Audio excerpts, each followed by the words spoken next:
welcome to the channel. Here, we bring the greatest web novels to life with cinematic, high-fidelity narration.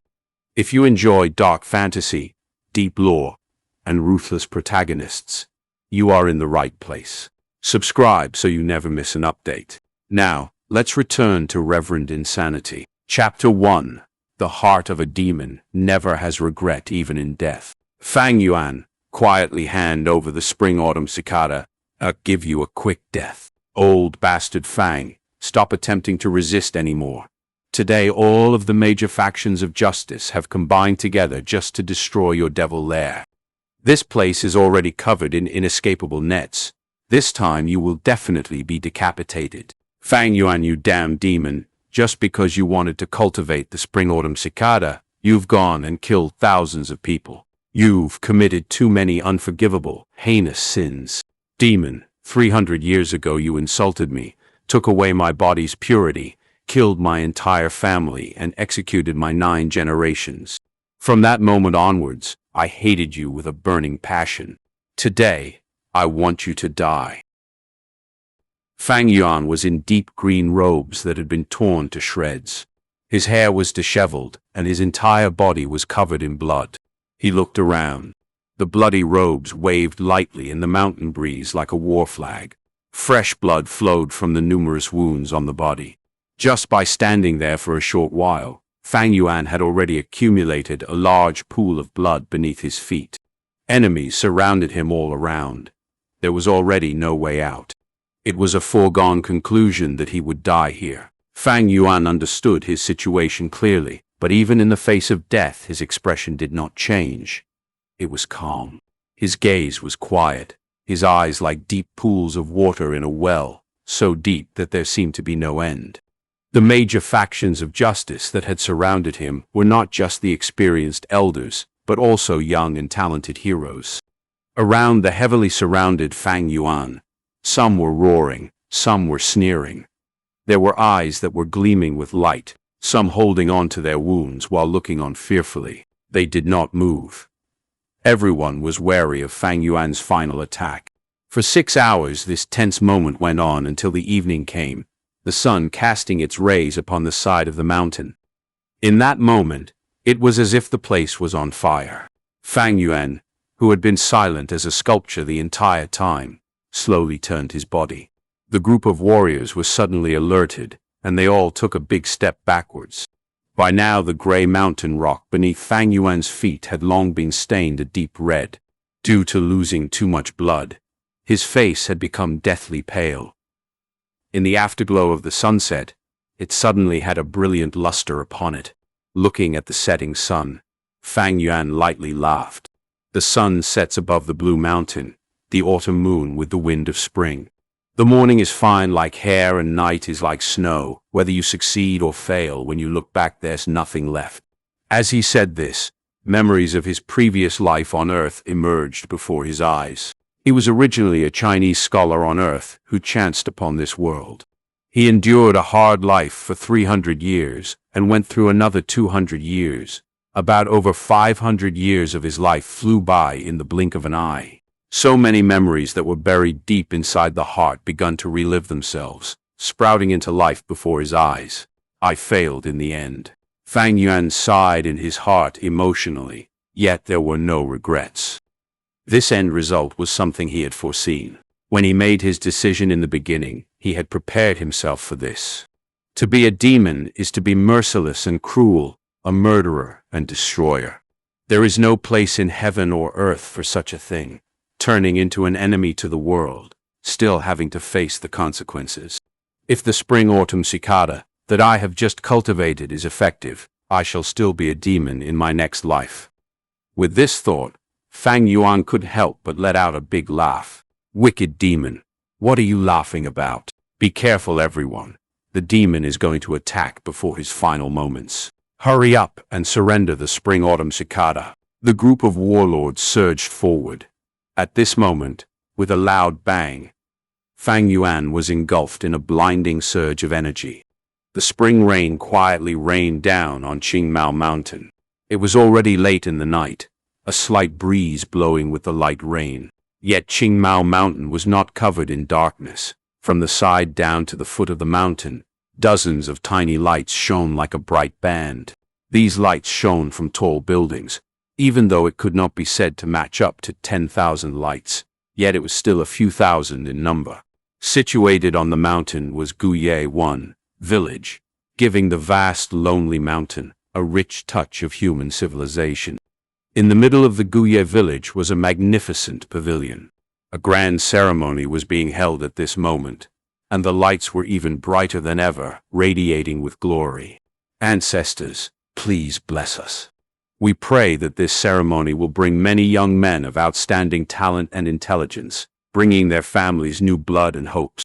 The head of the Guye clan had a middle-aged appearance. His sideburns were graying, and he was clothed in ceremonial white robes, kneeling on the brownish-yellow floor. His body was straight with his hands held together, eyes tightly shut as he prayed sincerely. He was facing a tall black case. There were 3 layers on the case, all housing memorial tablets of ancestors. On both sides of the tablets was copper incense, the smoke rising. Behind him were over 10 people kneeling in a similar fashion as him. They wore loose white ceremonial garments, and were all the clan's elders, important members, and those who had much authority. After finishing prayers, the Guye clan head bent his waist with his 2 hands pressing against the floor and kowtowed. As the forehead knocked against the brownish-yellow floor, light thuds could be heard. Behind him, the elders and important clan members solemnly and quietly followed suit. With this, the hall was filled with light thuds as the heads knocked against the floor. When the ceremony was over, the crowd of people slowly got up from the ground and silently walked out of the sacred temple. In the hallway, sighs of relief were heard from the crowd of elders, and the atmosphere loosened up. The noise of discussion slowly rose. Time flies too quickly. In the blink of an eye, a year has gone by. The previous ceremony feels like it just happened yesterday. I can still recall it vividly. Tomorrow is the opening of the annual grand ceremony. I wonder what new clan blood will show up this year. I hope that some highly talented youths will appear. The Guye clan hasn't seen a genius emerge for 3 years now. Agreed. The Bai village, Song village, these few years all had some talented geniuses appear. Especially that Bai Ningbing from the Bai clan. His natural talent is quite terrifying. It was unclear who had brought up the name Bai Ningbing, but the faces of the elders started to show worry. The boy's qualifications were splendid. In just a short period of 2 years' worth of training, he had already reached the level of a level 3 Gu master. In the younger generation, he could be said as the most outstanding one. It was to the point that even the older generation could feel pressured from the promising youth. In time, he would inevitably become the pillar of the Bai clan. At the very least, he would also be an independently strong warrior. No one ever doubted this fact. But for this year's youths that will be participating in the ceremony, not all hope is lost. You are right, Fang Ji's side has appeared a young genius, able to start talking after 3 months, able to walk after 4. At 5 years of age, he was able to recite poetry, seems exceptionally intelligent, especially talented. What a pity that his parents died early. Now he is being raised by his uncle and aunt. Yes, this one has wisdom at a young age, also harboring big ambitions. In the recent years, I have heard his creations, Jiang Jingju, Yongmei, and Jiang Chengzi. What a genius! The Guye clan head was the last to walk out of the ancestral temple. After slowly closing the door, he heard the discussions that were going on in the corridor among the clan elders. He knew at once that the elders were discussing about the youth known as Guye Fang Yuan at that moment. As the head of the clan, it is natural to pay attention to the outstanding and prominent young ones. And it so happens that Guye Fang Yuan was the most eye-catching one amongst the juniors. Experience has shown that those who have photographic memory at a young age, or those who possess strength that could rival an adult, or had other great inborn talents, all had outstanding cultivation qualifications. If this child shows a great potential, with great care he could even compete against Bai Ningbing. Even if it is B grade, in future, he could also become a banner of the Guye clan. But with this sort of early intelligence, the percentage of B grade is not that big, but highly possible to be an A grade. With this thought, the Guye clan head curled up his lips slowly into a smile. At once, with a cough, he faced the clan elders and said, "Everyone, the hour is late. For tomorrow's opening ceremony, you should all rest well tonight and take care of your energy levels." At his words, the elders looked startled. They looked at each other with a hint of caution in their eyes. The clan head's words meant well, but everyone knew what he was aiming to convey. Every year, to compete for these young geniuses, the elders would fight among themselves to the point of reddened ears and bleeding heads. They should stay well rested and replenish themselves until tomorrow comes, where the competition begins, especially with that Guye Fang Yuan, whose A-grade potential was extremely huge. Not counting the fact that both his parents were deceased, and also that he was one of the two only descendants of Fang Ji's bloodline left. If one was able to get their hands on and bring him into their own family line, with great care and training, one could secure himself 100 years of prosperity. However, I'm going to go ahead and say what needs to be said first. When you compete, do it fair and square. No tricks and conspiracies are allowed, or damage to the clan's unity. Please keep this in mind, all of you. The clan head strictly instructed. We wouldn't dare. We'll keep it in mind. Then this is good night. Please take care. The clan elders slowly dispersed with deep thoughts. Not long after that, the long corridor became quiet. The wind from the spring rain breezed through the window, and the clan head lightly walked towards the window. Immediately, he breathed in the fresh, moist air of the mountain. How refreshing it felt. This was the third floor of the garret. The clan head looked out of the window. He could see half of the entire Guye village. Even if it was late in the night, most of the homes in the village still had lights on, which was unusual. Tomorrow is the opening ceremony, and it affects everyone's best interests. A kind of excited yet tense atmosphere had enveloped the hearts of the people of the clan, and thus naturally many people could not sleep well. This is the hopes for the clan's future. With the many lights dancing in his eyes, the clan head sighed. At the very same moment, a pair of clear eyes quietly looked at the same lights sparkling in the night, full of complex feelings inside. Guye village. This is 500 years ago? Looks like the Spring Autumn Cicada really worked. Fang Yuan quietly gazed, standing by the window, letting the rain from the wind hit his body. The use of the Spring Autumn Cicadas to reverse time. In the 10 big mystical goo rankings, the Spring Autumn Cicada managed to be ranked 7. Naturally, it was no mere creature. In short, it is the ability to be reborn. With the use of the Spring Autumn Cicada, I have been reborn, going back to the time of 500 years ago. Fang Yuan stretched out his hand, his sight fixated on his own young and soft, pale palms, then slowly clenched them, embracing the truth of this reality with all his might.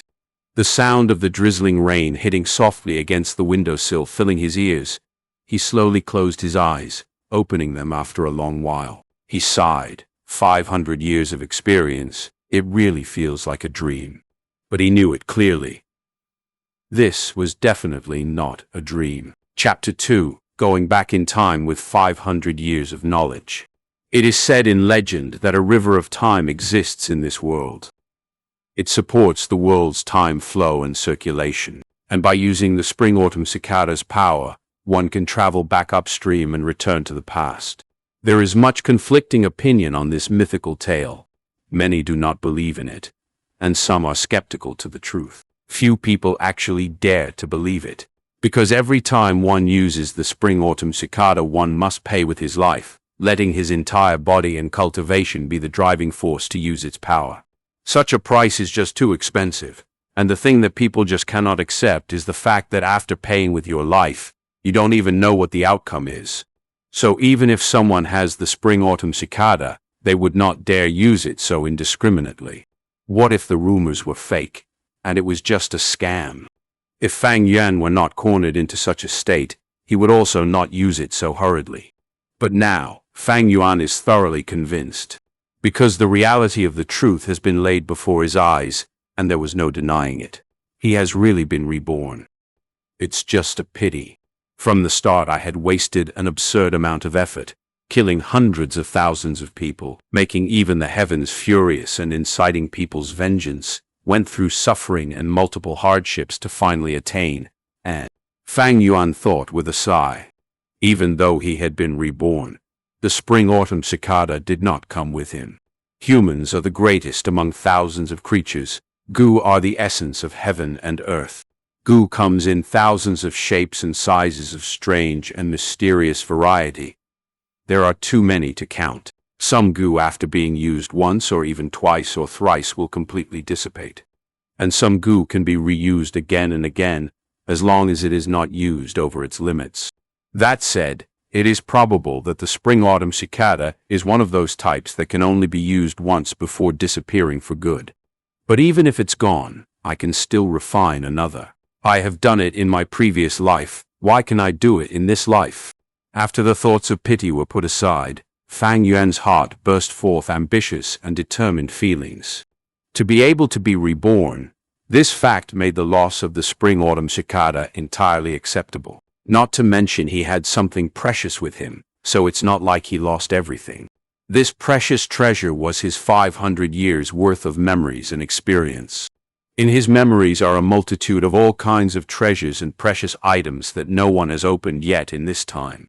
All the big events and incidents he can easily grasp by the veins of history. There are a countless number of figures. Some are predecessors of hidden levels. Some are geniuses, some people not even born yet. Also, in these 500 years of life are memories of painstaking cultivation and rich combat experience. With all these memories and experiences, he had undeniably grasped the overall situation and upcoming opportunities. With good planning and execution, he could empower the situation with great fierceness and elegance. It was not a problem now that he could take a step ahead of others, breaking the higher boundaries. So how do I go about this? Fang Yuan was incredibly sensible. He collected himself together and faced the night rain outside the window, pondering. With this thought, things started to feel complicated. After thinking for a moment, his brows wrinkled deeper. 500 years of time was a rather long period. Don't mention those long, muddled memories that cannot be recalled. Even remembering the hidden locations of treasures or special encounters of people were a lot. But the main issue was that the locations were separated among a lot. The most important thing is cultivation. The me right now has not even opened my primeval sea, hasn't stepped on the path to be a Gu master. I'm just a mortal. I have to hurry and cultivate, catching up to history, and seize the opportunities with the best advantage. Not to forget, many of these hidden locations of treasures were useless without proper foundation. Instead, it would just be walking into a wolf's den, looking for death. The problem in front of Fang Yuan right now was cultivation. He had to increase the level of his foundation as fast as possible. If he was slow like his previous life, he would just be too late. To cultivate as fast as possible, I would have to borrow the resources from the clan. With the state I am right now, I have no power or ability to travel back and forth across the dangerous mountains. Even an ordinary mountain boar can take my life. If I can reach the cultivation of a third-level Gu master, I'd have the means to protect myself and leave the mountain. Through the eyes of a 500-year-old person who has cultivated in the demonic way, Qingmao Mountain was just way too small. Guye Village even feels like a cage. But while the cage restricted freedom, the sturdy bars of the cage also brought about a certain kind of safety. In this short period of time, I'll just stay in this cage. As long as I can reach third-level Gu master, I can leave this poor mountain. Luckily, tomorrow is the awakening ceremony. I'll be able to start training as a Gu master soon after.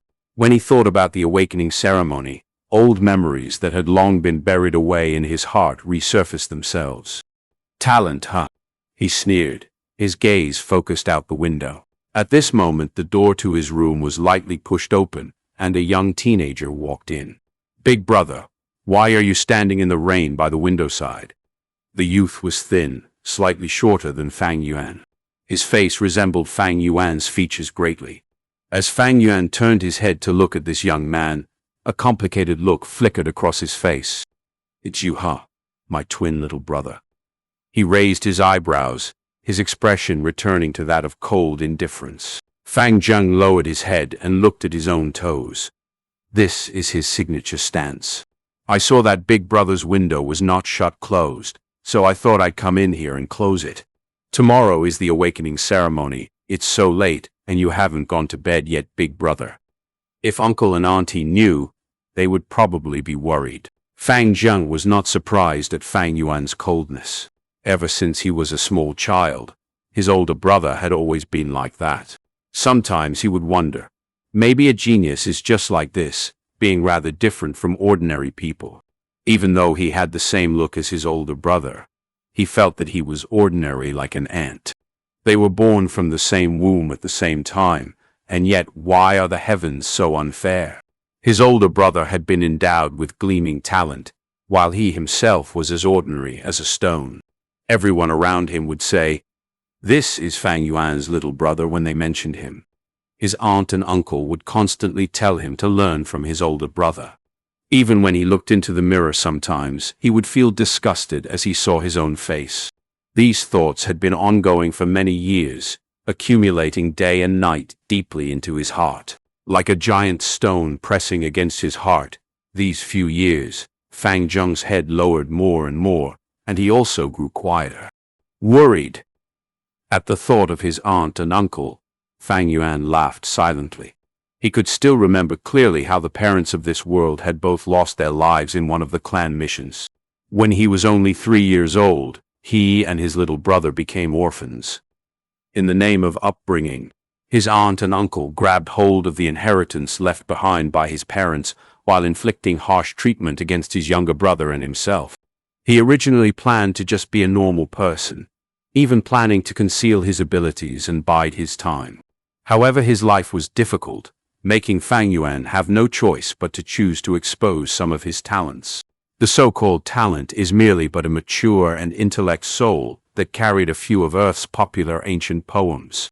With this, he managed to startle people and capture attention. Because of pressure from the outside world, the young Fang Yuan made a decision to keep a cold, indifferent expression to protect himself, reducing the possibility of revealing any secrets. Over time, the coldness would become a habit that he was accustomed to expressing. Thus, his aunt and uncle were no longer harsh on him and his younger brother. As the years passed and they got older, the future became more optimistic and better treatment increased. This was not love, but a type of investment. It's hilarious how his little brother never saw this truth. Not only was he deceived by their aunt and uncle, he also started burying resentments inside. Although he looked like a good-natured and honest boy now, in Fang Yuan's memories, when his brother was found out to be an A-grade talent, the clan spent much effort in raising him with all they had. After that, all the buried resentment and jealous and hate inside was released, and many a time Fang Zheng would target, suppress, and make life difficult for his own older brother. As for his own grade, it was only C-grade talent. Fate loved to play a joke. A pair of twins. The older one only had C-grade talent, but had been known as a genius for a dozen years. The younger one, who was always overlooked, was the one with a grade talent instead. The results of the awakening ceremony had left the clan shocked. The treatment of the two brothers had suddenly reversed after that. The younger brother was like a dragon rising up to the heavens. The older brother was like a phoenix that fell down to the earth. After that came the many hardships and troubles from his own younger brother, the cold eyes of his aunt and uncle, the contempt of the clan's people. Did he hate it? Fang Yuan in his previous life hated it. He hated his own lack of talent. He hated how heartless the clan was. Hated how fate was so unfair. But now, with his 500 years of life experiences, using this to rethink this course, his heart was actually calm, not a shred of hatred. What was there to be gained from resentment? Thinking about it from another point of view, he could understand his younger brother, aunt and uncle, even those enemies from 500 years later who attacked him. The strong eat the weak, survival of the fittest.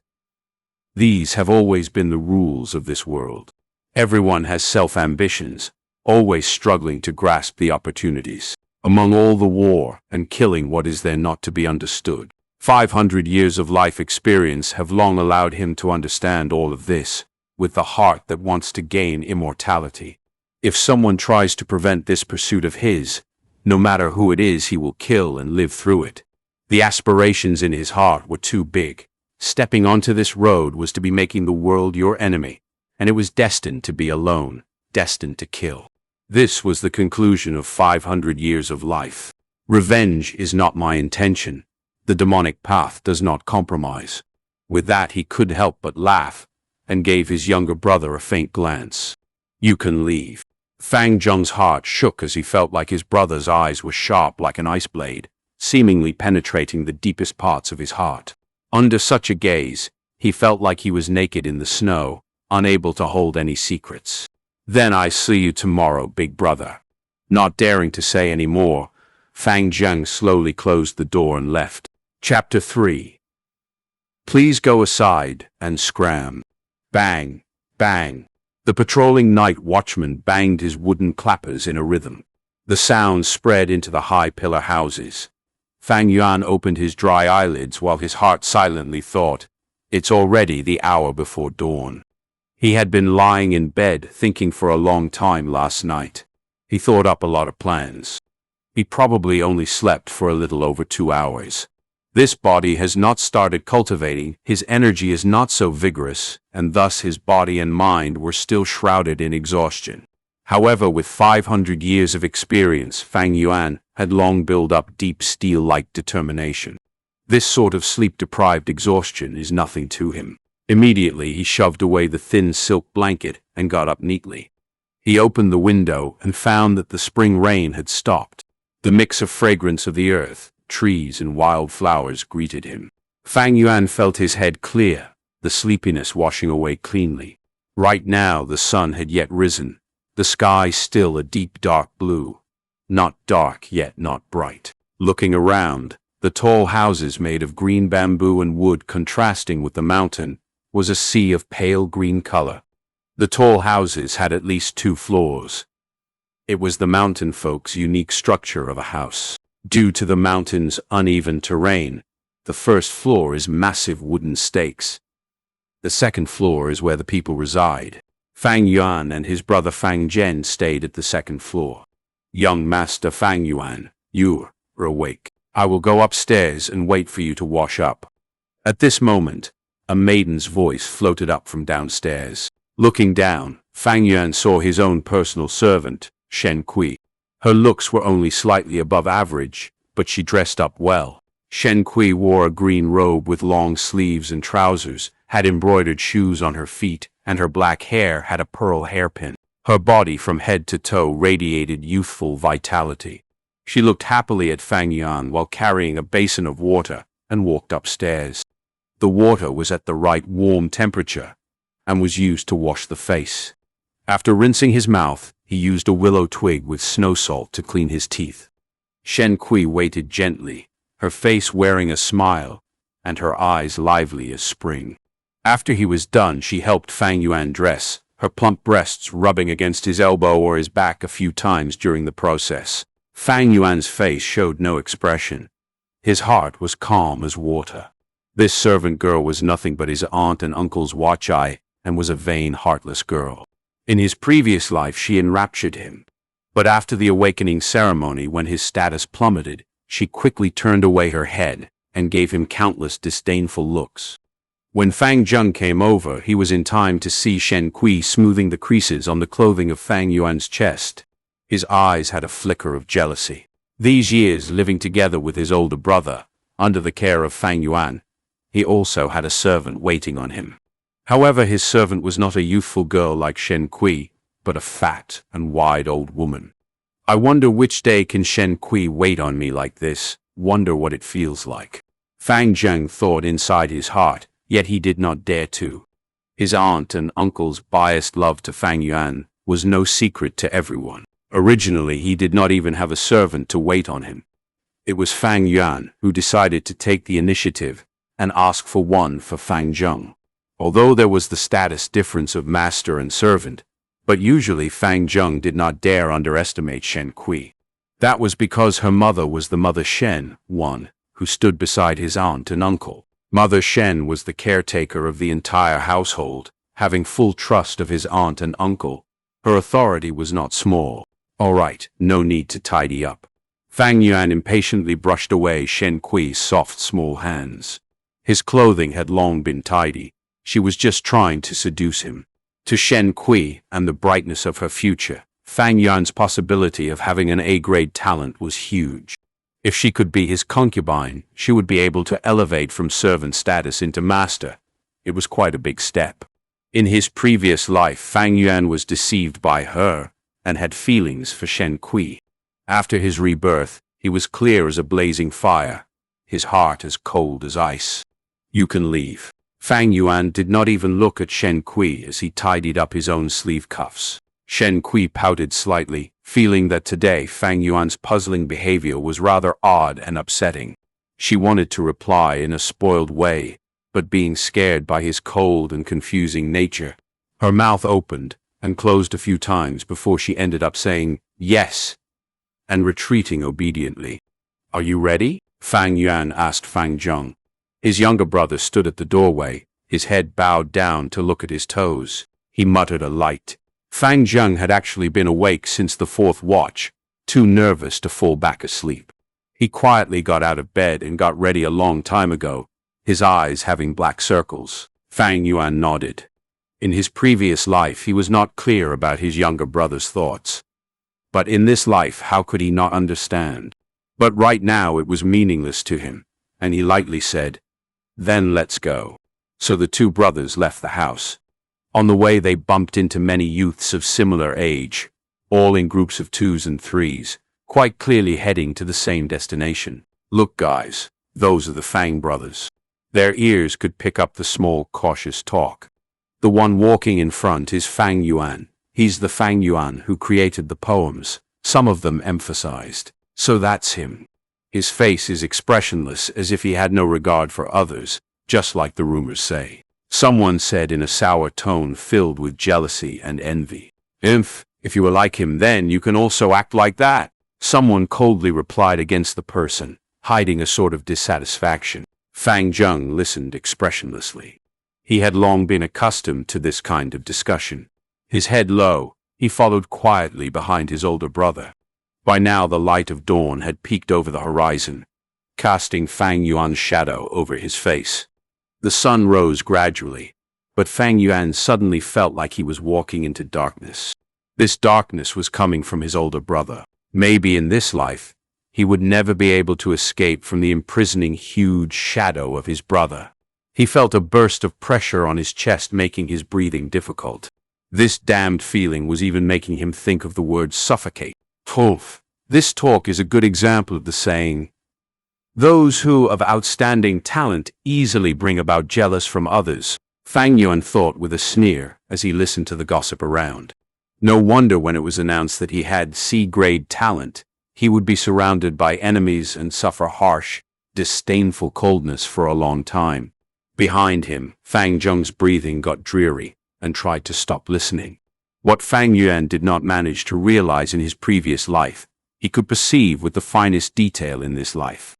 This was the ability of keen insight that he had gained from 500 years' worth of life experiences. He suddenly thought of his aunt and uncle, and how scheming they were, giving him Shen Kui to monitor him, and passing his younger brother an old wet nurse, not including other things in life that were different among them. All these actions had intentions. They wanted to cause unhappiness in his younger brother's heart and instigate a rift among the brothers. People are not worried about whether they receive less.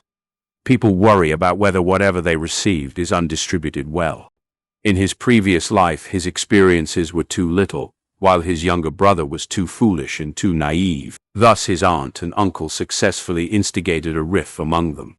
After being reborn with the awakening ceremony before him, it seemed like the situation was difficult to change. But with Fang Yuan's evil way of means and wisdom, it's not like the situation cannot be changed. His younger brother can be suppressed entirely, That young Shen Kui, he could turn into a concubine early on. Not forgetting his aunt and uncle and the clan elders, he had at least several hundred ways of beating them. But I don't feel like doing that. Fang Yuan sighed carefreely. So what if it was his own younger brother? Without the blood relation, his younger brother was just an outsider. He could easily give him up any time. So what if Shen Kui grew any prettier? Without love and loyalty, she was just a heap of flesh of a body. Keep her as a concubine? She's not worthy. So what if it was his aunt and uncle, or the clan elders? They were just passers-by in life. Why waste effort and energy to beat these people? As long as you don't get in my way, then you can go aside and scram. I don't need to care about you. Chapter 4, Guye Fang Yuan. The sun rises in the sky, the sun ray brilliant. The mountain fog is not very thick. The sharp rays easily pass through. Over 115-year-old youths gathered in front of the clan pavilion. The clan pavilion was in the middle of the village, reaching 5 stories and having sharp tilted roofs. It was heavily guarded. Before the pavilion was the square, and in the pavilion was the shrine of the Guye ancestor memorial tablets. Every generation of clan head had lived in the pavilion. With every major ceremony or big incident, the clan elders would gather and discuss meetings here as well. This was the entire village's authority central. Good. All of you are punctual. Today is the awakening ceremony. It is your life's great turning point. I won't say much, just come with me. The one responsible at the moment was the elder of the academy. His beard and hair were white, and he was in high spirits as he led the young teenagers into the pavilion. However, they did not go up, but were led downstairs after going through the entrance of a great hall. Following down a constructed stone ladder, they went into an underground cave. The group of youths made surprised and amazed noises. The underground cave was beautiful, stalactites sparkling with the colors of the rainbow. This light shone on the youths' faces, the neon hues gorgeous. Fang Yuan was mixed into the crowd, quietly observing everything that was happening. In his heart, he thought, hundreds of years ago, the Guye clan came to Qingmao Mountain and settled down after migrating from the central lands to the south border. It was when they found a spirit spring in this underground cave. This spirit spring produces a large number of primeval stones. It could be said that this was the foundation of the Guye village. They walked several hundred steps. It got darker, and the sounds of water were faintly heard. After turning around a corner, a 3-jiang wide underground river greeted them. By now the colorful lights of the stalactites had disappeared completely, yet in the darkness the river emitted faint blue light. It was like a star river of the night sky. The river flowed from the dark depths of the cave. Inside the crystal clear waters, one could see fish, aquatic plants, and even the sand beneath the river. Opposite the river was a sea of flowers. This was the Guye clan's closely cultivated moon orchids. The beautiful blue and pink-colored petals were shaped like a crescent moon. The flower stems were like jade, the center of the flower shining like the sort of warm brilliance that radiates from pearls under the light. At first glance, in the dark background, the flower sea looks like a huge piece of land covered in bluish-green carpet dotted with countless pearls. The moon orchid is food for a lot of Gu. This flower sea could be said as the clan's biggest cultivation medium. Fang Yuan thought knowingly to himself, "Wow, so pretty. It really is beautiful." The new sight opened the young teenagers' eyes. Each one of them had a light radiating from their gaze with excited and anxious feelings. "All right, listen as I call your names. Those who are called must walk through this river to the opposite bank. Walk as far as you can. Of course, the further you go, the better it is." "Are you all clear?" the elder said. "All clear," the youths replied. Actually, before they came here, they had all heard their family members or seniors talk about it. It is known that the further you can walk, the better your talent is. Your future will also become brighter. Guye Chenbo. The elder held the name list and called out the first person. The river was wide but not deep. It covered up to a youth's kneecap. Chen Bo's face was full of seriousness as he stepped into the flower sea ashore. As he did so, he could feel an invisible pressure, as if there was a wall in front of him that he could not see, blocking him from walking forward. During this moment, the flowers at his feet suddenly gave off a weak white light. The light gathered around Chen Bo and entered his body. For a moment, Chen Bo felt the pressure drop. The invisible wall blocking him suddenly felt softer. With this, Chen Bo gritted his teeth and mustered his strength, walking forward. He tried to force his way in stiffly, yet after 3 steps the wall in front of him hardened again back to the state before. Thus he could not walk any further. As he watched this, the elder sighed. While recording what happened, he said, "Guye Chen Bo, 3 steps, no talent to become a Gu master. Next, Guye Zhao Xi." Chen Bo was deathly pale as he walked past the river back to the youths, clenching his teeth. Without the endowed talent, he could live as a normal human, holding the lowest position in the clan. His stature was shaky. It was a huge blow to him, as if reality had killed all his hopes. Many people threw him pitiful gazes, while even more had fixated stares at the second person crossing the river. It was a pity that this youth could only walk 4 steps forward. He did not have talent either. Not everyone has the natural talent to be a Gu master. Generally speaking, it is not bad if 5 out of 10 people have talent. In the Gu clan, this ratio is higher, reaching 6 people. This is because the Guye clan's ancestor, the first-generation clan leader, was a famous, legendary, and powerful man. Due to cultivation reasons, his bloodline carried powerful genes. Thus, the average quality of talent in the Guye clan was generally higher as they carried his blood in their veins. With 2 consecutive failures, the other elders observing the scene in the dark started making ugly expressions. Even the clan head was frowning slightly. The next moment, the academy elder called out the 3rd name, Guye Moubei. "Here." A horse-faced youth dressed in linen robes lightly called as he came forth. He was tall in build, looking much sturdier than his peers. There was a brave aura about him. He crossed the river in a few steps and reached the opposite bank. 10 steps, 20 steps, 30 steps. One after another small lights entered his body. He walked until he reached 36 steps before he could finally go no further. The youths at the riverbank watched with wide-opened eyes, shocked. The academy elder happily exclaimed, "Good, Guye Moubei, B-grade talent. Come here. Let me see your primeval sea." Guye Moubei walked back to the academy elder's side. The latter stretched out his hand and put it on the juvenile's shoulder, closing his eyes as he checked with focus. Then he retracted his hand and nodded, recording down on the paper. Guye Moubei, primeval sea measuring 6 by 6, can be vigorously trained.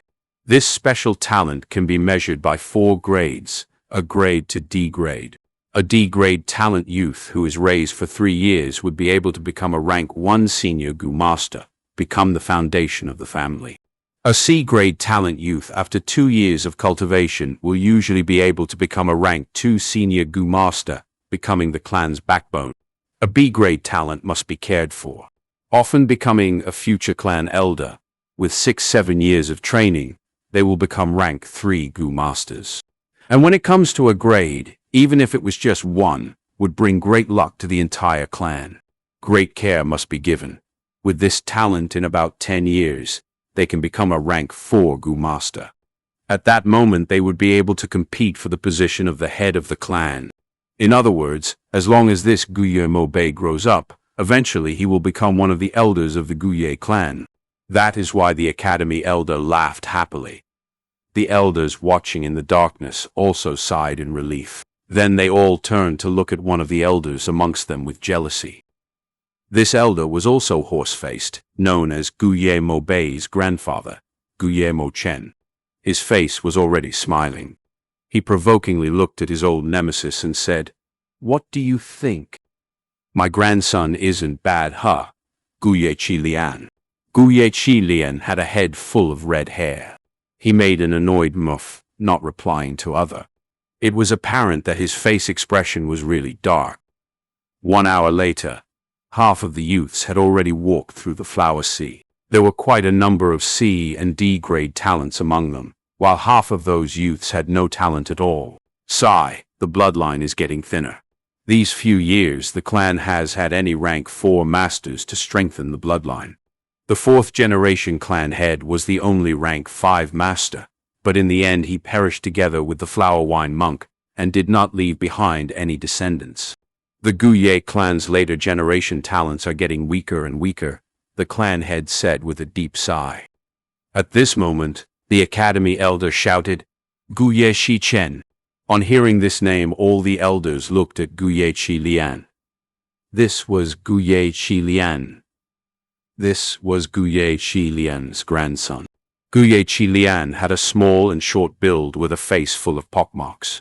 He was clenching his fist, his entire face sweating. It was evident that he was incredibly nervous. As he walked onto the opposite bank, the little lights entered his body. After walking straight for 36 steps, he stopped. Another B grade. The academy elder yelled. The youths started a commotion, sending Guye Chi Chen envious stares. Ha ha ha! 36 steps, 36 steps. Guye Chi Lian shouted, proudly staring at Guye Mo Bei. This time it was Guye Mo Chen's turn to have a sour face. Guye Chi Chen. In the midst of the crowd, Fang Yuan stroked his chin thoughtfully. In his memories, the clan heavily punished Guye Chi Chen because he cheated during the awakening ceremony. In reality, Chi Chen only had a C-grade talent, but because his grandfather Guye Chi Lian helped him fake the results, that's why he appeared to have B-grade talent. To be honest, if he wanted to cheat, Fang Yuan had a countless number of ways to do so, some ways even more perfect than Guye Chi Chen's method. If a B-grade or A-grade talent appeared, they would receive the clan's huge care. But firstly, Fang Yuan had only just been reborn. It was hard to prepare the cheating method by this condition. Secondly, even if he managed to cheat, he would not be able to fake his cultivation speed. He would be exposed by then. However, Guye Chi Chen was different. His grandfather was Guye Chi Lian, one of the 2 elders with the most authority within the clan. With this, Chi Lian would be able to cover up for his grandson. Guye Chi Lian was always hostile towards Guye Mo Chen. These 2 elders are the clan's 2 biggest influential authorities. To suppress his opponent, he would need his own grandson to have an outstanding talent. It is also because he was helping from behind, Guye Chi Chen was able to conceal the truth for a time. In my memories, if it were not for that incident, the truth would never have been exposed. Fang Yuan's eyes shone with light, his mind thinking up ways to use this knowledge to his advantage. If he exposed the matter on the spot, he would receive a bit of reward from the clan, but then he would offend the highly powerful Guye Chi Lian. This was not advisable. Within such a short time, he also could not blackmail them. Due to having low status, it would just backfire on him. As he pondered, he suddenly heard the academy elder call out his own name, Guye Fang Yuan. Chapter 5. The First Human and 3 Gu. Hope's Awakening. In that moment, his surroundings went quiet. Countless numbers of eyes were on him. It's getting more and more exciting, Fang Yuan thought to himself with a laugh. Under the gazes of the masses, he walked across the river and reached the opposite bank. He could feel a layer of pressure on him. This pressure came from the spirit spring deep in the flower sea. The spirit spring produced primeval qi. Because the qi was too rich in here, it caused the pressure. But very quickly, from the flowers below Fang Yuan's feet, little lights made their way up. These dots of light enveloped his entire body before finally entering him. These are the Hope Gu, mused Fang Yuan. The person in charge did not tell them, but he knew it very clearly. Every spot of light is a Gu, known as the Hope Gu. One of the oldest legends talk about the Hope Gu. In the legend, when the world was just formed, it was a land of savage wilderness. Among the wild beasts that walked the earth, the first man appeared. He was known as Renzu I, eating raw meat and drinking blood, living a difficult life. In particular was a group of wild beasts called Predicament. These wild beasts loved the taste of Renzu and longed to eat him. Renzu did not have a body as strong as mountain rock, nor did he have the sharp teeth and claws of a wild beast. How could he fight with the predicaments? His source of food was unstable, and he had to hide all day. He was at the bottom of nature's food chain and could barely survive. At this moment, there were 3 gu that came up to him and said, "As long as you use your life to provide us, we will help you through this difficulty." Renzu had nowhere to go, so he could only agree to these 3 gu. He first gave his youth away to the biggest gu among the 3. That gu then granted him strength. With strength, Renzu's life began to change. He started to have a stable source of food and was able to protect himself. He fought bravely and ruthlessly, defeating many predicaments. But soon he suffered and finally realized that strength was not everything. It needed to heal and be cultivated, not spent freely at his will. Not to mention when facing the entire group of predicaments, his strength alone was too small. Renzu reflected over this lesson bitterly and decided to give his prime middle years to the most beautiful gu among the 3. And thus the second gu gave him wisdom. With wisdom, Renzu was able to learn how to think and reflect. He began to accumulate experience and found out that many times when he used wisdom, it was more effective than using strength. By relying on wisdom and strength was he able to conquer all the goals that he formerly could not, and killed many predicaments. He ate the meat of predicaments and drank the blood of predicaments, surviving with tenacity. But good things do not last, and Renzu was old, and would only grow older and older. This is because he gave away his youth and middle years to keep the strength and wisdom gu. When a man is old, his muscles deteriorate and his brain slows down. Human, what else can you give us? You don't have anything else left to provide to us, the strength and wisdom gu said as they realized this. They left him. Without wisdom and strength, Renzu was once surrounded by predicaments. He was old and could not run, his teeth had fallen out, and could not even chew wild fruits and plants. As he fell weakly onto the ground surrounded by predicaments, his heart was filled with desperation. It was at this time the third gu said to him, "Human, take me up. I will help you escape predicament." Renzu tearfully replied, "Gu, I don't have anything else left. See, the strength and wisdom gu have abandoned me. I only have my old age left. While it is not as worth my youth and middle age, but if I give you my old age, my life would immediately end. Even though I am surrounded by predicaments right now, but I will not die immediately. I wish to live a little longer, even if just a second more. So you should leave, I have nothing else to provide to you." But the gu said, "Among the 3 I have the smallest needs. Human, if you just give me your heart, it will be enough." "Then I will give you my heart," Renzu said. "But gu, what can you give me in return?" In this situation, even if the strength and wisdom gu returned to my side, it would change nothing. When compared to the strength gu, this gu looked frail and was just a tiny ball of light.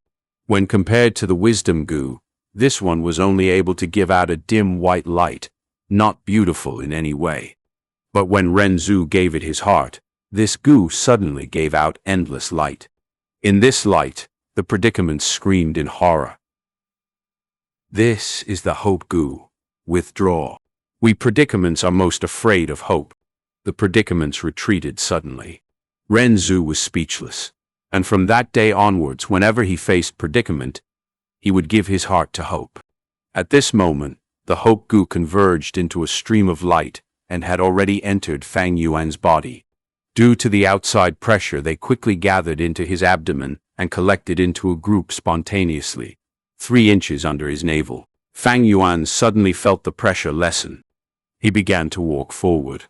With every step he took, one after another, the hope gu would fly out from the sea of flowers and enter his body, joining the ball of light. The ball of light grew brighter and brighter, but the person in charge opposite the riverbank frowned. This number of hope gu is lesser than expected. Many elders watching Fang Yuan in the dark thought this as they saw the sight. The clan head frowned as well.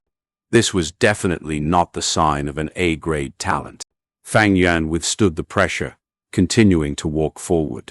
Below 10 steps it means that there is no cultivation talent. 10-20 steps means D-grade talent. 20-30 steps would be C-grade talent. 30-40 steps is a B-grade talent. And 40-50 steps would mean a grade talent. Up till now I have walked 23 steps. 24, 25, 26, 27. Fang Yuan counted in his heart. When he walked the 27th step, he could hear a bang, and in between his two kidneys the ball of light reached its limit and suddenly exploded. This burst of energy only happened inside his body. Outsiders cannot see it. Only Fang Yuan alone could feel at that moment an earth-shaking reaction. Instantly the fine hairs on his body stood up. His pores shut tight. His mind stretched to a tense limit. Soon after, his mind went blank, his entire body becoming soft as if he fell into some clouds. His heart relaxed, his fine hairs flattening, and his pores reopened again. In a short while, his entire body was perspiring. This entire process felt long, but it actually happened in a short time. The feeling went away as fast as it came. Fang Yuan was blanked out for a short moment before he returned to his senses. He secretly focused his attention into his body and found that below his navel, and in between his two kidneys, an aperture had formed out of thin air. The awakening ceremony was a success. This was the hope to immortality. Chapter 6. The road to the future will be interesting. The aperture was mysterious and unusual. Although it was located inside Fang Yuan's body, it was at the same time not sharing the same space with his internal organs. You could say that it was endlessly huge, yet at the same time infinitely small. Some call it the Purple Prefecture. Some call it the Chinese Pool. However, many know it as the Primeval Sea Aperture. The entire body is spherical, and the surface of it is covered in flowing white light, like a thin layer of light coating. It was the layer of light from the Hope goo that previously exploded. This thin membrane of light supported the aperture so it would not collapse, and inside the aperture was naturally the primeval sea. The sea waters were smooth like a mirror, showing a greenish-blue color. Yet the water was dense and brought about a copper luster. Only rank 1 goo masters can form this green coppery primeval essence, known as the green copper sea. The height of the sea surface was not up to half of the aperture. It was only up to 44%. This was also the limitation of a C-grade talent. Every drop of seawater was pure primeval essence, representing the condensation of Fang Yuan's essence, vitality, and soul. It was also the accumulation of his life potential over the past 15 years. This primeval essence is used by goo masters to raise goo. This also means that from now onwards, Fang Yuan has formally entered the route of a rank 1 goo master. Since the aperture had opened, no more hope goo entered Fang Yuan's body.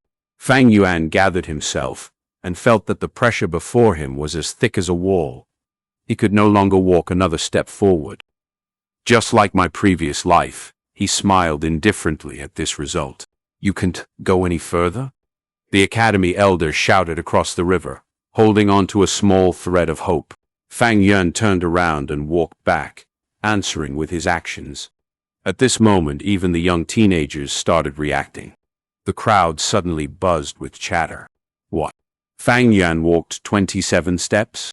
So he was just a C-grade talent? Unbelievable. Only a C-grade for such a genius like him. A great disturbance erupted from the crowd. Big brother. Among them, Guye Fangzheng looked up, watching with shock as Fang Yuan returned across the river. He could not dare to believe it. His own brother was only a C-grade. He had always thought that his older brother would be an A-grade talent. No, not just him. Even his aunt and uncle, and so many people among the clan thought the same too. But now, the result was unexpectedly the opposite. Damn, he was only a C-grade. The Guye clan head clenched both his fists, drawing a deep breath, disappointment in his voice. The elders watching from the darkness had mixed reactions. Some were frowning, some lowering their head in discussion, some looking up with a sigh. Could the results be wrong? How can that be? This method is accurate beyond reasoning. Not to add that we were watching the entire time. Even cheating is hard. But all his actions and intelligence previously, how do you explain those? Youths with higher quality of primeval C would indeed display characteristics that surpass the ordinary man, such as intelligence, perception, memory, strength, agility, and so on. On the other hand, these characteristics do not mean that the primeval talent is definitely high. Everything will still be determined by the results. Sigh. The bigger your hopes, the bigger the disappointment. The Guye clan's generation now is no longer like the first generation. His socks were soaked with the icy cold waters from the river, the coldness piercing into his bones. Fang Yuan walked with the same emotionless face, his distance getting closer and closer towards the crowd. He could clearly see the Academy Elder's heavy expression, and was aware of the stares thrown at him from over 100 youths. These glares were mixed with amazement, shock, sneering, and some taking pleasure at this unfortunate event, some indifferent. It was the same situation, making Fang Yuan unwillingly remember his previous life. During that time he felt as if the sky had fallen. When he crossed the cold river he lost his footing and fell, soaking his entire body in the water, feeling so lost. No one came forward to help him up. Those disappointed, cold expressions and gazes were like sharp knives, piercing into his very own heart. His mind was in chaos, his chest searing with pain. It was as if he had fallen from the clouds, down to the ground. The higher you stand, the harder you fall. But in this life, as the same scene replayed itself, Fang Yuan's heart was calm. He thought of the legend. When predicaments come, give your heart to hope. And today that hope is inside of him. Even though it was not big, but it was better than those people who had totally no primeval talent. If others feel disappointed, then let them be disappointed. What else can they do? What does other people's disappointments have to do with me? The most important thing is to carry hope inside my heart.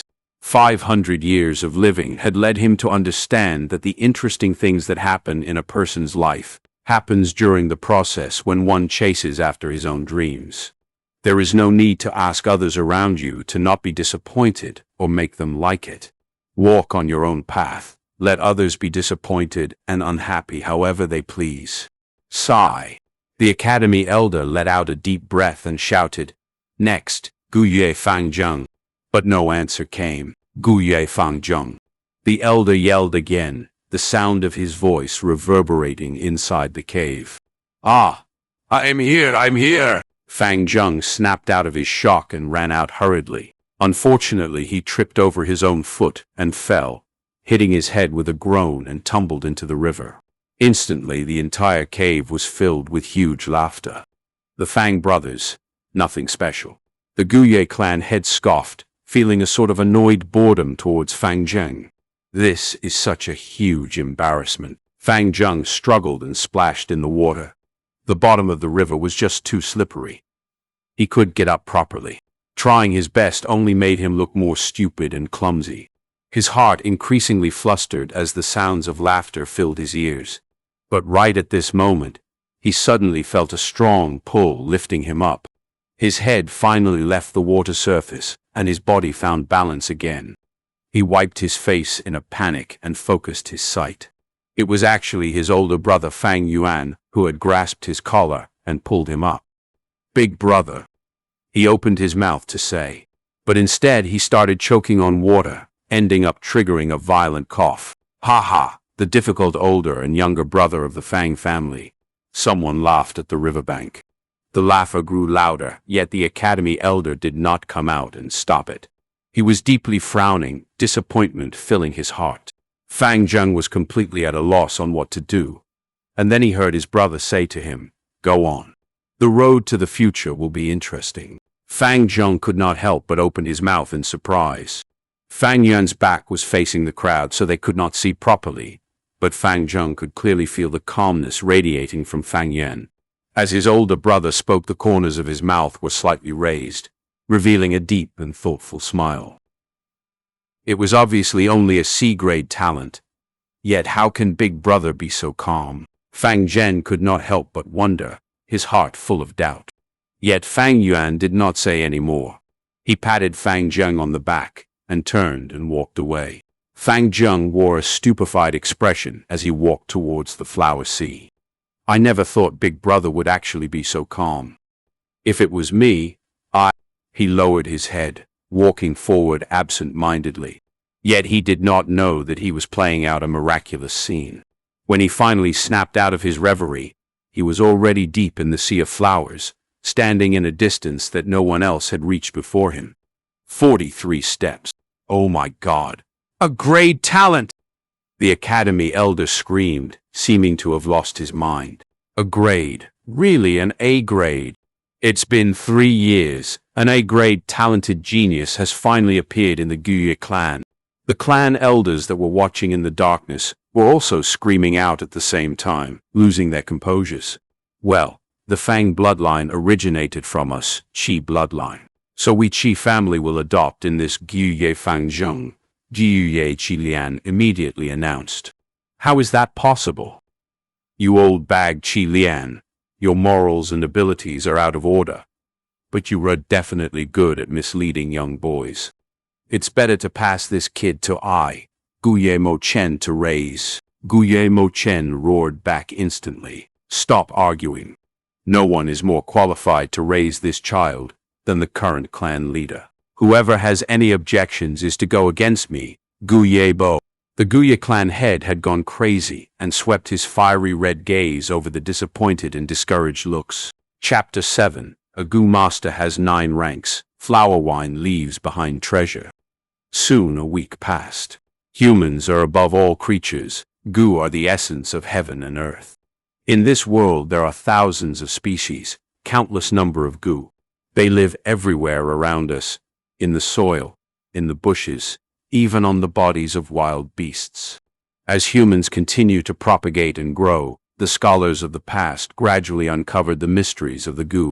Those who have opened the aperture, using their own primeval essence to feed, refine, and manipulate these Gu. People who have achieved these various purposes are what we call Gu masters. And all of you have successfully opened your aperture in the awakening ceremony 7 days ago.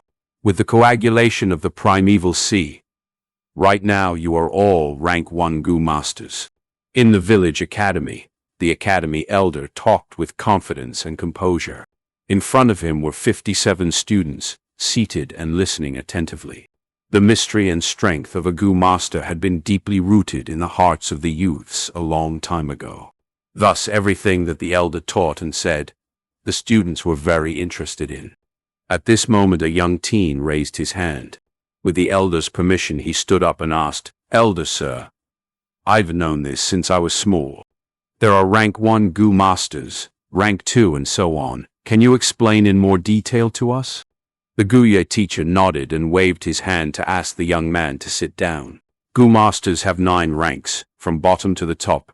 Rank 1, rank 2, rank 3 all the way up to rank 9.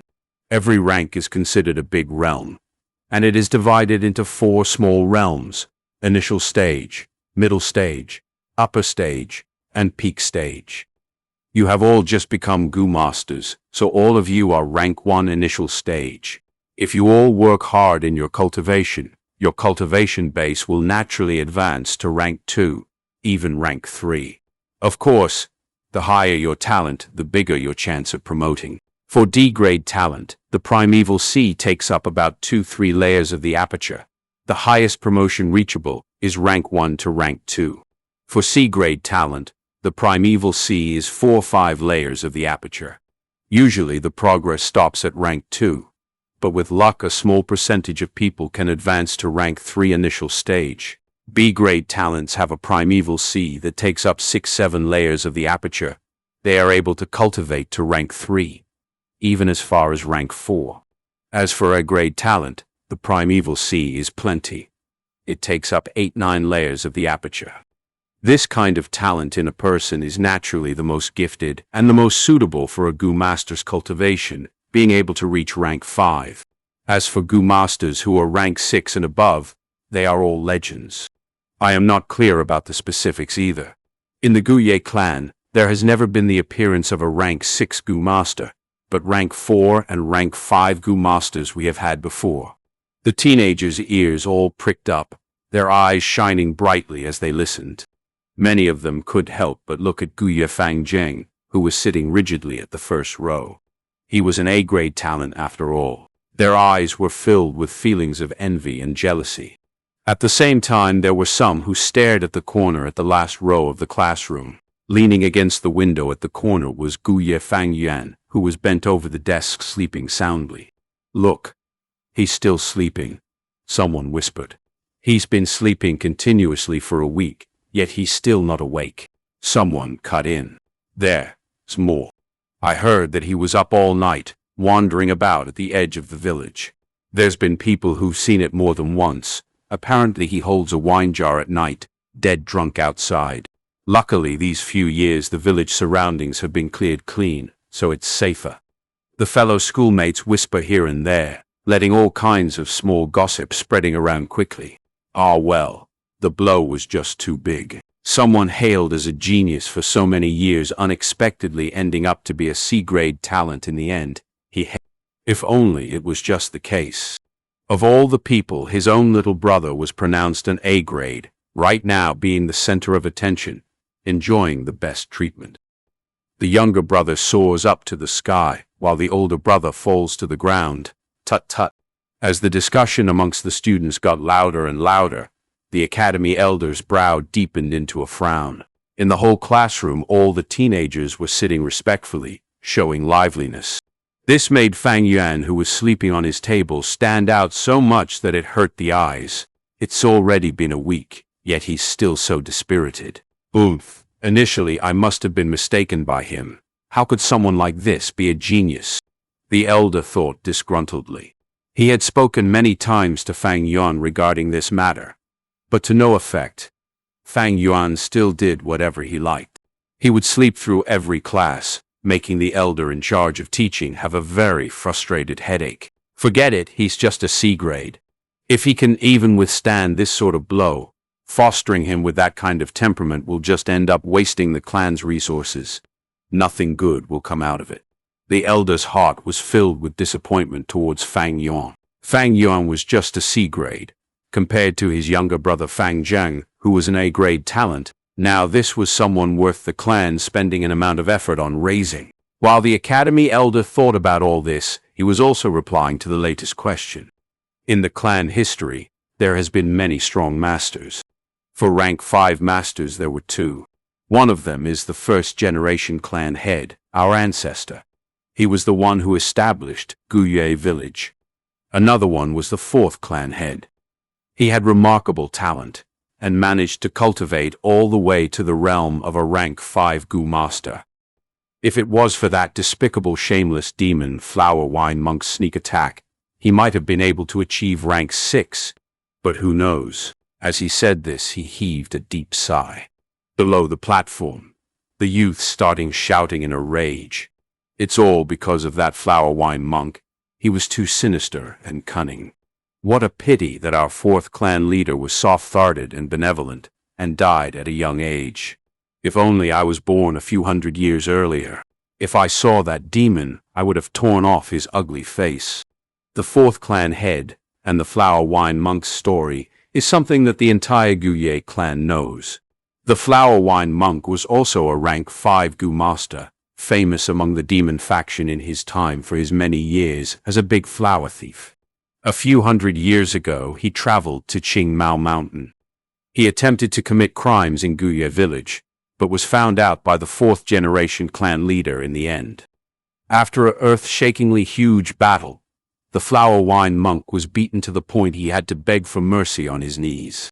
The 4th clan head was merciful and kind, intending to spare his life. Yet the Flower Wink Monk suddenly launched a sneak attack, successfully inflicting heavy wounds on the 4th clan head. The clan head flew into a rage, killing the Flower Wine Monk on the spot. However, his heavy injuries were not curable and thus, he died. Therefore, in the hearts of the Guye clansmen, the 4th generation clan head was a great hero who sacrificed his life for the village. Flower Wine Monk, huh? Awoken by the classroom's noisy chatter, Fang Yuan opened his sleepy eyes. He stretched his body and thought with resentment in his heart, "This flower wine monk, where did he die? Why is it that I still can find his legacy after searching around the entire village?" In his memories, there was a Gu master from the clan who was broken-hearted and started drinking a lot. About 2 months later from now, the man was heavily drunk as he lay down outside the village. His heavy wine aroma unknowingly attracted a liquor worm. The Gu master was ecstatic, fully intent on catching it. The liquor worm hurriedly fled, and as the Gu master was in hot pursuit after it, he followed the liquor worm's trail and discovered an underground hole entrance and went in. The liquor worm was a very precious and expensive type of Gu. The half-drunk Gu master decided to risk it and enter the hole, finding himself in a secret underground cave. After that, he discovered the bones of the flower wine monk and the inheritance he left behind. When the Gu master returned to the village, he reported his discoveries and immediately caused a big stir among the entire clan. Later on, that Gu master benefited much from it, his cultivation base suddenly becoming outstanding. His lover, who had once abandoned him before, was attracted to him again, and he became the talk of the clan for a while. Sadly, I only heard bits and pieces about this piece of news, so I don't know where the accurate location is. It was like I knew I would be reborn again to this day. Flower wine monk, where in the world did you die off to? These few days he had been buying a lot of wine, wandering around the village as soon as night arrived. He wanted to use the aroma of liquor to attract the liquor worm. Unfortunately, he never saw the liquor worm appear, making him feel very disappointed. If I could find that liquor worm and refine it into my vital Gu, that would be so much better than the clan's moonlight Gu. In the blink of an eye, it's already April. There's not much time left. Fang Yuan heaved a sigh and gazed out of the window. Under the blue sky and white clouds, verdant mountains stretched into the distance. In the vicinity was a bamboo grove. This was Qing Mao Mountain's unique spear bamboo, each bamboo stick as straight as a line, the ends of the bamboo exceptionally sharp like the tip of a spear. Not too far away, the woods were already turning green. The tender shoots sprouted in a sea of yellow-green color. Every now and then, beautiful and colorful sparrows would perch on the branches. The wind of spring blew, wrapping up the freshness of the mountains and rivers and dispersing it into the world. Without knowing it, the class was almost over.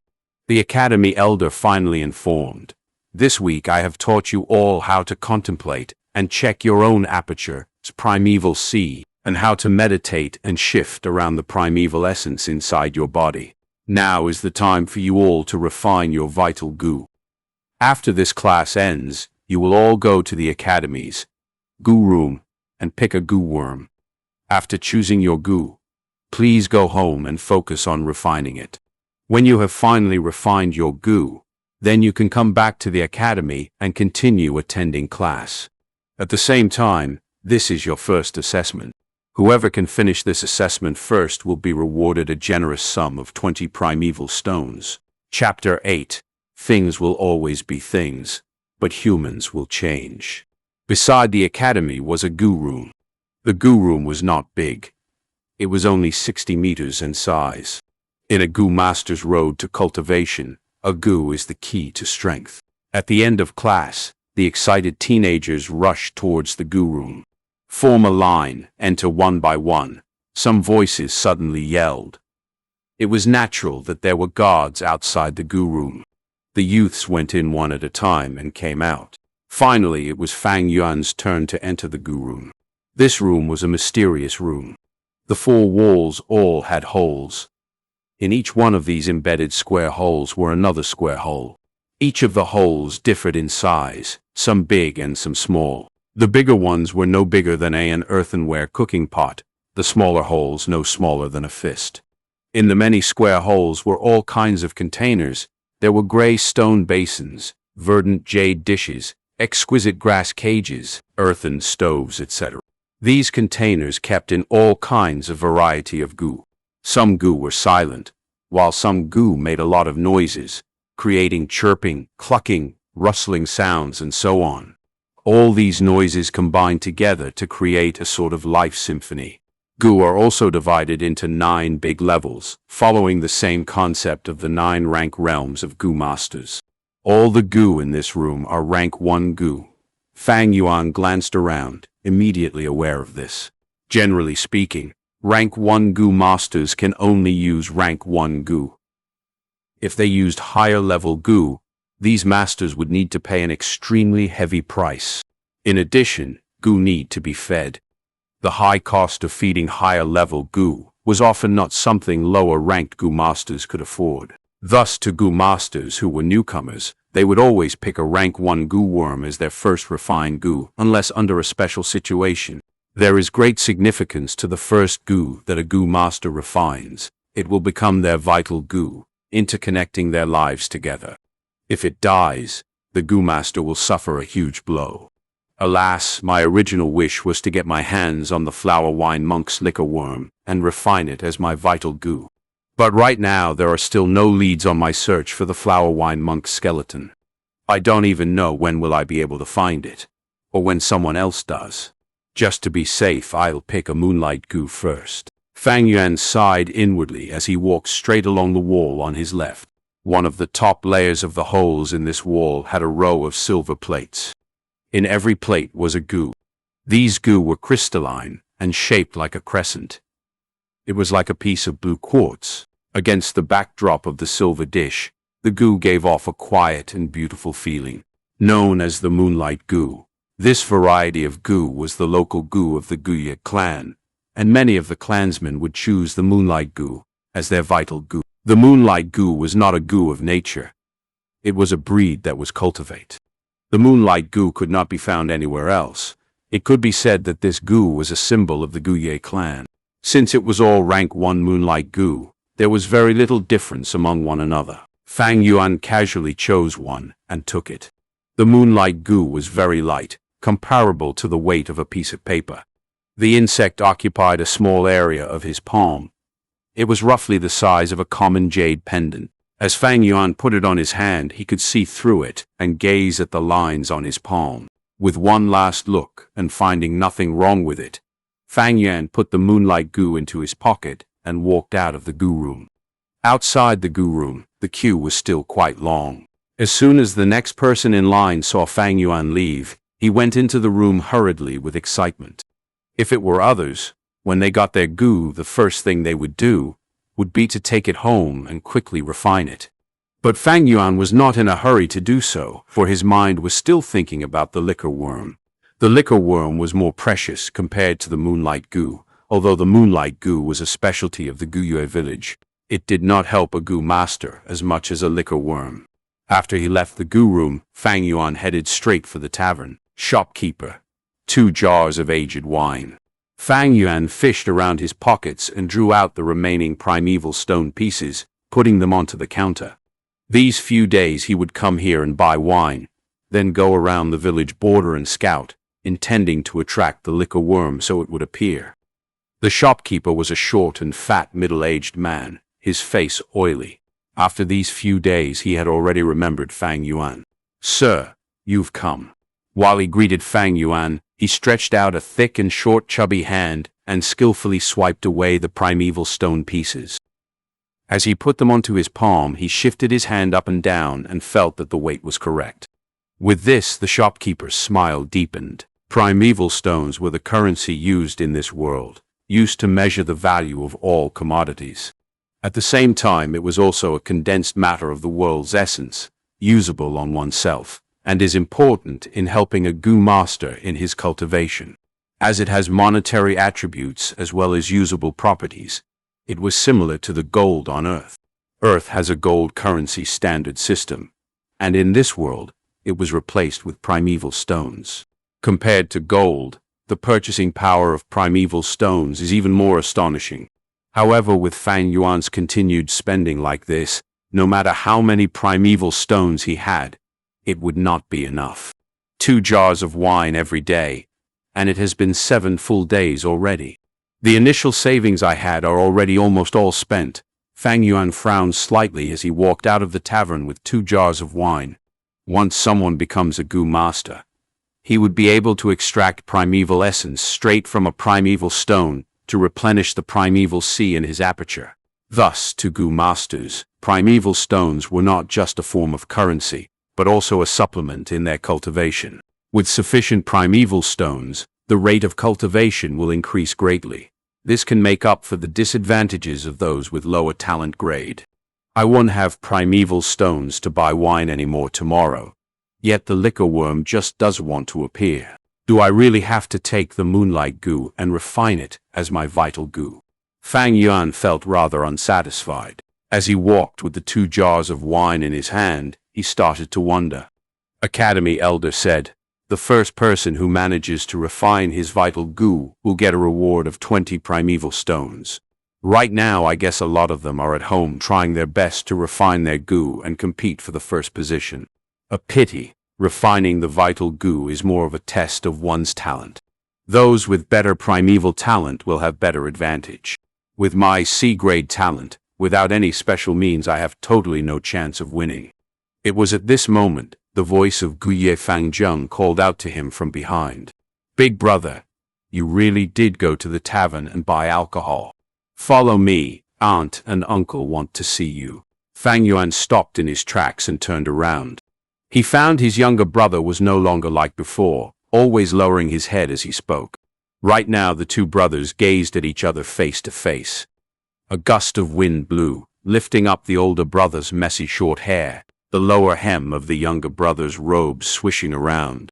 Just a short period of 1 month has gone by, yet humans change. A week after the awakening ceremony, a huge change came upon the older brother and the younger brother. The older brother Fang Yuan fell from the clouds, the title of genius mercilessly destroyed.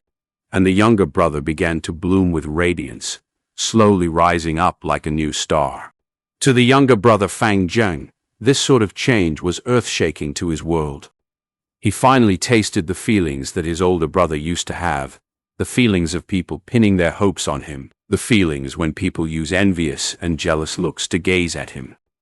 He felt like he was suddenly dragged out from a dark corner and placed into a heaven filled with light. Every day when he woke up, he felt like he was having a very sweet dream. The difference of how he was being treated from before and now was like day and night, making him somewhat unable to believe his reality even until now, but at the same time also strongly unaccustomed to it. It was hard to adapt. In a short while from being unknown to someone who was closely watched, people pointing at him all the time. Sometimes when Fang Zheng walked on the road, he would hear people around him talking about himself, voices praising him.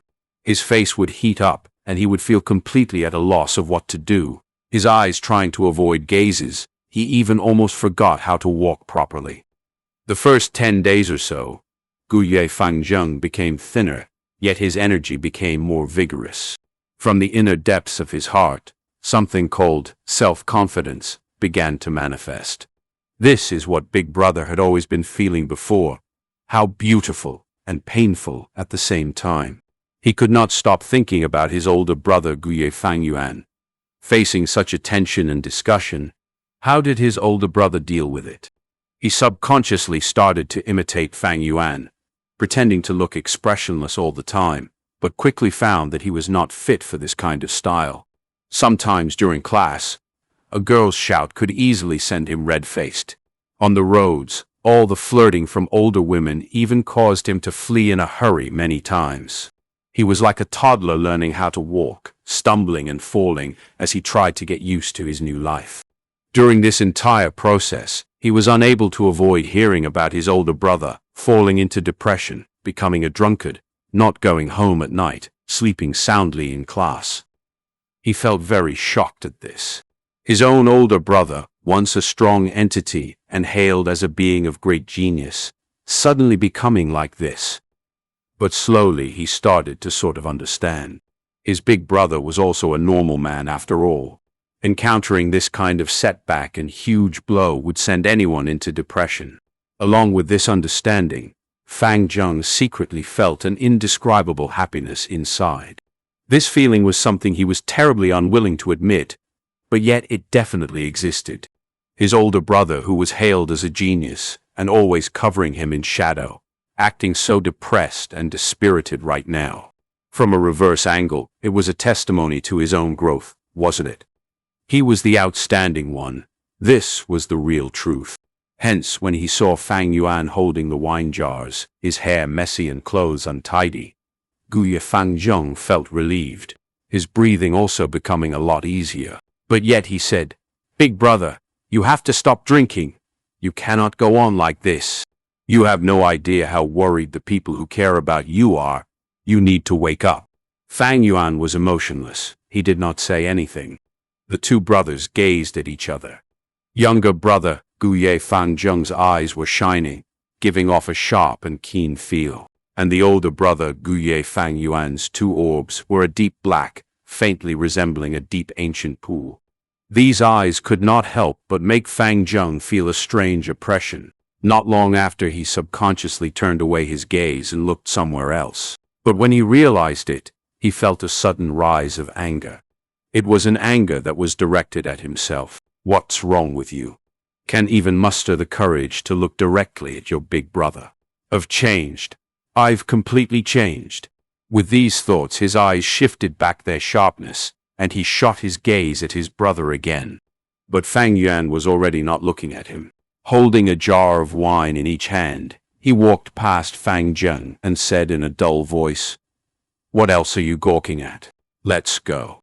Fang Zheng's breathing became disoriented, the strength that had accumulated inside his heart no longer able to be released. This made him experience a depression that was hard to describe. Seeing that his older brother had walked far ahead, he could only quicken his pace to catch up.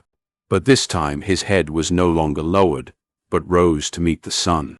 His gaze was fixed on his own feet that was stepping on his older brother Fang Yuan's shadow. Chapter 9. Two people who start on the same road, gradually becoming distant. The sunset was a red hue setting over the east. The sky was still bright, but everything seemed to be covered by a shade of gray. Overlooking the window, the mountains in the distance were gradually drawing towards a heavy black color. The light in the living room was dim. Aunt and uncle sat high in their chairs, their faces enveloped in shadow, their expressions hard to discern. As he saw Fang Yuan carrying the two jars of wine, his uncle Guye Dongtu's eyebrows twisted into a knot. He opened his mouth and spoke. In the blink of an eye, "You are both 15 years old now. Since you both have the talents of a Gu master, especially Fang Zheng, your aunt and I are proud of the both of you. I will give you both 6 pieces of primeval stones. Take it. Refining your Gu consumes a lot of primeval essence, so you will need these primeval stones." As he said this, some servants came over and passed Fang Yuan and Fang Zheng each a small bag. Fang Yuan took his bag silently. Fang Zheng immediately opened his bag and looked inside to see 6 pieces of oval-shaped, grayish-white primeval stones. His face lit up with gratitude at once, and he stood up from his seat, facing his aunt and uncle. "Thank you, aunt and uncle. Your nephew does need primeval stones to replenish my primeval essence. You have both raised me until today. This gratitude is engraved into my heart. I shall not forget it forever." Uncle smiled and nodded. Aunt hurriedly waved her hands and said warmly, "Sit down, sit down. Although you both are not our children directly, we have always raised you as our own. You both are able to gain a future, and we are proud of that. Alas, we do not have children of our own, and sometimes we thought that if you both could really become our children, it would be the best." Her words brought deep meaning. Fang Zheng did not understand it, but Fang Yuan frowned a little. Uncle cut in and said, "I have discussed this with your aunt. We thought of adopting you both and become a genuine, real family. Fang Zheng, I wonder if you are willing." Fang Zheng was stunned for a second, but the look on his face quickly emerged a joyful smile, and he said, "To be honest, ever since both my parents died, I have longed very much for a family of my own. To be able to become a family with aunt and uncle, this is too good to be true." Aunt's expression loosened, and she laughed. "Then you are our good son. Shouldn't you stop calling us aunt and uncle? Father, mother." Fang Zheng, in a state of realization, changed his statement. Aunt and uncle laughed heartily. "What a good son. Not a waste of us husband and wife to raise you since you were 5 years old. And we have raised you for 10 whole years. Aunt wiped her tears. Uncle looked at the silent Fang Yuan and said gently, Fang Yuan, how about you? Fang Yuan shook his head without saying a word. Big brother. Guye Fangzheng was about to advise him, but Uncle, whose tone was unchanged, stopped him. If that's the case, Fang Yuan, my nephew, we won't force you. Since you are already 15 years old, you need to start being independent. This way you will also easily carry on your Fang bloodline. Uncle here has prepared 200 primeval stones for you as financial support. 200 primeval stones. Fang Zheng's eyes opened wide. He had never seen so many primeval stones in his life. He couldn't help but reveal a jealous expression. But Fang Yuan still shook his head. Fang Zheng was puzzled, while Uncle's expression changed slightly. Aunt's face had also turned cloudy. Aunt and Uncle. If there is nothing else, then your nephew will take his leave. Fang Yuan did not give them any chance to speak again. After he finished his sentence, he took his wine jars and left the hall immediately. Fang Zheng rose from his seat and said, Father, Mother, Big Brother is not thinking straight. How about you let me advise him? Uncle waved his hand and deliberately sighed. Alas, this matter cannot be forced. Since you have the heart, as your father I am already very content. Servants, take care of young Master Fang Zheng, treat him well. Then your son will take his leave. Fang Zheng retreated, and the living room fell into silence. The sun set below the mountain, and the living room became darker. In a while from the darkness, Uncle's cold voice emerged. Looks like this brat Fang Yuan has seen through our plot. Among the regulations of the Guye clan, it was clearly stipulated that the eldest son at 16 years of age would have the qualifications to inherit the family property. Fang Yuan's parents had passed away, leaving behind a fortune. It was being taken care of by aunt and uncle. This inheritance was not something a measly sum of 200 essence stones could compare to. If Fang Yuan had also agreed to be adopted by aunt and uncle, then he would lose the right to inherit this fortune. If Fang Yuan at this year's age of 15 decided to be independent, he would also not conform to the clan's regulations. Luckily we managed to win over Fang Zheng, and Fang Yuan only has C-grade talent. Uncle heaved a sigh, feeling joyful. Then husband, if Fang Yuan decides to go independent at 16 years of age, what do we do? Aunt's tone was hysterical as she thought about the inheritance. Since he is acting undisciplined, then he can blame us. As long as we catch him committing a huge mistake before he leaves us and expel him from our family, it will be counted as snatching away his right to inherit the legacy, Uncle explained coldly. But the brat is very clever. How would he make a mistake? Aunt asked, puzzled. Uncle rolled his eyes immediately and whispered angrily, You are really stupid. If he won't make a mistake, can't we frame him instead? Just let Shen Kui seduce Fang Yuan and scream assault. We catch him on the spot. Fabricate a story about him acting wild while he was drunk. Surely we can expel Fang Yuan. Husband, you really have a way. What an ingenious plan. Aunt was overjoyed at that moment. The thick colors of the night covered the sky, and the stars that blanketed the sky were mostly covered away by floating dark clouds. Each of the households in the village gradually lit up with lights. Guye Fangzheng was ushered into a room. Young Master Fangzheng, the old master personally had me tidy up this room specially for you, Mother Shen said with a hospitable tone. She bowed her waist, her face having a flattering smile. Fangzheng looked around with a glance, his eyes shining. This room was at least bigger by 2 times compared to his previous room.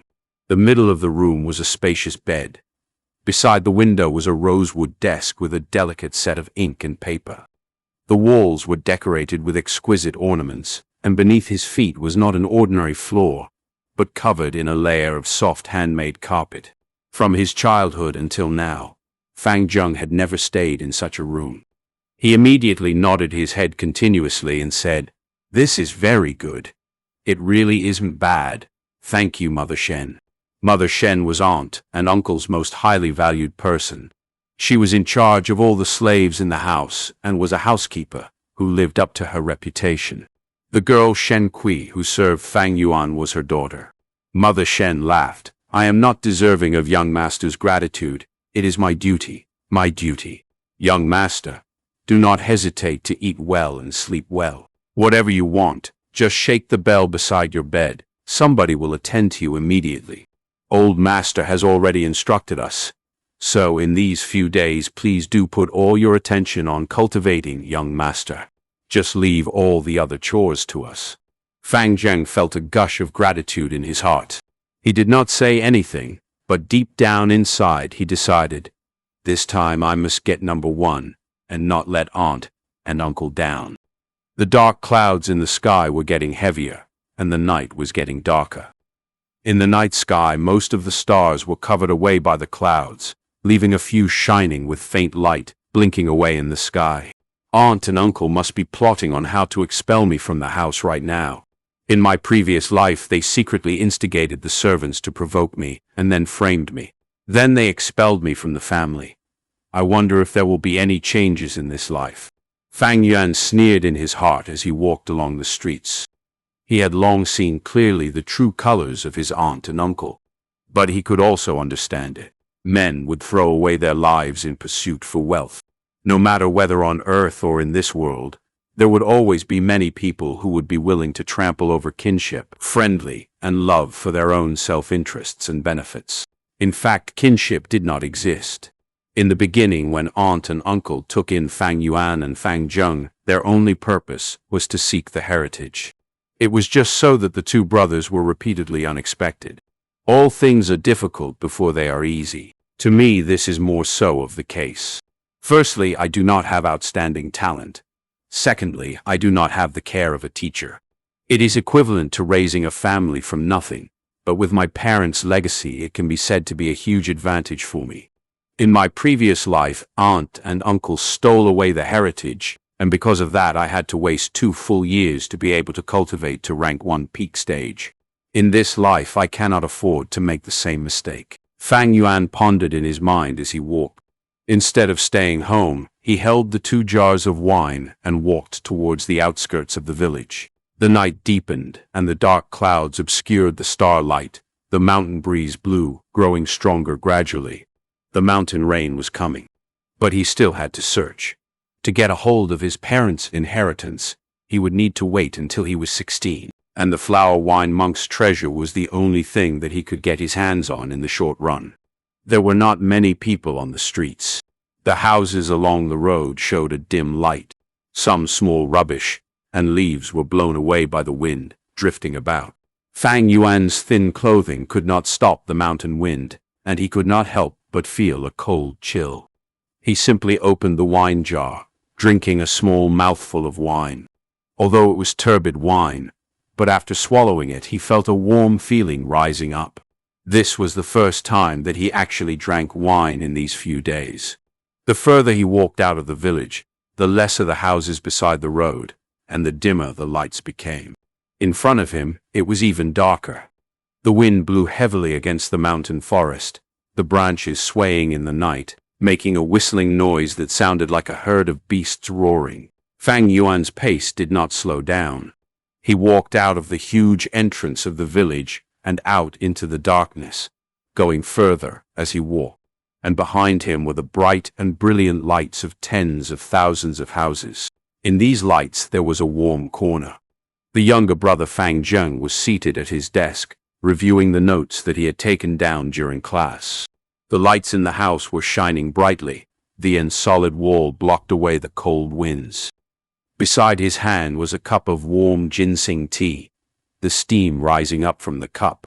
Young Master Fang Zheng, the hot bathing water has been prepared for you. Outside the door, Shen Kui's voice softly floated through. Fang Zheng's heart jolted. Then bring it in, please. Shen Kui walked into the room with her waist bowed, her expression pleased. Your servant greets young master.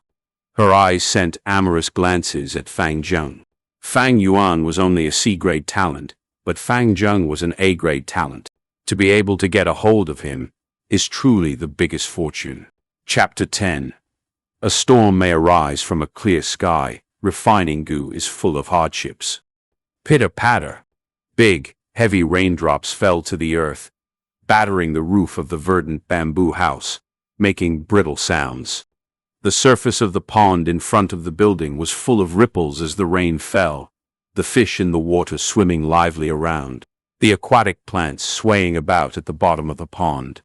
The sky was overcast. A thick rain curtain obscured the field of vision as far as the eye could see. In the somewhat dim room, the window was open, and Fang Yuan quietly watched the heavy rainfall, sighing. It has already been 3 days and 3 nights.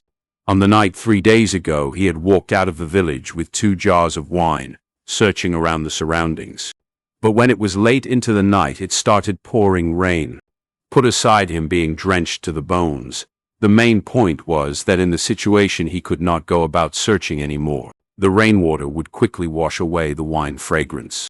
At the same time, if he forced himself to search under such conditions, it might arouse suspicions. Although previously he pretended to become a depressed, drunken person to cover up his real motives, but he knew never to underestimate the intelligence of others around him. Only a fool would think others were stupid. Thus, under this helplessness, Fang Yuan could only stop his search. Not to mention that the moment it started raining, the rain had went on continuously. Sometimes it became heavier, and sometimes lighter, but it never stopped. I guess in this way I won't be able to find the liquor worm for a short period of time.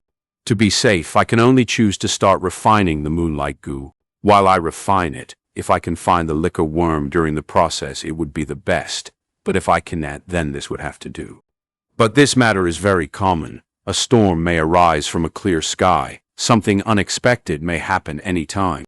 In this world, who can do everything without obstacles in his way, having a perfect journey?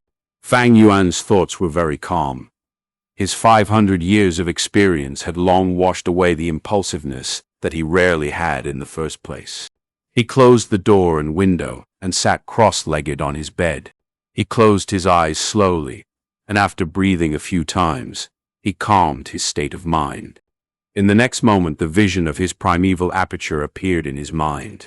The aperture may be positioned inside his body, but it was mysteriously unusual, limitlessly big, and yet infinitely small. The outer layer of the aperture was a layer of light.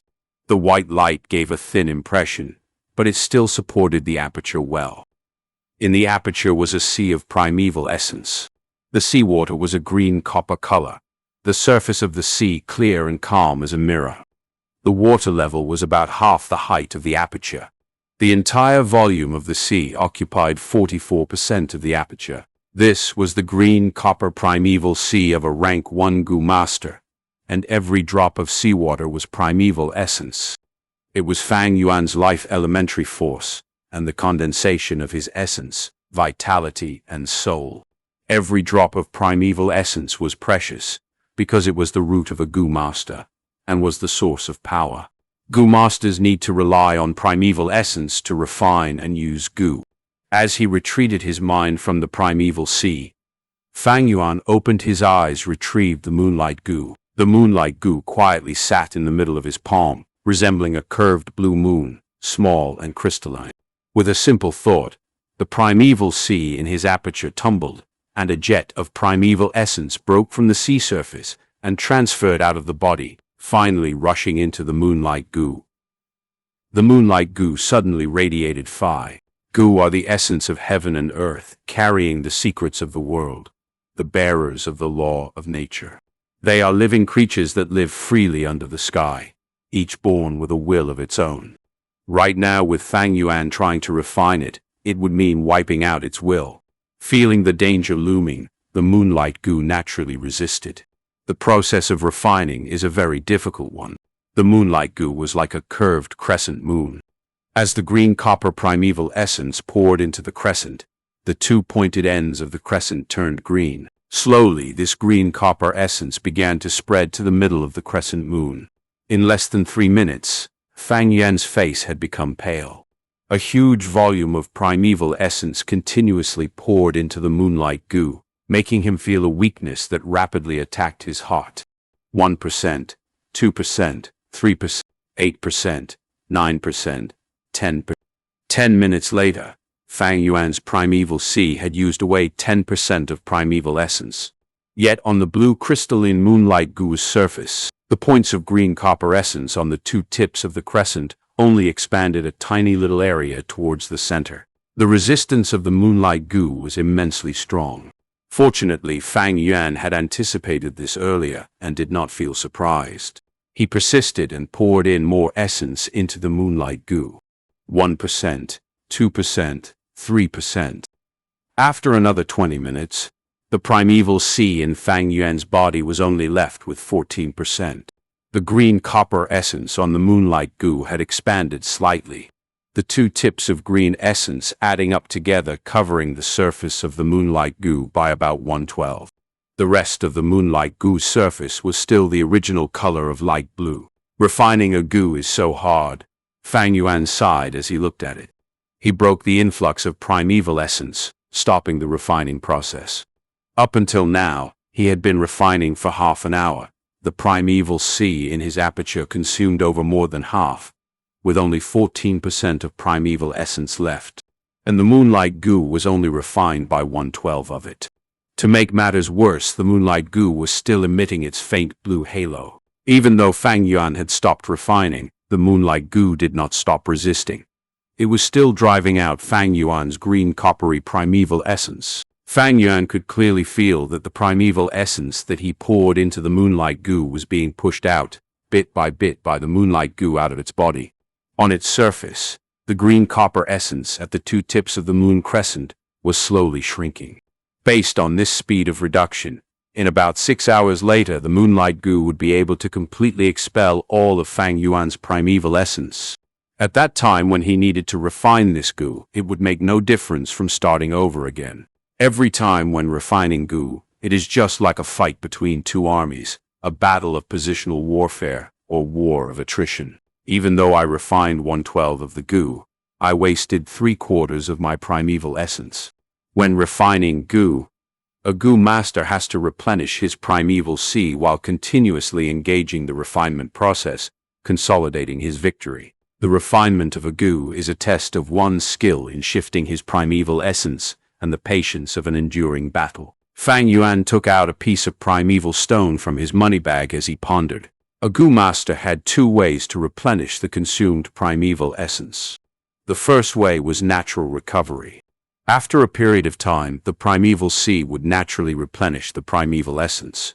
In the case of a C-grade talent like Fang Yuan, it would take about 1 hour to replenish 4% of primeval essence.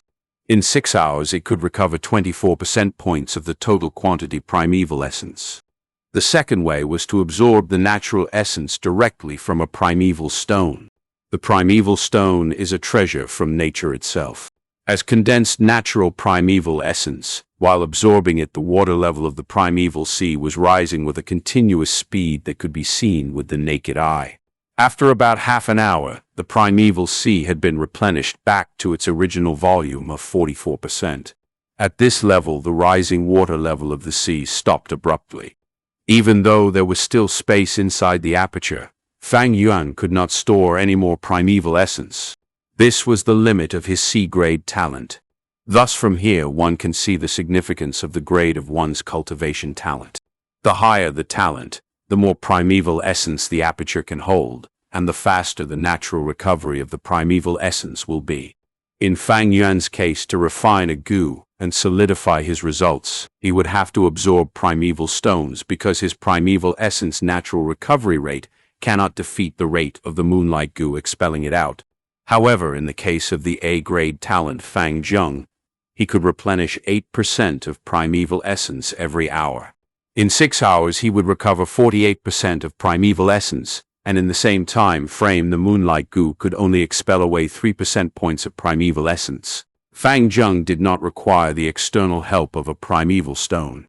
He could go on refining with a few rests in the process and successfully refine the moonlight goo in a few days. That was why Fang Yuan knew from the beginning that in this test, to refine the moonlight goo, he never had the chance to obtain the first position. It had nothing to do with a person's actual strength, as the first factor was the grade of talent. The second factor would be primeval stones. If there was an abundance of primeval stones, without hesitation to consume, a B-grade talent could also surpass an A-grade talent and obtain the first position. In my hands are 6 pieces of primeval stones. I cannot compare to Guillermo Bay or Guye Chi Chen, these kinds of people who have their elder family members supporting them from behind. My talent is on C-grade and cannot be compared to Fang Yuan, who has an A-grade talent. I never had a chance of winning in this test. Why not divert my energy and go look for the liquor worm? If I can make the liquor worm into my vital goo, it would be so much better than the moonlight goo. The sound of rain outside the window has gotten lighter. There seems to be a sign of ceasing. The rain has been ongoing for 3 days and 3 nights. It should be time it stopped.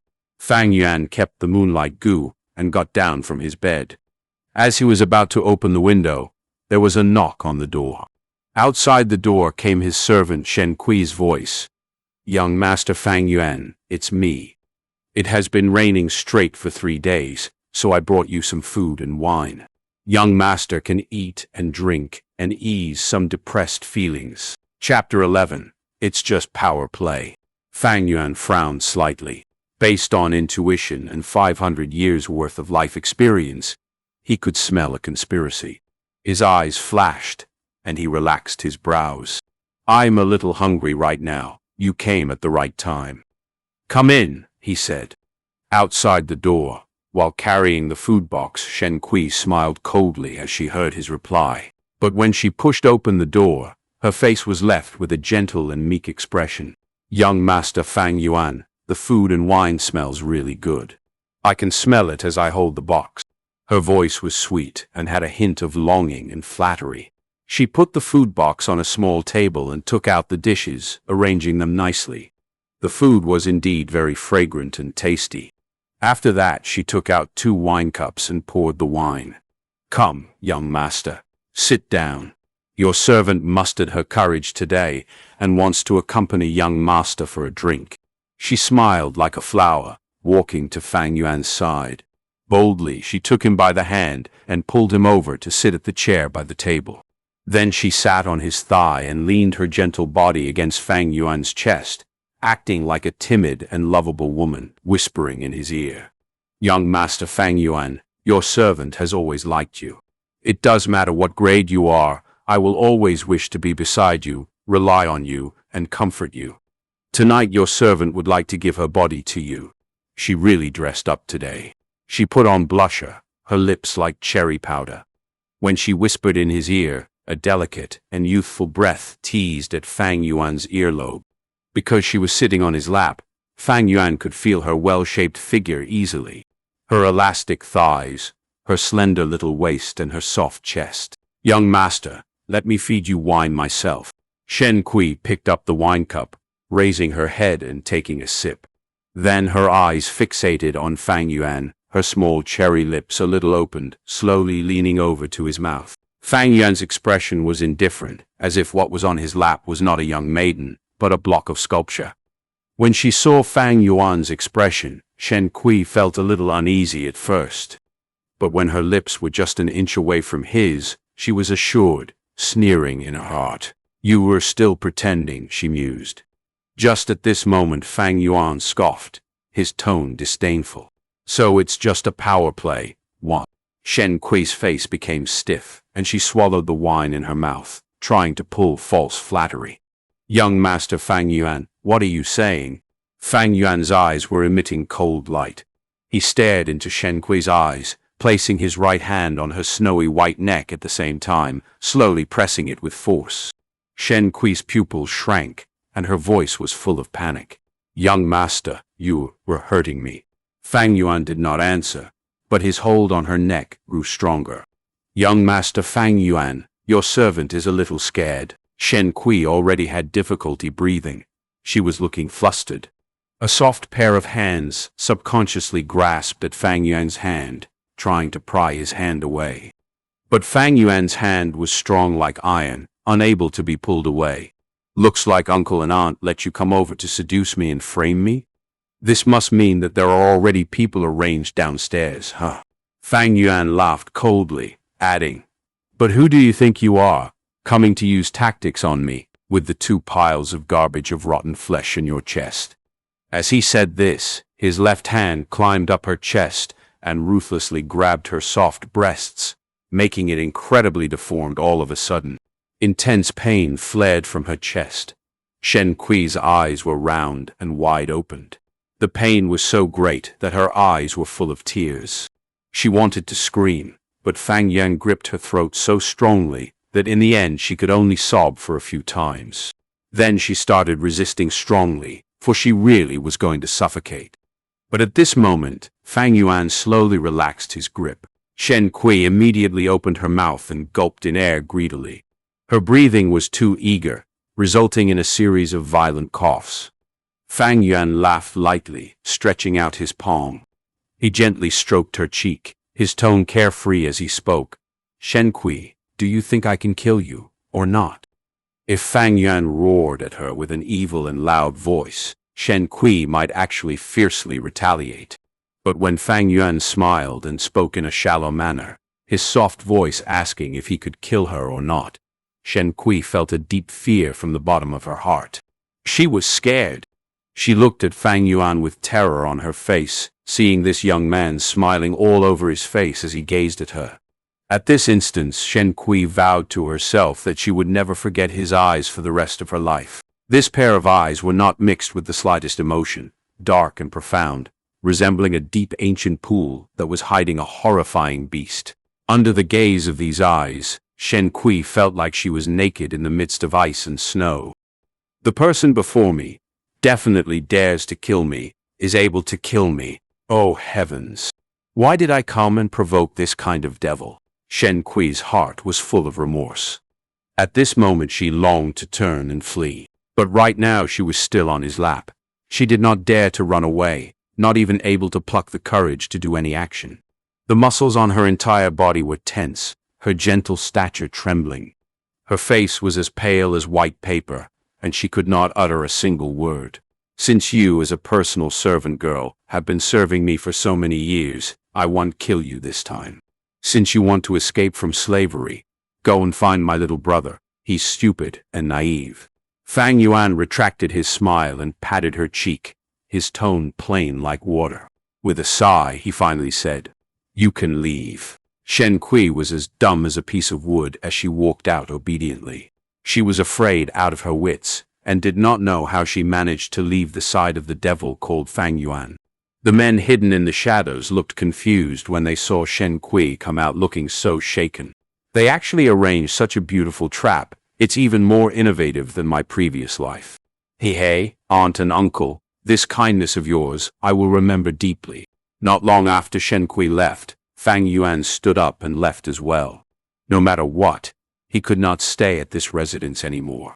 A wise man sees and mitigates foreseen risks. What more to say for a devil? When there is insufficient strength, only a fool would put himself in danger. "Innkeeper, do you have any rooms available?" Fang Yuan came to the only inn in the village and asked for the price. Yes. There is room on the 2nd floor and 3rd floor. Not only is it cheap, the rooms are also tidy and clean. The 1st floor is the cafeteria. Guests of the inn can come here and eat. There is also service for asking the inn workers to bring up food to your room. The innkeeper was full of hospitality as he entertained Fang Yuan. This inn was the only one in the village, but the business was not very good. In fact, it was somewhat deserted. Only when the annual merchant caravan came by to trade on Qingmao Mountain, the inn would be full of people. Fang Yuan was a little hungry, so he passed 2 full round pieces of primeval stones to the innkeeper. "Give me a good room for me to stay in, and prepare 2 jars of wine, 3-4 different dishes. Return me any excess balance." Done. The innkeeper took the 2 pieces of primeval stone and asked, "Would you like to eat in your room, or dine in the hall?" Fang Yuan looked at the sky. The rain had stopped, and it was nearing evening. He could simply eat in the lobby, and set out straight for the outskirts of the village when he was done, continuing his search for the treasure of the flower wine monk. Thus he replied, "I'll eat in the hall." The inn had a dining hall. There were a dozen square tables. 4 long benches surrounded each table. In between the tables were huge and thick pillars that were supporting the inn. The floor was covered with big tiles of marble, but it was wet. It was hard to conceal the moisture of the mountain. There were 3 tables seated with people. Seated by the window, an old man was drinking wine, gazing outside at the sunset, being all alone. In the middle of the cafeteria was a table seated with 5-6 hunters. They were discussing about their hunting experiences in loud voices, and at their feet were a pile of different kinds of mountain prey, like pheasants and hares.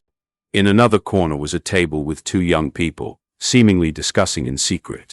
Their figures were hidden in the darkness. It was hard to see them, and harder to know their gender. Fang Yuan decided to sit by the table nearest to the door. Soon after, the dishes were served on the table. With my C-grade talent, to refine the moonlight goo, I would need to borrow primeval stones. If my luck is good, and this moonlight goo does not have a strong will, I would only need 5 pieces. But if it is stubborn that I'd be in trouble, probably need around at least 8 pieces.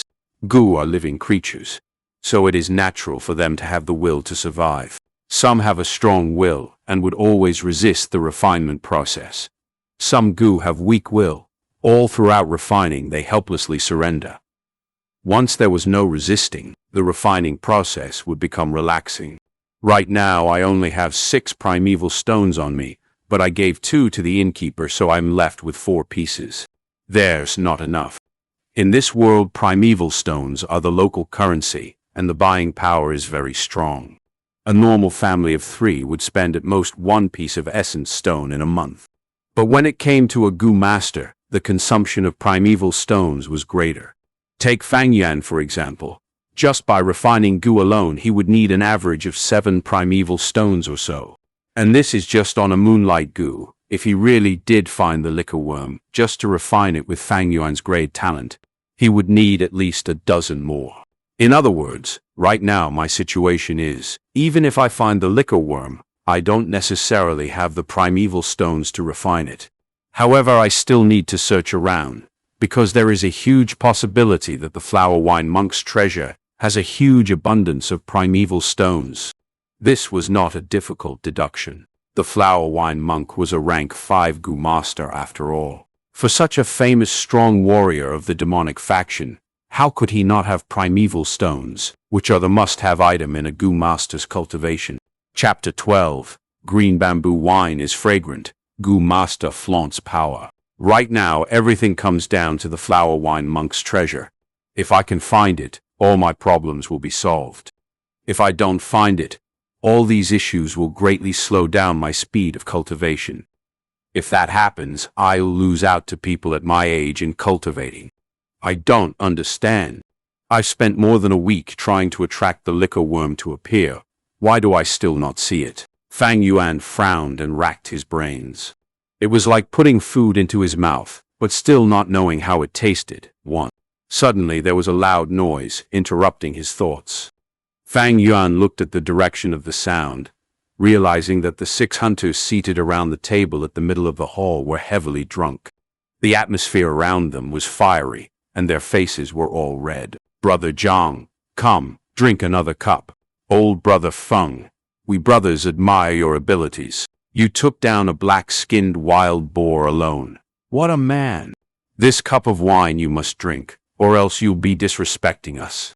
Thank you, brothers, for your sincerity, but I really can't drink any more. Brother Feng can't drink any more. Perhaps you dislike this wine because it's not good enough? Waiter, come over! Give me some good wine. The noise was becoming louder.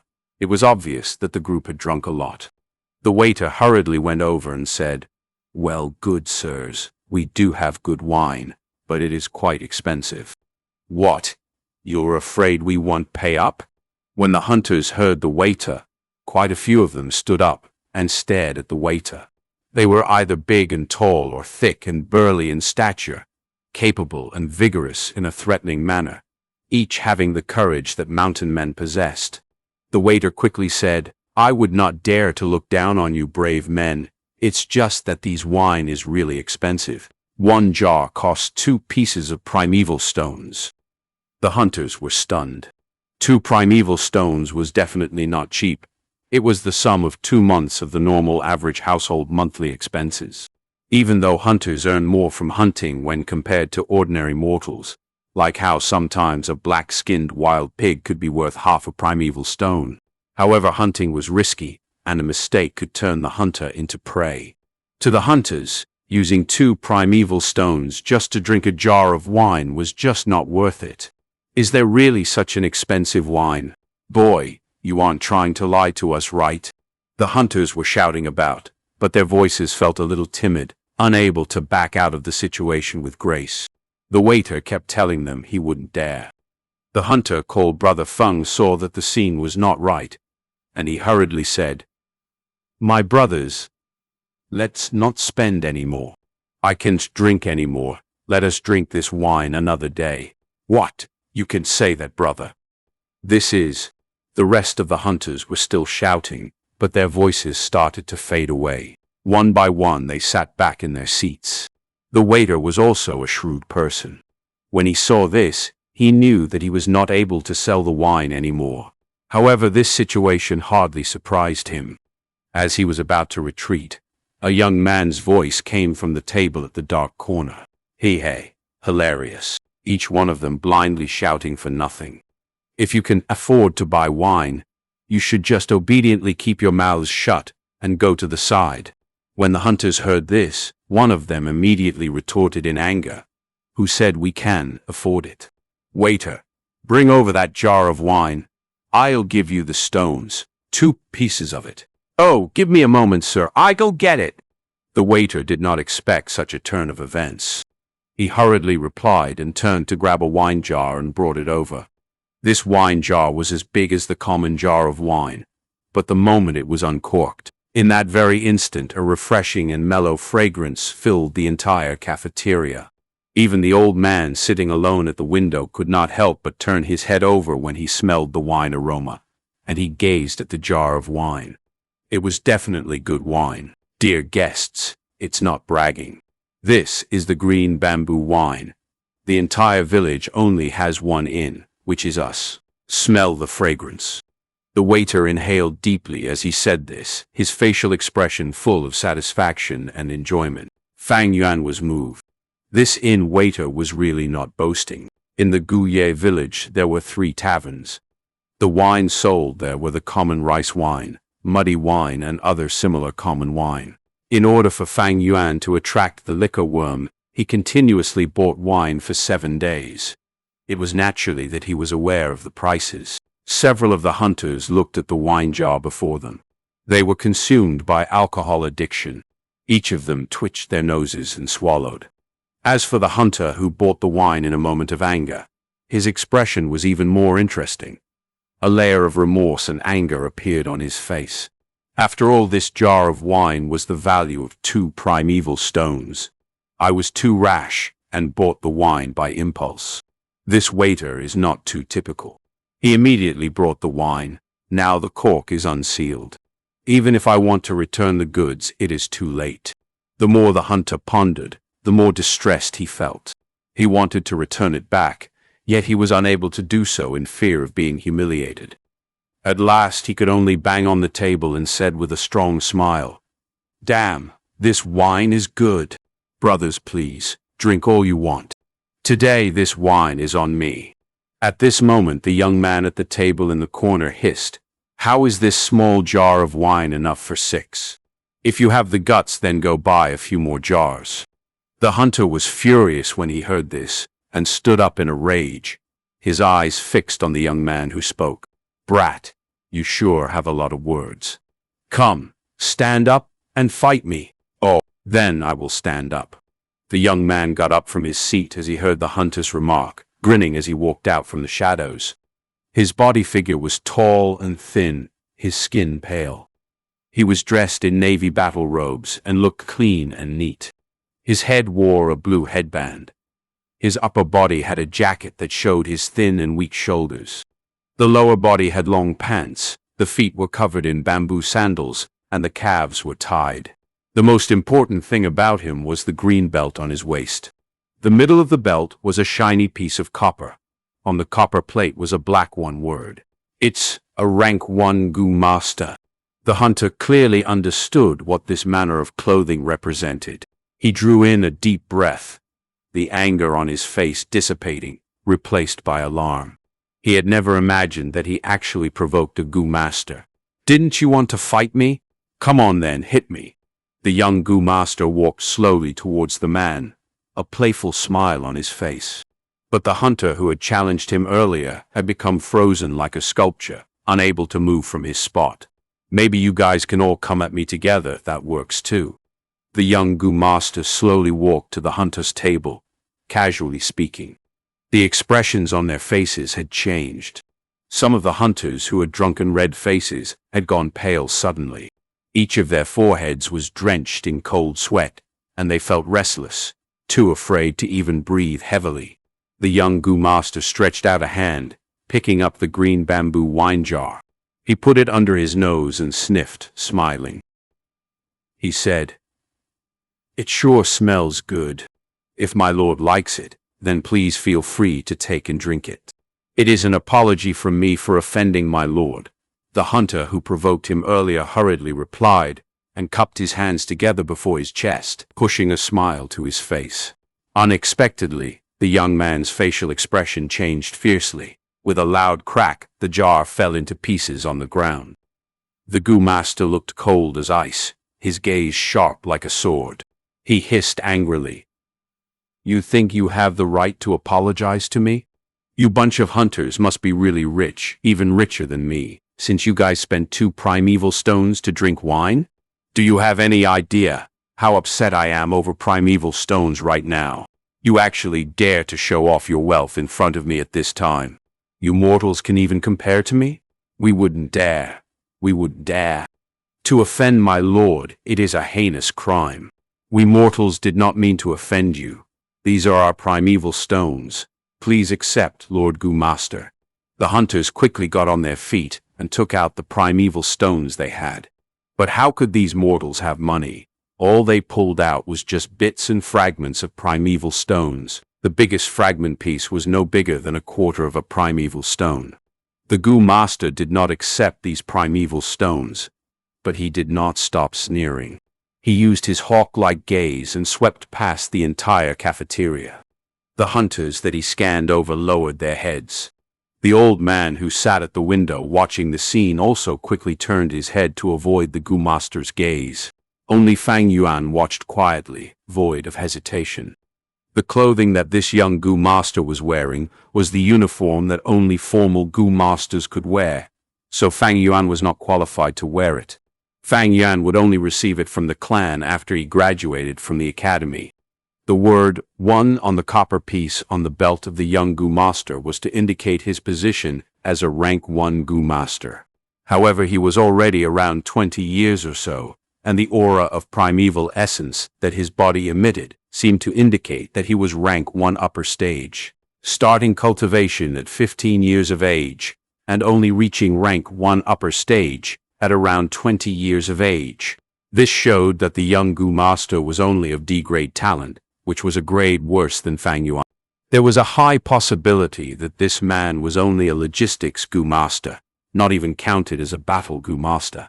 However, even if that was the case, when facing these 6 brawny hunters, it was more than sufficient. This was the gap of power between a Goo Master and a mortal human. With power, one can be at the top. This is the nature of this world.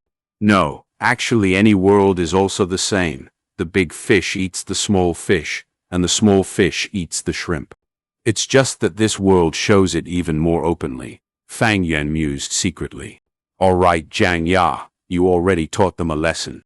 Let's not further embarrass these mortals. If it gets out, even if you are not embarrassed, I would be. The other young person sitting in the corner voiced out. When everyone heard the voice speak, they realized that this young person was a woman. The young Goo Master called xianxia stopped sneering as his female companion chided him. He did not even bother looking at the fragments of primeval stones that the hunters had taken out. These stones were not even the sum of 2 primeval stones. He was definitely not interested in it. He flicked his sleeve and walked back to his original table. As he strode back, he said maliciously, "If you think you have the guts to continue drinking, then go and drink green bamboo wine. I want to see who still dares to drink this wine." The hunters all lowered their heads, acting like 6 obedient sons after being scolded. The strong aroma of wine filled the entire cafeteria. The hunter who bought the wine felt his heart aching as he smelled the fragrance. After all, he had spent 2 primeval stones on this wine, yet he never got to drink even one mouthful. Fang Yuan put down his chopsticks. He had eaten enough. As he sniffed in the wine aroma, his eyes flashed for a moment. Then he took out 2 primeval stones and put them on the table. "Waiter, give me a jar of green bamboo wine," he said indifferently. The whole scene froze. The young Gu master called xianxia instantly stopped in his footsteps. The corners of his mouth twitched and he exhaled. He had just finished his warning, yet right after he was done, Fang Yuan wanted the wine. This was like specially stepping over him and slapping him in the face.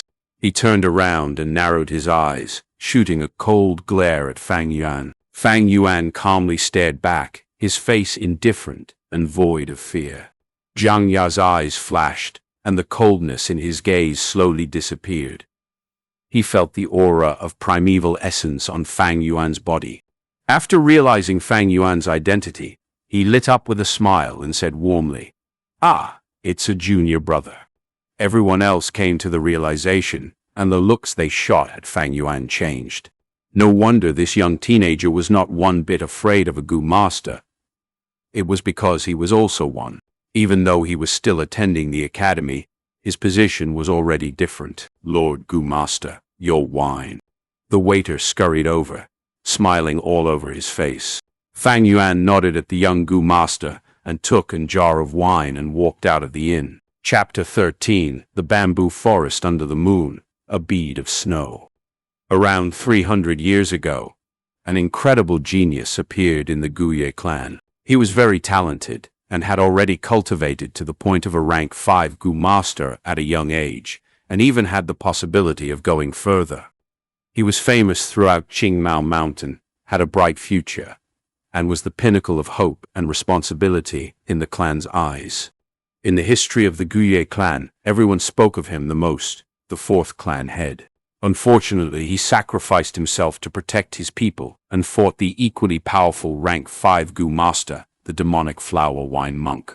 Even though he defeated the flower wine monk after a fierce battle, he let the devil get on his knees and beg for mercy. In the end, he was careless and got caught by the flower wine monk's sneak attack. The 4th head angrily executed the flower wine monk, but due to his own heavy injuries, he died an untimely death. This tragic incident had long since circulated until today, becoming a popular story among the Guye clan. However, Fang Yuan knew that this story was not to be believed, because it had a very large loophole.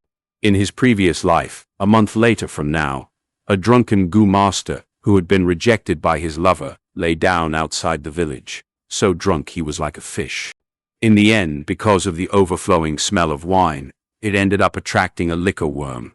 The Gu master chased after the liquor worm and found the remains of the flower wine monk in a secret underground cave, also finding the flower wine monk's inheritance. This Gu master quickly hurried back to the clan and told them of the matter, causing a huge stir. As the storm gradually subsided, he also gained benefit from it. He obtained the liquor worm. His cultivation increased. The girlfriend who once abandoned him went back to his side, and he became the talk of the village for a while. When stories are passed down generation by generation, it is normal to change along the way. But in Fang Yuan's memories, the story of the Gu master discovering the treasure seemed quite authentic. Yet he had a feeling that the story was hiding other truths. I was not aware of it at first, but in these few days while I searched and analyzed on the side, I feel that something feels out of place.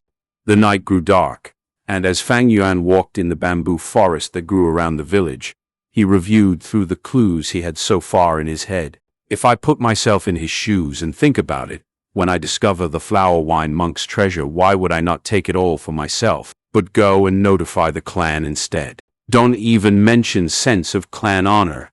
Everyone has greed in their hearts. What is it that would make that goo master betray the greediness in his heart, even going as far as to be willing to abandon all interest and profit, and report this finding to the clan's top brass?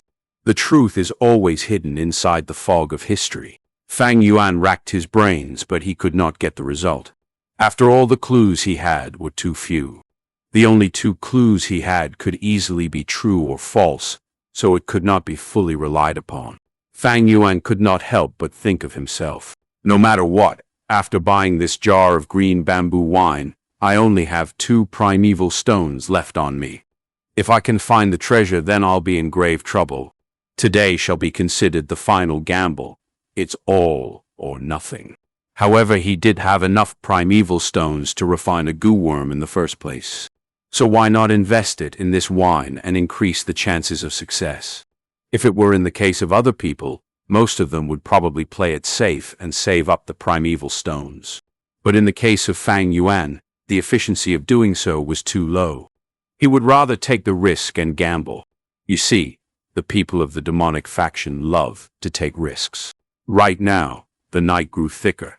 The spring moon shaped like a bow. Clouds obscured the moonlight, as if coating the crescent moon with a thin sheet of gossamer. Because it just finished raining continuously for 3 days and 3 nights, the turbid energy between the mountains had been washed away clean, leaving behind the purest of freshness. This fresh air was pure like a piece of white paper, and was more effective in spreading the wine aroma around. That was the first reason why Fang Yuan was full of confidence tonight. The previous 7 days of searching was not without gain. At least it proved that the flower wine monk did not die in those places. This was the second reason for Fang Yuan's confidence.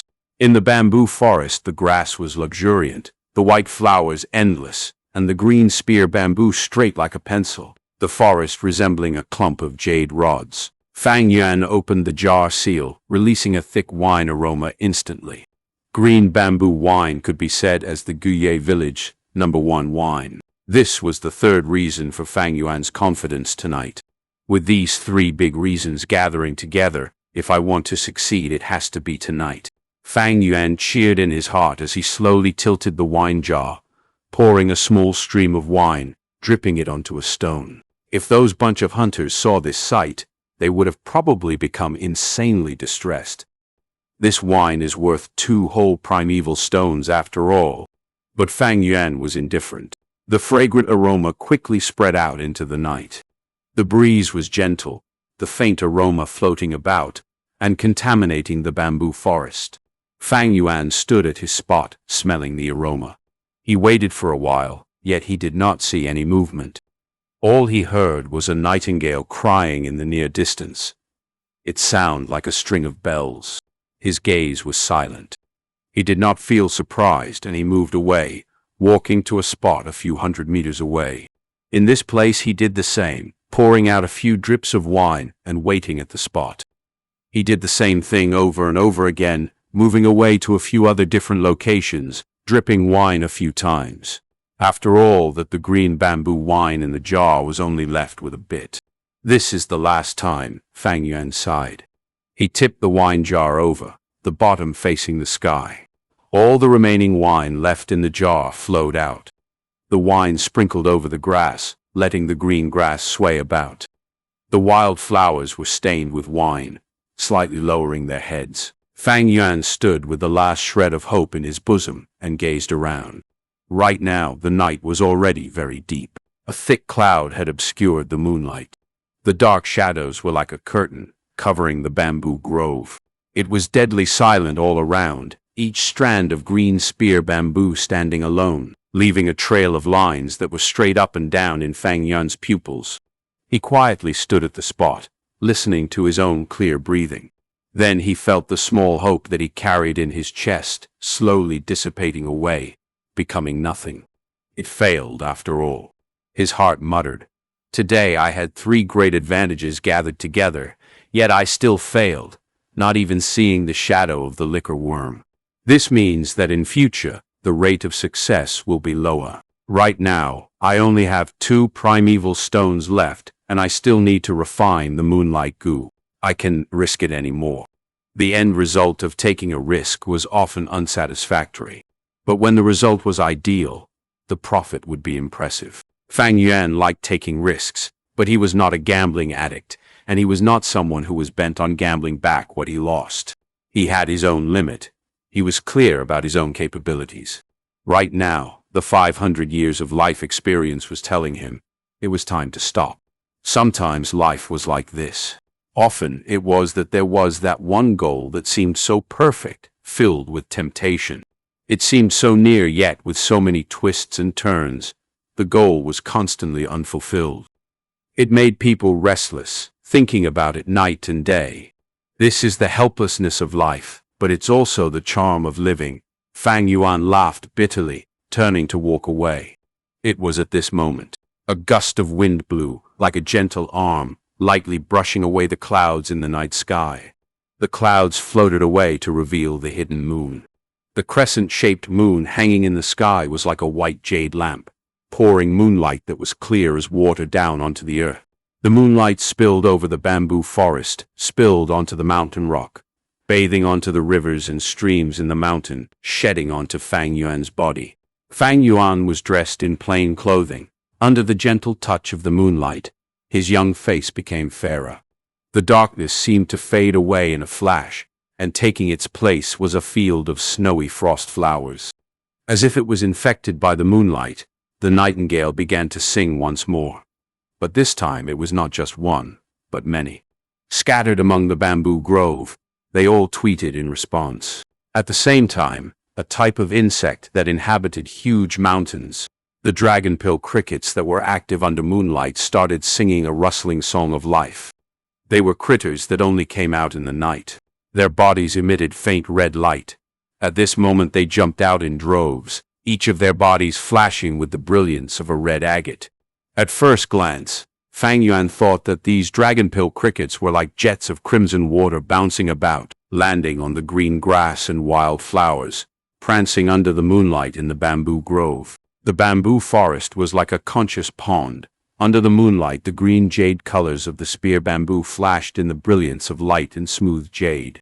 The enchanting sight of the dense trees and bright flowers in spring. Mother Nature was showing Fang Yuan her immense beauty at this moment. Fang Yuan unconsciously stopped in his footsteps, feeling as if he was in a heavenly land. He was already about to depart, but at this moment he subconsciously looked around. The clump of wild flowers and grass that he had poured the last dredges of wine over trembled gently in the wind, remaining empty. Fang Yuan laughed at himself and took back his line of sight. However, unexpectedly in the process of turning away, he saw a dot of white snow. This bead of snow was glued to a spear bamboo pole not far away. Under the moonlight, it was like a suspended round pearl. Fang Yuan's 2 pupils expanded fiercely, his body trembling slightly. His heart dropped and started pumping faster each second. It was the liquor worm. Chapter 14. In the mountain crevice hides a profound theory. The liquor worm was shaped like a silkworm, its entire body giving out pearl-white light. It was a little chubby and had a cute appearance. The liquor worm fed on wine and could fly. When it flew around, it would curl up into a ball, and its speed was very fast. Even though it was only a rank 1 goo, but it was worth even more than a few rank 2 goo. To make it into one's vital goo was way more beneficial than the moonlight goo. Right now the liquor worm was glued to a bamboo pole merely 50-60 steps away from Fang Yuan. He held his breath, not closing in rashly, but slowly walking backwards. He knew his distance was very near, but to really catch a liquor worm directly it was an incredibly difficult task for a goo master who just opened the primeval aperture like him. You could say there was totally no hope of success. Fang Yuan was unable to see the liquor worm clearly, but in the darkness he could feel the liquor worm directing its vigilance at him. He slowly backed away gently, trying his best not to disturb the liquor worm.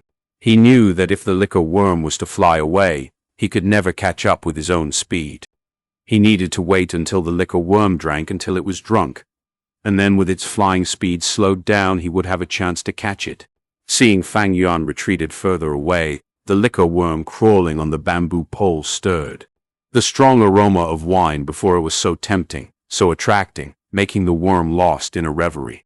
If it had saliva, it would have long been drooling a pool of saliva around it. But the liquor worm was incredibly wary and vigilant.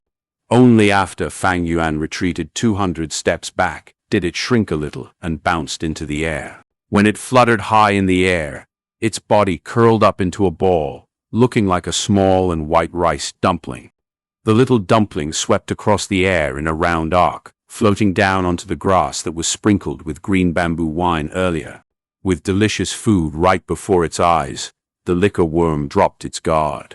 It impatiently climbed onto a flower bud, filled with some wine, and popped its little head in, only leaving a chubby tail on the outside. The liquor worm was ravenous, and the green bamboo wine was so delicious.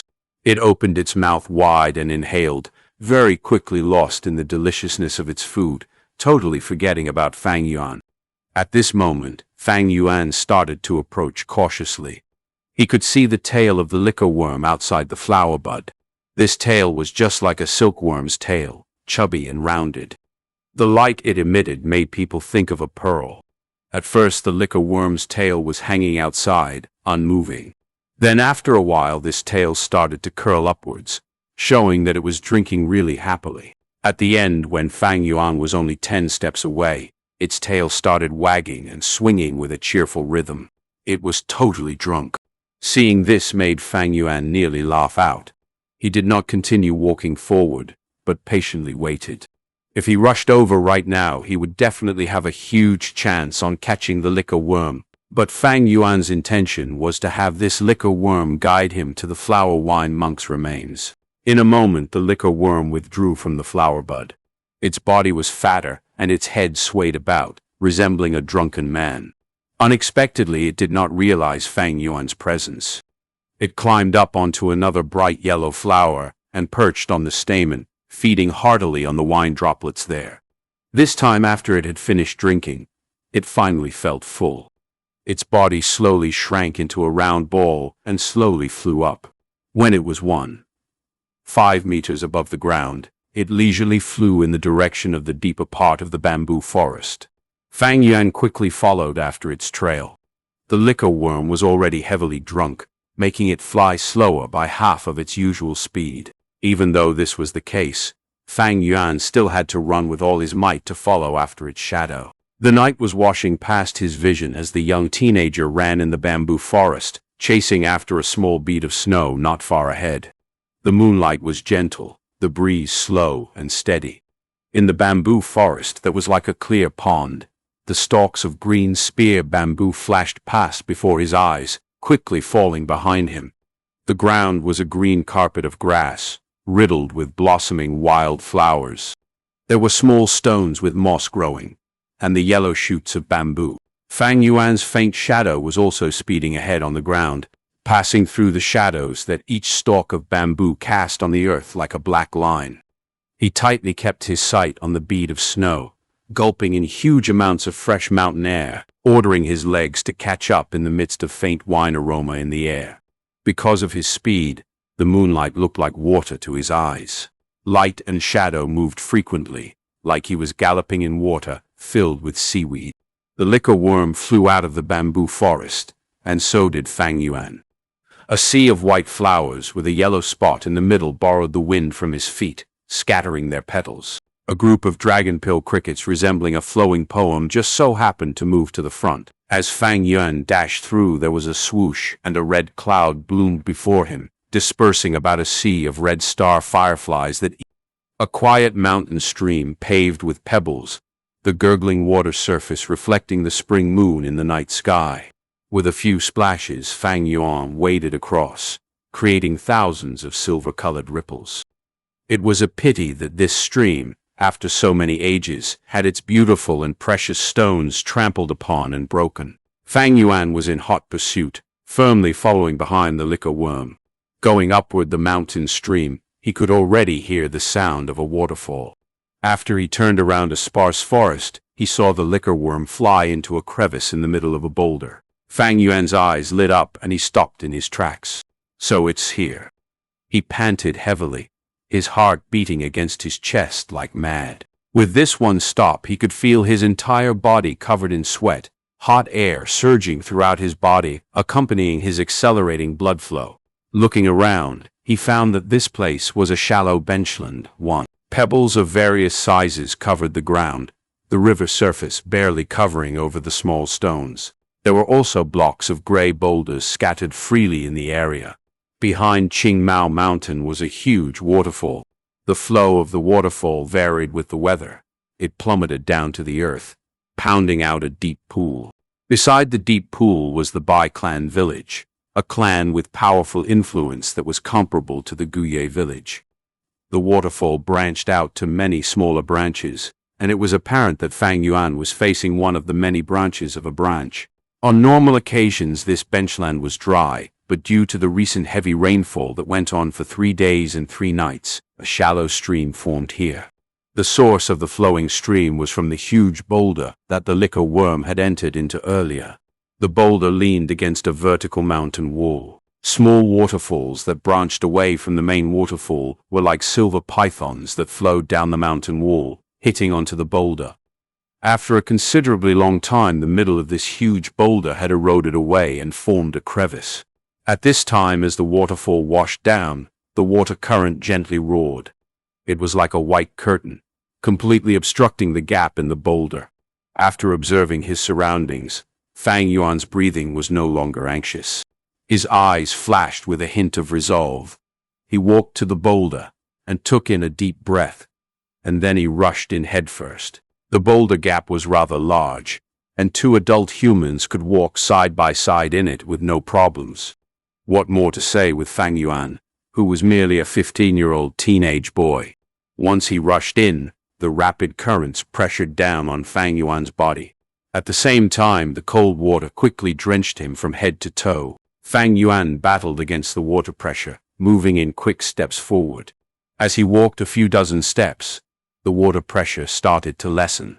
But the space in the fissure also began to shrink, and Fang Yuan could only walk sideways. His ears were filled with the roaring of the water. The top of his head was a sheet of white, and deeper into the boulder was a black darkness. What was hiding in the darkness? It could be a poisonous serpent, but it could also be a poisonous gecko.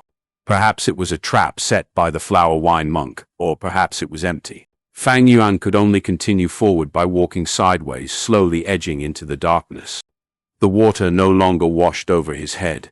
The stone walls were covered in moss, grazing against his skin, feeling slippery. Soon he was swallowed by the darkness, and the stone crevice became narrower, squeezing around him. Gradually, even his skull could not rotate freely. Still, Fang Yuan gritted his teeth and continued forward. After walking another 20 more steps, he realized that there was a red shade of light in the darkness. At first, he thought it was an illusion, but when he blinked and focused, he began to confirm that this was indeed light. This realization made him renew his spirit. He continued walking for another 50 to 60 steps, the red light growing brighter. In his eyes, the light slowly expanded into a long, vertical, and fine seam. He stretched out his left arm, suddenly feeling that the wall in front had bent away. Instantly he rejoiced, knowing that there was an enclosed space inside the huge boulder. With another few steps, he finally rushed into this light seam. His eyes were greeted with the sight of an approximately 80 meters wide enclosure. I have been walking for so long. With this distance, I'd have long passed the boulder, so I should be in the heart of the mountain cliff right now. As he sized up this hidden space, he moved his hands and legs about, stretching his limbs. The entire room was filled with dim red light, but he could not tell where the light was coming from. The stone walls were damp and covered in moss, but the air here was very dry. On the walls, there was also a few withering vines. The vines intertwined with each other, weaving across half of the wall surface. There were even a few withering flowers growing on the vines. Fang Yuan looked at the remnants of these flowers and leaves, feeling somewhat familiar. These are wine sack flower goo and rice pouch grass goo. Suddenly a thought had crossed his mind, and he was able to recognize these withering stems and vines. Goo came in many shapes and forms. Some were like mineral rocks, such as the blue crystal form of the moonlight goo. Some came in the forms of worms, such as the silkworm-like liquor worm. There were also flowery grassy types, just like the wine sack flower goo and the rice pouch grass goo before Fang Yuan. These two types of goo were rank 1 natural goo. Just with pouring in primeval essence would they be able to grow. After growing up, the middle of the flower would secrete flower nectar wine, and the grass pouch would grow out fragrant rice. Fang Yuan moved his line of sight along the vines, and sure enough he discovered a heap of withered roots gathered into a ball-shaped clump at a corner. The liquor worm was resting on the clump of dead roots, sleeping soundly. It was already within easy reach. Fang Yuan walked over and took the liquor worm into his arms. Then he got onto his knees and pulled the dead vines apart, discovering a pile of skeleton bones bundled inside. "I finally found you, flower wine monk." There was a smile on his lips as he saw this. Just as he was about to reach his hand out and strip away the remaining vines, suddenly, "Try touching it." A voice full of murderous intent suddenly sounded behind Fang Yuan. Chapter 15. History is written by the victorious. In this secret cave, someone's voice loomed behind all of a sudden. Even when it came to Fang Yuan, he could feel the hairs on the back of his neck standing, his scalp numb. He had been followed. Could it be that him repeatedly going out these few days had aroused the suspicion and attention of people? Or was it someone sent by his uncle? In his mind he even thought of the rank 1 Goo master that he encountered in the inn, the young man called xianxia. In that short moment his mind flashed countless ideas and guesses, in addition to thinking of a solution.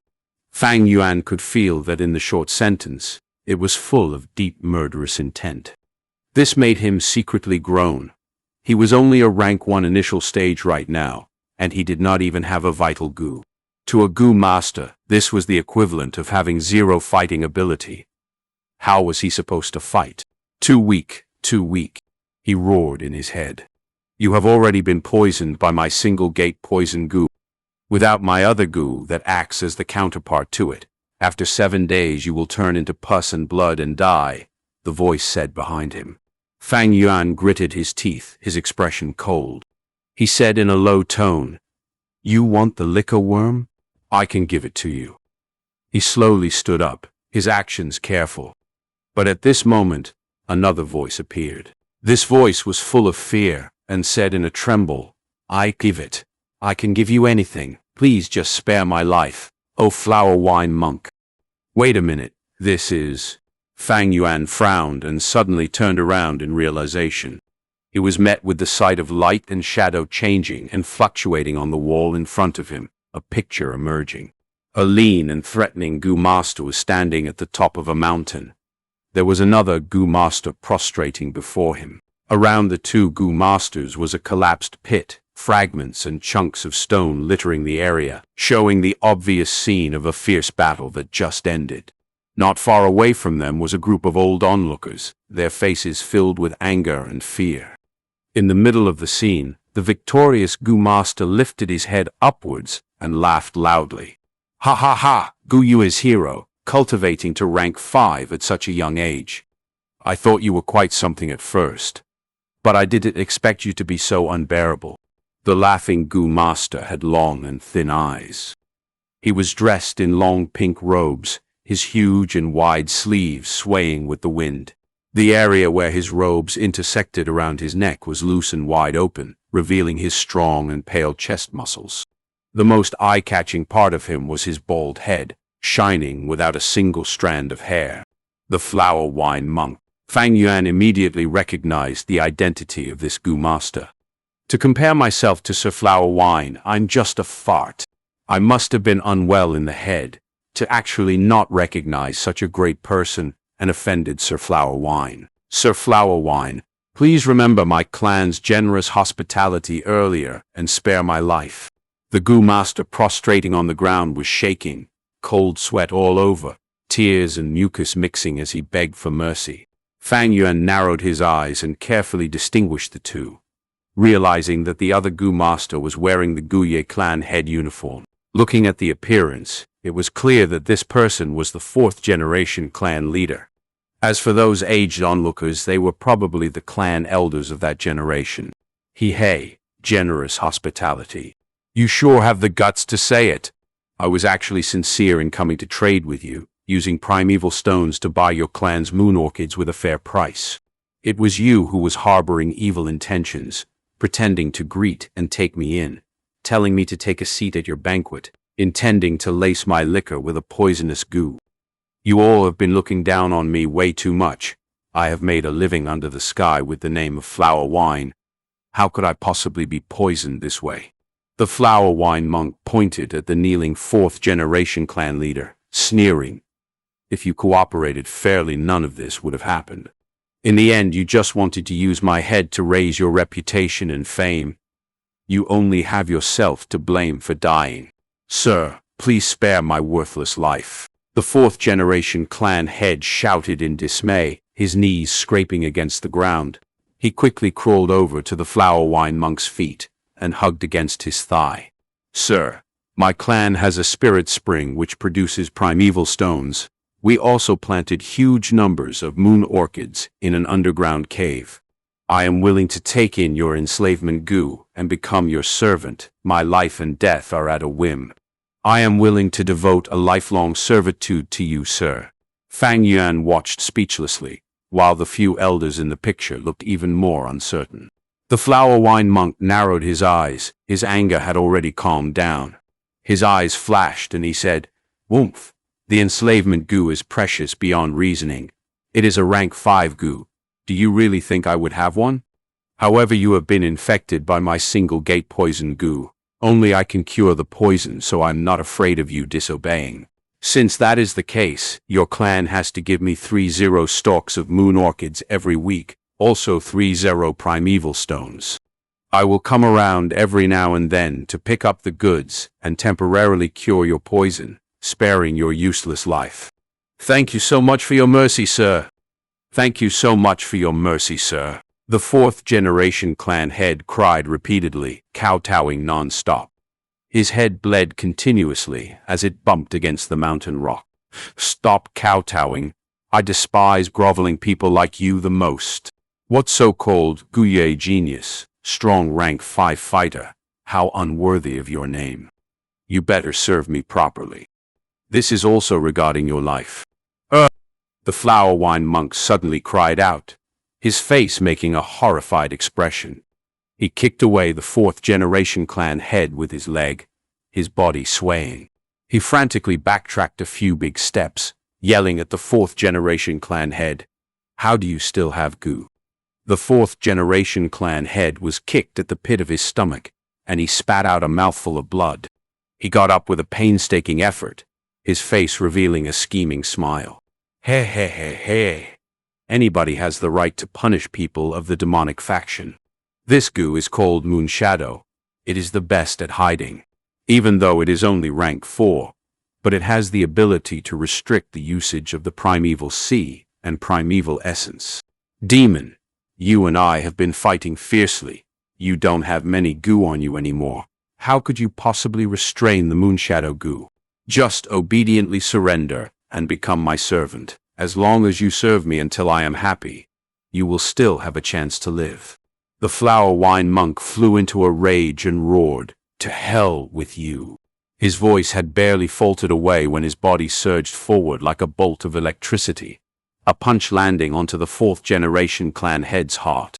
The fourth-generation clan leader did not expect the flower wine monk to be so radical. Even if his primeval sea was threatened, the flower wine monk was unwilling to compromise. A huge force came, and he flew into the air, his body falling onto the ground like a broken sack. Thump!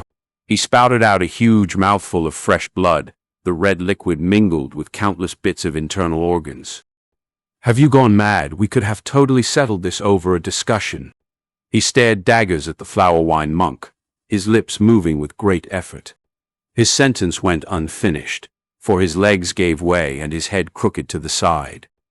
He died. Clan head. Men of the demonic path are all insane. Kill him, kill this demon. Avenge the clan leader. He has been inflicted by the Moonshadow goo. He can just simply use his primeval essence anymore. Over a time, even his primeval essence will be threatened. The elders who were watching at the sidelines all roared in fury and swarmed the area. Ha ha ha! All those who are looking for death, come! The flower wine monk cried into the air. Facing the elders charging at him, he rushed at them headfirst. A fierce battle ensued, and the flower wine monk quickly had the upper hand. Very soon all the elders had collapsed onto the ground, some of them injured, and the rest dead. Just as the flower wine monk was about to finish off the surviving elders, his facial expression suddenly changed, and he covered a hand over his abdomen. "Damn! I'll come back in future to deal with you lot," said the flower wine monk. He stared daggers at a few of the elders, and his body moved like electricity as he fled into the mountain woods, disappearing without a trace in the blink of an eye. Chapter 16. Taking as much as possible that one can take. Try touching it? You have already been poisoned by my single-gate poison goo, without my other goo that acts as the counterpart to it. After 7 days you will turn into pus and blood and die. To compare myself to Sir Flower Wine, I'm just a fart. I must have been unwell in the head to actually not recognize such a great person and offended Sir Flower Wine. Sir Flower Wine, please remember my clan's generous hospitality earlier and spare my life. The scene replayed itself over for the second time on the wall. Fang Yuan remained silent. When the motion picture started to repeat itself for the third time, he finally sighed faintly and said, "I see." This method of leaving a moving picture with sound on the wall was probably the flower wine monk's doing with the help of a photo-audio goo. This goo was able to record down imagery and project it out later. The photo-audio goo fed on light and sound to survive. For some unknown reason, this secret cave emitted red light, while at the same time the stone crevice was connected to the outside world, so it would not completely isolate the sounds outside. Right now, Fang Yuan could still hear the roaring of the smaller waterfalls. Thus, the photo-audio goo was able to live on in this secret cave. A moment ago, when Fang Yuan ripped away the withered vines, he had probably alarmed the photo-audio goo hiding in the stone wall. As long as one is not stupid, with mere guesswork one could tell that this moving image was authentic. Back then, the 4th generation clan head tried to plot against the flower wine monk, but he failed. After he lost in the battle, he tried a sneak attack. Even though it repelled away the latter, he eventually died because of it. This part of history was considered disgraceful, and the remaining surviving clan elders decided to tamper with the truth. They reversed the roles of the 4th generation clan head and the flower wine monk. The flower wine monk became the one who was defeated in battle and tried a sneak attack, and later died on the spot.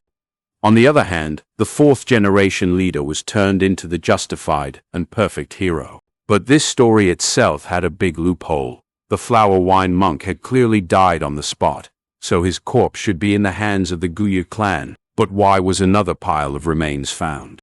In his previous life, the Gu master who found it had probably been terrified after seeing the moving image.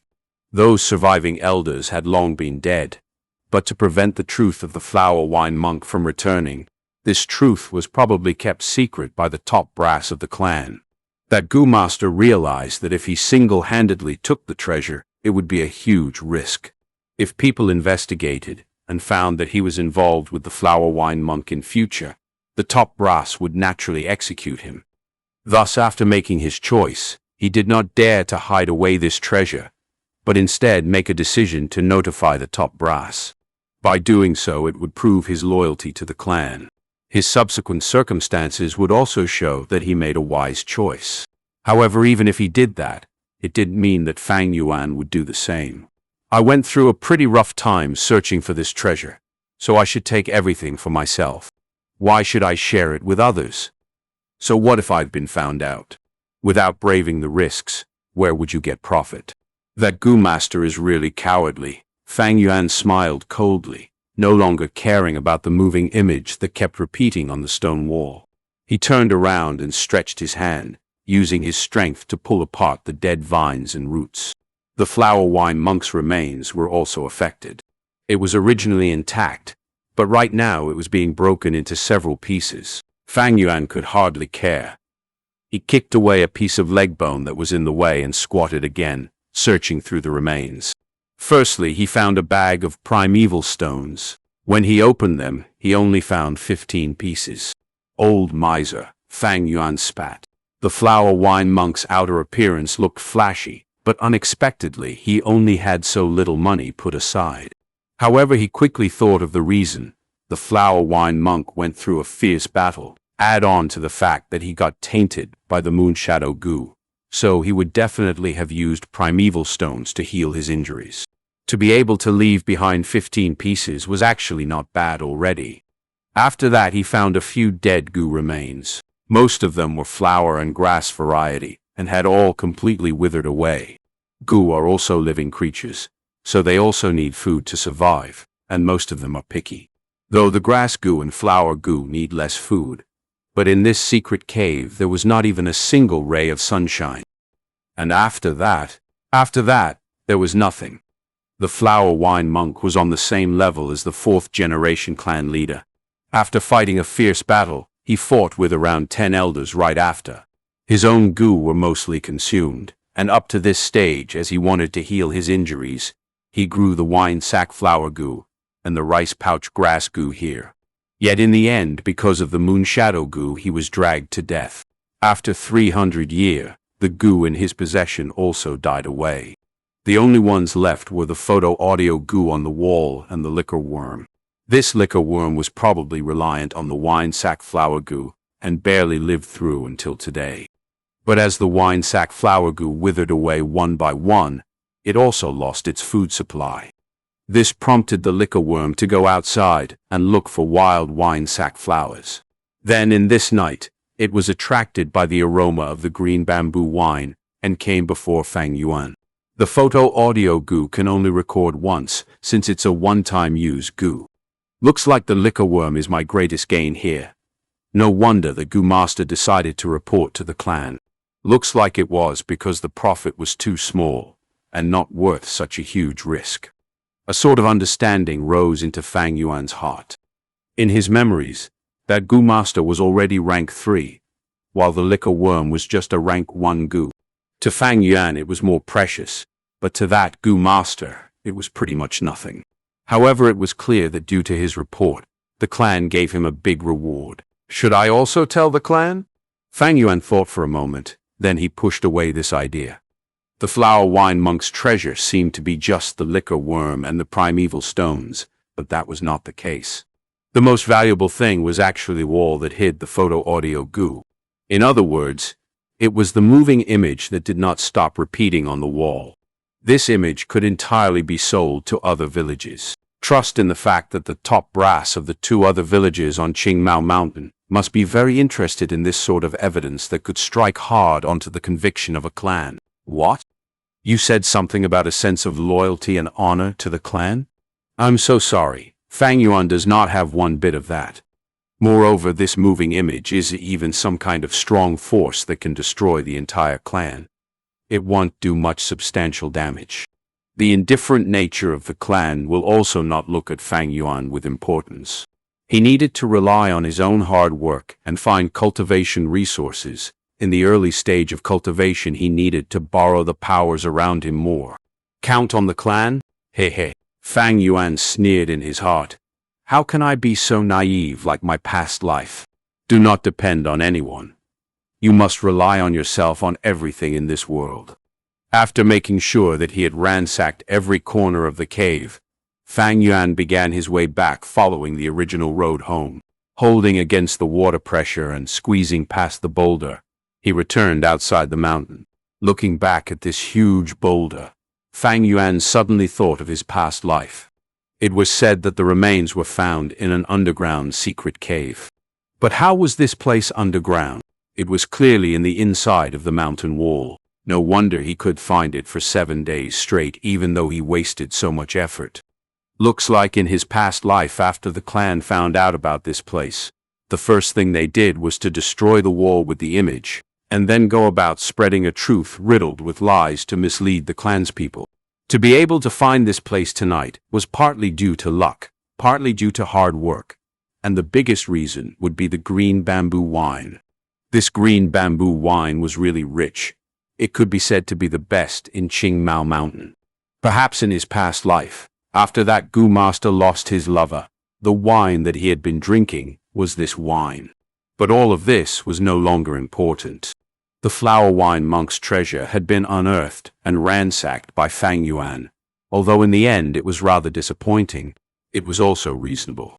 The most important was that Fang Yuan's original goal, liquor worm, was in his hands, and the item he needed the most, primeval stones, was also gotten. Next up, I will need to set my heart on holding myself in the inn refining this goo. As long as I have a vital goo, I can return to the academy and be qualified to stay in the academy dormitories. I'll also be able to borrow the clan resources to cultivate. I can only stay in this inn for 1 or 2 times. If I stay too long, the cost is too much. Fang Yuan pondered, his footsteps never ceasing as he hurried back to the village. He was originally left with 2 primeval stones, but now he gained 15 pieces, so the total is 17 pieces. But to a Gu master, this small amount of primeval stones mean nothing. Chapter 17, Starting to Refine the Liquor Worm. With my C-grade talent, the amount of my primeval C in the aperture is only 44%. The speed of goo using up primeval essence is way faster than my own recovery rate. If I want to refine a goo, I would need to borrow external help, which means I need to waste primeval stones. The weaker the goose will, the smaller the resistance, the easier it becomes for me to refine it. However, any living creature will always have the will to live. To refine the moonlight goo, I would at least require 5 primeval stones. At the most, I'd need 8 pieces. Right now, to refine the liquor worm, I would need at least 11 pieces. At the most, I would need 16 pieces. Although the liquor worm was also a rank 1 goo like the moonlight goo, but it was definitely rarer. Thus, the difficulty of the refinement process also increased. In other words, even though right now Fang Yuan had 17 primeval stones, but just to refine the liquor worm, he would at most be left with 6 pieces, or at least 1 primeval stone. In the night, the bright crescent gave off clear and pure moonlight. The moonlight was like the Lady Saint's gentle hand, lightly stroking over the Guya village. Along the way, the bamboo houses were like jade, standing in great numbers. The night breeze blew slowly. Under this moonlight, Fang Yuan found his way back to the inn. The inn door had already closed. Fang Yuan banged on the door. "I hear you. I hear you." "Who is it, knocking on the door at this late time?" The inn worker grumbled as he opened the door, his eyes puffy from sleep. But when he saw Fang Yuan standing at the door, all the displeasure and sleepiness from his expression changed, and he bent his waist and said with a flattering smile, "Ah, it's his young lordship. This little one is very lucky to be able to open the door for his lordship." Fang Yuan nodded his head, his expression cold with indifference, and walked into the inn. His expression made the worker laugh in a more humble manner, and he took the initiative to ask, "My lord, are you hungry? Would you like me to notify the kitchens and make some small dishes for you as supper?" "No need." Fang Yuan shook his head and only ordered, "Go and prepare some hot water for me. I would like to wash myself."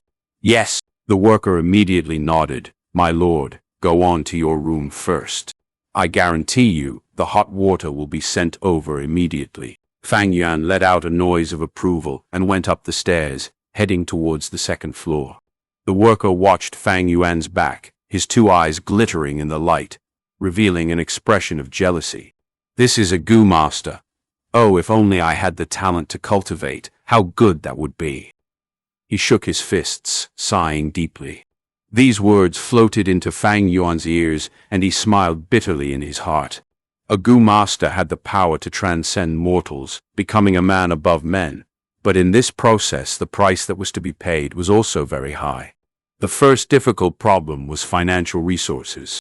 A goo master needed primeval stones to cultivate. Battles also required primeval stones. Refining goo also needed primeval stones. Trading was also not an exception. Without primeval stones, how could cultivation be possible?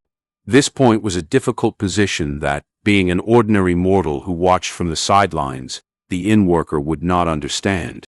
Just like earlier in the evening, the young Gu master Xianxia vented his anger and displeasure on the hunters when he dropped their wine jars. His meaning was, he himself could not bear to spend primeval stones to drink this green bamboo wine, yet these hunters who were just ordinary men actually had such money to spare. To take a glimpse at the whole picture, just that meaning alone could tell a lot about the cultivation situation of a Gu master. The strength of a Gu master was great. They achieved more than a common mortal. But the price was also great. Many a time using every single piece of primeval stone needed great consideration, especially when it came to lower-ranked Gu masters. Do not be fooled by the glorious surface. In reality, the life of a Gu master is constantly strained by money. Not to mention, as the realm of a Gu master increases, the resources they require also increase.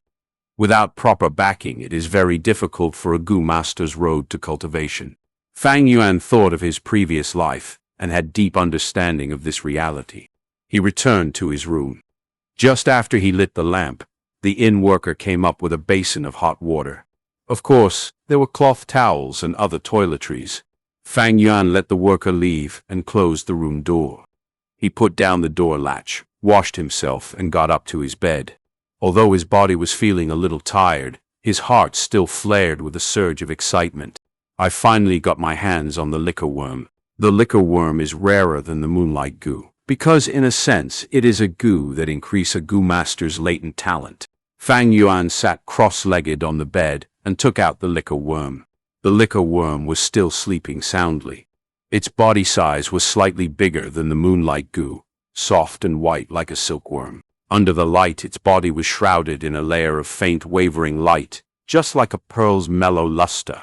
Two little eyes resembling two black sesame seeds were mounted on its chubby white head, making it appear charmingly naive.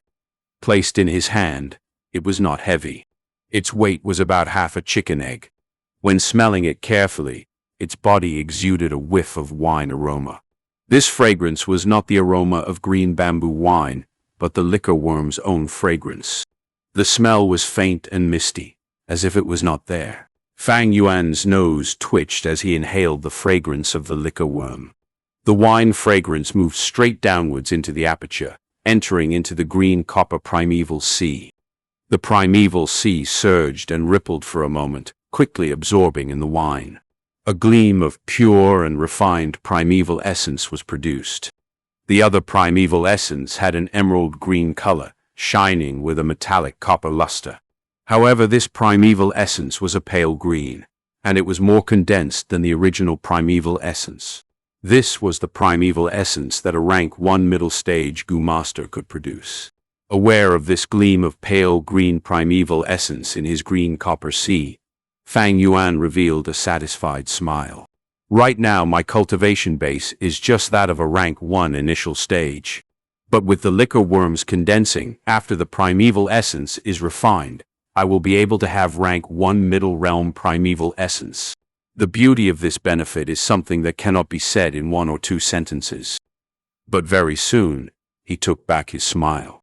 However, right now I have yet to fully master the liquor worm. It is only when I refine the liquor worm and turn it into my vital goo, then I will be able to freely use it and later on with maximum efficiency, refine my primeval essence. Thinking up to this point, he no longer hesitated and began to draw out a jet of green copper primeval essence from his primeval sea. The primeval essence tightly wrapped around the liquor worm, bringing it into the air before Fang Yuan, and started to invade its body. The liquor worm felt its life at danger and woke up immediately. It began to struggle violently, using its own power to drive out Fang Yuan's primeval essence. This liquor worm has a really strong resistance. Fang Yuan's complexion turned grave as he felt the consumption rate of his primeval essence go beyond more than double of what the moonlight goo had consumed. No matter what, I have to refine the liquor worm. His 2 eyes flashed with a firm light as he continued pouring primeval essence into the liquor worm. In the room, the candles on the table quietly burned, shining a bright light in the middle of the room while the far corners of the walls were dark.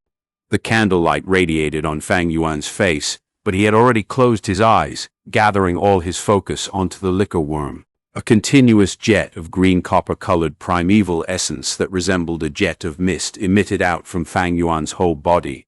Then it gathered together and firmly wrapped around the liquor worm. The liquor worm hovered in the air, its distance less than a feet away from Fang Yuan's face. It struggled with all its might in the midst of the green copper primeval essence. Time slipped away quietly.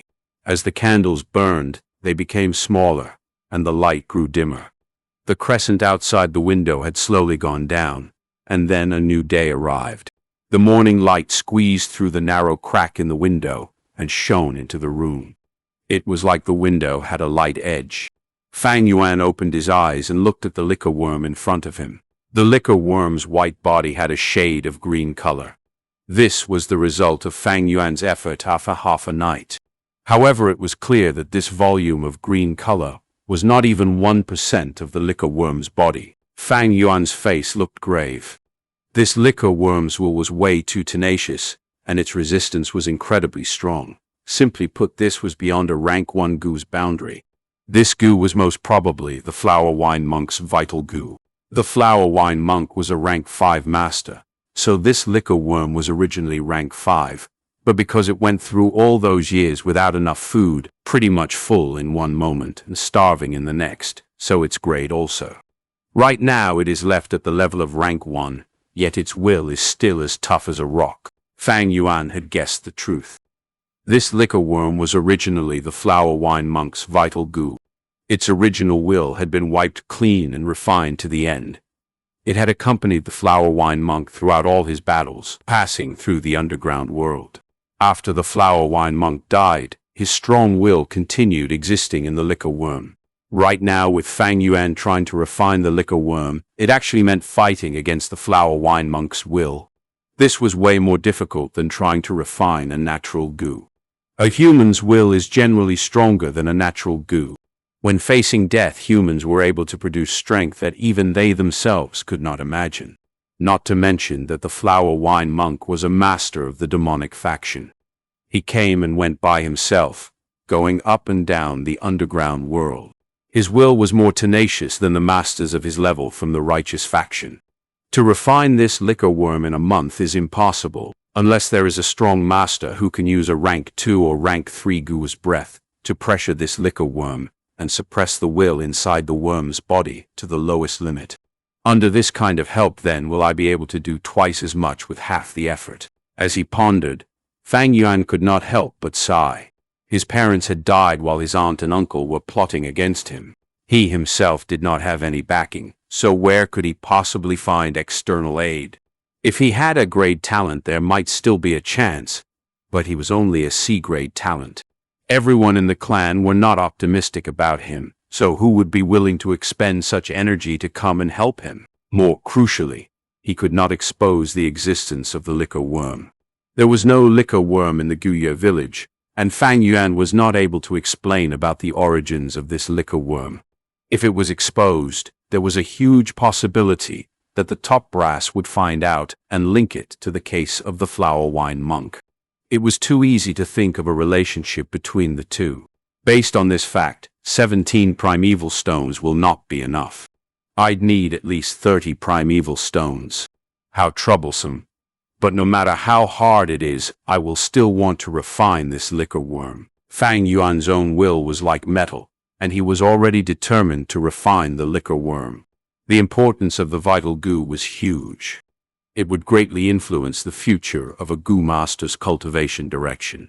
Although the liquor worm was not the world's best choice for a vital goo, it was still much better than the moonlight goo.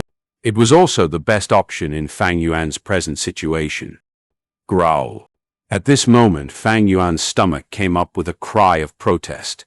After a whole night without sleep and putting full effort into refining the liquor worm, Fang Yuan was naturally hungry. I guess I go and fill my stomach first and think of a way to accumulate primeval stones.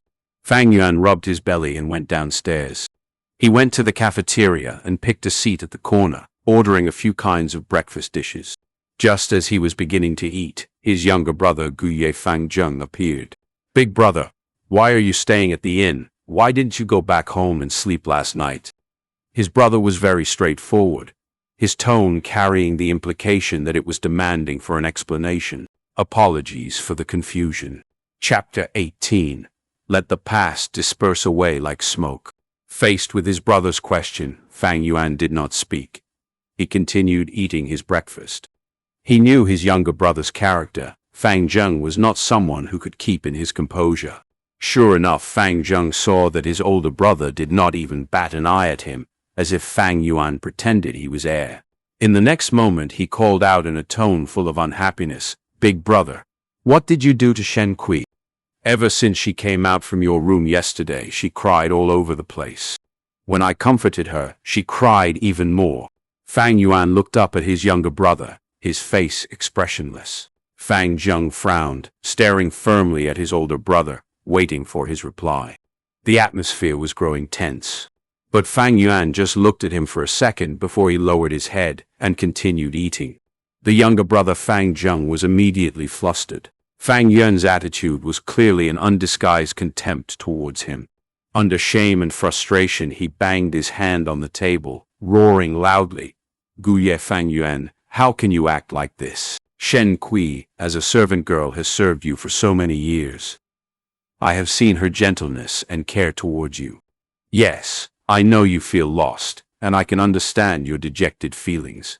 Yeah, you were just a C-grade talent, but it doesn't mean you can vent your anger on others just because of your own misfortune. This isn't fair to her." He had barely finished when Fang Yuan stood up, raising his hand in a flash. Slap! With a loud snap, he gave Fang Zheng a solid smack. Fang Zheng covered his right cheek, stumbling 2 steps backwards, his face full of shock. "Useless bastard! What kind of tone are you using to talk to your own older brother? That Shen Kui is just a servant girl. Just because of a lowly girl like her, you would forget that I am your older brother?" Fang Yuan reprimanded in a low voice.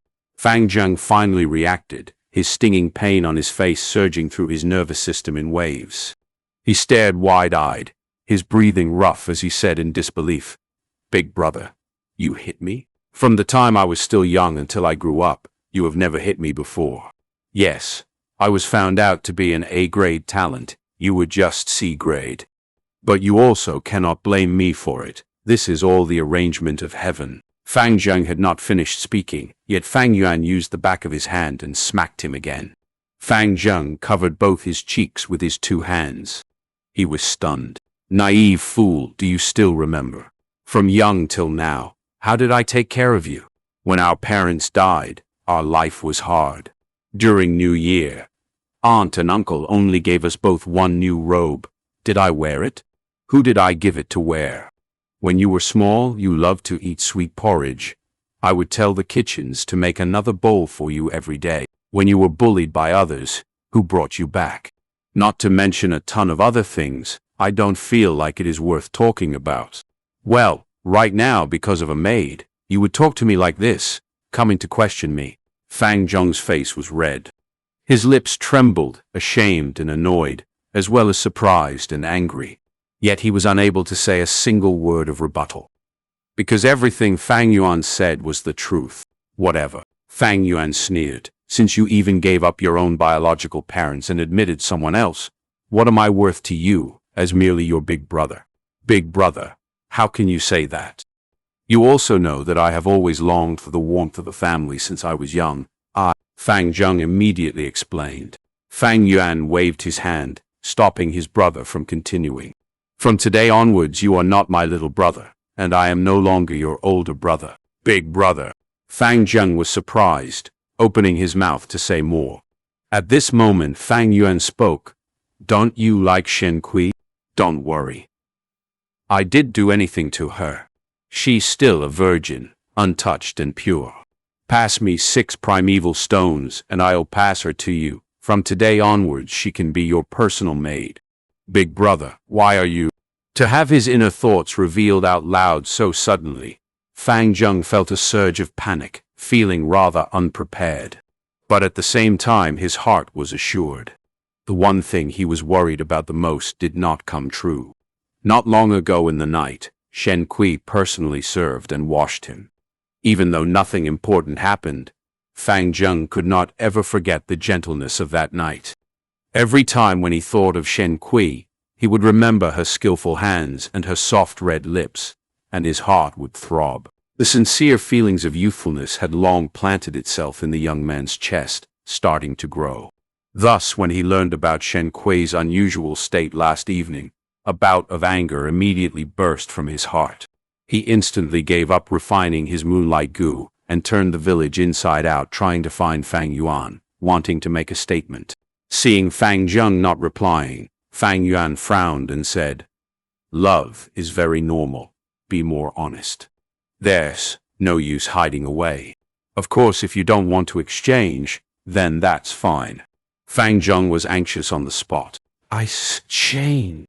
Why would I not exchange? But the primeval stones on me are not enough for 6 anymore." As he said this, he took out his money pouch, his face red all over. Fang Yuan took the pouch and found 6 pieces in it, but one of the stones among them was smaller than a normal primeval stone by half size. He immediately knew that Fang Zheng had absorbed the primeval essence from this stone to speed up the process of refining his moonlight goo. After all, the more natural essence gets absorbed from the primeval stone, the smaller the stone becomes, and its weight will also become lighter. Even though it was just 5.5 pieces, Fang Yuan knew these were all the primeval stones that Fang Zheng had in his possession right now. Fang Zheng had no savings on his own, and these 6 primeval stones were what aunt and uncle had given to him not long ago. "I keep these, you can go now." Fang Yuan's expression was cold as he tucked the bag away. "Big brother," Fang Zheng wanted to say more. Fang Yuan raised his eyebrows slightly, speaking in a slow and leisure manner. "Before I change my mind, you better disappear from my eyes." Fang Zheng felt his heart tighten. He gritted his teeth and finally turned and left. When he stepped through the doorway of the inn, he subconsciously covered his chest with his hand, feeling a wave of uneasiness. There was a feeling that was telling him that he had just lost something very important. But very quickly he felt hot as he thought of Shen and that dreamy night. "I can finally have you rightfully as mine, Kui." He did not look back and walked out of Fang Yuan's sight. Fang Yuan stood expressionless. He stood for a long time, then he finally slowly sat down. The bright sunlight passed through the window, shining onto his indifferent face, making those who saw this feel somewhat cold inside. The business in the cafeteria was rather poor, and the streets grew busier with people. The noise and excitement from the bustling crowd traveled over, making the place feel quieter. The dishes grew cold. A worker came up attentively, asking if Fang Yuan would like to reheat his breakfast. Fang Yuan did not hear it. His gaze kept shifting like a cloud, as if he was reminiscing some old memories. The worker waited for a while. But as he saw Fang Yuan in a trance, never saying a single word, he could only rub his nose and walk away bitterly. After a long time, Fang Yuan's eyes became focused again. The past memories in his heart were like smoke. They had already dispersed away. He returned to reality once more. The sunlight that flowed and shone over half the table. The hot air that wafted out of the dishes had already disappeared, and the bustling noise of the crowd on the streets traveled into his ears. He reached into his robes and patted the 5.5 primeval stones at his bosom, his mouth curling into a bitter and mocking smile. But the smile was quickly cast away. "Waiter, go and reheat these dishes for me." Fang Yuan took a look at his dishes and faintly opened his mouth, shouting away. At this moment his eyes looked so chilly. "What? Your older brother really said that?" In the hall, Uncle frowned, his voice cold. Aunt sat aside, looking speechlessly at the fresh red handprint on Fang Zheng's cheeks. "Yes, when I met Big Brother, he was at the inn eating breakfast." "The entire thing went like this," Fang Zheng replied politely. Uncle's frown deepened, all condensed into 3 black lines, too.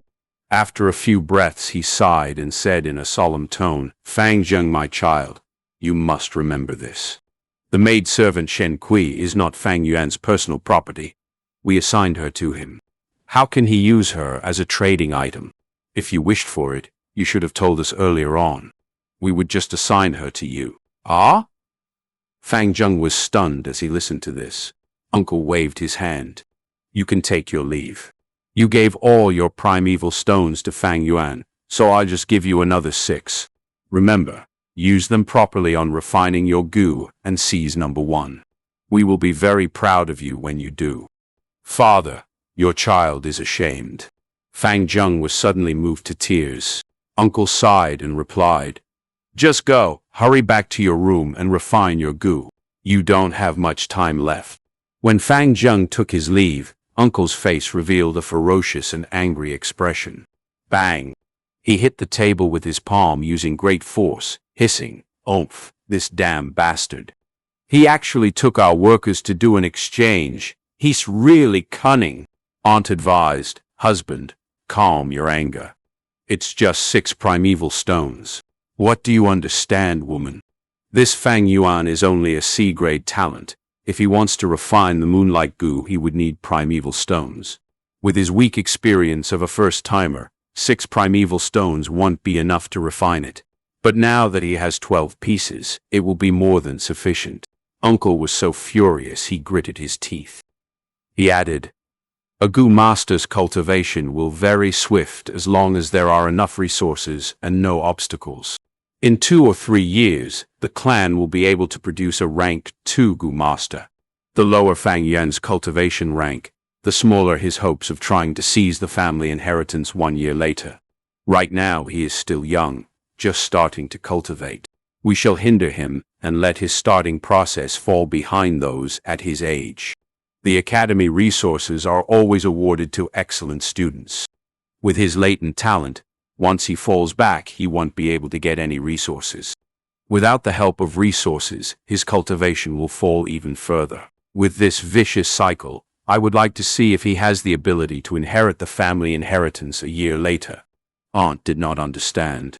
Even if we do not stop him, he would at most be at rank 1 middle stage a year later. "Husband, your cultivation is at rank 2. Why are you still afraid of him?" Uncle was so angry he stomped and said, "Woman, you really are a case of long hair but short insight. With just my identity as the senior, should I really beat down the younger generation? If he wants to get back the inheritance, it is reasonable and cannot be stopped directly. I can only fight back using the clan rules. It is stated in the clan rules. To be head of the house at 16 years old, the person must have at least rank 1 middle stage cultivation. Otherwise it means that Fang Yuan will have no right to waste the clan resources. After I have said this, do you understand now?" Aunt was enlightened. Uncle narrowed his eyes, a glint in his gaze. He shook his head a little, sighing as he said, "Fang Yuan is just too smart, too cunning.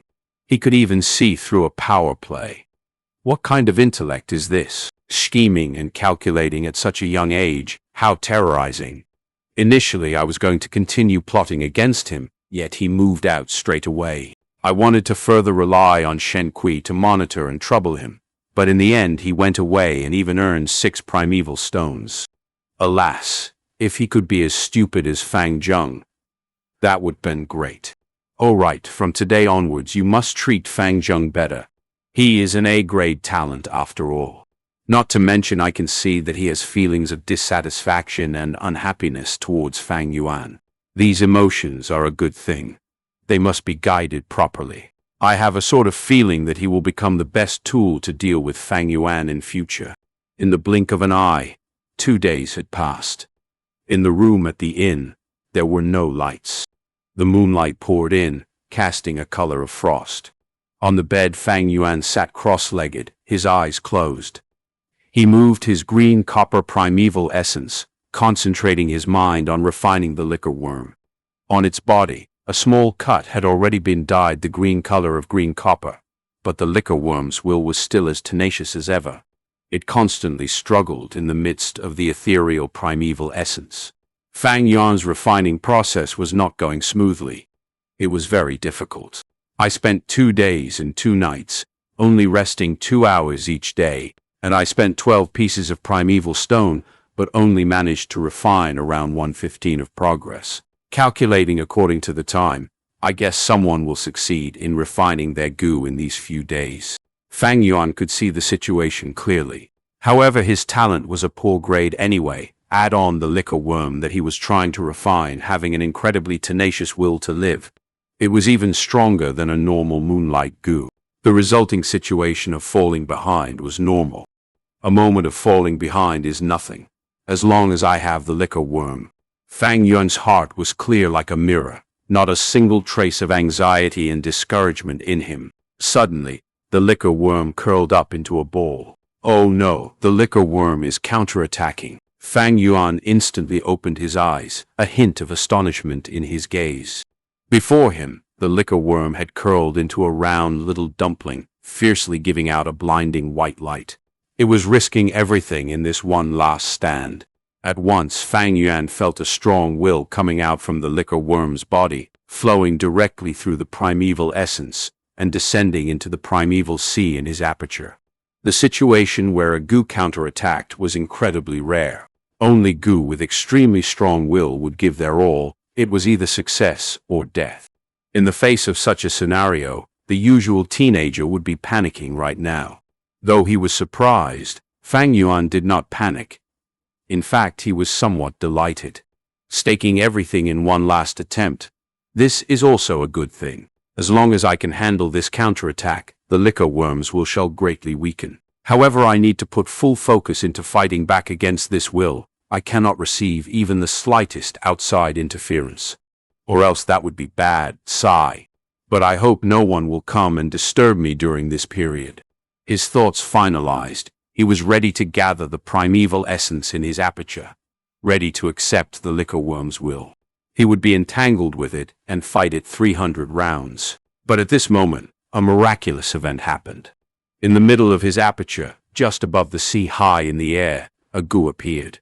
Boom! A mighty strong breath erupted from this goo. This breath was like the Milky Way pouring out, and floodwater rushing down from the mountains. Yet, it was also like a dreadful beast whose dignity was offended that opened its scarlet red eyes and looked around to see who would dare to violate its territory. This is the Spring Autumn Cicada. Seeing this goo, Fang Yuan was completely shocked. Chapter 19, Rank 6 Vital Goo. The Spring Autumn Cicada. During the process of refining, the goo counterattacked. At this time, the liquor worm that had inherited the flower wine monk's extremely strong will invaded his aperture, brazenly counterattacking at Fang Yuan. This strong willpower descended from above, surging down towards the bottom of the aperture where the green copper primeval sea was. The waves in the sea tumbled, setting off bursts of high tide. Under Fang Yuan's will, large amounts of primeval essence rose upwards to the sky and gathered together, forming a towering monster wave, brazenly accepting the incoming liquor worm's will. Just as both sides were about to collide viciously in the middle of the aperture, a faint image of a goo worm emerged in a blank area between the two energies. This was a cicada. The cicada's body was not large. If the moonlight goo was described as a blue crystal shaped like a curved moon, then this cicada would be a delicate craftwork that was made from palm wood and tree leaves by a master craftsman. The goo sported a brownish-yellow head and abdomen. Its surface had the texture of a tree's growth rings, as if it had witnessed countless years. On its back were two very wide and translucent wings, like two tree leaves overlapping. The wings had similar structure. This structure was like a typical net vein leaf. The center had a coarse stem, and from this stem sprouted out a network vein of leaf lines on both sides. The Spring Autumn Cicada. It had been startled. It was just like a giant beast, usually hiding in its cave in a deep sleep. But suddenly it was awakened, furthermore learning that its territory had been violated. Who dares to come into my turf and act wildly? As if its dignity was offended, the Spring Autumn Cicada was angry and let out a whiff of aura. The aura was weak yet powerful. It was like the surging Milky Way, rolling forth with vast and mighty waves. It would sweep across mountains for 10,000s of miles, or submerge a broad desert. To be compared to this aura, the liquor worm's will was like the case of an ant meeting an elephant. The aura swept around and expanded, just like a raised invisible tsunami. The invading will of the liquor worm did not even have the ability to withstand it. It was immediately swallowed whole by this aura. Fang Yuan felt depressed. The green copper primeval essence that he had thrust forward with his might collided with this aura, like it was a wave crashing onto a great mountain. In a moment, the condensed primeval essence disintegrated and dispersed into rain, scattering down to the primeval sea. The waves on the primeval sea rose one after another. It was like a rainstorm had just swept across, increasing its turbulence. But after a few seconds, the Spring Autumn Cicada's aura spread down, pressing onto the primeval sea. Boom! Fang Yuan felt like he heard a buzz. In an instant, the rolling waves on the sea calmed down. The Spring Autumn Cicada's aura firmly repressed the entire primeval sea, just like an invisible mountain pressing down. The surface of the sea was calm like a mirror, not a single wave rolling about. It was like an originally crumpled piece of paper, a boundless giant hand covering over it suddenly, flattening it. This was easily an incomparable power. Fang Yuan felt a pressure weighing like an enormous invisible mountain, pressing down on his heart. He compared it to Sun Wukong being pressed down by the Five Elements mountain. Fang Yuan could not even mobilize a single pint of primeval essence. However, although he was shocked, he was not afraid. In fact, his heart felt great joy. I didn't think the Spring Autumn Cicada would actually follow me and be reborn together. So it's actually not a one-time used goo worm, but one that can be used again repeatedly. The Spring Autumn Cicada was a rank 6 grade, and it was the first rank 6 goo in Fang Yuan's previous life, as well as his last. Just to make it, Fang Yuan had used all means and resources, wasting an incredible amount of strength, using 30 years of fermenting to finally succeed. But not long after he succeeded, when the Spring Autumn Cicada was still fresh from the oven, warriors of the righteous faction felt Fang Yuan's threat and gathered together to attack and kill him.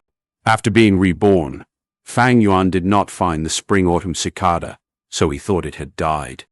But in reality, it had fallen into a deep sleep, resting inside Fang Yuan's body.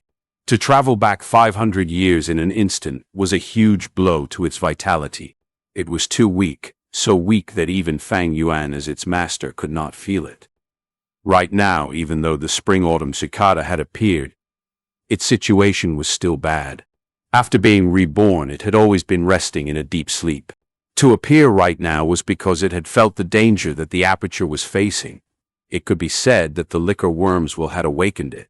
It was weak, very weak, extremely weak. In Fang Yuan's memories, the original Spring Autumn Cicada was full of vitality. Its body was like a precious floorboard, giving out a warm and glossy varnish. Its two wings were verdant green, like two soft tree leaves that had just freshly sprouted.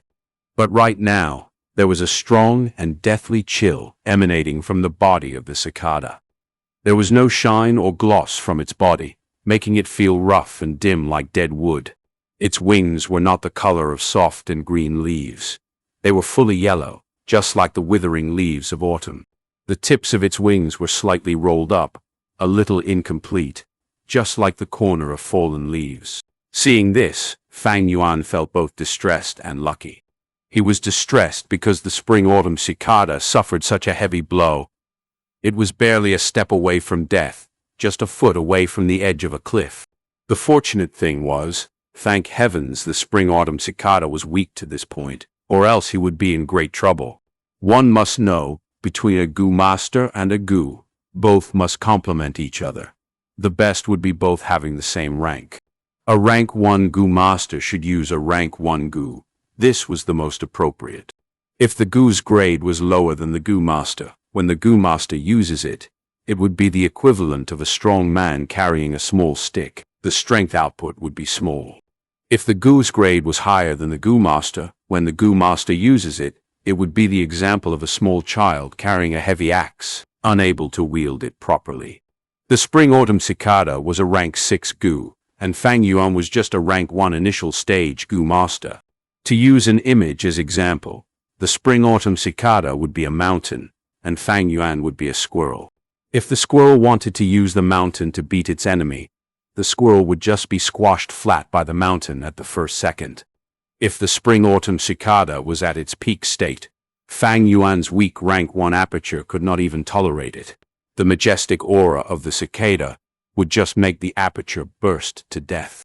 Fortunately, it was at its weakest state, so Fang Yuan's aperture could accommodate it right now. I gave up the moonlight goo, going through all the lengths to find the liquor worm just to refine it into my vital goo.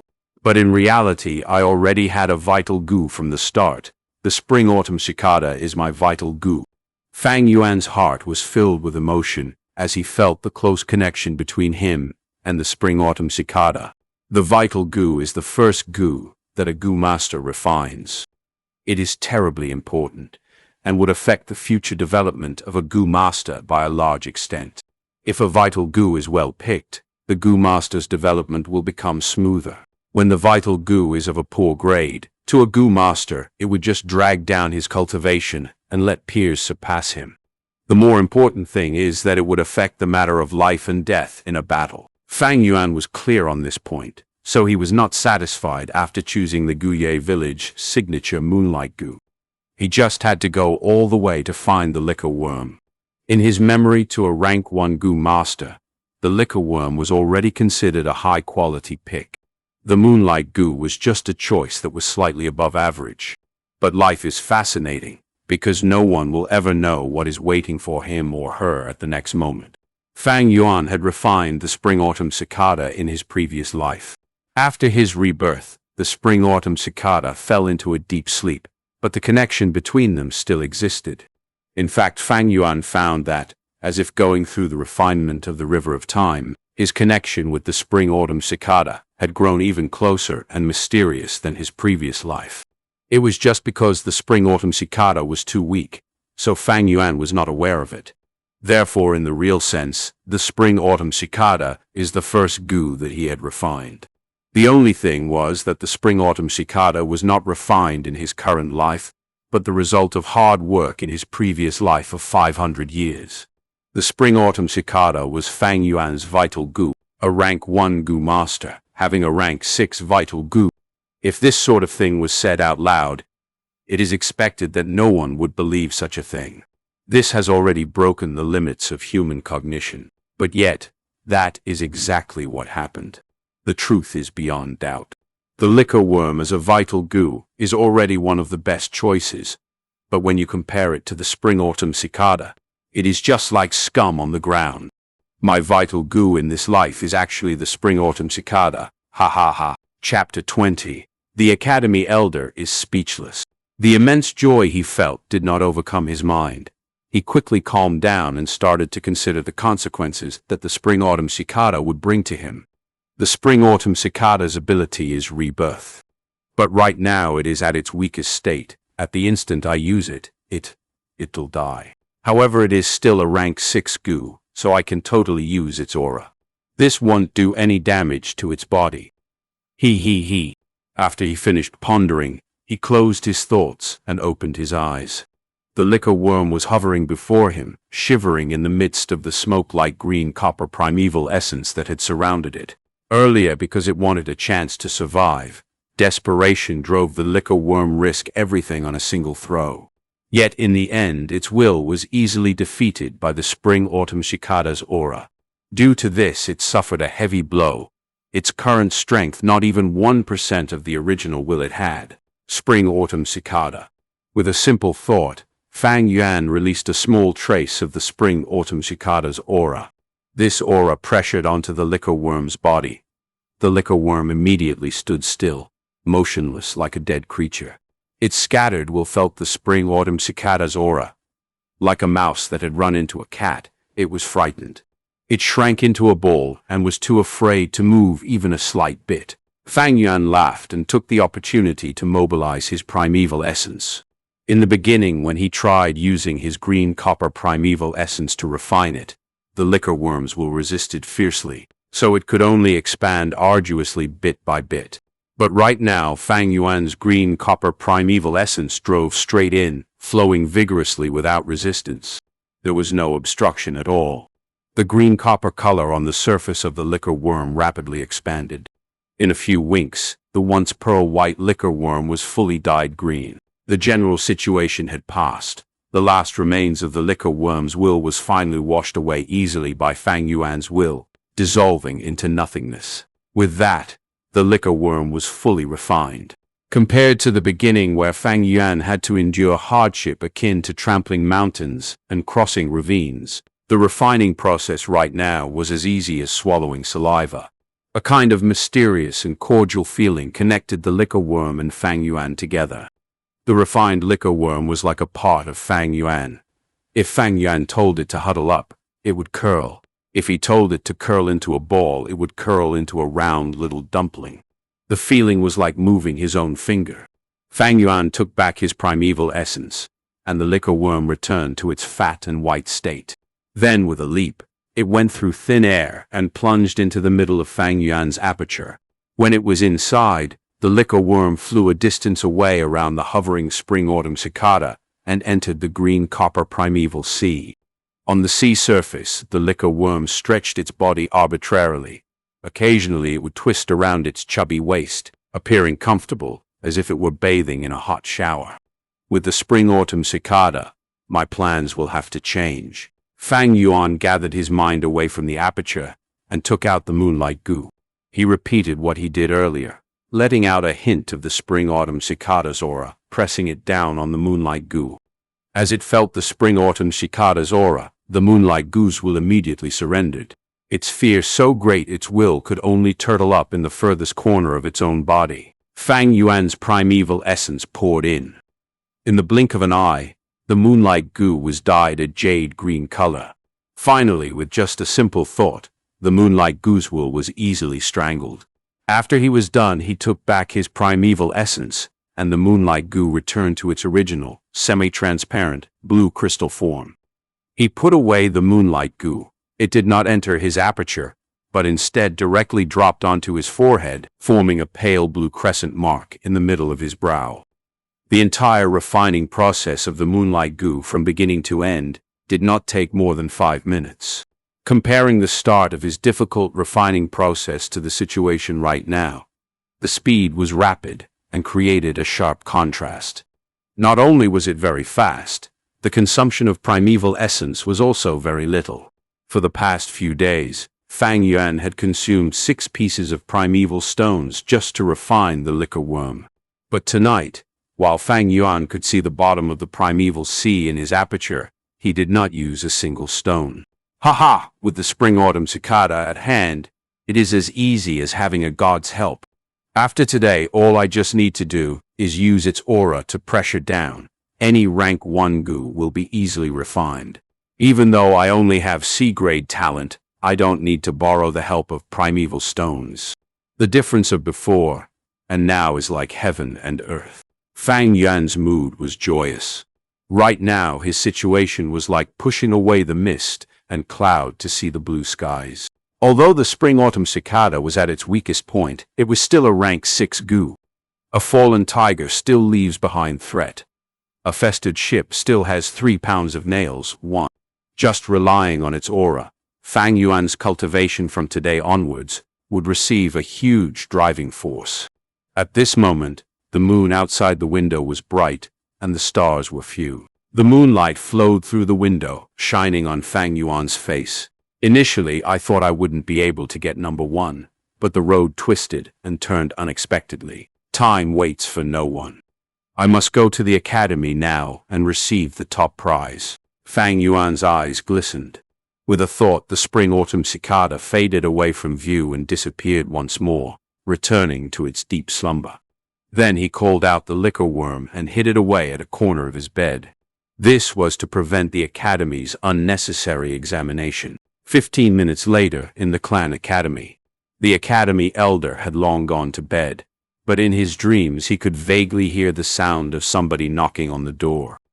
He was awoken by the noise, and he opened his eyes, rather displeased. Who is it outside there in the middle of the night? Instantly, a voice replied in a respectful tone, reporting to Sir Elder.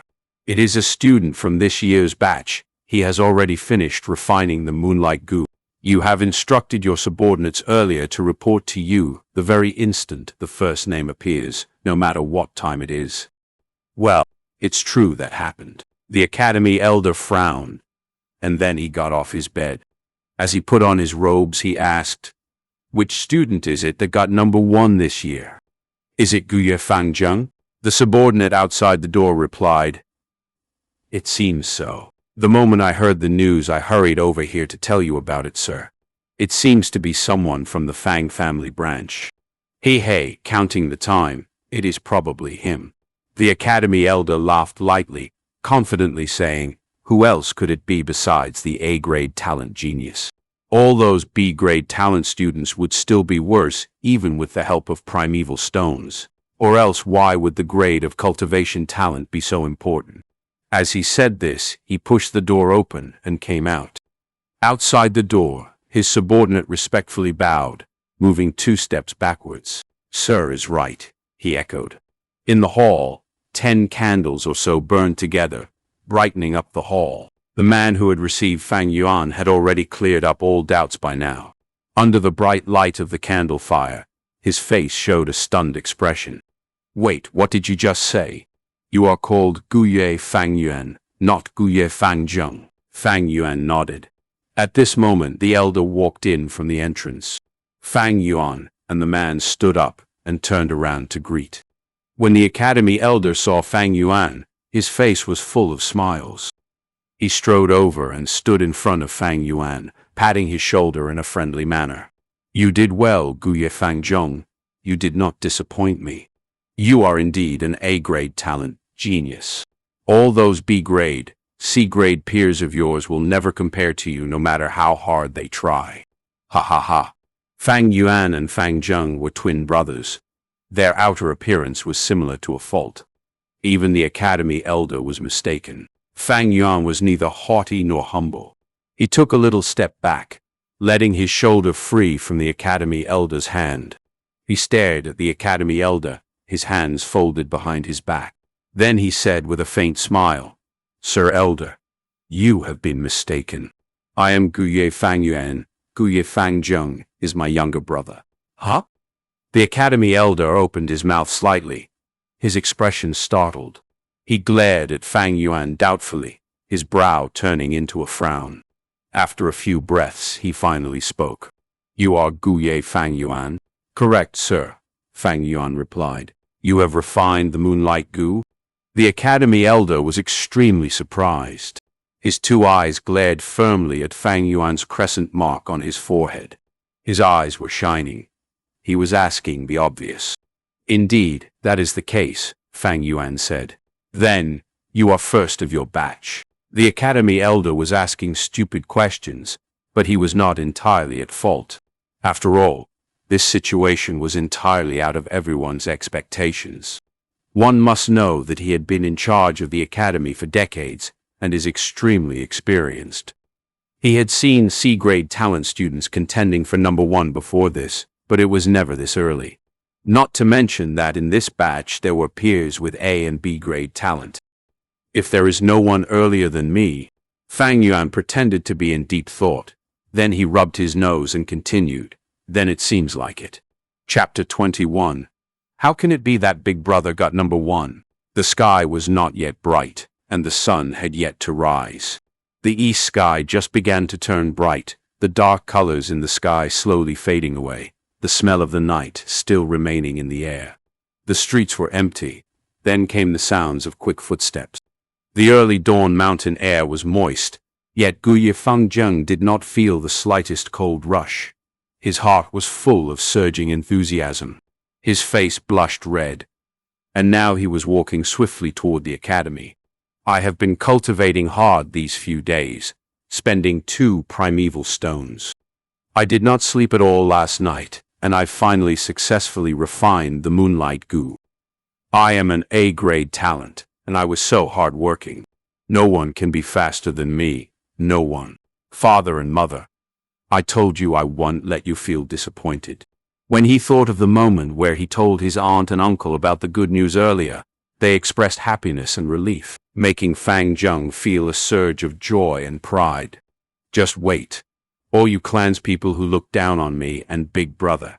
From today onwards, I shall make you all look up to me, Guye Fang Zheng."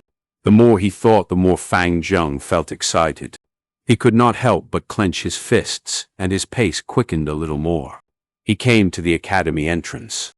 The academy's 2 guards looked at him strangely. They asked him, Guye Fang Yuan, why are you back?" "What? Big Brother was here just now." When Fang Zheng heard them, his face showed a hint of surprise and puzzlement. "Ah, whatever." He would never have guessed that Fang Yuan would snatch away number 1. He shook his head and cupped his hands together, his tone carrying a trace of arrogance. "2 elder brothers. I am not Guye Fang Yuan, but I am Guye Fang Zheng. I have already successfully refined my vital goo, and I am here to come and take the top prize. You are Guye Fang Zheng? You brothers are just 2 alike. No wonder the academy elder was mistaken." The guard on the left side shouted, his eyes widening. The guard on the right shook his head and said, "You came 1 step too late. Just last night in the late hour, your older brother Guye Fang Yuan came and met with Sir Elder and took the top prize." "My older brother." Fang Zheng suddenly opened his eyes wide, crying out, "Wait, you said he'd gotten number 1. How can this be? Isn't his big brother a C-grade talent? Getting number 1, this has to be a joke, right?" "It's true. How could we possibly joke around with this matter?" Seeing Fang Zheng in disbelief, the guard seemed somewhat unhappy. "This matter has been confirmed by the Academy Elder. In due course, the name list will be released and announced." "What's wrong? Your older brother did not tell you about it," the other guard added. Fang Zheng just stood silly at the door. The truth was so much different from his imagination. Right now, he just could not understand what had just happened. In Fang Zheng's heart, there were several illusions of his adversaries. Among them, the ones that brought the most threat were 2, Guye Moubei and Guye Qilian. These 2 were of B-rank talent. Behind them were the clan's 2 largest family branches, and each of them had a grandfather that carried huge authority as elders, as well as sufficient financial power. If any of these 2 people won first place over him, Fang Zheng's heart and mind was still prepared. Even though he would feel a sense of loss, it was still acceptable. But right now, the one who took away number 1 was not Guye Moubei or Guye Qilian. It was not even any of the opponents in his heart, but it was Guye Fang Yuan, his older brother. That person with a C-grade talent. That person who fell downhill and turned dejected after the awakening ceremony. That person who slept soundly in class all day. That person who was always heavily drunk and never turned home at night. That person who bullied Shen, slapped him twice, and took all his primeval stones away. That person who always held him down, just like a shadow entrenched in his heart. How can it be like this? It can't be possible. In a short while, Fang Zheng roared in his heart. I was so hard-working, but he just drank every day until he became drunk, and yet in the end he was the one who got number 1. Is this even fair? Why? Why?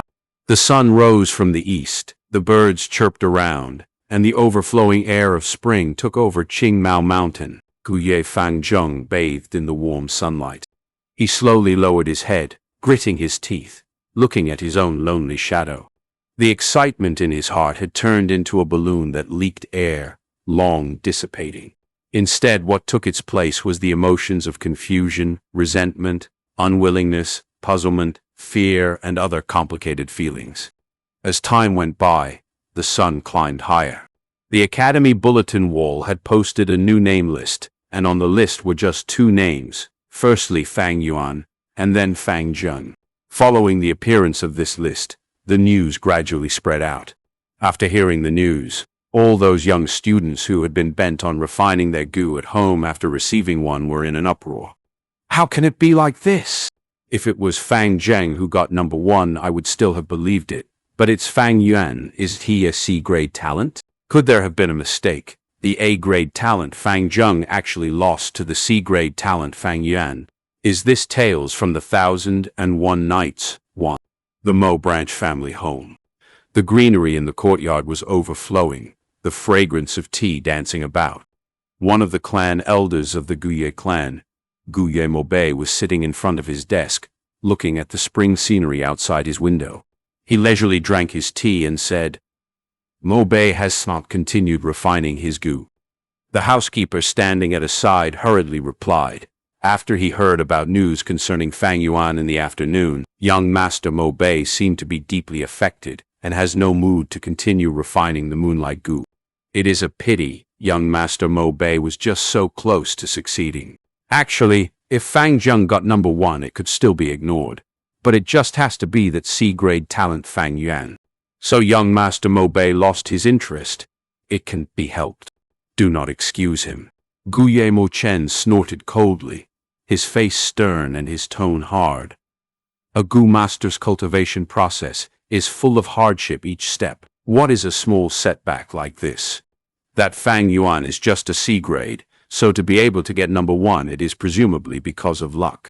The moonlight gu that he chose must have had a weak will, so that is how he could snatch the top. If Mobe can see through this and let such a small setback get to him, then how is he supposed to be in charge of our Mo family branch in future? How can he compete with the Chi family branch? No one is allowed to advise him. Let him think about it by himself. Yes, master. The housekeeper did not dare refute. Almost at the same time, in the home of the Qi family branch. Sigh. Guye Fang Yuan. The clan elder Guye Qi Lian gave a long sigh. His brows held down in a frown as he thought, waving his hand around. Someone, call young Master Qi Chen over please. In a moment, Guye Qi Chen walked into the room with a lost expression, kneeling down with respect. Your grandson greets his grandpa. Seems like you already know about the news. Guye Qi Lian stared at his only direct grandson, his tone gentle. He slowly said, I called you over to prevent you from getting influenced by this matter. You see, when refining the vital gu, firstly one looks at the talent, secondly at the gu worm. Fang Yuan's talent is just C-grade, yet he was able to gain number 1 this time. This means that the gu he chose compared to all the moonlight gu your peers have, has a will that is much weaker. This is entirely due to luck. So my grandson, do not be discouraged. This is nothing really. He is just a C-grade talent, though he is the same as you, but his supply of resources is not as well as yours. His road to advancement will also be harder than yours. Believe your grandpa. You will soon surpass him. Hence you should put away this trivial matter. Fang Yuan will not be your opponent, and is not worthy to be your adversary. Your real enemies are the A-grade talent Fang Zheng and the Mo family's Mobe. Do you understand? Yes, thank you for your advice, Grandpa. I understand. I will go now and continue refining my gu. Guye Qi Chen had lost the sad expression on his face, replacing it with a high-spirited will to fight. Elder Guye Qi Lian nodded his head, satisfied. A kindly smile emerged from his face, and he said, Good grandson. While your talent is only C-grade, but you can be rest assured that Grandpa will fully support you. Later on, I will come out and use the aura of a rank 3 gu worm to suppress your moonlight gu's will and help you refine this gu. Chapter 22. Dancing Moonblade. The sky was blue and clear, looking pure as if it had been washed clean. The sun was shining golden, puffs of white clouds floated away, and a group of colorful peacock parrots chirped as they flew beneath the blue sky, forming an arrow formation under the clouds as they soared. This variant of colorful parrots would only appear in large groups during springtime. Their bodies were littered with feathers the color of the rainbow, their bodies the size of an eagle. The birds had parrot beaks, while their tails were that of a peacock's flowing long tail. It had been 10 days since the day Fang Yuan managed to acquire number 1 in the test to refine the vital gu. The spring breeze blew over the whole mountain's green grass, while the wild flowers bloomed eagerly, and the bees and butterflies danced around together. Life was surging all around. It was the wonderful beauty of spring. The breath of spring was so strong that the tall bamboo walls surrounding the training grounds could not hold it back. This training field occupied 3mu1. The ground was flat, paved with a layer of thick and wide gray graphite. Its four sides were planted with green spear bamboo.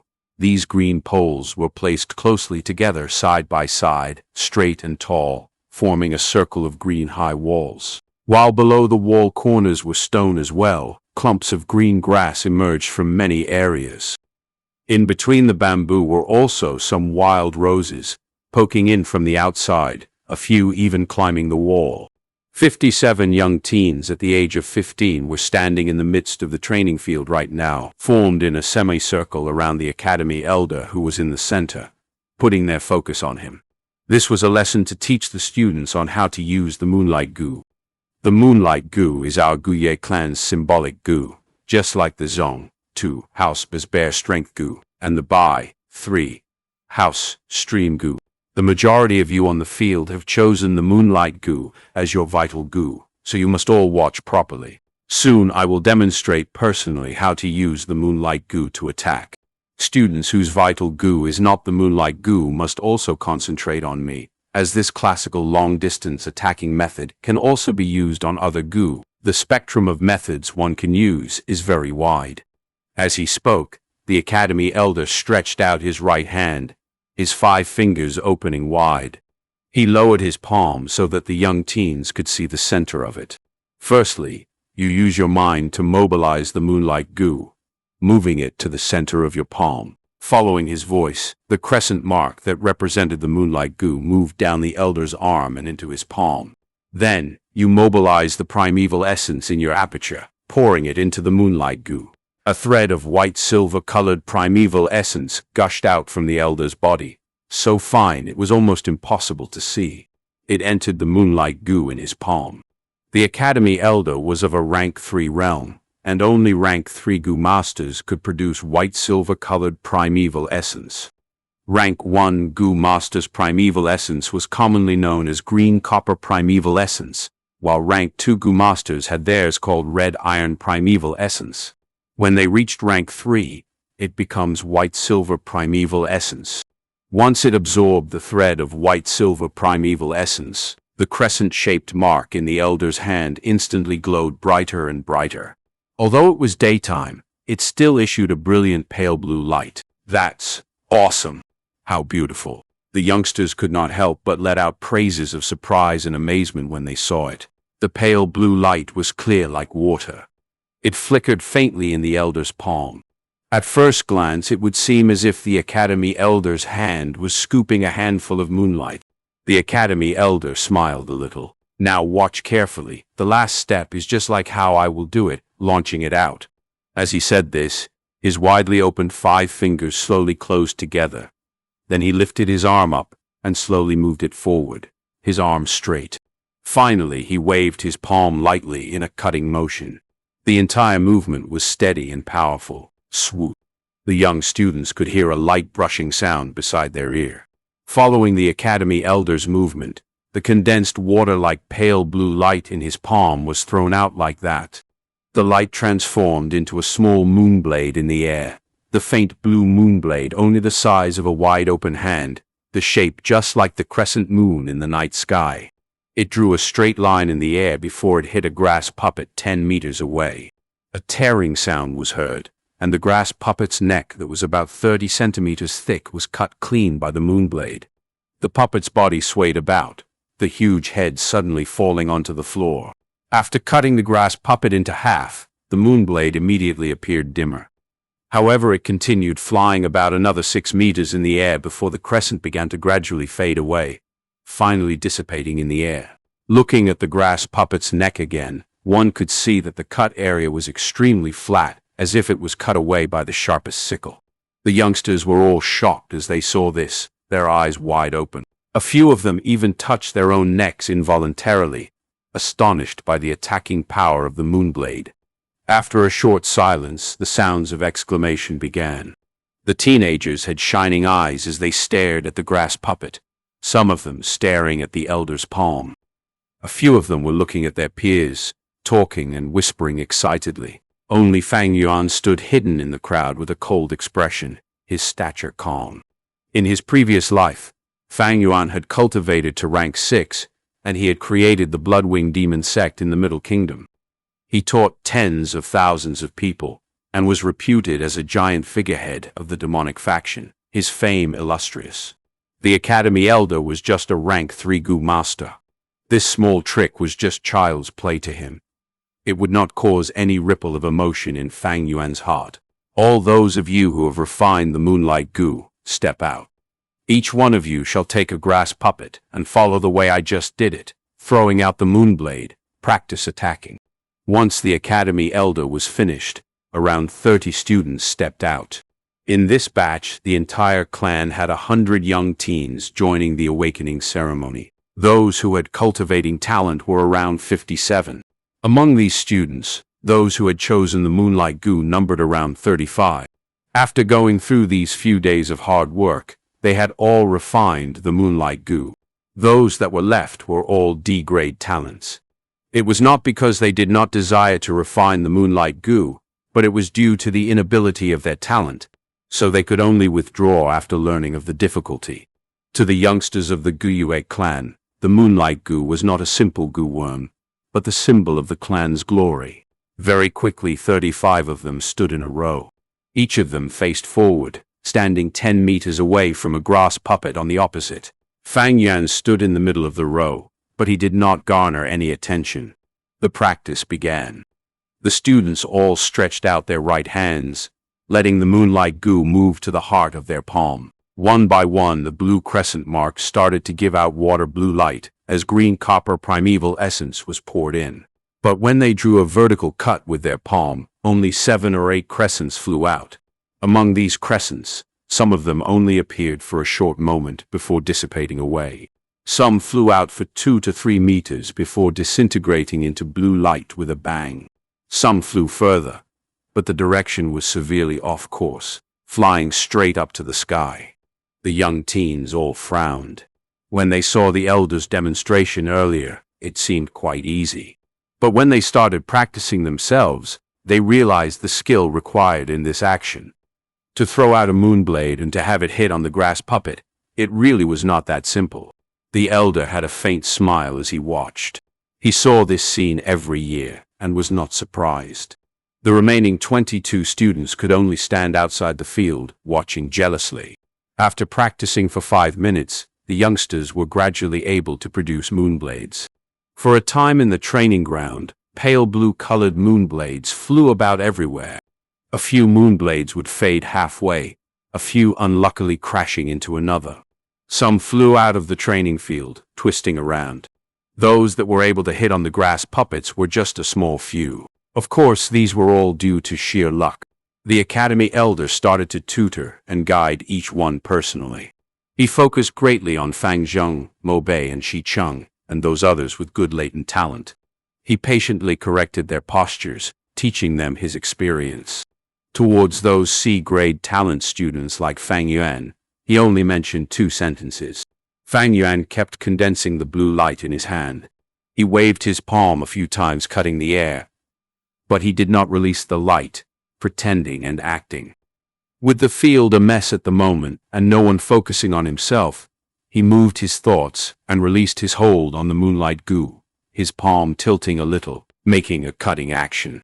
In order not to raise attention, he did not focus on his own grass puppet opposite him, but aimed at the one on his left. With a whoosh, a Moonblade flew out quickly, passing through the center of chaos, drawing a straight line in the air, and cutting accurately into the neck area of a grass puppet. The grass puppet wavered for a moment, the neck area cut deeply by the Moonblade.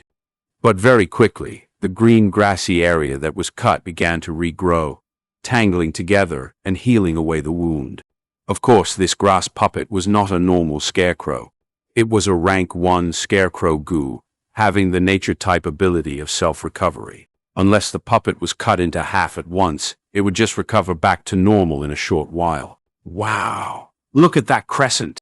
How cool! Who threw it? Moonblades that were able to hit grass puppets right now were rare. Fang Yuan just casually hit one, yet it caused the most significant results so far. Thus, in an instant, the students outside the field gave out cries of surprise. Even the Academy Elder's attention was caught, and he asked, "That Moonblade just now was not bad. Was it yours?" He looked at a C-grade talent student with an inquiring eye, since that grass puppet was just opposite him. This male student blinked his eyes, feeling somewhat bewildered as he faced everyone's sudden gazes at him. To be honest, the field was just in a chaos earlier, with moonblades flying about, so even he did not know if it was he himself who threw it. However, looking at it, it probably is me, thought the young boy. Then he nodded his head subconsciously. The youngsters around him immediately looked at him with admiration. Who is he? What is his name? Some of the girl students asked around. Even he can throw out a moonblade. I must not lose. Guillermo Bay's eyes flashed with a hint of determination. So it's not Big Brother who threw it. Guye Fangjung inexplicably sighed with relief. After uncle and aunt consoled him, he was able to recover from the previous blow. Big Brother, you won first place last time because your luck was good, picking a weak-willed moonlight goo. A goo master's cultivation cannot always rely on luck. I will win you. Fang Zheng was cheering for himself in his heart. You did well. Continue trying hard. Seize the feeling you had earlier. The Academy Elder patted the student's shoulder, smiling as he encouraged him. The young boy quickly showed excitement, and he nodded continuously, his eyes appearing with a different luster. The elder took the opportunity and announced, "Listen up, everyone. This will be your homework. Practice well after class. In 3 days, I will check the results. Whoever performs the best will receive 10 pieces of primeval stones as the prize. Understand?" "Yes." The young students all shouted loudly. They could not help but be more excited when they heard about the primeval stone reward. However, only 3 minutes later, the moonblades that flew about in the air started to thin gradually. Damn, every single moonblade takes up 10% of primeval essence. The consumption of the moonblade is just too much. I am just a C-grade talent. My aperture can only hold 38% of green copper primeval essence. I can only throw out 3 moonblades. Those that stopped all sighed. The Academy Elder was calm as he witnessed everything, but his heart sighed. This is the benefit of those with high cultivating talent. To use the moonblade, it is simply just 3 words. Practice makes perfect. Those with higher grade talent are able to hold more primeval essence in their apertures, and the rate of recovery is faster, so they have more chances to practice. Those with poorer talent can also use primeval stones to make up for it, strengthening the number of practices. But those with low-grade talent and have no primeval stones, though they have the mind to practice, they will still be powerless. Sigh, the Goo Master's cultivation process is just so cruel. I had just better take care of those high-grade talent students. I'll probably make a page in future, detailing and listing down all these names and stuff so you can refer to it any time. Chapter 23. Raising a Goo is like raising a mistress. The sun had already set. The sunset glow was still burning in the sky. The mountains far away in the distance were covered in a thick layer of gray ash, gradually turning to black. In the academy, a day's class was over. The students walked out from the academy in groups of 2s and 3s. I'm really happy today. I learned quite a few things, especially how I got to learn how to use the moonlight goo. The way the moonblade flies in the air looks so cool. It's too bad that my talent is enough, so in the future I can only be a logistics goo master. I won't be able to go onto the battlefield. The young teenagers happily chatted away. A few of them called their friends over. Let's go and eat. We can drink some rice wine while we're at it. What do you think? Sure, that's not a bad suggestion. You guys go on first. I need to go to the store beside the academy's goo room and buy a grass puppet. It will be easy to practice at home with it. Fang Yuan went to the goo room alone. The academy's goo room kept quite a few rank 1 goo worms. There were many types and variations, and Fang Yuan's moonlight goo was taken freely from inside. Once in a while, the students would have a free chance to pick a goo worm. If one wanted to get extra goo, they would need to pay up. In this short time, Fang Yuan had no wish to refine any other goo. He walked to the building beside the goo room. It was a small store. In the store there were 7 students, each of them negotiating over the counter with the store owner for buying grass puppets. "It's you, Junior." The rank 1 Gu master responsible for the store was in his 20s. When he saw Fang Yuan, he automatically greeted him while bargaining with his customers. Fang Yuan was taken by surprise, finding out that this Gu master was xianxia.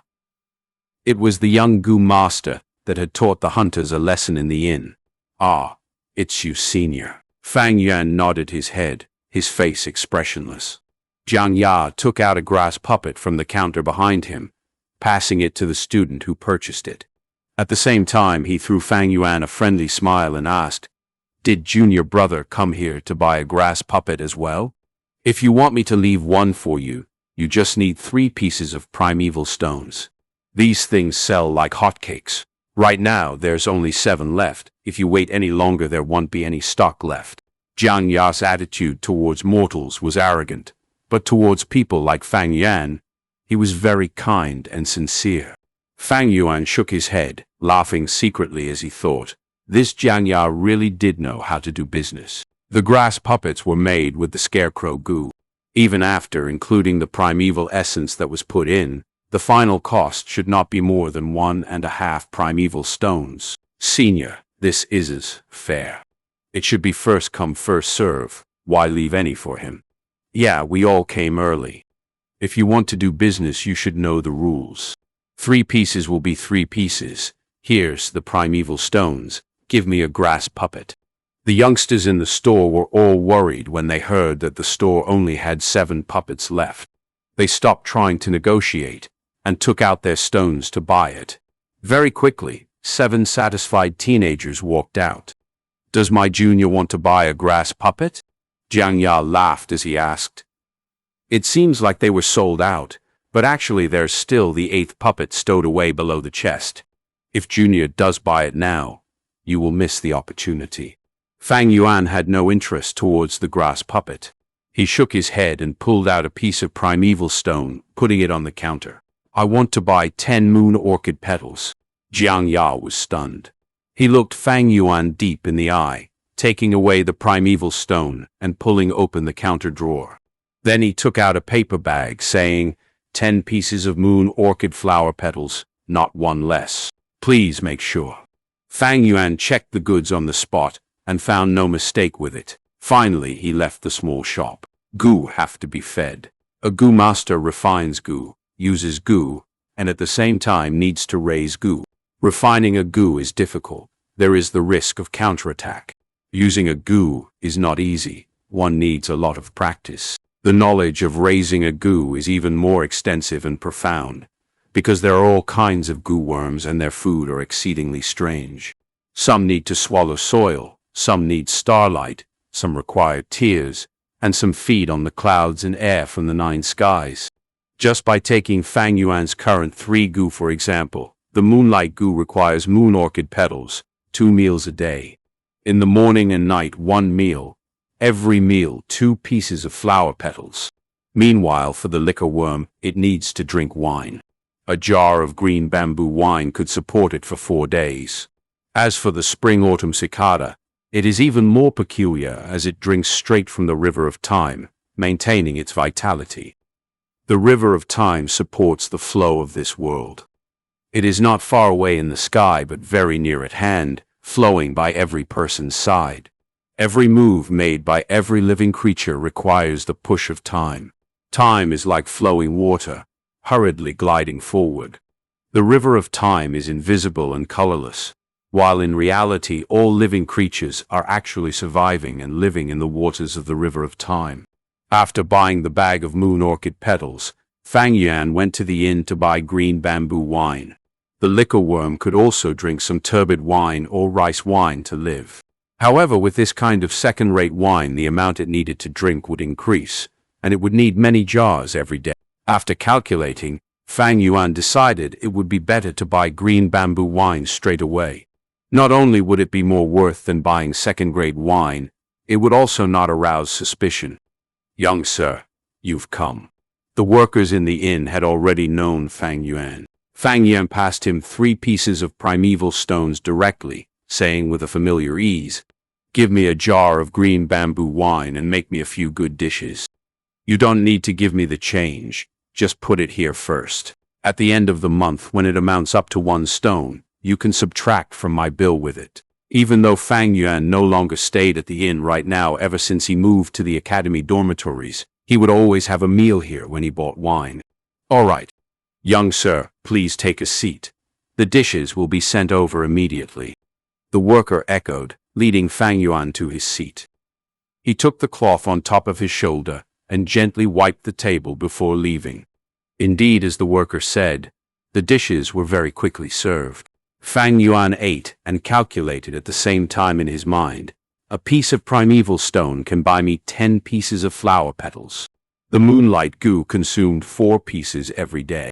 A jar of green bamboo wine costs 2 pieces of stones, and it can support the liquor worm for 4 days. In other words, just to raise and feed the 2 of these goo, I would need to spend nearly 1 stone every day. It does not seem like much, but in reality, this was very costly. The monthly living expenses for a mortal family of 3 only used up 1 piece of primeval stone. From the starting of refining the goo until today, 16 days had already passed. Just to raise the goo alone, Fang Yuan had already spent 14.5 primeval stones. I have acquired the flower wine treasure, taken away Fang Zheng's bag of primeval stones, and also got the first place reward. My primeval stone assets once reached up to 44 pieces and a half. However, in the early days of refining the goo, I wasted 6 pieces and a half. Then I used 14 pieces and a half on feeding these goo. My living expenses cost half a piece, and today I am probably left with 20 pieces. Fang Yuan took out his money pouch. He opened it and looked inside. The bag contained pieces of primeval stones inside. Each of these stones were grayish-white in color, their shapes ellipsoid and the volumes equal, the size similar to a duck egg. After counting, he found that he really only had 20 pieces left. In other words, if this continued on, then Fang Yuan would only be able to go on for half a month with the remaining stones he had left. He was not like his peers. They had relatives and friends to help them out, especially with the case of students like Guye Moubei and Guye Cheng, who were loaded with primeval stones. Fang Yuan could only think of a way himself.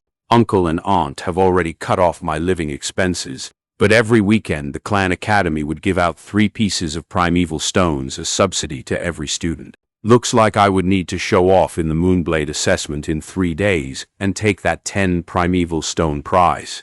Fang Yuan chewed the food in his mouth while he pondered. His current age was just at the age where the body was growing. Without realizing it all, the rice and dishes had entered his stomach. Taking up the sealed green bamboo wine jar, Fang Yuan lifted his feet and started walking, leaving the inn. Young sir, young sir. The inn worker chased after him from behind and said, "Just to tell young sir something, but in less than a month the trading company will arrive to the village. By convention, they would always buy the green bamboo wine in our shop. Young sir loves our green bamboo wine and always buys a few jars every week, so the innkeeper ordered me to tell young sir about this matter. The green bamboo wine in our store has limited supply, so after we sell it to the trading company, I'm afraid we would be left with very little." "Is that the case?" When Fang Yuan heard the news, he frowned slightly. To know someone and tell apart the conversation, Fang Yuan had 500 years of experience. The shop worker and the young Gu master Xianxia spoke with similar meaning. However, Fang Yuan could naturally tell the difference with Xianxia's tricky words and the shop worker's truthful words. This matter was a little troublesome. Fang Yuan needed to feed the liquor worm, and he needed a huge amount of green bamboo wine in the long run. If this inn ran out of stock, then he would have to use huge amounts of second-rate wine to feed the liquor worm. It was not possible for him to drink several jars a day. After a while, people would be suspicious. After thinking about it, Fang Yuan took out 10 pieces of primeval stones and said, "Then I'll buy another 5 jars. I will need you to carry them for me, and follow me to put them in the academy dormitory." "All right, young sir." The worker immediately accepted the primeval stones. The moon orchid flower petals could only last for 5 days without any special storage means, so Fang Yuan would only buy a bag every time. However, the green bamboo wine could be kept for a very long time. Thus, there was no problem with this. A few workers followed Fang Yuan into the academy dorms and placed the wine jars under his bed, and then they bid their leave. As he saw the money pouch that had suddenly flattened down in his hands, Fang Yuan heaved a sigh. Refining a gu is hard, but raising a gu is also not easy. This is also considering the fact that he had his 500 years of previous life experience, so he did not need to practice using his gu, meaning that the consumption rate of primeval essence would be lessened, and thus 7. For those at his age around him, they would need to practice using the moonlight gu, and would need to waste primeval essence. To increase proficiency, one would need to practice many times. When too much primeval essence is consumed, primeval stones would have to be used as a supplement since the recovery rate is too slow. To buy a grass puppet, it costs 3 primeval stones as well. All this is money. Fortunately, my Spring Autumn Cicada feeds on time and not anything else. Otherwise, I would have long gone bankrupt. I would never be able to support it. Fang Yuan suddenly felt very lucky. The more high-end the gu is, the greater the food consumption needed, or the more precious and rare the food required would be. Thus, the more difficult it would be to keep. A normal level rank 2 gu worm would cost up to around 1 to 2 pieces of primeval stones a day. It is good enough if the food is purchasable. There were some gu that required food that was relatively difficult to find. Some of it did not even circulate in the market. Just like the Spring Autumn Cicada's food being time itself, this was actually more precious. After all, there was a saying, an inch of gold cannot buy an inch of time. No matter how much money you have, can you buy time? You can. In theory, a gu master can refine an unlimited amount of gu. As long as you can refine it, whether 10, 100 or 1,000 worms is possible. You can refine as many gu as you wish to. But in reality, a gu master normally only had 4 or 5 gu. Why? The biggest reason is because it is hard to afford. The higher the grade of the worm, the more expensive it would cost to feed and raise.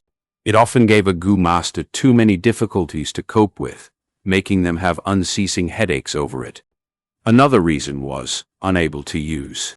To use the moonlight gu to throw out a single Moonblade attack, one would need to use up 10% of primeval essence. A C-grade talent gu master could run out of primeval essence in their apertures after launching 3 to 4 attacks. To raise so many gu, wouldn't it be a waste if one could use them anyway? Thus, in the gu master's cultivation, there was a saying going around. Raising a gu is like raising a mistress. To keep a mistress, you would need to buy food, clothes, a house, etc. It is very expensive, and the more you have, the more costly it is. A normal man cannot afford it. Even if you keep so many, a man's energy is limited. He cannot use them all. Would you raise them just to look at them? When the rank of the gu master increases, so does the food standard of the gu worm. Thus, please refrain from seeing how a gu master has no limit to the number of refining gu. In general, a gu master only keeps around 4 or 5 gu of his level. If the number of gu was raised higher, the gu master would go bankrupt. Chapter 24. Close Combat Gu Master. 3 days later. Lowering your body to dodge, that is the usual technique of restraining against a flying fist. When your enemy comes and attacks you, quickly squat down and at the same time do a counterattack, striking his crotch and abdomen. Do not be afraid of a swinging fist. Usually those who come up and start swinging their fists at the first moment are people who have no brains and are impulsive and rash. On the martial arts field, the Academy's martial arts, 1. Instructor spoke while he performed actions to demonstrate. A wooden puppet's right first swept over, and the martial arts instructor quickly squatted down, dodging the incoming attack. Then he threw a punch at the puppet's abdomen, knocking it down with a few punches. The students were looking at the demonstration in a circle, but most of them were lacking in spirit, showing very little interest. The Academy taught a variety of courses, and this lesson was the one that taught foundation of martial arts. Using fists and legs to exert oneself was too inferior to the handsome and cool attack style of the Moonblade, making almost all the students absent-minded. The next class will be the Moonlight Goose Usage Assessment.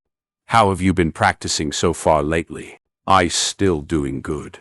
I can do 3 Moonblades, but only a few of them actually hit. Usually I get 2 blades on the grass puppet. That's the same like me.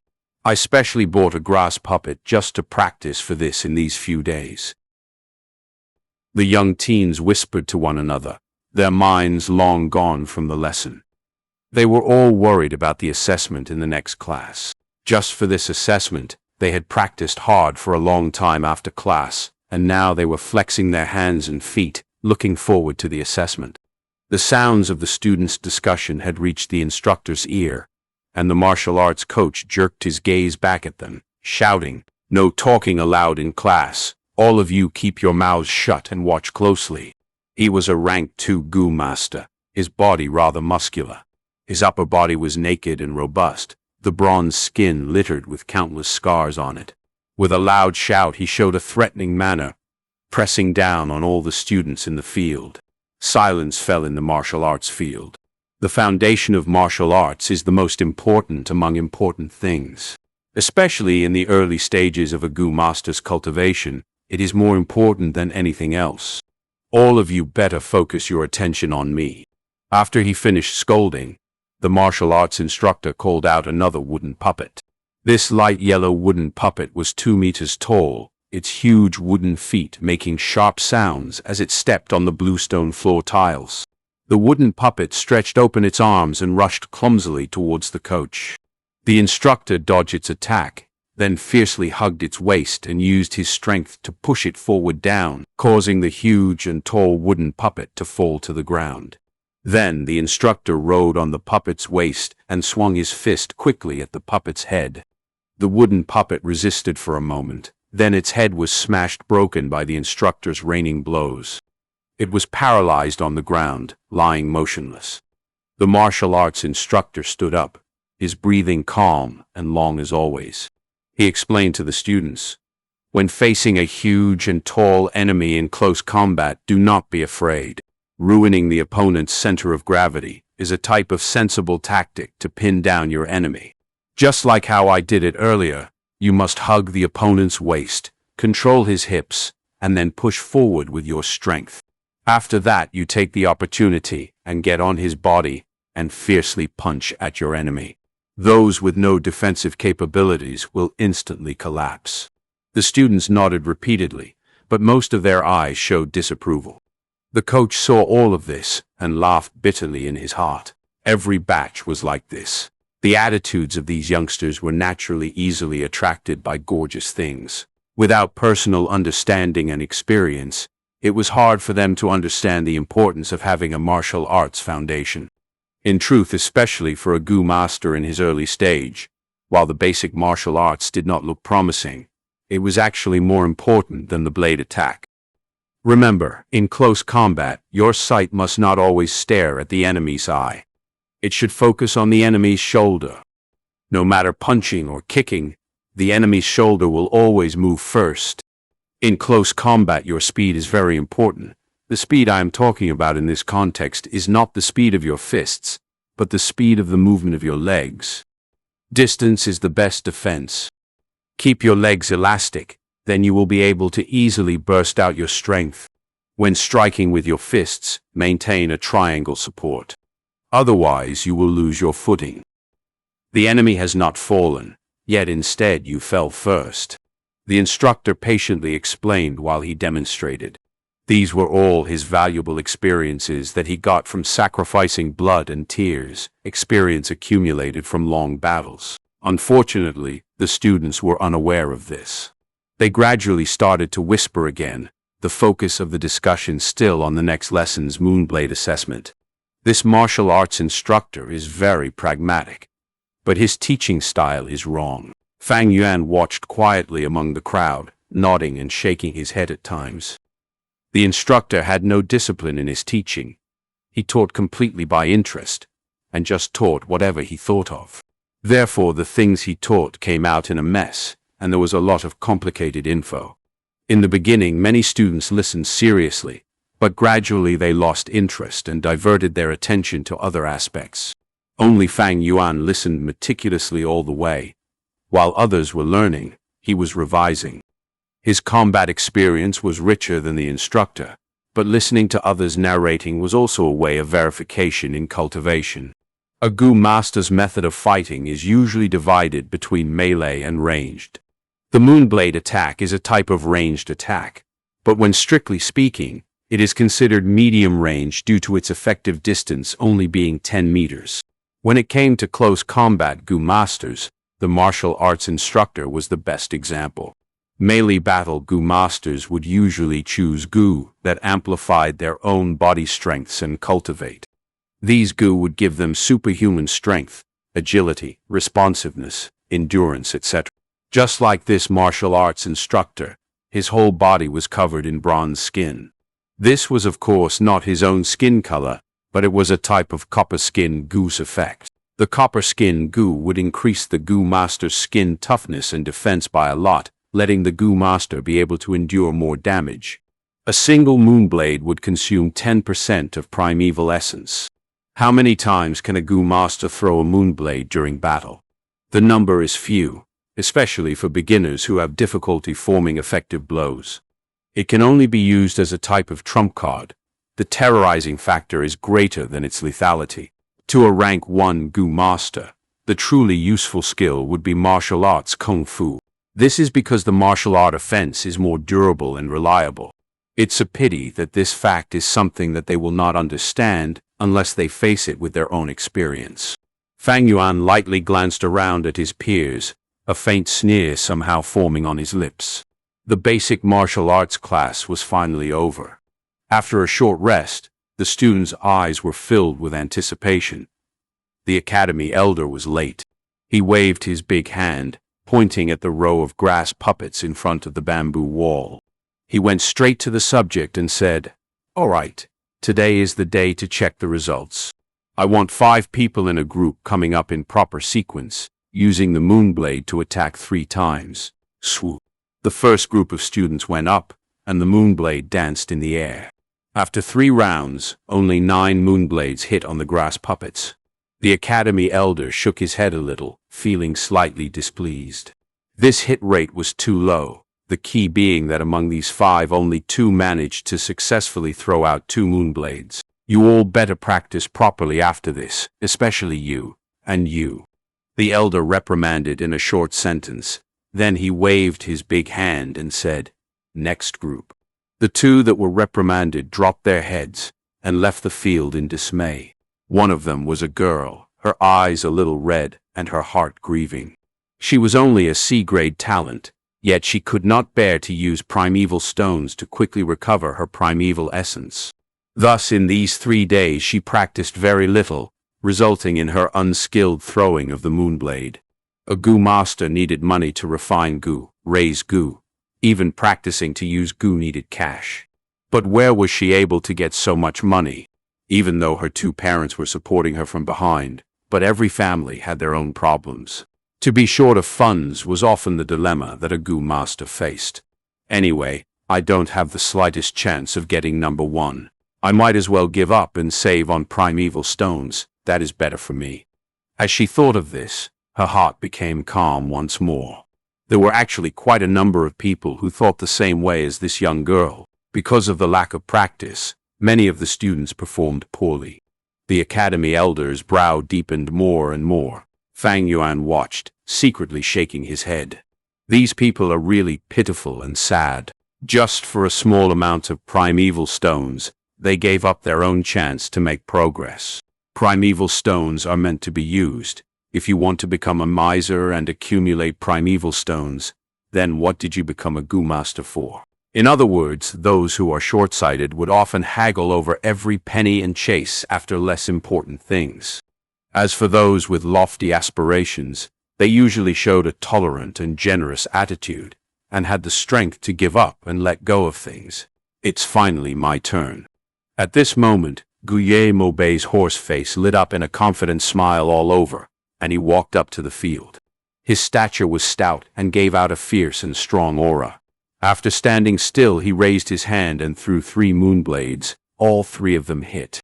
Among the blades, 2 of them hit on the puppet's chest, while the other blade hit the puppet's left arm, shaving away a few green grass. This result naturally caused the young teens to burst with admiration.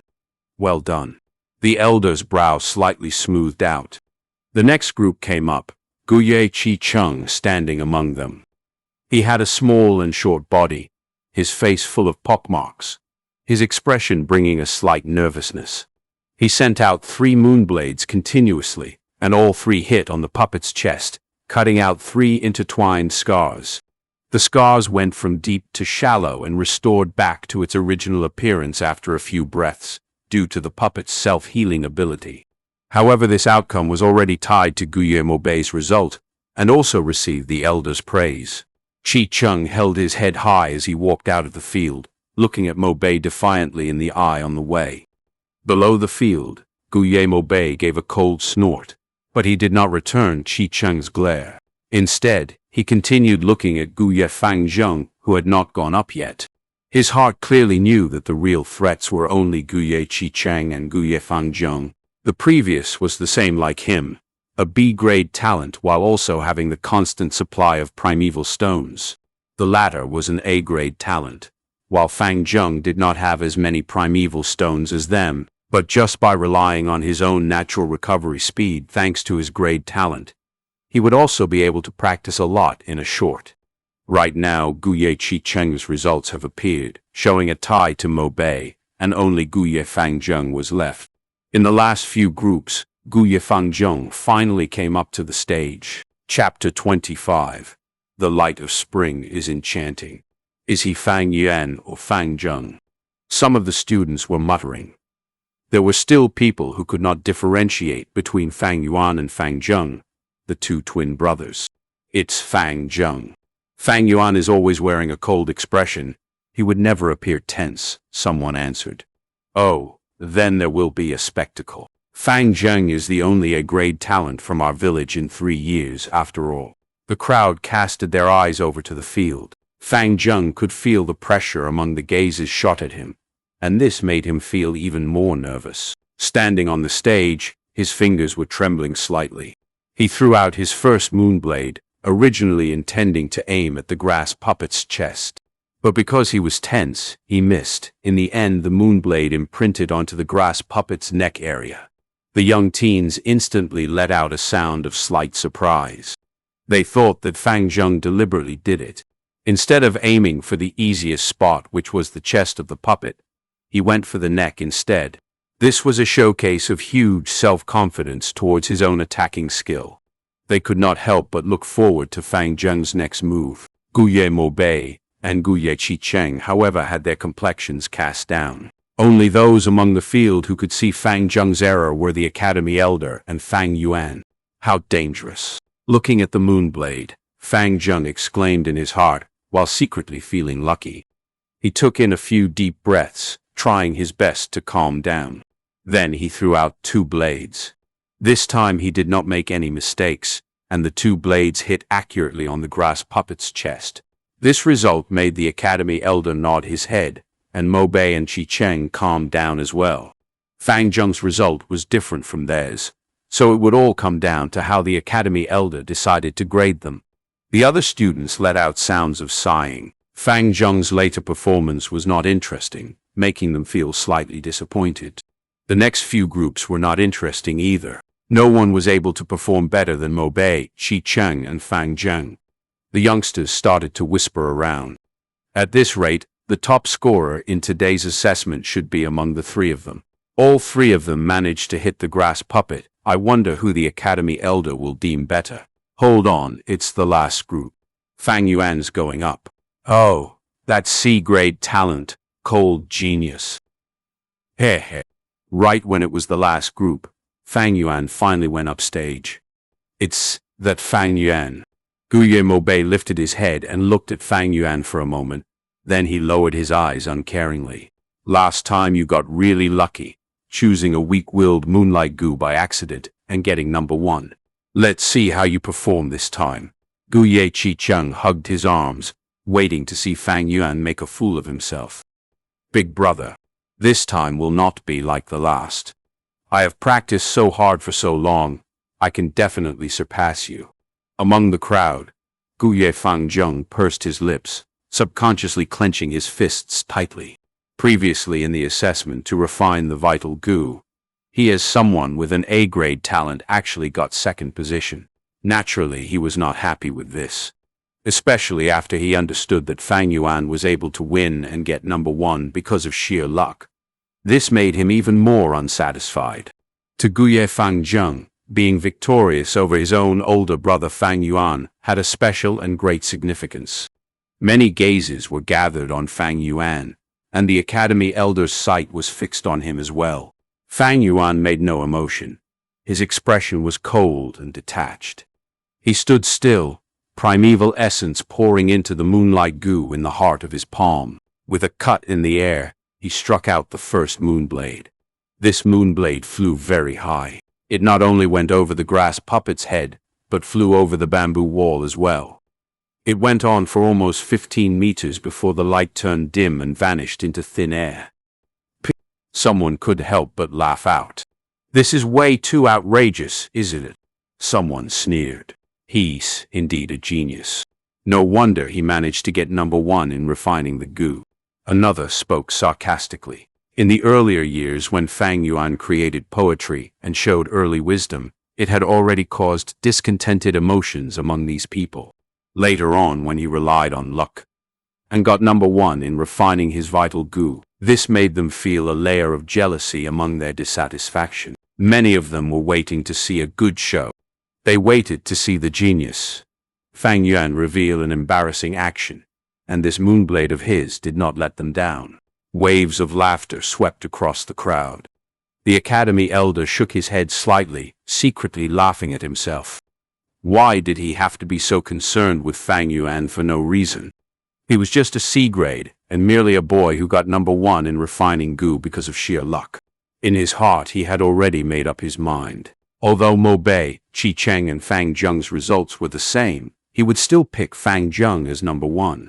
The war between Guye Mo Bei and Guye Qi Cheng was the epitome of the political struggle between the two most powerful elders in the clan. The Academy Elder had always remained in the center and had no intention to enter the middle of the political vortex. The Academy Elder was more inclined towards the clan head Guye Bo, and Fang Zheng was a set with the clan leader. Add in the fact that he had A-grade talent. Choosing him as number one would mean showing biased care for him, and it was something the clan's upper authorities could accept. A warm spring breeze blew over, the smell of flowers drifting into the training grounds.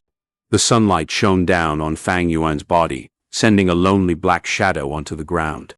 His expression was still cold as he quietly gazed at the grass puppet 10 meters away. The Moonblade in his palm was giving out a faint blue light. Of course, he had deliberately thrown the first Moonblade off course. Right now, he only had 2 chances left to act. Taking into account the Academy Elder's position, to acquire number one, he would have to create an outcome that exceeded everyone's expectations in the next 2 attacks. With only 2 chances left to attack, it's impossible. Big brother, I have finally won over you. Guye Fangjung's eyes did not flicker as he stared at Fang Yuan. From young till old, the life shadow that his older brother had brought onto him finally faded away slowly at this moment. Fang Zheng could feel victory so nearby. His 2 fists were subconsciously clenched tight, his entire body so full of excitement that he trembled slightly. Big brother, my victory this time is just a beginning.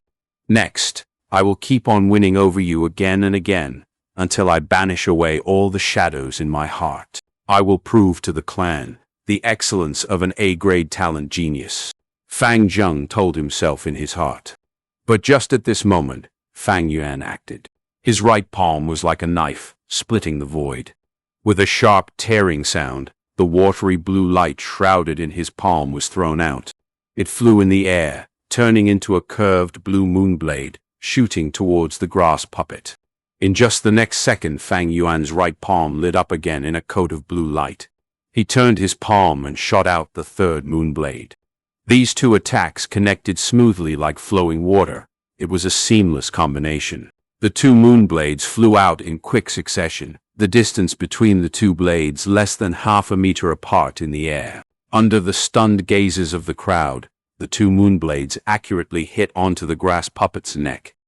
This, Fang Zheng's pupil shrank, a bad feeling emerging from his heart. In the next moment, the students slowly opened their mouths wide as they wore astonished expressions. They saw that the grass puppet's head slowly tilted to one side, then it fell off the neck and dropped onto the ground. With a bounce, it rolled 2 to 3 meters away. Fang Yuan had beheaded the puppet. This outcome had gone beyond the expectations of everyone on field. Is this luck or skill? The Academy elder frowned. This doubt hovered in the hearts of the rest of the students. For a time, the entire training ground lapsed into silence. How could this be? Fang Zheng murmured. He stared at Fang Yuan blankly, the surged emotions in his heart dropping instantly, falling deep into the lowest point. Fang Yuan narrowed his eyes, acting as if he was oblivious to the gazes that fell onto him from the crowd. Cluck, cluck. Under the blue skies and white clouds, a group of peacock parrots suddenly flapped their wings and flew in midair. They dragged their magnificent, long and slender peacock tails, clucking in the air as they flew about playfully. Fang Yuan stood in the center of the training field, looking up. Under the bright sunlight, the multicolored feathers of the birds dazzled even greater and gorgeous. His expression was indifferent, as if the person who just cut off the grass puppet's head was not him. Ah, the light of spring is really enchanting, he sighed in his heart. Chapter 26. The Nature of All Organizations. As it neared nightfall, the sun on the edge of the horizon looked like blood. The afterglow rays poured into the school where around 50 students sat upright.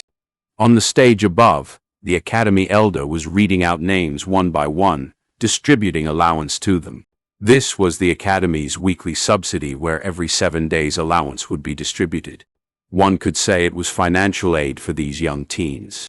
After all, with their capabilities, to feed and raise their own gu was a lot of financial pressure. Guye Fang Yuan, the elder read aloud. Fang Yuan got up from the seat by the window at the last row. He walked up the stage, receiving 2 money bags. In one bag was 3 primeval stones, the clan's allowance. The other bag held the reward of 10 primeval stones. Work hard, the elder said.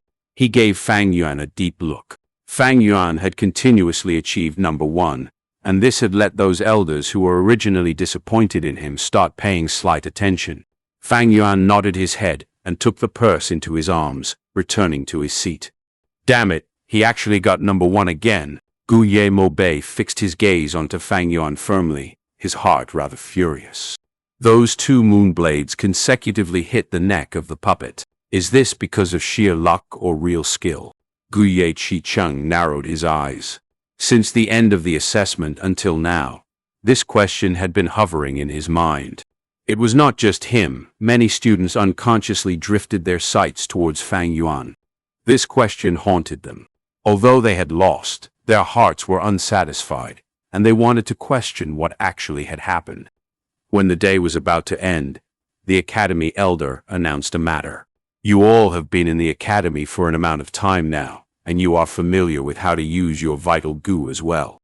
In the next few days I will teach you all how to warm and nourish your aperture, advancing a gu master's cultivation realm. The higher the realm of a gu master, the more concise your primeval essence becomes. A rank 1 gu master has green copper primeval essence, a rank 2 gu master has red iron primeval essence, and a rank 3 gu master possesses white silver primeval essence. A portion of red iron primeval essence is comparable to 10 portions of green copper primeval essence. Similarly, a portion of white silver primeval essence equals 10 portions of red iron primeval essence. You must all remember, the gu are just tools that we use. Cultivation is the foundation of us gu masters. The higher your rank, the stronger the gu you are able to use. In the next 3 months, whoever can take the lead and promote to rank 1 middle stage will receive a reward of 30 primeval stones. At the same time, he will be able to choose the second gu first. After 3 months, we will elect a class monitor and 2 vice class monitors based on the results. The class monitor will enjoy a subsidy of 10 primeval stones, while the vice class monitor will have an allowance of 5 pieces. Alright, that's all for today. You can all leave. The elder's words made the academy burst with noise. Time to elect the class monitor and vice class monitor. Someone clenched his fist in excitement. The class monitor receives 10 primeval stones every 7 days, and the vice class monitor gets 5 pieces. If I am able to be the first to reach rank 1 middle stage, I will definitely be able to become the class monitor. Another had lights in his eyes. The primeval stones are not the important focus. What matters here is the position of class monitor and vice class monitor. It represents glory and places one's identity over others. When normal students seize the class monitor, they must all bow and greet him. Guillemot and Chi Chung did not lack primeval stones, but they deemed the glory of the position very important. To become the class monitor, without mistake, it is the first person who promotes to rank 1 middle stage first. That means when Big Brother see me in future, he would have to bow and automatically greet me. Hold up, where is Big Brother? Guye Fangjung subconsciously looked back, but Fang Yuan's seat was empty. The students walked out of the academy. Where's Guye Fang Yuan? Guye Mobe wanted to look for Fang Yuan and ask him face to face. However, Fang Yuan was 1 step ahead and had long left. Imph, he sure ran away fast. Is he afraid? Looks like he got lucky again in today's test. Guye Chi-chung sneered. Whatever, it's just 10 primeval stones. I don't need to care about this small matter. Right now what's important is to advance to middle stage and get that class monitor position. Guye Mobe narrowed his eyes, looking at his side where Guye Chi-cheng and Guye Fangjung were. These 2 figures were his real enemy, while Fang Yuan was just a small C-grade talent. He was not on par. In the first 2 times, Fang Yuan got lucky and got number 1. However, this time it is a cultivation test, and the focus is on the talent of cultivation. When the talent is higher by a grade, the advantage becomes much greater, Guye Chi-chung thought, depressed in his heart. His real grade talent was only a C grade. It was only because of cheating that let him gain the illusion of having B grade. Just a mere class monitor and 2 vice class monitor positions got them itching their fists. How hot-blooded and naive they are at this age, Fang Yuan sneered as he leaned against the gateway of the academy. The so-called glory was just a valuable tool the upper levels used to motivate those below them. In the end, it was just a layer of illusionary glory. It was useless. His 500 years of experience had long allowed Fang Yuan to understand some of the secrets of life. Whether it comes to a clan, sect, or demonic group, whether it is this world or Earth, all organizations are like this. The high and low positions are established, making the law of promotion clear, letting those in the organization climb up non-stop from the bottom. Because chasing after profit is the nature of humans, and positions of authority often make people have superiority, creating the illusion that oneself is living a more valuable life than others. Power is like the carrot dangling in front of a donkey. The desires of humans are stimulated by it, and each of them secure their personal gains with someone with authority for it. After climbing up 1 level, there will be a higher level. While they are busy currying favor for personal gain, their hard work is squeezed out from them and their value is exploited by the upper position. In every organization, as long as there is a chain of command, it is to give serve to those at the upper ranks. The so-called class monitor and vice class monitor position is like the smallest carrot, luring everyone else into the structure of the clan. And to stop those below from realizing the truth, those at the higher positions integrate shared values, clear-cutting the idea of glory, meritorious deeds, etc. The establishment of high and low positions are made along with unequal benefits.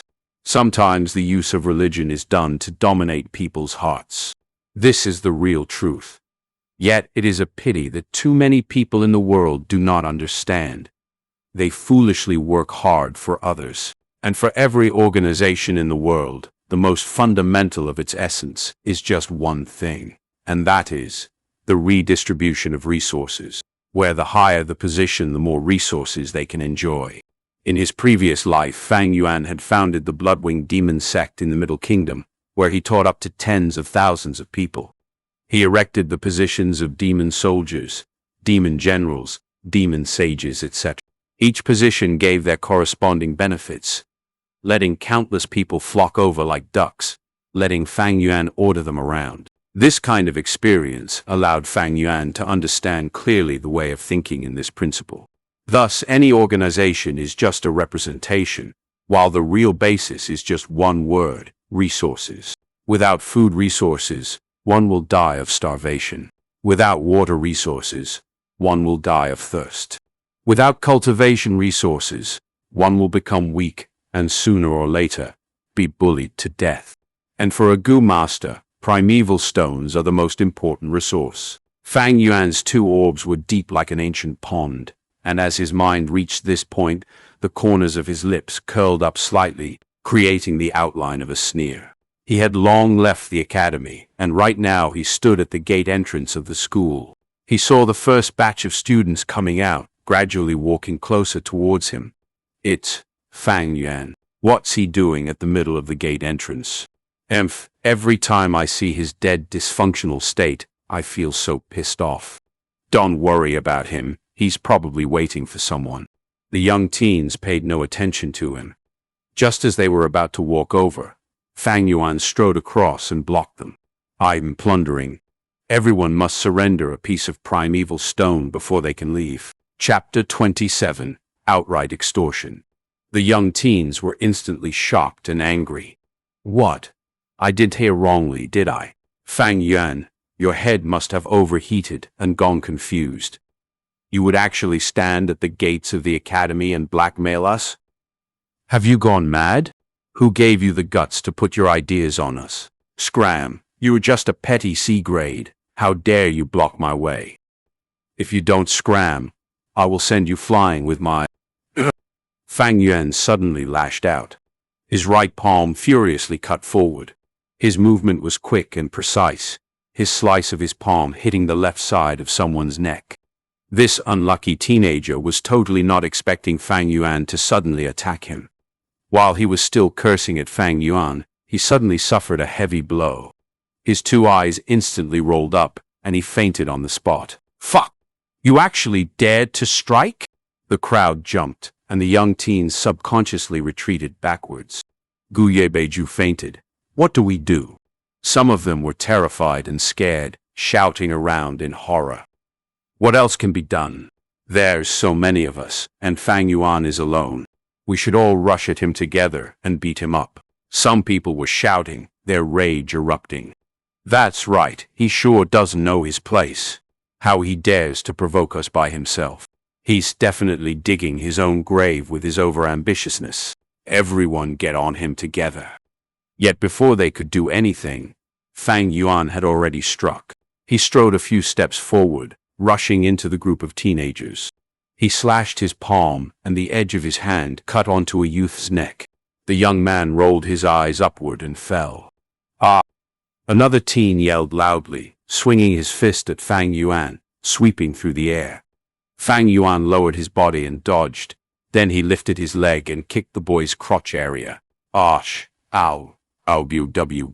The youngster's loud roar was originally sonorous and indignant, but after he took the blow, his voice instantly rose higher and became sharp and shrill, filled with a kind of misery and pain. Thump! He covered his crotch with his two hands, his knees giving way as he dropped to the ground. He rolled around on the floor, screaming loudly, the pain so great his entire body was covered in cold sweat. Fang Yuan swung his two fists around like a tiger that had entered a flock of sheep. He had 500 years of battle experience, and these youngsters were just a bunch of soft green kids. They had only just started cultivating not long ago. How could they possibly be his opponents? In the blink of an eye, Fang Yuan put down the entire group of young students. If they had not fainted, then they would be lying on the ground, the pain making them drained and their bodies hurting all over. What's going on here? Moonblade arrived and exclaimed.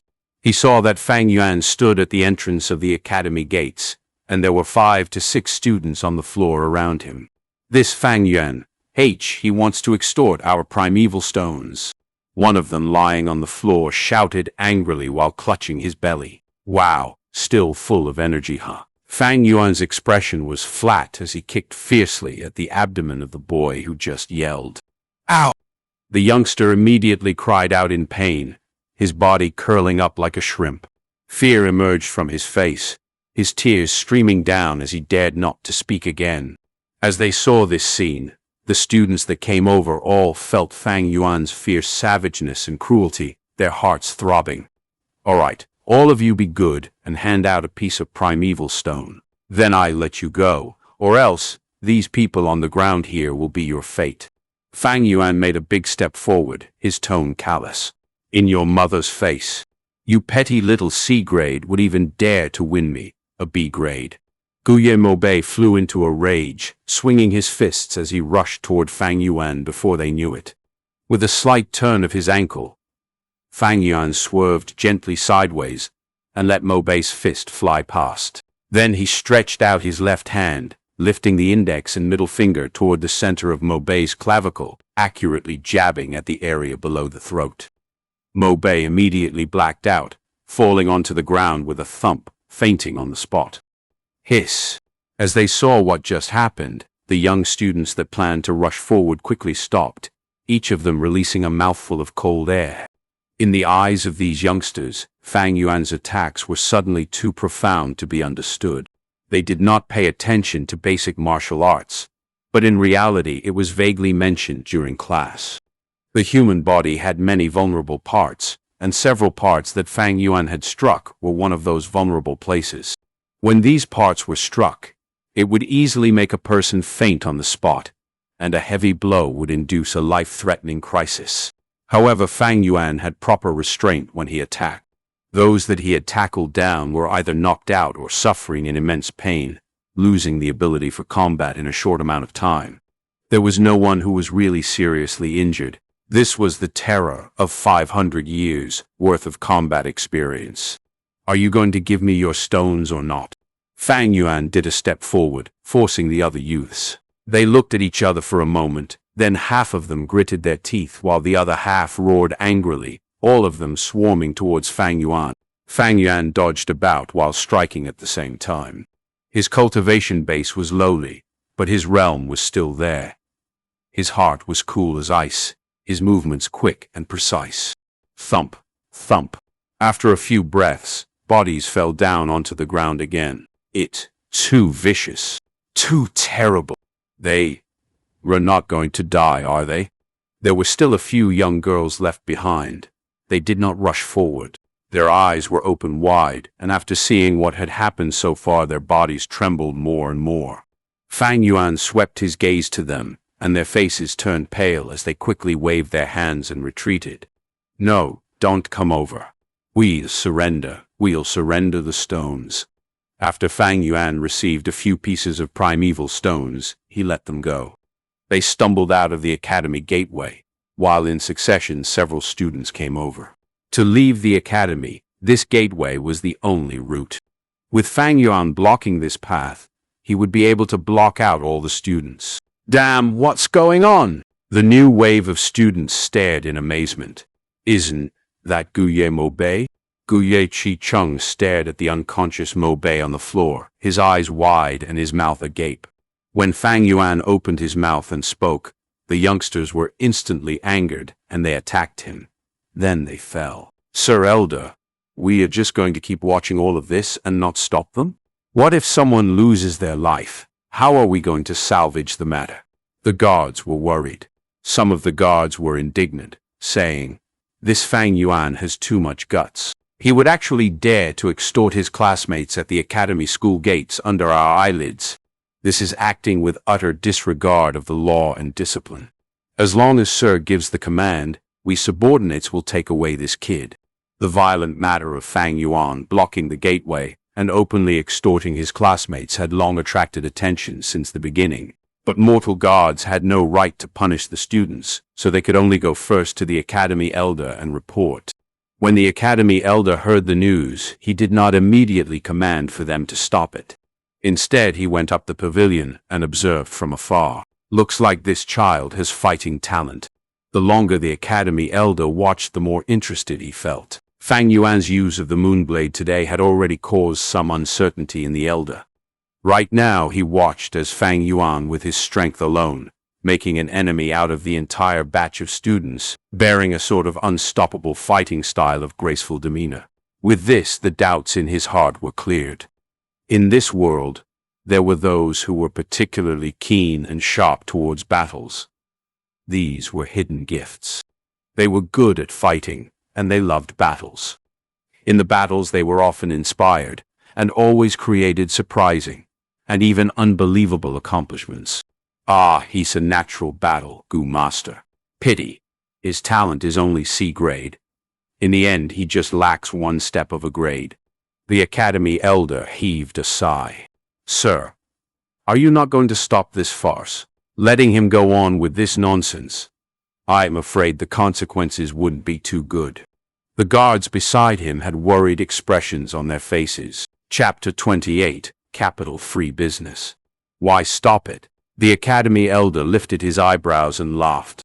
He lifted a finger and pointed it at Fang Yuan, who was far away, and said, This young man has taken control of the entire situation, and his attacks are fully restrained. Look at the way he cuts at the neck. He only acts on the left or right side, but never cutting at the nape. This is because he knows that striking the neck sides can make a person faint on the spot. Meanwhile, attacking the area at the back of the head and neck could cause death, so he automatically abandoned that way of attacking. Look at all those youths on the ground. Which one of them is actually heavily injured? None. Even if they were badly hurt. So what? Are you saying that our Academy's treatment Gu Masters won't be able to cure this sort of traumatic wound? But Sir Elder, that child is just too arrogant. He blocked the entrance. This is obviously not acknowledging our existence as guards. Being ignored isn't the main problem, though. The important matter is how the clan will think of our academy. To actually allow a small petty C-grade student make a fuss in the academy and not stop it. If word goes out, we're afraid this might affect your reputation, Sir Elder. The guard squinted as he said this. Moof. In reality, is that because you all were disregarded by the boy, so your own dignity feels challenged? The Academy Elder was not too happy. He sneered and shot a gaze as sharp as a sword edge at the guards. They all lowered their heads, all of them disagreeing. What's wrong with fighting? As long as lives are not lost, it will stir up the competitive side of the students and temper their will to fight. To stop this kind of fight is to stifle the students' fighting passion. Was there no fighting in the past batches? Every batch had their own battles, and it happened very often. The only difference was that it usually happened in the latter half of the year, when the students had already mastered some means of fighting. With strength they itched to fight, and at the same time it is an aggressive age. Why didn't you stop those people back then? The Academy Elder questioned in a cold voice. Maybe it was because the fights in the previous years were all single battles. There were rarely huge-scale fighting like this one. But this Fang Yuan is really good at creating a disturbance. The chief of the guards replied. No, no, no. The Academy Elder shook his head. That was because you all did not dare to stop it. Because after half a year, a Gu Master will have the ability to fight beyond a mortal strength, and with your petty mortal bodies, how are you supposed to stop it? Right now you all want to stop Fang Yuan. Perhaps it is because he just started cultivating, so he doesn't have enough power. It's also because you feel that he ignored your existence and offended your dignity. But you must all remember, these students all bear the surname of Guye. They are my Guye clan's clan members, your masters. Even if they are still of young age, no matter how weak, they are still your masters. The elder's tone had turned sharply. Your surnames are not Guye. What is your worth? Because of your loyalty, you were all given the position of guards, rewarding you with some sweet benefits. But in reality, you are still slaves. Just slaves. A slave dare give preposterous opinions of their masters, caring about the matters of their masters. The elder's face was dark like water. This was not your subordinate's idea, not my meaning. I would dare. I would dare. The guards were ashen-faced as they kneeled down to the ground, spouting nonstop. The academy elder gave a cold snort and pointed at the chief guard who had just called Fang Yuan a person good at creating disturbances. You gave an outrageous comment on your master. You are relieved of your position. After a while, the elder said to the others, after half a month, there will be a re-examination to determine the new chief. The other guards immediately had eyes that shone, their hearts pumping with enthusiasm. The position of chief of the guard. Every month I'd be able to receive half a primeval stone more. To be able to become the chief is to become a man above men. Aside from the masters, I dare to see who else would show displeasure at me. If I became the chief, how cool that would be. All right. What are you all pestling here for? Get downstairs and wait for the battle to end, then sweep the field. The elder roared. Yes, yes, yes. Your subordinate takes his leave. The guards left in reverence and awe as they went down. One of the guards on the stairs lost his footing and fell down. Immediately, there was a series of sounds implicating a chain of people falling and knocking down. However, under the academy elder's power and influence, the guards reddened their faces and endured in suffering, not letting out a single noise. Those minions are just like dogs. Every once in a while, they get this itch to misbehave. You would have to smack them so that they know fear and respect. Then just throw some small victories and bones to them, letting them fight amongst themselves like dogs, letting them compete amongst themselves to serve my clan with their life. To hold a stick in one hand and a carrot in another. This is the unique way of the upper echelons. As the academy elder heard the quiet movements below, he sneered in his heart and turned his head, looking through the window and at the school gates. A fresh group of 10 or so students were on the ground at the entrance. Fang Yuan stood proudly, and there were 3 young girls back to back, huddling at a side opposite him. You better not come over. If you come over, we'll shoot you with the Moonblade. In their hands were a layer of blue radiance. It seemed like they were compelled to the point they would actually mobilize their primeval essence and use the moonlight goo. Fang Yuan's body was still that of a normal 15-year-old boy, and if they attacked him with the Moonblade, it would not do him any good. Yet he was not afraid. Instead, he sneered at them and walked step by step towards the girls. You girls have pretty big guts, huh? Have you forgotten the rules of the school? Inside the academy, fighting using goo is forbidden, or else the penalty will be expulsion. If you girls want to be expelled, then just do it. The young girls hesitated. Indeed, there is such a rule. The blue light in their hands faded away. Fang Yuan's eyes flashed as he caught this opening and dashed forward, his palms waving in the air, cutting down 2 of them without a shadow of doubt. Being the last one, her morale dropped and her knees turned weak. She collapsed to the ground, crying heavily, begging Fang Yuan. Don't you come over, Fang Yuan. Please let me go. Fang Yuan stared down at the young girl with a condescending look, his cold voice sounding in her ears. A piece of primeval stone. The girl's body fluttered, and she quickly opened her money pouch, realization taking hold of her. She took out 3 to 4 pieces of primeval stones and held them in her palm, stretching out her hand to Fang Yuan. Don't hit me. I give them all to you. I'll give all my stones to you. Fang Yuan was expressionless as he slowly reached out with his right hand. He lifted his forefinger and thumb, gently pinching at a piece of primeval stone from the girl's hand. The young maiden could not stop trembling. Fang Yuan's hand had a youth's pale and slender form, but in her eyes his hand was horrifying like a ferocious claw of terror. I said it earlier, I will only take 1 piece of primeval stone. Fang Yuan paused for a moment, then he said plainly, You may leave. The girl stared at Fang Yuan for a good while, then she finally got up, but her limbs were still weak, and she could not properly stand. Her heart was already full of fear towards Fang Yuan, and she was afraid to the point that she could not muster a single breath of energy. When the academy elder saw this, he could not help but shake his head.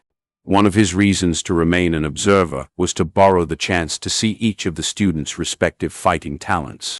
This girl who collapsed on the ground was only a C-grade talent, but with this kind of mentality she could only become a logistics gu master. She would be able to be productive in the clan, but there was no expectation for her to be on the battlefield. As for this Fang Yuan, the academy elder rubbed his chin, his eyes squinting with a flash of light. He felt that Fang Yuan was very interesting. Not only did Fang Yuan possess fighting talent, he even had a sense of propriety. To just extort for a piece of primeval stone was not beyond the bounds in the elder's heart. But if Fang Yuan wanted to blackmail for 2 pieces, that would be too much, and he would need to intervene. The academy's allowance was originally 3 pieces. To have a piece taken away would still be considered harmless. But if he extorted away 2 stones, then what is the point of giving out subsidy? He might as well just give everything to Fang Yuan. Very quickly, the last group of students arrived. There were only 5 people, and among them was Fang Yuan's twin younger brother. Big brother, how could you be like this? You are too bold to actually beat up your classmates at the gates and take away their primeval stones. Guye Fangzheng was wide-eyed as he looked at the scene. He could not believe what he was seeing before him. I advise you to quickly go to the academy elder and take the initiative to admit your mistake, or else with you making such a huge matter, it's not a joke. You might actually get. Fang Yuan laughed and said, "You are right." Fang Zheng heaved a relieved sigh. Seeing that his older brother hadn't gone insane and could still be persuaded, that was good. But very quickly he heard Fang Yuan say again, "Every one of you, a piece of primeval stone." What? Fang Zheng opened his mouth wide with surprise. Even I need to pay up. My dearest little brother, of course you can choose not to. Fang Yuan's tone was very gentle. But you will end up just like them, he said, and pointed at those fallen on the ground. Some of them had fainted, and some of them were moaning in pain. Even his own younger brother isn't spared. This Fang Yuan is crazy. He's too vicious. We cannot defeat him. A wise man does not fight when the odds are against him. We better hand it over and overcome the trouble. That's right, we will just pass up the primeval stone first. It's just 1 piece anyway. When we go back and report to the teachers, he'll be getting it. With the lesson drawn from their classmates' mistakes, the remaining youngsters obediently accepted Fang Yuan's blackmail with gazes of defiance. Hold up. Just as they were about to leave, Fang Yuan shouted at them to halt. Fang Yuan, are you actually going to go back on your word? The youth started to become nervous. Fang Yuan faced the teenagers on the ground, gently sighing. Do you guys really think that I would squat down and search through their bodies one by one? The youth stared blankly. Then they were hit by realization one by one. Each of them turned red in the face and stood at the spot hesitatingly. Fang Yuan stared at them, narrowing his eyes. There was a flash of cold light in his gaze. Immediately, the 5 youngsters felt their heart beating fast, their scalps going numb at the same time. All right, Fang Yuan, we understand your meaning. We'll just help you this once. Under Fang Yuan's despotic aura, they could only lower their heads and search through each of the young teens' money pouches on the ground, taking out a piece of primeval stone from each bag. Then they brought it together and passed it to Fang Yuan. The entire class had a total of 57 people. By extorting a piece of primeval stone from every single one of them, Fang Yuan held 56 pieces. He originally had 20 pieces, but he spent 10 to buy a few jars of green bamboo wine.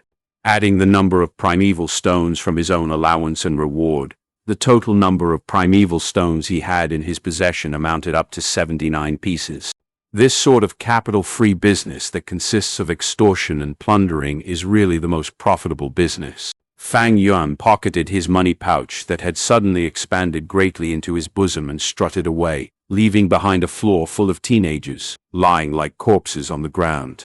And a few teenagers, Fang Zheng among them, blankly stared after Fang Yuan's gradually disappearing shadow. Get out there fast. All of you, faster. Arrange the little masters properly. The treatment gu master Where is he? Ask him to come over fast." The guards were yelling as they all rushed forward, falling over each other in their eagerness to present themselves.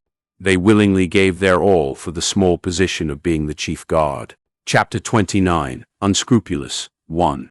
Put all the wine jars under the bed. Fang Yuan pointed and directed 4 workers from the inn. In each man's hands were jars of green bamboo wine. Right after Fang Yuan successfully extorted his peers, he went to the inn and bought 20 jars in one go. Each jar cost 2 pieces of primeval stones, and Fang Yuan pumped in 40 primeval stones for the sake of the liquor worm. The money pouch that had bulged out not long ago inflated by half in an instant, leaving 39 pieces of primeval stones behind. However, it was worth the money. These wine would be able to support the liquor worm for a long time. "All right," the workers immediately replied. They would not dare to show any hint of disrespect to a Gu master. Add on to the fact that Fang Yuan had bought so much wine, he could be said as the inn's big customer. With just a casual word before the innkeeper, the workers were able to easily put down their current activities and workload. After the inn servants left, Fang Yuan closed the dormitory door and sat cross-legged on his bed. It was already nighttime. The stars and moon in the sky were bright, and the night breeze flowed with a hint of scented fragrance. There was no light in the room. Fang Yuan calmed his state of mind, letting his focus slip into the primeval sea. The waves of the primeval sea rose and fell, the seawater giving out green copper-colored light. Every drop of seawater was the green copper primeval essence that a rank 1 Gu master specially had. The primeval sea took up 44%, of the entire aperture. This was Fang Yuan's key-grade talent's limitation. The 4 walls of the aperture were a thin layer of white light, supporting and encasing the aperture. In the sky above the primeval sea, there was nothing. The Spring Autumn Cicada had already hidden itself away under Fang Yuan's command, restoring itself under a deep sleep. Floating on the primeval sea was a cute and chubby white liquor worm.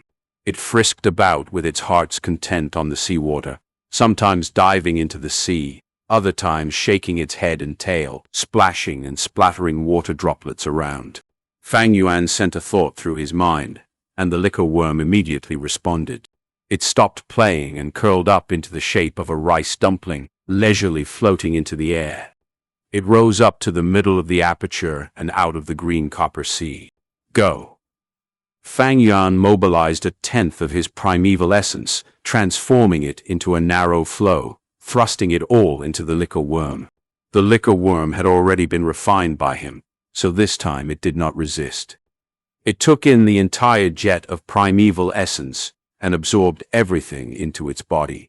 Immediately, the sea surface dropped by a small cut. The curled-up liquor worm turned the primeval essence into a driving force and began to radiate out white light. Inside the soft light, an enshrouding mist of wine fumes were gradually produced, finally converging into a pale white wine mist. The wine mist was marvelous. It did not drift apart, instead enveloping around the liquor worm. "Rise." Fang Yuan gave a thought, transferring another 10% of his primeval essence. The green copper seawater dived into the wine mist. As the wine mist melted into the seawater, it gradually lessened, and eventually there was no trace of it left. As for that 10% of green copper primeval essence, it also lost its general volume, and was left with 5%. However, this 5% of primeval essence was even more condensed than before. The original primeval essence was a jade green, giving out a copper luster. Right now, although this new primeval essence had the same copper luster, the green was a darker shade. It was pale green. Pale green-colored primeval essence was the primeval essence that only a rank 1 middle stage Gu master would have. The liquor worm's use was to condense the primeval essence and increase it by a small realm rank. A Gu master had 9 great realms, from the bottom, rank 1, rank 2, all the way to rank 9. Every great realm was split into 4 smaller realms, which were initial stage, middle stage, upper stage, and peak stage. Fang Yuan was only a rank 1 initial stage Gu master right now, But with the liquor worm's help he had 5% of a rank 1 middle stage Goo Master's primeval essence. If I want to condense out 5% of middle stage primeval essence, I would need to use 20% of initial stage primeval essence. I want to convert all the 44% of my primeval C into middle stage primeval essence, so I'd need to use around 180% of initial stage primeval essence. To reach this target as soon as possible, I'd need to borrow the help of primeval stones. As he thought of this, Fang Yuan opened his eyes and took out a complete primeval stone, the size of a duck egg, from his bag. The primeval stone was a sort of ellipsoidal-shaped, translucent gray stone. As the natural essence inside it is consumed, its size would continue shrinking. His right hand slowly closed, the primeval stone tightly clenched in his palm. He absorbed the natural primeval essence inside the stone, continuously replenishing his own aperture. The level of the sea surface that had fallen in his aperture slowly began to rise. The primeval stone was meant to be used. Fang Yuan was not stingy by one bit, and he would not save it up. I do not have someone to back me up, and I do not have support from friends and family. Thus I can only rely on extortion and plundering. Today was just the first time, but after this, every 7 days when the academy gives out the school allowance, I will continue blocking the academy gates. How could robbing and blackmailing once satisfy Fang Yuan's appetite? In a Goo Master's cultivation, the primeval stone was the most scarce thing. As for the consequences of his plundering actions, Fang Yuan was not the least worried. This world was not the same as Earth. On Earth, schools would always prohibit fights to mainly stabilize harmony. But in this world, fighting was the main theme. No matter a Goo Master or common mortal, they would fight for survival. Sometimes it would be a fight with a scary wild beast. Sometimes it would be a battle against the raging weather, and other times it could be a fight against other Goo Masters over resources. As a result, moderate fighting was instead encouraged and advocated by people. From young to old, from simple brawls to battles determining life and death, this was the portrayal of most of the human lives here. This surface of this world was boundless. Just the southern border alone that Fang Yuan stayed in now. It was bigger than 7 to 8 times the entire surface of Earth itself. The living environment here was hostile and cruel, so humans would often construct mountain villages in the form of clans, holding up together. Every now and then there would be waves of beasts, or perhaps extremely bad weather assaulting a village. The Goo Master would become the core force of a village protection, and every year the situation of attrition would become more serious. Surviving requires men with strong fighting will. A clan needs battle Goo Masters. There is never too much. Moreover, Fang Yuan's attacks were within the proper limit. He never attacked the lower jaw, as this would easily cause the skull to fracture and cause the loss of a human life. He also never struck the back of the head. When fighting, he did not use his fists or elbow, or even jabbing with his fingers, but he used his palm. The number of kicks he used could also be numbered. The students that fell were not heavily injured. At most, they were lightly wounded. Fang Yuan was not bloodthirsty, he just treated killing as a type of means. Every time he acted, he would have a clear goal.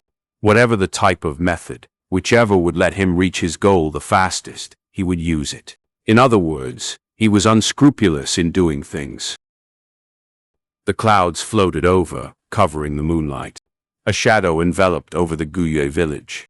The watchman banged on his clappers, prompting people to know that it was already deep in the night. Be careful of fires, be on guard of beast assaults, as well as the possibility of foreign Goo Masters sneaking into the village. There were still a lot of lights in the village. In the Qi family branch home, Guye Qi Lian stayed in his study, the lights radiantly bright. This high-authority old man spoke with a gentle tone, expressing sympathy as he asked his own grandson, Guye Qi Cheng. "I heard you were beaten up by that Fang Yuan today?" Guye Qi Cheng had a black right eye, and he angrily said, "Yes, Grandpa. That Fang Yuan was just a petty C-grade, yet he dared to act so arrogant. He blocked us all at the entrance, not caring about the friendly sentiments of his classmates, and he robbed us of our primeval stones. What's more, the Academy just opened one eye and closed one eye over the incident. It was only when Fang Yuan strode away that the guards hurried over. Grandpa, this time you have to help me expel this angry resentment of mine. Instead, Gu Lian shook his head. This is between you and your juniors. You were blackmailed to lose a piece of primeval stone, and you did not suffer heavy injuries. Grandpa cannot act without any justifiable excuse. Even if you were heavily wounded, I will not stand up for you. Do you understand why? Gu Cheng was stunned. He struggled to think, and after a long while he hesitatingly said, Grandpa, I think I understand your meaning. You are hoping that I will rely on my own strength to find my way, right? You only understood one aspect. Gu Lian nodded his head and added, You must remember, you are not just an individual representative, but you are the image on behalf of our Qi family branch. For many years we have confronted the Mo family branch, and your every move will represent the hope of the future of the Qi family branch. Grandpa may help you in the shadows, but you must stand up and erect a self-reliant and strong image. Otherwise, the elders who are supporting our family will not see the hope for our future, and they will abandon the Qi family. As he said this, Gu Lian heaved a sigh. This is also why Grandpa helped you to cheat and let you impersonate a B-grade talent. Our Qi family needs a strong successor to hold on to those who are supporting us. Gu Cheng was then enlightened. Grandpa, I understand now. Gu Lian shook his head. Just understanding won't do any good. You must work hard. Fang Yuan is just small trouble. Next up, you must study hard and train diligently on your basic martial arts and get your dignity back.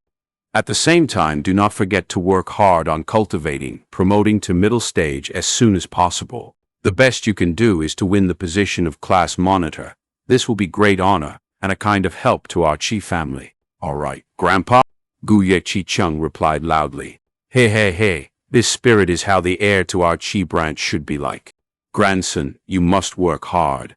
I will do my best to help you. Really sorry for any confusion regarding these measurements and aperture primeval sea sizes. Chapter 30. Fang Yuan, you robbing again. Almost at the same moment, in another place. Honorary father and mother, that was pretty much how things went. Fang Zheng stood straight, his tone respectful and cautious. In the hall, Fang Yuan's uncle Gu Dong too, as well as his aunt, sat in their wide-back huge chairs frowning. Aunt gnawed her teeth.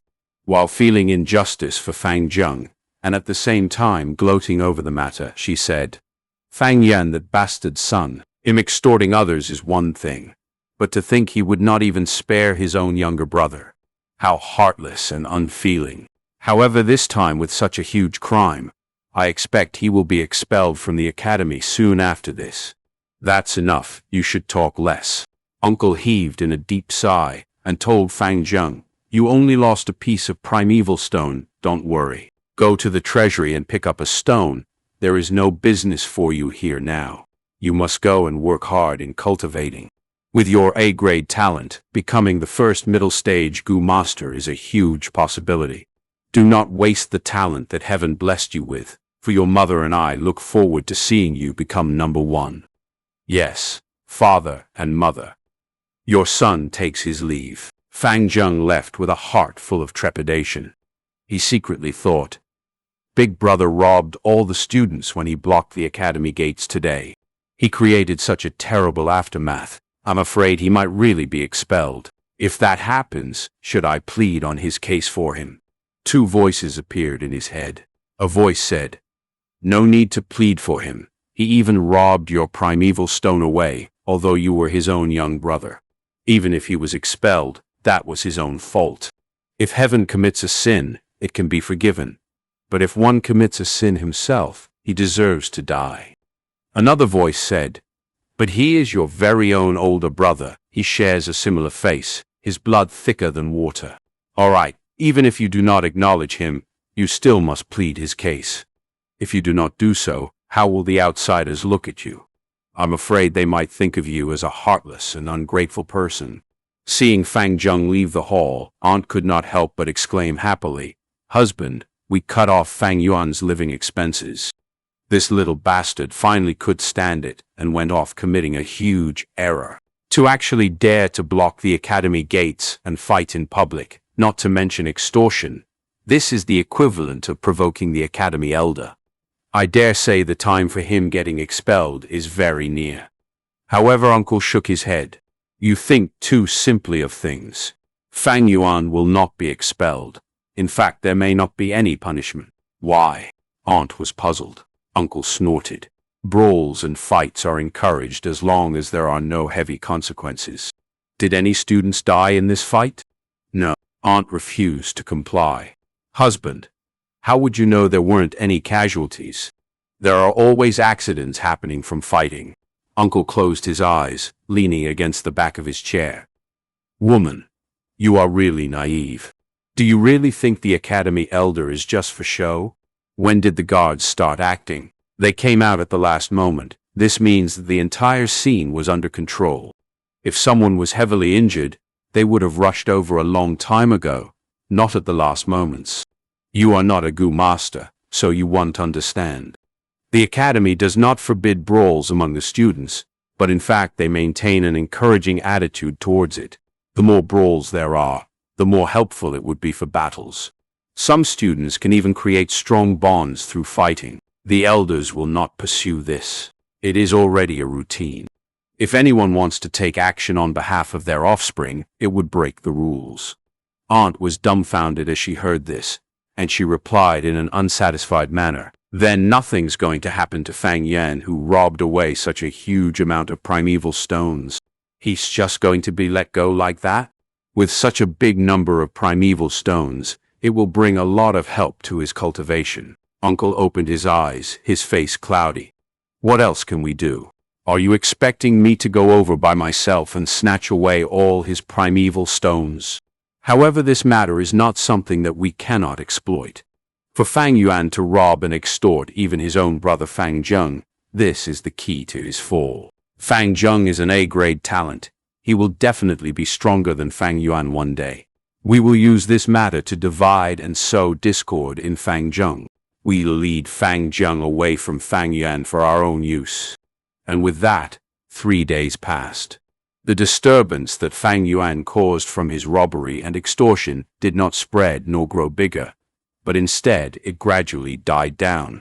No elders broke the rules and came to find trouble for Fang Yuan, and the academy elder naturally closed one eye and opened one eye, acting like nothing happened. Although in this period of time, there were 2 to 3 youngsters who refused to accept the truth of having their primeval stones taken, and they challenged Fang Yuan. But after Fang Yuan knocked them down easily, everyone became aware that if they did not train hard in martial arts, they would never beat Fang Yuan. Among these teenagers, a burst of mass fervor towards training hard in martial arts erupted. The martial arts instructor was overjoyed. He had never seen a batch of students so enthusiastic and dedicated towards martial arts. Before this, when he was teaching, the students were all lacking in interest, yawning all day. But right now they would constantly seek advice with eyes brimming with radiating vigor. The academy elder specially came over to inquire about his situation. The martial arts instructor had an excited tone as he reported, "The students have been showing unexpected enthusiasm, and this change is too great. Only one student among them, called Fang Yuan, remains as lazy as ever." The academy elder laughed and patted his shoulders. He said, "This student that you speak of is the cause of the other student's transformation." The martial arts instructor was puzzled. But of course the changes were more than this. After the incident, Fang Yuan had undoubtedly become the public enemy of the entire student batch. Everyone was hostile towards him, and he was isolated. No longer did anyone speak to him, and no one greeted him. The youths exerted full force, training their basic techniques privately. With their parents' and elders' encouragement and inspirations, they had decided that they must reclaim their honor by their own hands. Under the calm surface, the undercurrent was surging. Another 4 days passed. The academy elder passed out the primeval stone allowance once more, and the time for Fang Yuan to act came again. Fang Yuan, once wasn't enough for you. You still want to rob away our primeval stones again? The students were shocked and angry as Fang Yuan blocked them at the gates once more. Fang Yuan stood in the middle of the entrance, his hands behind his back, his expression cold and tone flat. A piece of primeval stone per person, and you will be spared of physical pain. Fang Yuan, your bullying is excessive. I want to challenge you. Moonblade roared angrily, coming out first. Oh? Fang Yuan raised his eyebrows slightly. Moonblade raised his fists and rushed forward. After a few rounds, he fainted onto the ground. Moonblade, you were too useless. Watch me. Xianxia yelled loudly and dashed towards Fang Yuan. After a transition of attack and defense, he joined after Moonblade's footstep. Fang Yuan's battle experience was 10,000 times more than theirs. Although he only started cultivating, every force inflicted was used properly. Meanwhile, this bunch of students had only started their journey. If they came at him together, they might still be able to bring him a little trouble. But with them coming up to challenge him one by one, it was more relaxing than the first time of extortion. After 15 minutes, Fang Yuan leisurely walked away with a bulging money bag, leaving behind a floor full of youths. Some of them were lying motionless, and some were holding their bellies or clutching their crotch as they moaned and howled. Brothers, time to come up and sweep the field fast. The guards shouted, and all rushed over. Chapter 31. Fang Yuan. You're in huge trouble. I've trained hard in basic martial arts for 7 consecutive days. But to think I only managed to endure 2 strikes from Fang Yuan and lost consciousness afterwards. Shame, unforgivable shame, Moonblade exclaimed, full of anguish and regret. In the family garden, he faced the wooden puppet, unleashing punches and kicks that were resulting in resounding echoes. Suddenly, he heard a laughing voice. Little brother, do you have deep hatred for the puppet? Why the great resentment? Upon hearing this familiar voice, Moonblade relaxed and stopped his attacks. He turned his head. Sister, you're back. The family council sent me out for an investigation mission, which lasted more than 10 days. Moonblade laughingly replied. She was Moonblade's blood-related sister, a rank 2 middle-stage Gu master. But soon, her face turned grim, her eyes sharply gazing at Moonblade. Brother, what's the matter with those bruises on your face? Who bullied you? It's nothing. I accidentally tripped and fell. A hint of panic flashed across Moonblade's face as he came up with an excuse. He did not wish for his sister to know of such an embarrassing event. The truth of the Mo family's future heir and the family head, Mo Chen's beloved grandson, consecutively knocked out twice in combat. But the fortunate thing was that he was the only unlucky one. The others had suffered as well. Oh, you have to be more careful in that case. As for your combat training, this one do. You do not have a goo that enhances your defense right now, so use thick towels to cover yourself. This will protect your limbs from getting hurt. Moonblade instructed before leaving. Hello, young miss. Good morning, young miss. Young miss is back. Your servant greets you, miss. Moonblade hastily walked with a cold demeanor, and the servant she met on the way bowed and paid respects to her without fail. She walked to the study room. Without any warning, Moyan pushed the door and entered through. Inside the room, Mo Chen was practicing his calligraphy art with his back facing her. You were back? Mo Chen asked directly without turning his body. After investigating for half a month, what is the situation with the wolf's den? How did you know it's me, grandfather? Mo Yan gasped, slightly taken aback. In the entire family, you were the only person that dares to enter my room without even knocking the door once.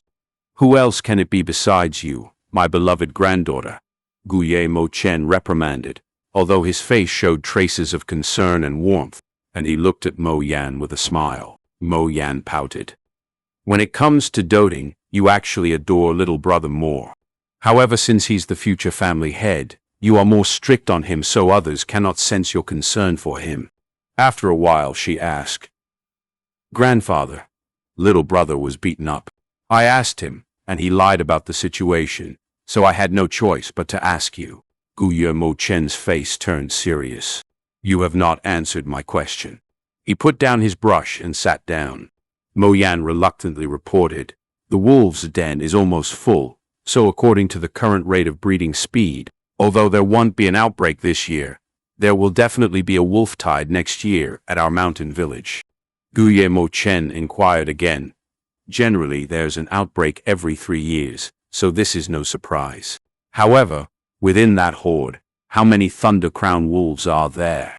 Around 3. Guillermo Chen nodded, feeling assured. The Thunder Crown wolves were the head of the pack, and were the most troublesome to deal with during an outbreak. 3 wasn't a large number since Qingmao Mountain had 3 clan villages. Each village could handle 1 wolf, and the pressure of the outbreak would be greatly reduced. Grandfather, you have not told me about my little brother's matter yet, Mo Yan pursued again. I suppose there's no matter telling you, but he was beaten up. The first time was 7 days ago, and the second time happened today. It happened in front of the school gates, and he was beaten until he sprawled on the ground and fainted on both occasions. Guillermo Chen laughingly replied, Who has the guts to knock out my little brother? Mo Yan stared, wide-eyed. He's a classmate of Mo Bei called Fang Yuan. He fights really well, Guillermo Chen sniggered. Guillermo Yan's eyes grew larger, and she was perplexed as she replied, Grandfather, what are you saying? He is your own blood-related grandson. Guillermo Chen stared deeply at his granddaughter and spoke meaningfully. Mo Yan, my dear, you are a girl, so you may not understand. Defeat and humiliation only serve as fuel for improvement. Without failure, one can never develop and grow into a true mature man. Mo Bei was defeated, and that is his own failure. Once he wakes up, he will ask fighting techniques from the teachers. This is a sort of improvement, and this improvement comes from Fang Yuan, who beat him into realization. As his sister, if you really care and want to protect your brother, you should not interfere with his growth. Fang Yuan is just a boy with C-grade talent, while Mo Bei has B-grade talent. With us supporting him, he will step over Fang Yuan and drive him into the ground eventually. Leave this opponent to Mo Bei. In a woman's life, she needs a family and a lover. But for a man, a family is not a necessity, yet what he cannot lack is a rival. Do not find trouble with Fang Yuan. Do you hear me? This is a matter between the youths. If you get involved, this will be perceived as bullying. Breaking the rules like that will cause our Mo family to be looked down upon. Mo Yan gasped wordlessly, but under Guillermo Chen's gaze, she finally lowered her head. Yes, grandfather, your granddaughter understands. She staggered out of the study room, but even Guillermo Chen did not notice. Her eyes shined ominously. Grandfather, this is your way of loving your grandson. And I, Mo Yan, have my own methods. Mo Yan's heart already had different plans. In the inn's dining room, several tables were occupied, and people were having dinner. Thus the environment was rather lively. 1 or 2 waiters served dishes rapidly, traversing between tables. Fang Yuan sat at the table near the windows. He ordered a few dishes and ate while gazing out of the window. Looking out, the sunset looked like fire, slowly burning away. Half of the sun had already set. It longingly gazed at the lands, its afterglow being the sun's reluctance. Far up the mountains, it was already veiled by the seeping nightfall. The streets nearby were gathered full of people who were going home. Some of them were barefooted, some muddy farmers, some of them herb pickers, some hunters holding mountain pheasants, wild boars and other animals, and some were goo masters.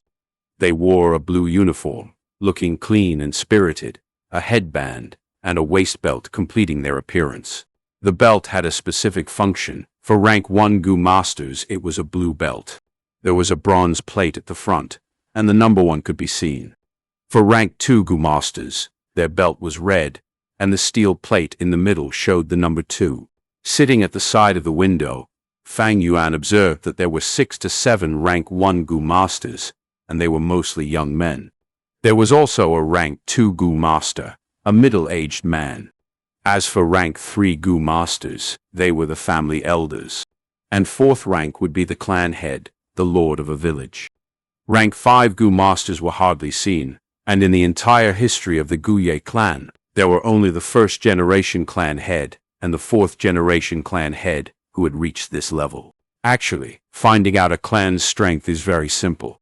Just find a spot in the village, settle down, and observe the people for a few hours. See how many rank 1 and rank 2 Gu masters there are, and you'll be able to see the clan's strength and wealth. Fang Yuan came to a conclusion with his accumulated knowledge of 500 years. Using the Guye village as an example, there were around 20 people walking on the streets, and 6 were Gu masters. In these 6, there was a 50% chance of having one rank 2 Gu master. With this strength and capital, the Guye clan managed to monopolize one of the best resource locations in Qingmao Mountain. But the mountain was just a small corner in the entire area of the southern border. The Guye clan could only be considered as a middle-low tier clan. I have only started my cultivation, and with rank 1 initial stage, I do not even have the qualification to roam the southern border. I need at least rank 3 cultivation to be able to further roam the world. Fang Yuan sighed as he consumed his dinner. Qingmao Mountain was too small. It could not contain his ambitions, and he was determined to leave. Ha ha, Guye Fang Yuan, I have finally found you. At this moment, a middle-aged man laughed deviously as he approached. Fang Yuan turned slightly to see a man with a yellowish skin tone and hanging brows, but he had a huge body size and developed muscles. He strode several steps to Fang Yuan with his arms folded and proudly stared at the youth, who was still consuming his dinner, with a hint of hostility. Fang Yuan, you've gotten yourself into huge trouble, do you know that? He, you have dared to hit our young master of the Mo family, and now our young miss is here to settle the score with you. The middle-aged man snickered continuously. He constantly stared and sized up Fang Yuan, faintly emitting a threatening aura. Chapter 32, Making Fun. If a normal person was stared at by this middle-aged man, they would have probably developed fear in their hearts already. However, Fang Yuan lost interest after looking at him for a second and continued focusing on his meal, treating this man as if he were invisible. Who's that guy? He wears the clothing of a family servant, and he is not a Gu master. Why would he dare to question young Master Fang Yuan? An employee wondered as he hid at the corner of the inn, sensing that the situation may turn ugly.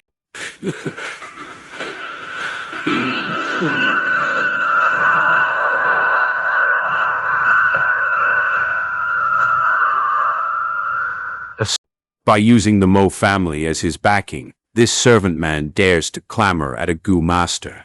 If it were any other mortal man, they wouldn't have the guts to do this, someone beside the employee replied in disdain. Even so, as a mere mortal he has the guts to cause a ruckus towards a Gu master. Tisk. This kind of experience must feel really great. Chich, you shouldn't think that a Gu master is always high and mighty. Young Master Fang Yuan is merely a rank 1 initial stage Gu master, and he has just managed to refine his vital Gu. If they were to fight now, he may not be the opponent of this muscular and strong mortal. Sigh, let's just hope that when they fight later, they will spare our inn and the furniture.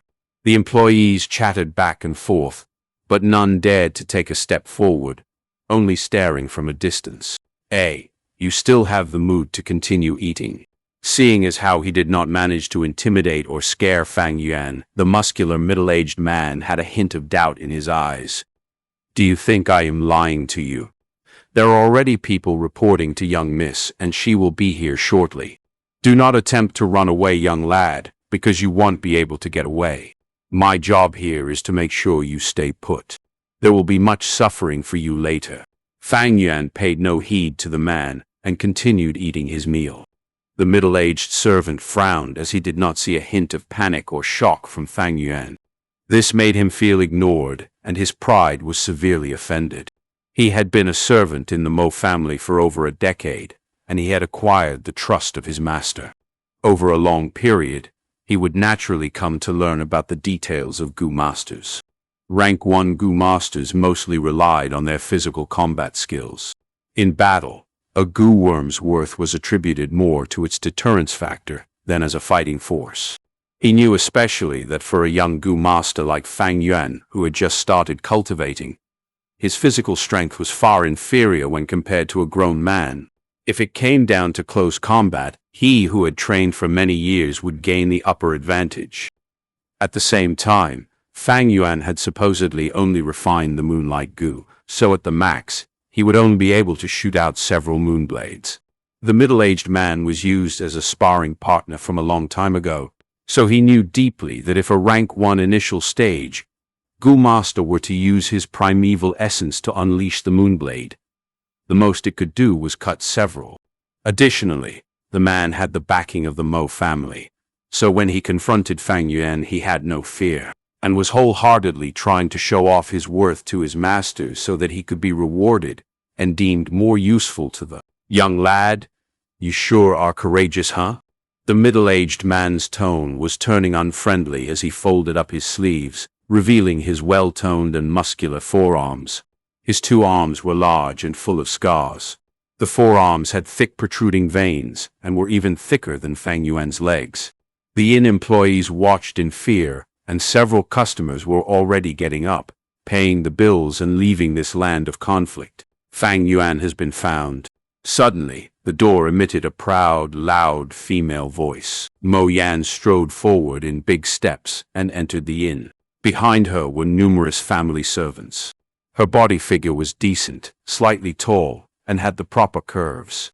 But a long face like a horse, an inherited gene from the Mo bloodline, caused her looks to be greatly affected, and thus she was only a middle upper tier beauty. However, she wore a dark blue uniform and a red belt, affixed with a square steel plate, tied around her waistline. The steel plate was engraved with a 2. Additionally, she had just returned from after a clan mission, so there was still lingering traces of the hardship that she had just gone through. These added up to create a field of pressure and threat that was emitted to her surroundings. Thus, once she stepped into the inn, the entire place went silent under her aura. Your servant greets you, young miss. The middle-aged man changed his attitude completely upon seeing Mo Yan. He tried to smile charmingly, and he bent his body as he walked a few steps and knelt on the floor, greeting Mo Yan. Upon seeing this change in behavior, the workers in the inn could only stare in shock with their mouths wide open. The tall and muscular figure, as opposed to his humble groveling attitude, was a great mismatch, and was seemingly amusing. But the employees of the inn did not laugh, as his behavior only greatly showed off Mo Yan's imposing pressure and status. Some of the inn workers could not help but worry for Fang Yuan, as he was their major customer. If something were to happen to him and made him unable to patronize the inn any further, it would be a huge loss. More of them were secretly praying for Fang Yuan to surrender. If a fight really broke out and destroyed the inn's property, that would be worse. Mo Yan did not even take a look at the groveling Gao Wan. Her eyes were fixed on Fang Yuan. She took a few steps forward and demanded in a fierce tone, "So you are Fang Yuan? You seem to be having a good meal. Hey, have you ever had a knuckle sandwich? I'll give you a taste of it. It might be even more delicious." Even though she said that, Mo Yan did not make a move. Fang Yuan's actions were too calm. It was strange. Did he have any secret backers that were protecting him? But it shouldn't be so. I've checked before coming. This Fang Yuan only has an uncle and aunt that dislike him, while both his parents are deceased, and he even got chased out of the house by his uncle and aunt. In addition, he only has C-ranked talent, so how could such a weak young man have any sort of background? Mo Yan thought in her mind. Regardless of this, the situation was still too peculiar. She had to test and probe further. Fang Yuan laughed and squinted at Mo Yan, saying, "Who told you I was Guya Fang Yuan?" Mo Yan was momentarily stunned. Then she took a look at Gao Wan. He had just stood up, but upon seeing this he immediately knelt back down with sweat pouring out of his forehead. He stammered, and could not give a coherent reply. "Master, your servant, your servant." They had a drawing of Fang Yuan, but they did not know that Fang Yuan and Fang Zheng were twins that looked almost identical. No wonder this young man looked like he had no fear. He is actually Fang Zheng, and not Fang Yuan. Mo Yan's servants guessed in their minds. Fang Yuan cannot be compared to Fang Zheng. The former is merely a C-ranked loner with no background. The latter, however, has a ranked talent and was pulled into the clan head's faction at the awakening ceremony, and as long as he grows smoothly, he has a bright future ahead. Mo Yan did not get proper reply from Gao Wan, causing her to be even more hesitant. At this point, the only ones who knew Fang Yuan's identity were the inn employees. However, they could not afford to offend either parties, so they only kept their mouths shut. Fang Yuan was satiated from his meal. He stood up and glanced lightly at Mo Yan. "You want to find Fang Yuan? Come with me. I'll bring you to the school hostel to look for him. If the person in front of me is Fang Zheng, I would not want to offend him. However, even if he is really Fang Yuan, I will follow him closely on this trip, so I have no fear of him impersonating Fang Zheng." In an instant, Mo Yan made up her mind. "All right, I will go together with you to the school hostel." "After you." Mo Yan turned her body to make space for Fang Yuan, stretching out her arm and indicating for Fang Yuan to take the lead. Fang Yuan laughed nonchalantly and strode forth. Mo Yan followed closely behind with her servants trailing at the back. So close. They were finally gone. Even if they start fighting, it is none of our inn's business anymore. The employees that were left behind all sighed in relief as they patted their chests. A group of people approached the school hostel. "Halt! Stop right there. The school hostel only allows our clan's Gu masters to enter and leave." The two guards at the door stopped Fang Yuan, Mo Yan, and her gang. "Insolent! Do you not recognize who I am? How dare you stop me?" Mo Yan stared at the two and screamed. "We dare not." The two guards hurriedly gestured. "Young Miss Mo Yan, this guard holds you in high regards. However, the clan rules are absolute. So how about this? You can bring one servant in. This is the most we can do for you." An elderly guard politely responded. Mo Yan clicked her tongue. Her heart was full of dissatisfaction, yet in the presence of the clan rules, she did not dare to break them. The Mo family was prosperous, and thus they had many enemies. Do not forget that aside from the Mo family branch, there was also the Qi family to contend with. Apart from the Qi family, the clan head's faction also wanted to get a hold on the Mo family. "All of you stay behind. Gao Wan will follow me." Thinking about it, Mo Yan gave her orders. Gao Wan immediately held his chest up high with a look of joy on his face. "Thank you, young miss, for the opportunity. Let's go, Junior." Mo Yan smiled at Fang Yuan with a questioning look. Fang Yuan remained unfazed as he led them in. He reached the dormitory door, opened the lock, and pushed the door open. He then took a step into the room and stopped. Within the room, there was nothing extra. It was all simple furniture, and there was no one else. Mo Yan stood at the doorstep, took a look inside, and her face turned grim. "Junior, you better explain yourself well. There is no one in the room." Fang Yuan smiled faintly. "Aren't I someone?" Mo Yan stared at Fang Yuan, a glint flashing in her eyes as she suddenly seemed to have understood. "I am looking for Gu Ye Fang Yan." Fang Yuan snickered. "You know, I never said that I was Gu Ye Fang Yuan." Chapter 33. Go ahead and scold away. Mo Yan frowned, then her rage burst forth almost instantly as she suddenly understood that she had been fooled by Fang Yuan. "You are tremendously brave to even consider lying to me." While speaking, she stretched out her right hand to grab hold of Fang Yuan. Fang Yuan stood firmly on the spot. He raised his head and laughed. "Mo Yan, you better think this through."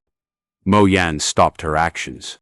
While she still stood right outside the door, her outstretched hand paused in midair, and her face showed a sign of hesitation and resentment. Within the family, there were relevant rules. Students in the dormitories were protected, and any other person would not be allowed to intrude upon the hostel to capture the students. Mo Yan only wished to teach Fang Yuan a lesson and let him bear a taste of suffering. She definitely did not want to risk getting punished for breaking the rules. If it's only me who broke the rules, that would still be fine. However, if this would affect the family, and even grandfather's honor. Thinking of this, Mo Yan reluctantly withdrew her arm. She looked at Fang Yuan, who was inside the house with her bloodshot eyes. If her death stare could be converted into fire, it would burn Fang Yuan to ashes in a second. I never lied to you. I said I would bring you to Fang Yuan, and now you have already found him here. It seems you have something to say to me. Fang Yuan smiled faintly with his arms behind his back, ignoring the pressure of a rank Tugu master, fearlessly making eye contact with Mo Yan's furious gaze. He was just a step apart from Mo Yan. One stood within the house, and one stayed outside. But this same distance had also become as far as the east was from the west. Hey, oh Fang Yuan, you sure have studied the clan rules well and thoroughly. Mo Yan, suppressing her anger, said with a sinister smile. She added, unfortunately for you, even while relying on the rules, all it will do for you is to stall for time. There is no way you are staying in the dormitories forever. I see how long you can stand hiding in there. Fang Yuan laughed refreshingly and looked at Mo Yan with disdain. Then all the more I want to see how long you can disturb me. Ah, it is already late. I have a bed to sleep in, but what about you? If I do not show up for class tomorrow and the elders come to investigate, what do you think I will say? You. Mo Yan flew into a rage, her fingers pointing at Fang Yuan, barely restraining herself. Do you really think I wouldn't dare come in and take you down? Squeak. Fang Yuan opened the doors of the hostel wide open, his lips breaking into a grin, his eyes dark like the abyss, and his tone full of confidence, as if the situation was within his grasp. He challenged Mo Yan, then show me. He. Mo Yan calmed down instead upon seeing this. Her eyes squinted as she looked at Fang Yuan and she said, Do you think I'd fall for your goading? Fang Yuan shrugged. He had already seen through Mo Yan's personality. If he had closed the door, or even half shut it, Mo Yan had at least a 50% probability of breaking into the house.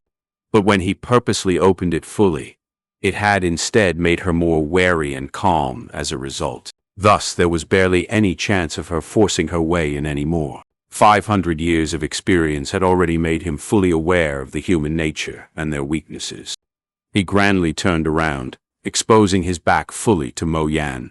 If Mo Yan struck now, she would definitely be able to capture him in one swift action. However, Mo Yan stayed still outside the door as if there was an invisible mountain blocking her way.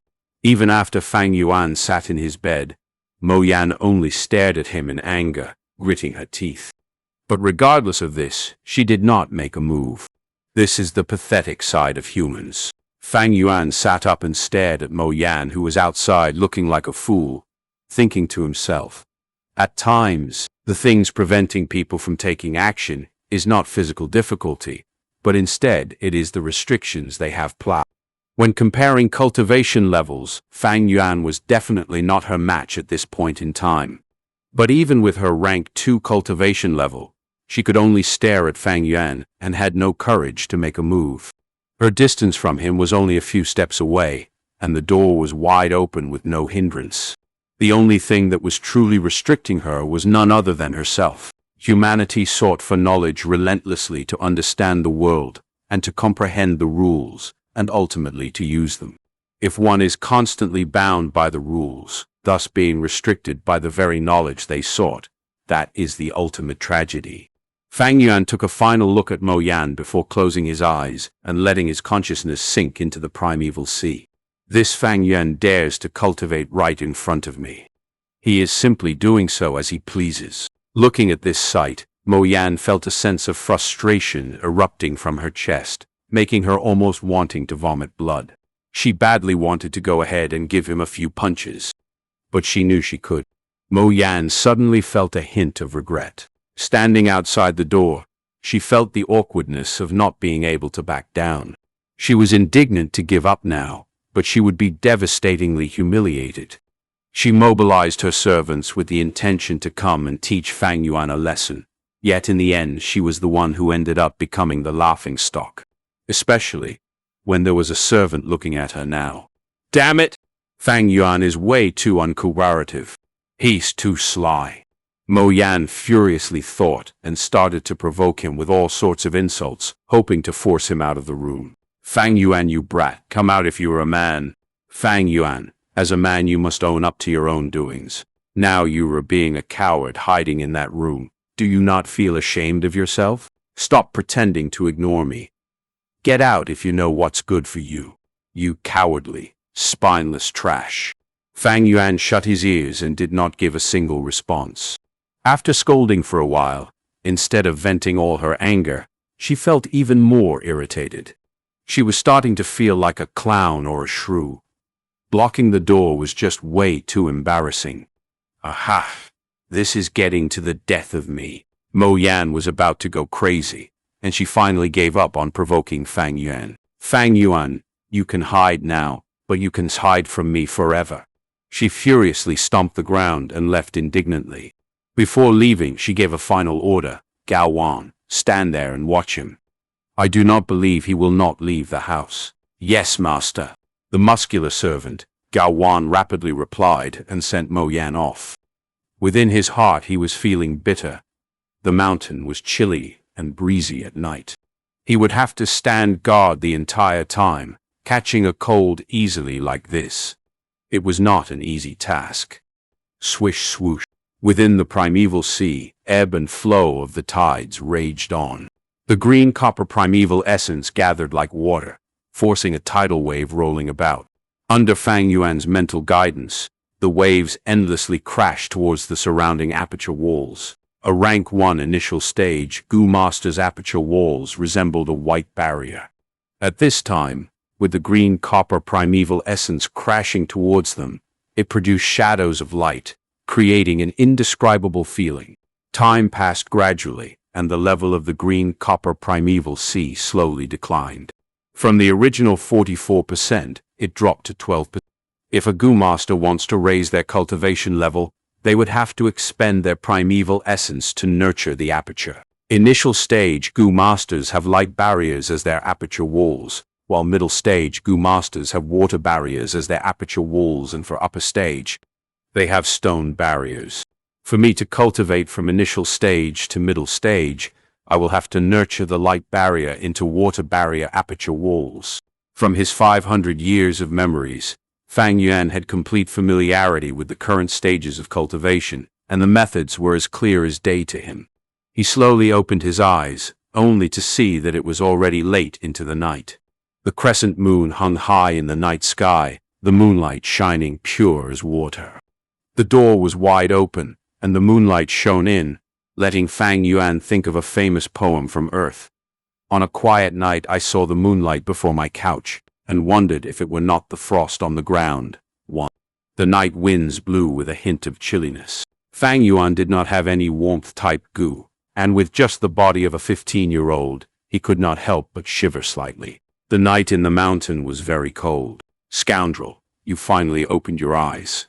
How long are you planning to be cultivating there? Get out. You will be punished regardless. You beat up our young master Mo Bei, so it was only a matter of time before young Miss teaches you a lesson. Seeing that Fang Yuan had woken up, Gao Wan, who was standing at the door, got his spirits up. Fang Yuan squinted. It seemed that the rank 2 female Gu Master had left. Scoundrel, did you hear me? Hurry and come out here. You have a room to stay in and a bed to sleep. But I had to stand here all night. If you don't come out anytime soon, don't you believe I might just barge in? Seeing no reaction from Fang Yuan, Gao Wan threatened. Fang Yuan remained unfazed. Scumbag, come out and surrender yourself. You have offended the Mo family. You will not have any good days from now on. Hurry and apologize to young Miss, and maybe she might just forgive you. Gao Wan continued to chide. Fang Yuan did not listen to a single word. He took out a primeval stone from his storage bag and held it in his hands, finally closing his eyes again. Seeing that he was going to continue cultivating, Gao Wan was anxious and broke into a fit. You mere C-ranked talent. The most you can achieve in life is a rank 2 Gu Master. What is there to cultivate? You are no match for the entire Mo family by yourself. Kid, are you deaf? Did you listen to a single word I said? Chapter 34. Suppressive Beating. Fang Yuan paid no heed to the man and started to multitask. He simultaneously absorbed the natural essence from the primeval stone and observed his aperture. The primeval sea level, which had originally fell drastically within the aperture, with help from the constant stream of natural essence, began to slowly rise up again. This form of recovery speed was inevitably slow, but Fang Yuan was in no hurry. Cultivation was meant to be accumulative. It could not be rushed. The urgent matter at hand was in fact the middle-aged servant outside the house. After half an hour, Fang Yuan's green copper primeval sea reached 44%, the maximum capacity it could hold. But this was not the end. At this point, the primeval sea showed a jade-green color. This was only a rank 1 initial stage green copper primeval essence. The primeval essence that Fang Yuan had previously used to nurture the aperture wall was no longer initial stage primeval essence. It had been turned into middle stage primeval essence, refined by the liquor worm. Liquor worm. With a thought from Fang Yuan, the liquor worm within the primeval sea instantly flew out and hovered in midair, its body curling into a ball form, resembling a white rice ball. Swoosh. 10% of his initial stage primeval essence was deployed and sent into the liquor worm's body, and soon the essence was fully absorbed by it. Soon after, a surge of liquor mist emerged from the liquor worm's body and congregated into a lump. Once more, Fang Yuan deployed 10% of his primeval essence and invested it into this liquor mist. Once the mist had been fully expended, the original 10% of initial stage primeval essence shrunk by half physically, and at the same time the color changed from jade green to pale green. This is middle stage primeval essence. In order to advance in their cultivation, ordinary students all use initial stage primeval essence.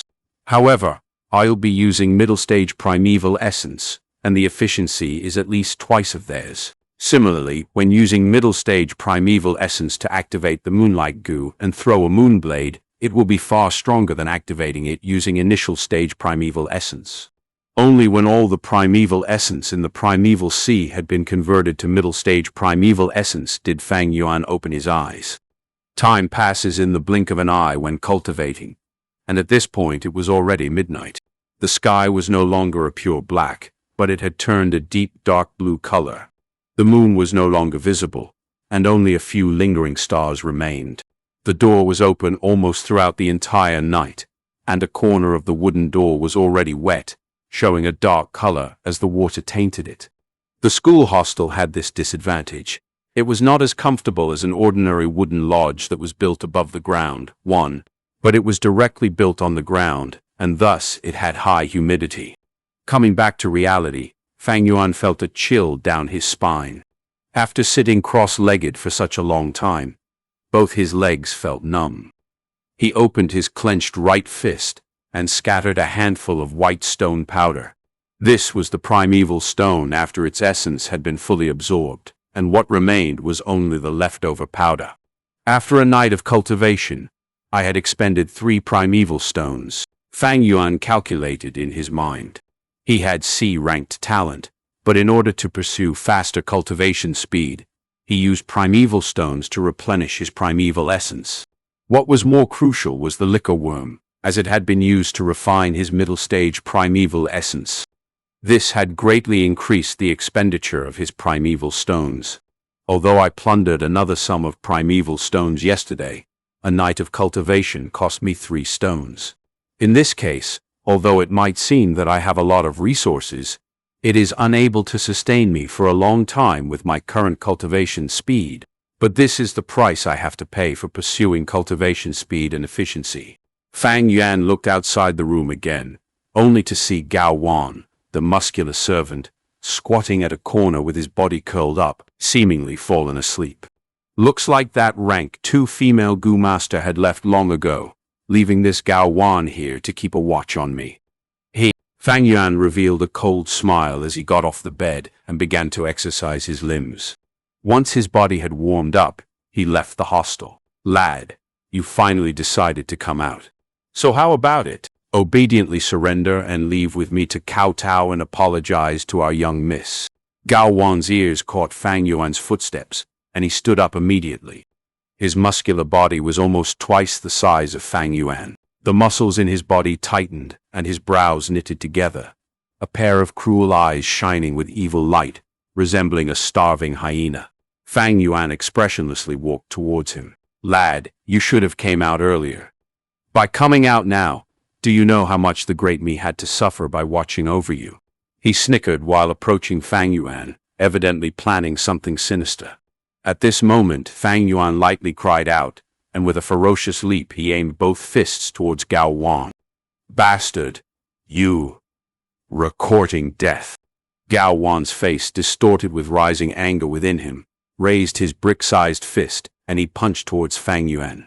The fist was extremely powerful, slicing through air, and the swooshing sound of the wind could be heard. Fang Yuan's eyes shone clear as crystal. Seeing that the fist was approaching close, he sidestepped and turned towards Gao Wan's rear. Stretching out a finger, he struck towards Gao Wan's waist. Gao Wan blocked with his retracted arm. Fang Yuan did not get a clear hit and ended up hitting onto Gao Wan's left forearm. Fang Yuan's finger felt like it had hit a steel plate, painful and numb. This Gao Wan has already approached the limits of a mortal's physical prowess. Right now I can only use the moonlight goo to fight, and without any other goo worms to assist me, I am not his match at basic close combat. Fang Yuan's eyes shone, and he decided quickly to give up on attacking. Instead, he retracted a few steps and pulled some distance away from Gao Wan. In the Guye village, only the Guye clansmen had the rights to cultivate as a goo master. The outsiders, regardless of whether they had cultivation talent or not, had no rights to attend the awakening ceremony. But these mortals could train in physical combat. Just like the Gao Wan here, although he was not a goo master, he had trained vigorously in his punches and kicks, and his basic skill was steadfast. Additionally, he was a middle-aged man, and this meant being at the physical prime in a mortal's lifetime. Fang Yuan, other than having the moonlight goo to fight, had only the body of a 15-year-old teenager. Be it strength, agility, or endurance, he was not Gao Wan's match. Martial artists like Gao Wan were sufficient enough to kill a rank 1 initial stage goo master. Even towards a rank 1 middle stage goo master, they still posed a certain threat. This lad is too sneaky. Seeing that Fang Yuan had drawn some distance between them, Gao Wan felt anxiety within his heart. The waist was a vital point of the body, and if it was damaged by someone through brute force, the harm was not negligible. If the force was exerted beyond a point, it could also be deadly. Gao Wan had waited outside the hostel for the entire night, and thus his body was enshrouded by the moist atmosphere, causing his reaction speed to be slightly slower. Hence the strike earlier had almost succeeded. Fortunately, although he was a bootlicker, he had trained hard in his physical ability. So at the crucial moment, his body's reflex instinctively reacted and allowed him to narrowly block Fang Yuan's attack. I can't be careless anymore. This lad behaves like a wolf, striking harsh and deviously, getting his way whenever I am even but a little careless. No wonder young master was knocked out by him twice. Gao Wan wiped the sweat off his forehead and swept away all hints of contempt. He started to take his opponent seriously. If I can capture this lad, it'd be a great accomplishment. Young Miss is sure to reward me. A rank 1 initial stage's Moonblade is at max only like a small dagger, so as long as it does not hit my vital points, it will merely be a light external injury. Thinking of this, Gao Wan's heart started to beat faster. Stretching out his shovel-like hands, he grabbed at Fang Yuan. Boom, boom, boom. Fang Yuan showed no fear and approached Gao Wan to engage in close combat. Exchanging punches and kicks, taking turns attacking and defending, loud impact sounds echoed through the area. When plundering the students, he had only used his palm, with his objective being to control the crowd. But now, when engaging with Gao Wan, Fang Yuan had gone all out. At times he used his fingers to jab at the eyes, sometimes strangling the throat, hitting the jaw with the base of his palm, chopping at the back of his opponent's head, using the knee to strike the pelvic area, or using his hands. Gao Wan's sweat poured out like a river. Fang Yuan's moves were all aiming at the vital points. each strike devious and deadly, as if he wanted to end Gao Wan's life right there. Gao Wan was a mere mortal, and unlike the Gu masters, although he trained well in his physical combat, his vital points remained vital. Mortals were unable to train their eyelids to become steel-like. This was the limits of the mortal martial arts. In addition, Gao Wan did not dare to unleash any deadly moves on Fang Yuan. Fang Yuan was a Guye clansman, so killing him would incur public rage and he would be immediately executed. In fact, the Mo family will be the first to carry out his punishment. Thus his only thought was to capture Fang Yuan alive, and it would be good if he could make Fang Yuan suffer in the process of capture. One side has apprehension while the other side had killing intent. The situation thus became Fang Yuan suppressing Gao Wan in the fight. Chapter 35. Go ahead and scream. Fang Yuan had the upper hand for now, but it could not sustain him for much longer. Exchanging blows back and forth, he was already panting in exhaustion. In contrast, Gao Wan's breathing was still smooth and in sync, reflecting the huge difference in stamina between the two. At the same time, as Gao Wan exercised his limbs, his body gradually heated up while his punching speed became faster and faster. The effect of the cold that caused him to be slow and numb had worn off, displaying the true skills owned by his training for decades. Lad, you are unable to beat me. There are clan rules stating that within the school hostel, you are forbidden from using the moonlight goo. You are dead meat, doomed to be my captive. Gao Wan laughed maniacally. His fighting experience was rich, so he attempted to use words to cause Fang Yuan's fighting spirit to waver. In the end, I'm only just a teenager, and my body, that has fully developed, cannot be compared to this servant. Fang Yuan's state of mind was calm as ice. Having sharpened his will for 500 years, there was no way his fighting spirit would waver. Moonlight goo, he called out in his mind, activating his primeval essence, and at the same time leaping backwards to pull away from Gao Wan. Gao Wan wanted to chase after him, but he suddenly saw a watery blue light emitting from Fang Yuan's palm. His face darkened, and he shouted, "Lad, you are using the goo worm to fight in the school hostel. This is against the clan rules. So what if I break the rules?" Fang Yuan sneered. He learnt the clan rules and memorized it to heart, but it was not for the sake of obeying it. Immediately, his palm slashed an arc towards Gao Wan. With a ching sound, the blue moonblade flew towards Gao Wan's face. Gao Wan gritted his teeth as he raised both arms to cover his face, forming a protective shield. At the same time, he rushed towards Fang Yuan without pause, planning to endure the attack while ending the battle as quickly as he could. The moonblade struck his arm. With a popping sound, his flesh and blood poured out under the moonlight, a wave of extreme pain hitting Gao Wan's nerves. The unguarded man nearly fainted from the pain. How can this be? His rush towards Fang Yuan stopped, and he frightfully found out that both his limbs had been cut open with a deep wound. Fresh blood oozed out from the wound and from the side, while bloody muscles could be observed hanging around his flesh. Even the broken white bones of the forearm could be seen. Gao Wan was shocked beyond words. This is impossible. A rank 1 initial stage moonblade, the most it could do is to lightly injure my flesh. How could it cut through my bones? Only a rank 1 middle stage can do this. He had no idea. While Fang Yuan was a rank 1 initial stage goo master, due to the liquor worm's refining, he possessed rank 1 middle stage primeval essence. The moonlight goo, activated using middle stage primeval essence, emitted a moonblade far superior to the initial stage that he originally predicted. This is bad. This boy is weird. Gao Wan, who was caught off guard, had already suffered a grave injury. His fighting spirit was gone, and he decisively decided to retreat. "Are you able to escape?" Fang Yuan smiled coldly as he started to give chase, the moonblades in his hands shooting out consecutively. "Save me!"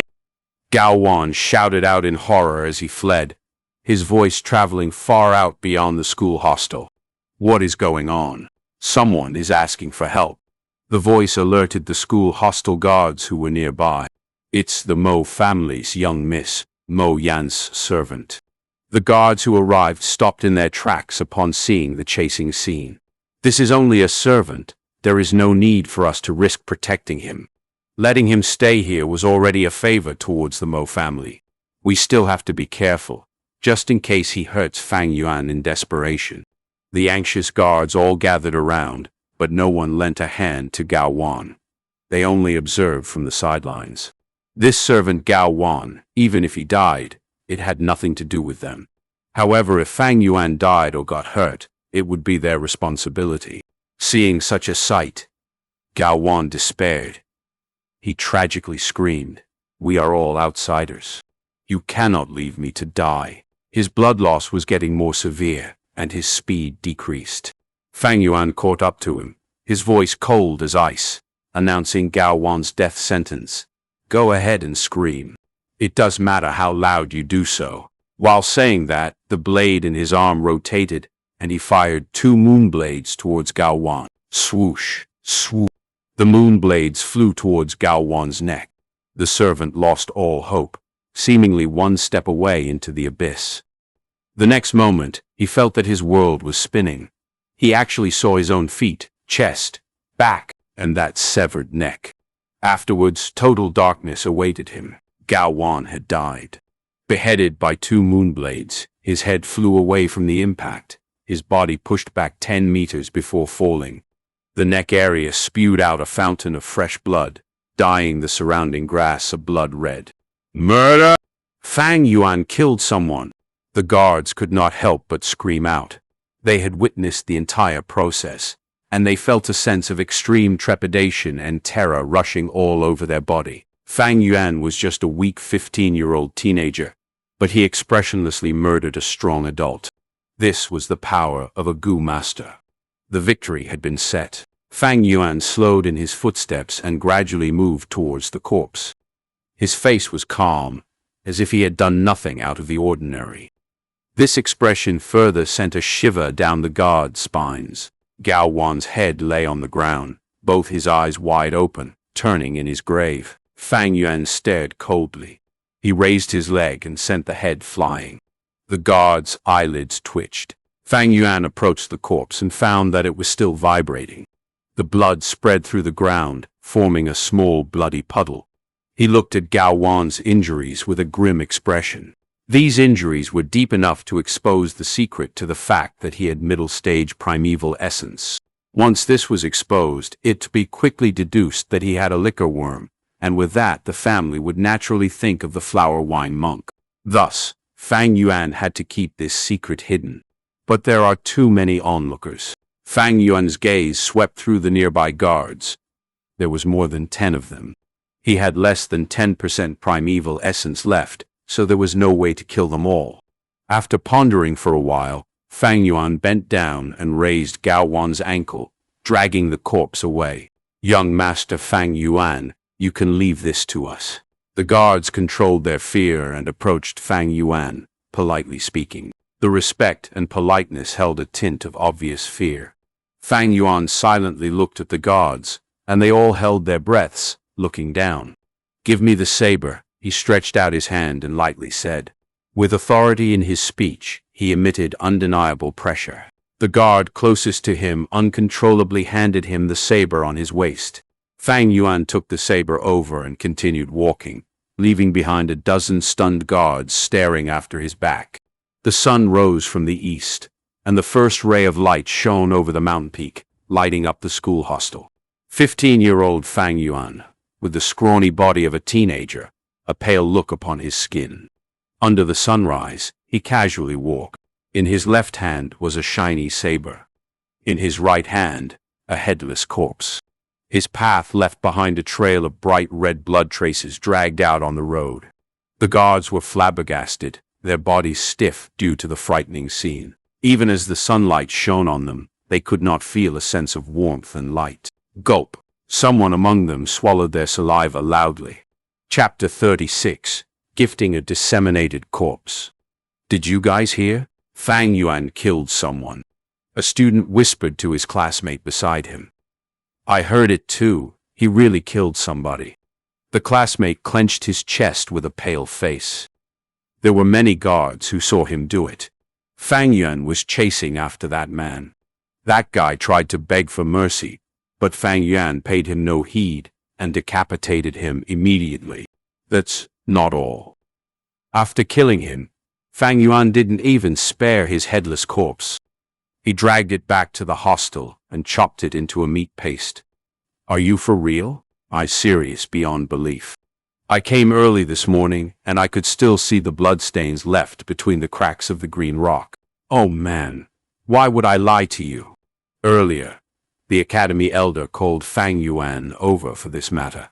The youths in the Academy did not pay attention to class as they held their little conversations.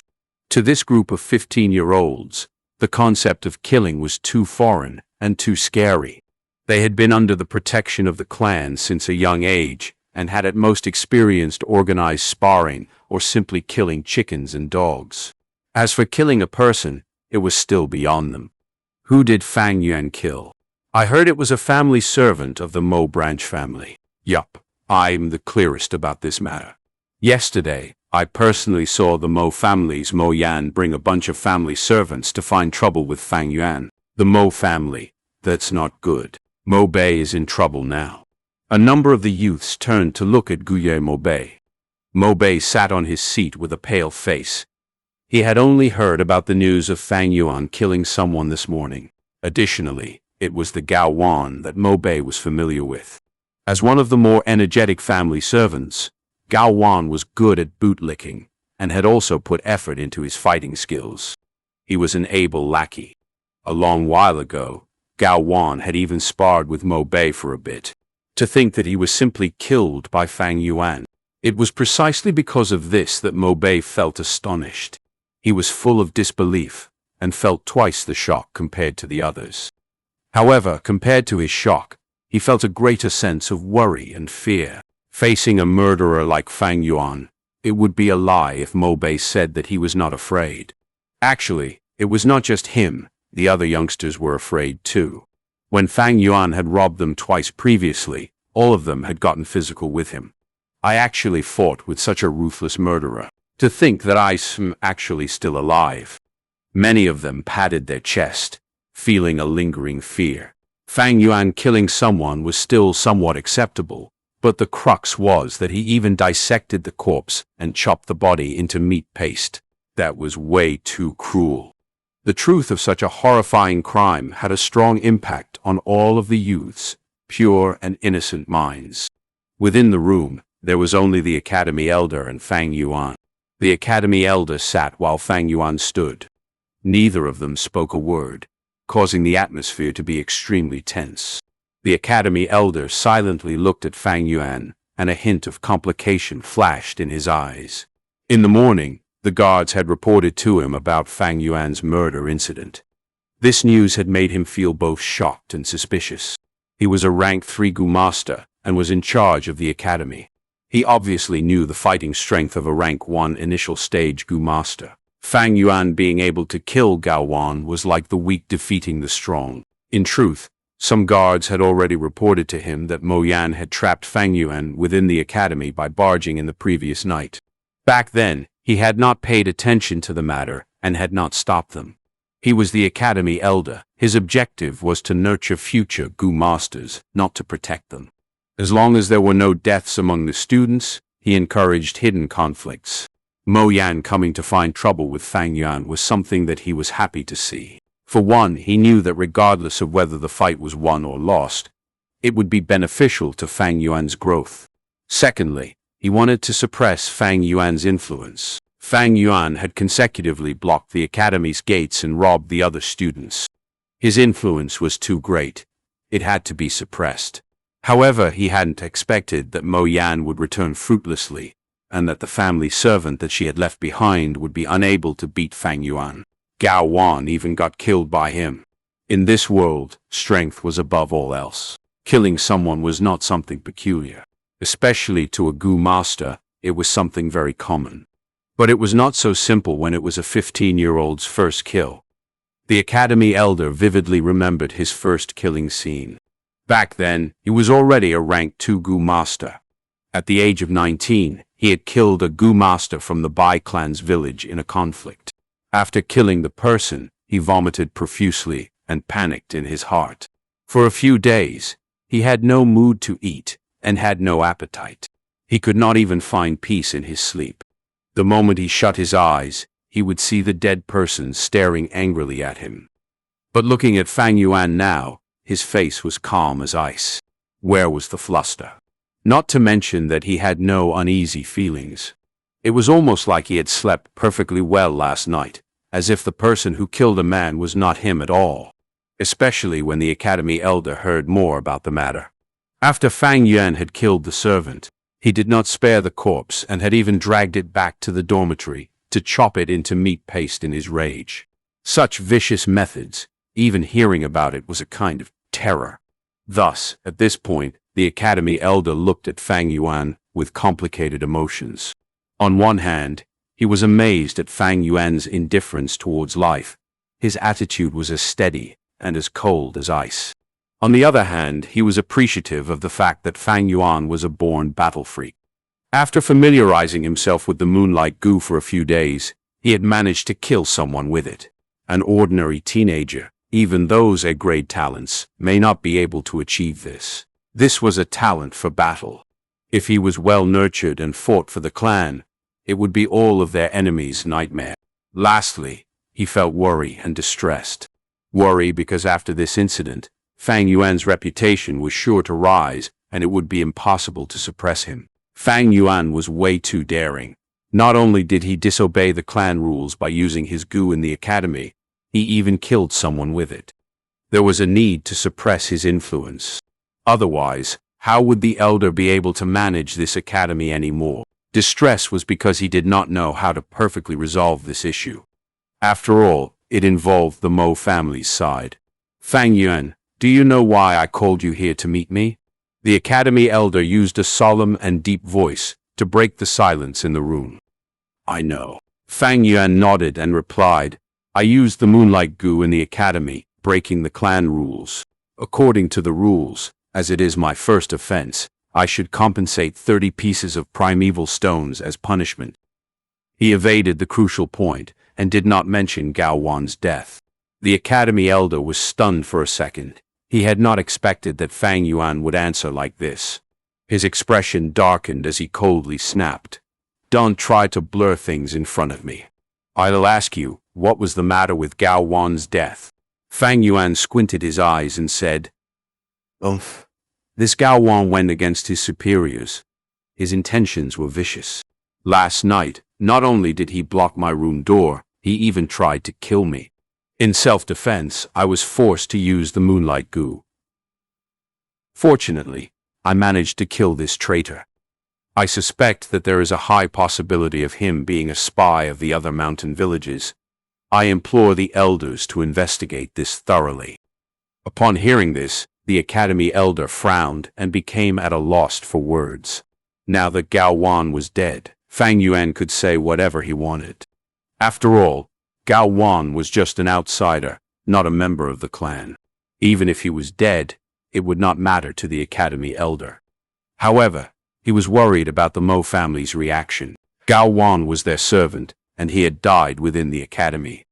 The academy elder was in charge of the academy and had to give the Mo family an explanation.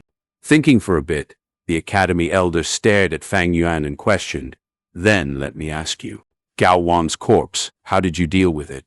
Fang Yuan's lips curled, revealing a cruel smile. I diced Gao Wan's corpse and put it inside a wooden box. When morning came, I put it at the Mo family's back door. What? The academy elder was stunned beyond words as he almost jumped from his seat. Not only did Fang Yuan kill their family servant, he had even chopped up the corpse and placed it at the Mo family's back door. This was blatant provocation. To the academy elder who was trying to resolve this peacefully, it was a true nightmare. Fang Yuan was just a small rank 1 Gu master. How would the large Mo family react? Thinking of this, the academy elder felt a headache as the matter had already developed out of his control. This Fang Yuan was a true troublemaker. Sigh, since it has already happened, there's no point in saying any more. Leave first, The punishment will come within these few days. You should get mentally prepared." The Academy Elder was terribly upset. He waved his hand and signaled for Fang Yuan to leave. He needed to think through this calmly to come up with a solution. Chapter 37. Both a compromise and a threat. Meanwhile, at the Mo family. "What were my instructions to you? See what you did." In the study room, Mo Chen slammed the table, exploding with a rage. Mo Yan stood opposite this old man, her head lowered. Her eyes were full of shock and rage. She had also just gotten the news that Gao Wan had been killed by Fang Yuan. That 15-year-old teenager, to think he had such methods and determination. Gao Wan was the proud servant of her Mo family, and Fang Yuan's act of killing him was a blatant showing of disrespect towards them. "Grandpa, you don't have to be so angry. This Gao Wan was only a servant. His death is of no concern. He isn't a Guye clan member anyways.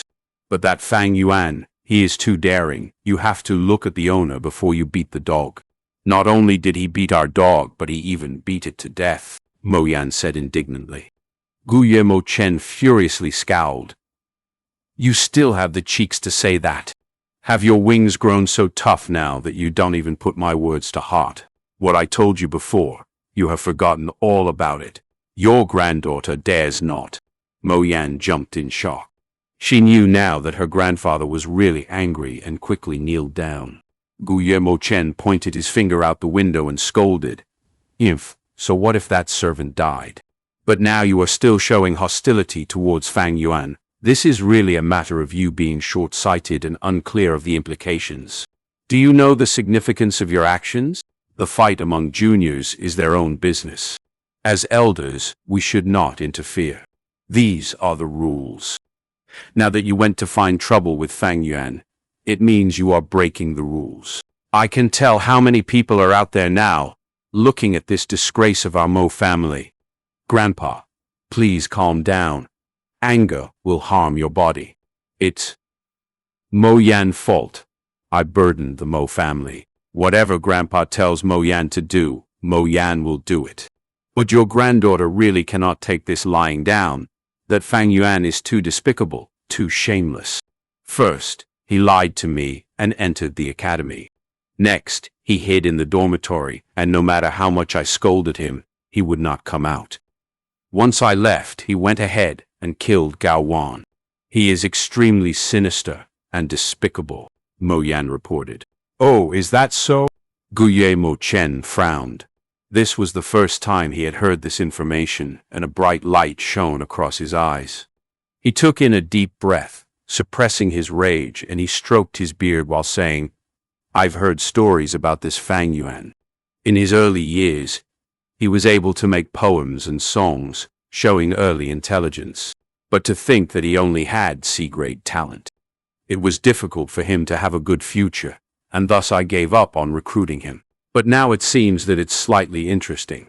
Pausing for a second, Mo Chen knocked on the table and ordered, Someone, bring that box over here. The servant outside the door quickly obeyed. Soon, he brought in a box. The box was neither too big nor too small, but it was slightly heavy. The servant used both hands to carry it and stood beside the study table. Grandpa, what is this? Mo Yan stared at the wooden box and asked doubtfully, Why don't you open it and take a look? Mo Chen squinted his eyes and said in a complicated tone. Mo Yan stood up, flipped over the wooden lid and looked inside. Immediately, her facial expression changed and her pupils shrunk to a needle-like size. She could not help but take a step back and let loose an unsuppressed scream. The wooden lid in her hand also fell to the ground. Without the wooden lid, the thing kept within the wooden box was shown to everyone present. It was actually a pile of flesh and blood. The bloody flesh was obviously sliced off piece by piece and placed into the box.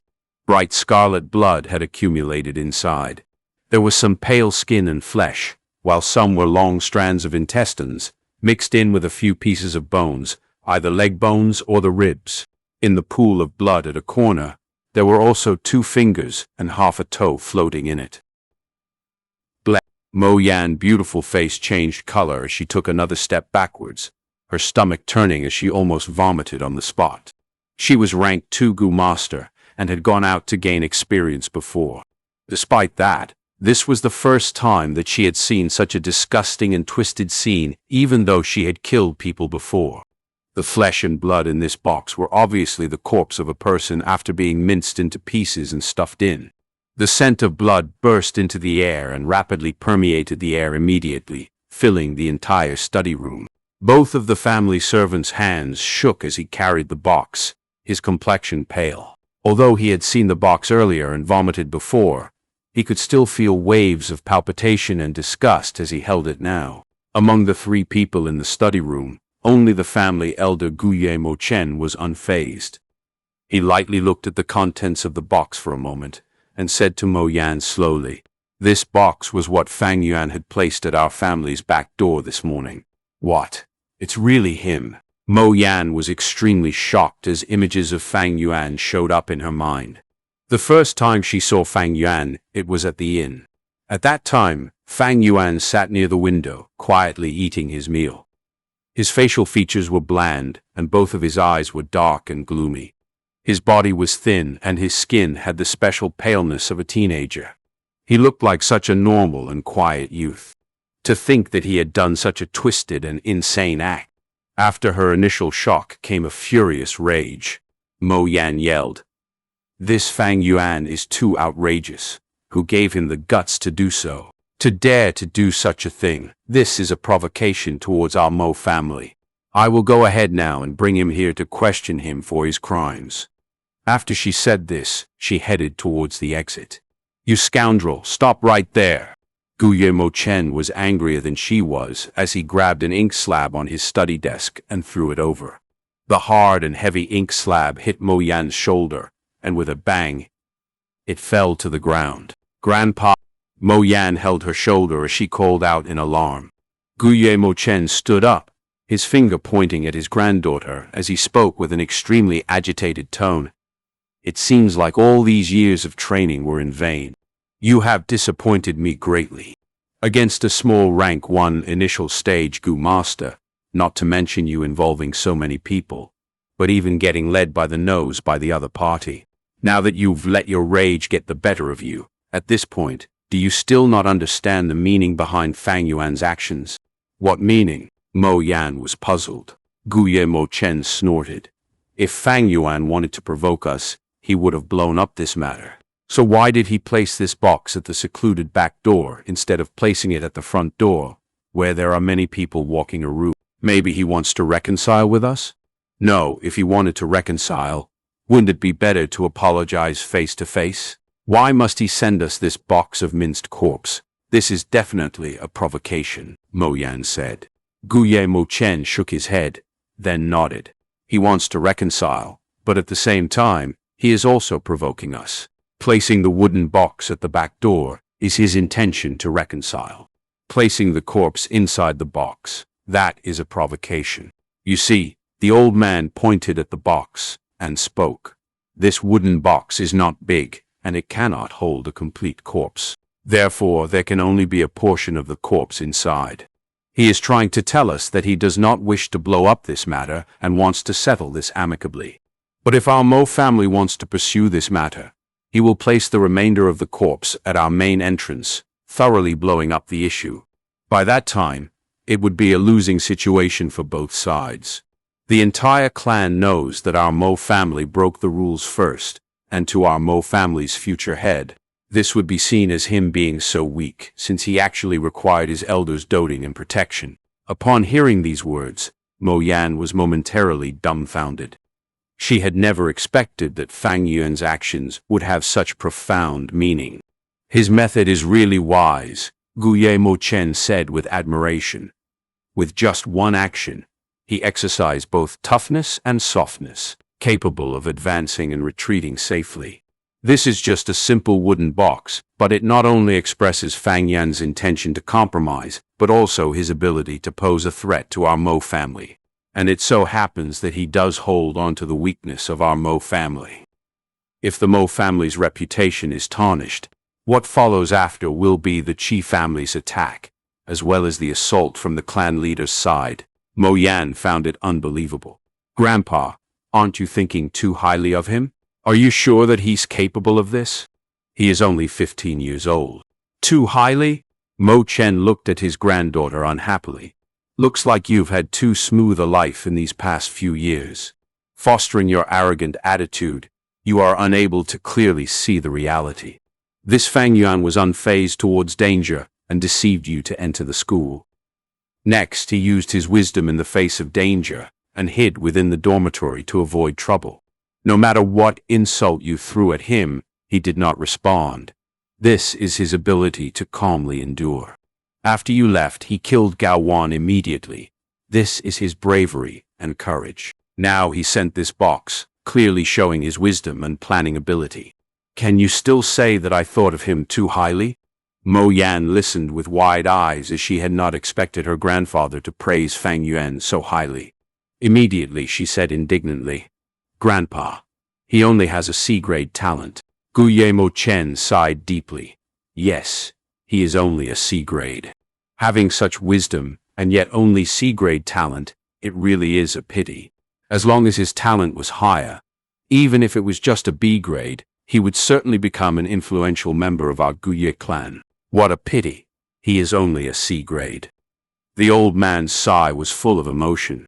His sigh held both regret and, at the same time, rejoice. Mo Yan was silent, and in her mind, Fang Yuan's image appeared once again. Under her psychological influence, Fang Yuan's frail expression was shrouded by a layer of mysterious and vicious shadow. This problem was created by you single-handedly. How are you going to settle it? Mo Chen broke the silence as he started to test Mo Yan. Mo Yan pondered for a while before she replied in a cold and aloof tone, "Gao Wan was just a servant, so there are no implications even if he dies. Fang Yuan is just a C-grade, so he is also a small matter. What's important is maintaining my Mo family's reputation. To appease this matter, we might as well kill Gao Wan's entire family to show the entire clan our attitude to protect the rules and regulations." Min Yu were able to think of the big picture, setting aside your personal emotions to defend the interests of family. This is very good. However, your method is still flawed. Mo Chen analyzed her response. "Please enlighten me, Grandpa," Mo Yan implored. Mo Chen said solemnly, "This matter was instigated by you, so I shall punish you with 7 days of confinement. From now on, do not find trouble with Fang Yuan again. Gao Wan defied his superiors. A servant who dares to offend his master deserves death, so he should have been executed for his crimes. Because he is a servant of the Mo family, we are responsible for our inability to educate our subordinate, and thus we shall compensate that Fang Yuan with 30 primeval stones. As for Gao Wan's family members, give them 50 primeval stones as compensation and expel them from the clan."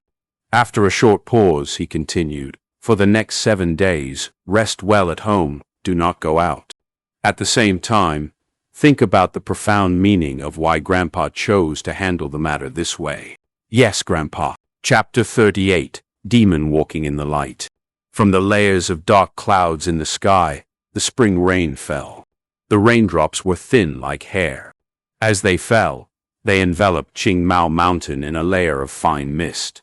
The dining hall on the first floor of the inn was rather empty. There were only 4 tables of guests. Fang Yuan sat at a seat by the window. A gust of wind blew, bringing with it a poetic atmosphere and the scent of flowers. The light rain from the sky is sleek and crisp. The color of grass is seen from afar but disappears when close.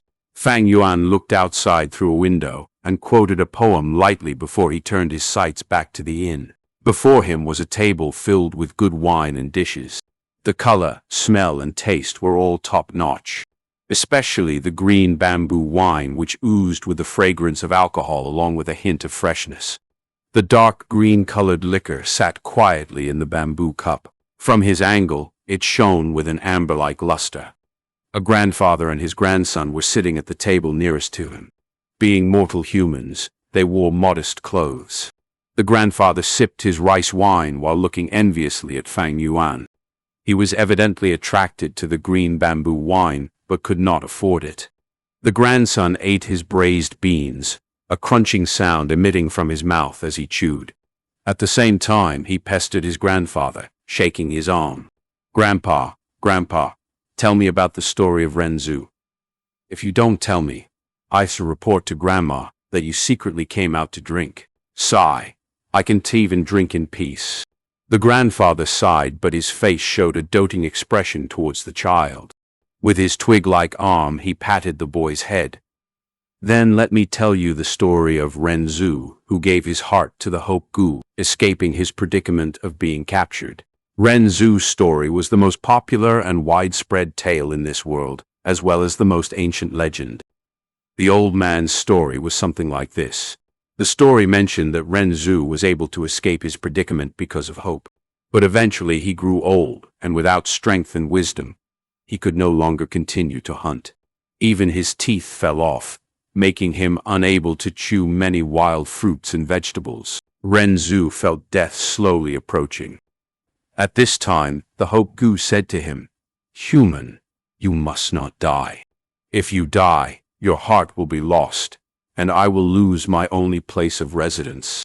Renzu was helpless. "Who wishes to die? But if the heavens and earth want me dead, I have no choice." The Hope Gu said, "There's always hope in everything. As long as you can catch a longevity Gu, you will be able to increase your lifespan." Renzu had heard of the existence of the longevity Gu long ago, but he waved his hand helplessly. When the longevity Gu stays still, nobody can detect it, and when it flies, it is faster than light. How can I possibly catch it? It's too hard. The Hope Gu then told Renzu a secret. "Human, don't give up hope no matter what. Let me tell you, on the northwest corner of this continent, there is a huge mountain. On the mountain, there is a cave, and in that cave, there is a pair of round and square Gu worms.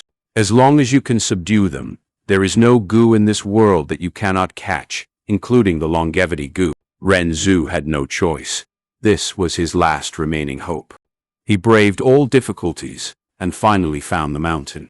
He then risked his life and ventured through countless dangers to ascend the mountain. On the mountaintop, near the cave entrance, he used his last remaining strength to slowly make his way in.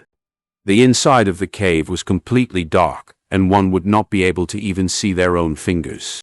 Renzu walked in the darkness. Sometimes he would bump into things not knowing what they were. This caused himself to get injured and wounded all over. At times, he felt that this dark cave was huge beyond words, as if this was a world of its own. He felt as if he was the only person in the area. He spent a lot of time, but he could not walk out of the darkness, not to mention subduing the two Gu worms. Just when he was at a loss about what to do, two voices spoke to him from the darkness. One voice said, "Human, you're here to catch us? Go back, for even if you had the strength Gu, it would be impossible." The other said, "Human, go back, we will not take your life. Even if you had the wisdom Gu to help you, you may not be able to find us." Renzu laid exhausted on the ground, panting. "The strength and wisdom Gu had left me long ago, and I do not have much lifespan left, so I'm at my wit's end. But as long as there's hope in my heart, I will not give up." Hearing Renzu's words, the two voices went silent. After a while, one of the Gu said, "I understand, human. You have already given your heart to the Hope Gu. You will not give up no matter what." The other continued, "In that case, we shall give you a chance. As long as you can say our name, we will allow you to use us." Renzu was stunned. To find their names among all the words in the world, it was akin to finding a needle in a haystack. Furthermore, he did not even know how many words were in their names. Renzu quickly asked the Hope Gu, but it did not know either. Renzu had no alternatives, and had no choice but to randomly guess their names. He said many names and wasted a lot of time, but the darkness did not respond to him, so evidently he was wrong. Eventually, Renzu's breath got weaker as he turned from an old man into a dying man. It was like the scene of the evening's setting sun. The sun that would slowly descending had already been lowered halfway across the horizon, becoming a sunset. The food he had brought was gradually reduced, his brain becoming slower, and he barely had any energy to speak anymore.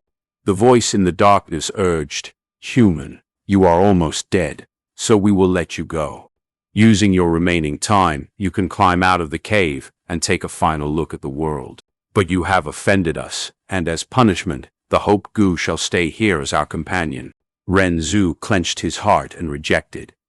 "Even if I die, I will not give up hope." The Hope Gu was very touched and answered Ren Zhu's call enthusiastically, emitting a bright light. At Ren Zhu's chest area, a light began to shine. But this light was too weak. It could not illuminate the darkness. In fact, it could not even cover Ren Zhu's entire body, but only engulfed his chest area. Yet Ren Zhu could feel a renewed surge of energy gushing into his body from the Hope Gu. He continued to speak, shouting out names. But he was already muddled. A lot of names had already been said, but he could not remember that and repeated them, wasting a lot of effort in the process. As time continued to flow, Ren Zhu's lifespan was almost over. Finally, when he was on his final day, he said out the word, "regulation." A sigh came from the darkness as a voice spoke. "Human, I admire your perseverance. You have said my name, so from today onwards, I will obey your commands. But only with my brother can I aid you in capturing all the Gu in the world. Otherwise, with my ability alone, it is impossible. Thus, you should give up. You are almost dead. You might as well use this chance to take a final look at the world." Ren Zhu was determined and shook his head. He made use of all his time to continue saying out names as he tried to guess the other Gu worm's name. Seconds and minutes went by, and soon he only had 1 hour left. But at this time, he unknowingly said the word "rule." Immediately, the darkness dissipated. The two Gus appeared before him. As the Hope Gu had said, one was cubic, called regulations. The other was spherical, called rule. Together, they made up rules and regulations. The two Gu said together, "No matter who it is, as long as they know our names, we will listen to them. Human, since you know our names already, we will be at your service. But you must remember, it is important to not let others know of our names.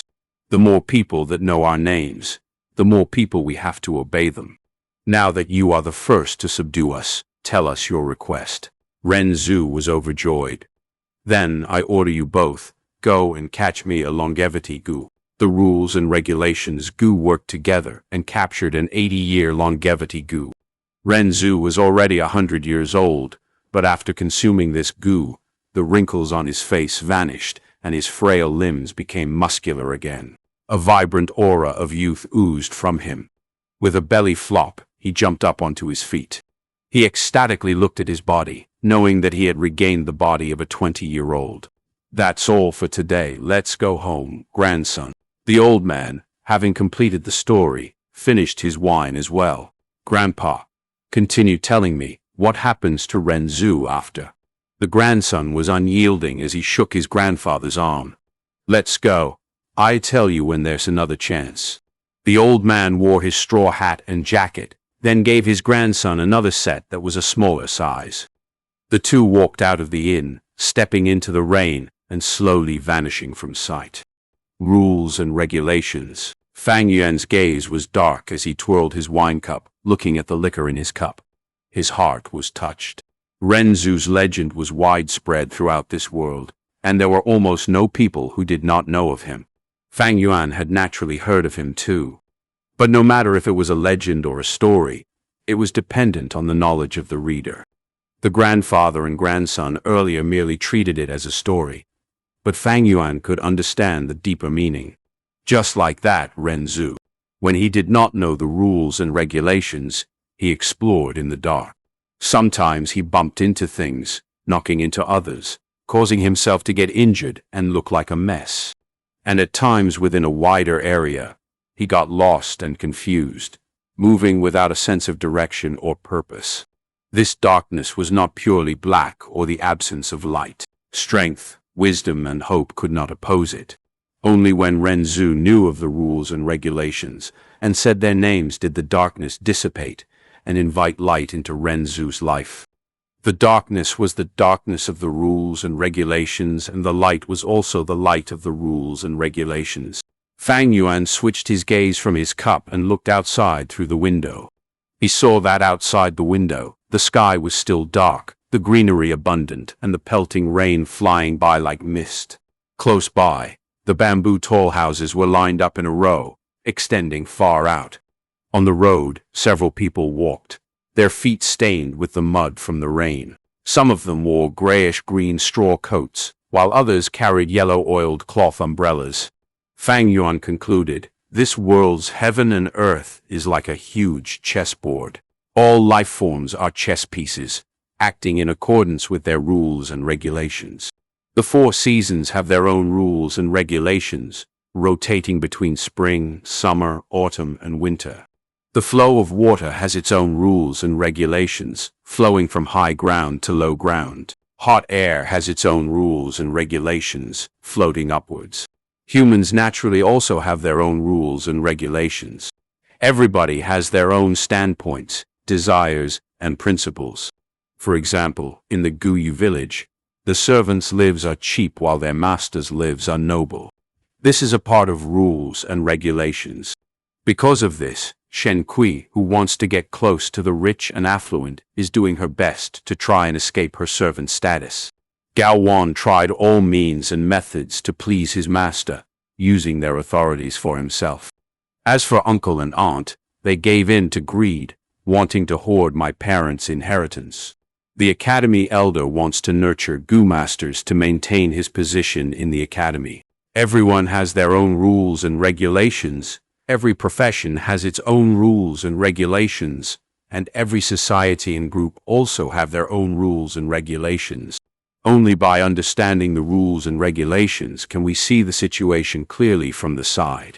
Gone with the darkness and embrace the light, moving around the rules with much to spare. Fang Yuan thought about his own situation, his heart already clear. To the Mo family's head, Guillermo Chen, it is to protect his family branch, prosperity, and benefits. Mo Yan found trouble with me, and that would be considered spoiling the rules, so for the sake of his family honor, he will not do anything to me. In fact, he might even compensate me. Actually, the Mo family has great influence, so if they risk their reputation and are bent on punishing me, there is nothing I can do to resist them. However, Guillermo Chen is afraid. He is not afraid of himself breaking the rules, but he is afraid that others will follow in his footsteps. In a junior scuffle, if the elders interfere, it would aggravate the situation. If it involved the higher-ups, it pose a threat to the entire mountain village. Guillermo Chen's fear lied here. What if in future conflicts, others laid their hands on his grandson Guillermo Bei? In his entire family line there's only one male, so what would happen if he died? This kind of fear, maybe he does realize it himself. He is only subconsciously protecting the rules. Fang Yuan's eyes were clear as he had the perfect grasp and understanding of the matter from start till the end. Gao Wan's surname was not Guye. Instead, he was an outsider, a servant. The master executing a servant was nothing to be alarmed about. In this world, it was normal. In the case of Fang Yuan killing Gao Wan's death was not crucial. The crucial part was his master, the Mo family behind him. However, Guillermo Chen should be able to understand my intention of compromise and threat from the time I sent a box of a minced corpse to them. This is also what I want him to think. If I'm not wrong, the Mo family will not pursue Gao Wan's death. Of course, if I had better talent, and was at least a B grade, the Mo family would feel threatened. Even with the loss of their reputation, they would want to suppress a future threat such as myself. Fang Yuan snickered in his heart. Strength can be relied on, but weakness can also be used as an advantage. Although Fang Yuan was in the game of chess as a pawn, he was clear of the rules and regulations. Thus, he already had the mentality of a player. An ordinary character would at most be like Guillermo Chen or the Academy Elder, also knowing their own rules and regulations, but unsure of their non-expertise. Being like Fang Yuan, who had a clear view of the big picture and was clear of rules and regulations, was extremely difficult. To understand rules and regulations, one has to be like Renzu, stumbling around in the dark and wandering about aimlessly. At this point, strength, wisdom, and hope would be useless. One must spend a lot of time going through it themselves and gaining the experience. For Renzu to be able to say out the names of the rules and regulations this was after spending time. Under the threat of death, he had tried countless of times. Fang Yuan was an expert in rules and regulations due to his 500 years of experience from past life. After his rebirth, he believed that he could create a brilliant future. Not because of the Spring and Autumn Cicada, not because he knew many secret troves and treasures, not because he knew what the future held, but because of the 500 years of experience that he had gained as a person. Just like how Renzu controlled the rules and regulations and was able to easily capture all the in the world. And Fang Yuan was so familiar with rules and regulations. Thus he was able to look down upon the world and see through its truths and lies. Being meticulous and precise, or getting right to the heart of the matter.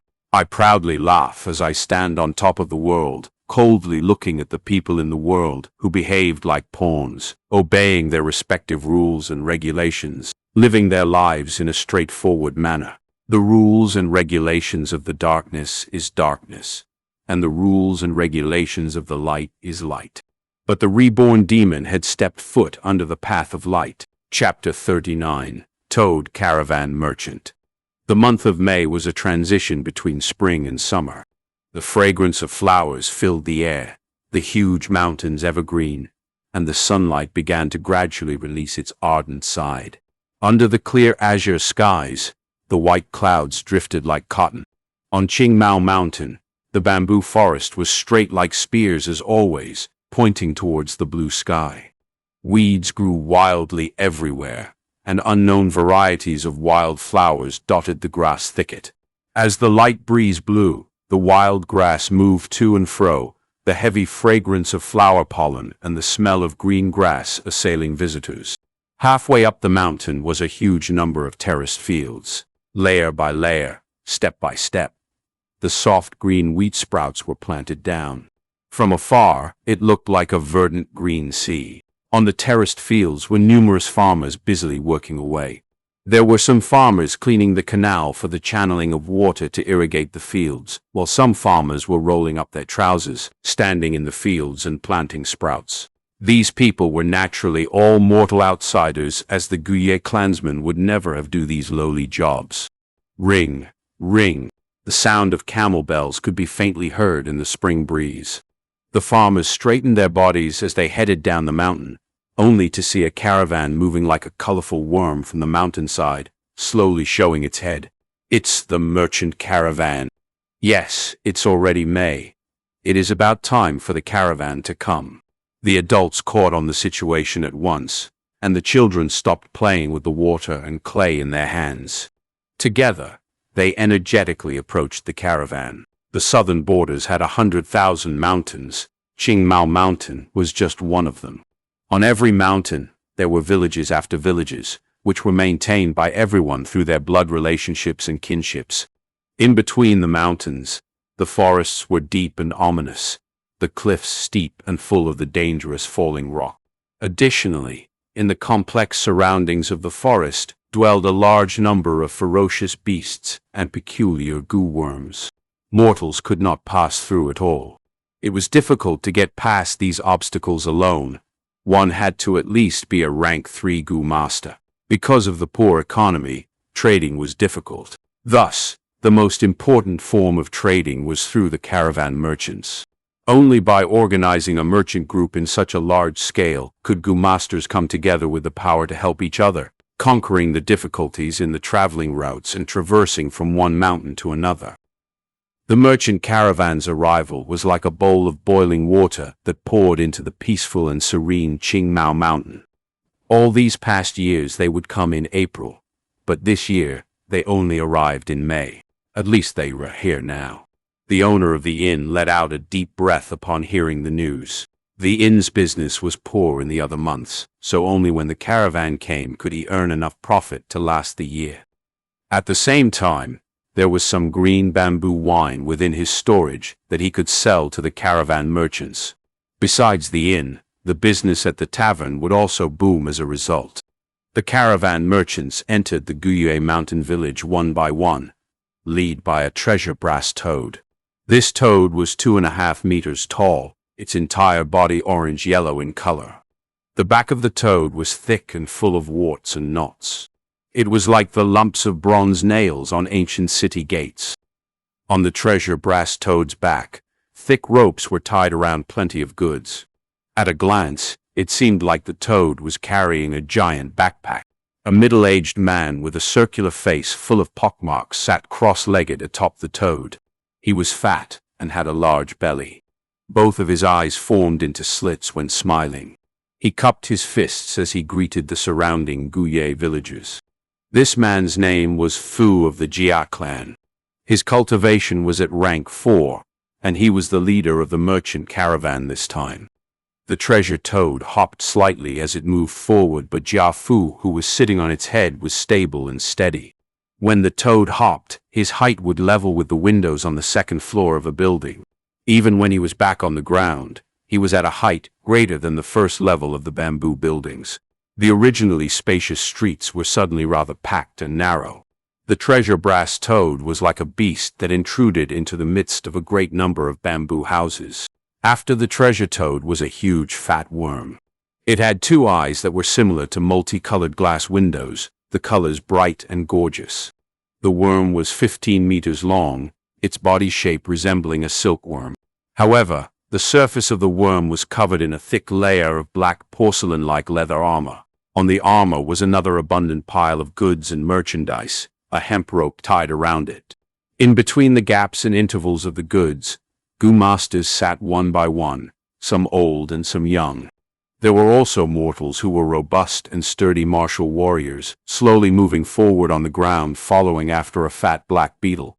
After the fat beetle, there were ostriches with brightly colored feathers, hairy mountain spiders, winged snakes with 2 pairs of feathered wings, and so on. However, these were in small numbers. Most of the creatures were toads. These toads were all similar to the treasure brass toad, but they were smaller in size and had the build of cows and horses. The toads were carrying merchandise and people, their bellies bulging as they hopped forward. The merchant caravan wound deep into the village. Children on the road would look on curiously with wide eyes, calling out in joy or exclaiming in surprise. The windows on the second stories opened one after another, the mountain villagers observing the merchants from a short distance. Some had eyes that flashed with fear, and some others waved their hands to express a warm welcome. "Old brother Jia, you came a little late this year. You must have had a hard journey." Approaching with the identity of a clan head, Guyue Bo came out himself to greet the leader of this year's merchant caravan. As Jia Fu had the status of a rank 4 Gu master, if a rank 3 elder were to be in charge of receiving him, it would undoubtedly be seen as a kind of negligence and scorn. Jia Fu cupped his fists and sighed. This year's road was rather unfavorable. On the way we bumped into a group of secluded bloodbaths, and we lost quite a few good men.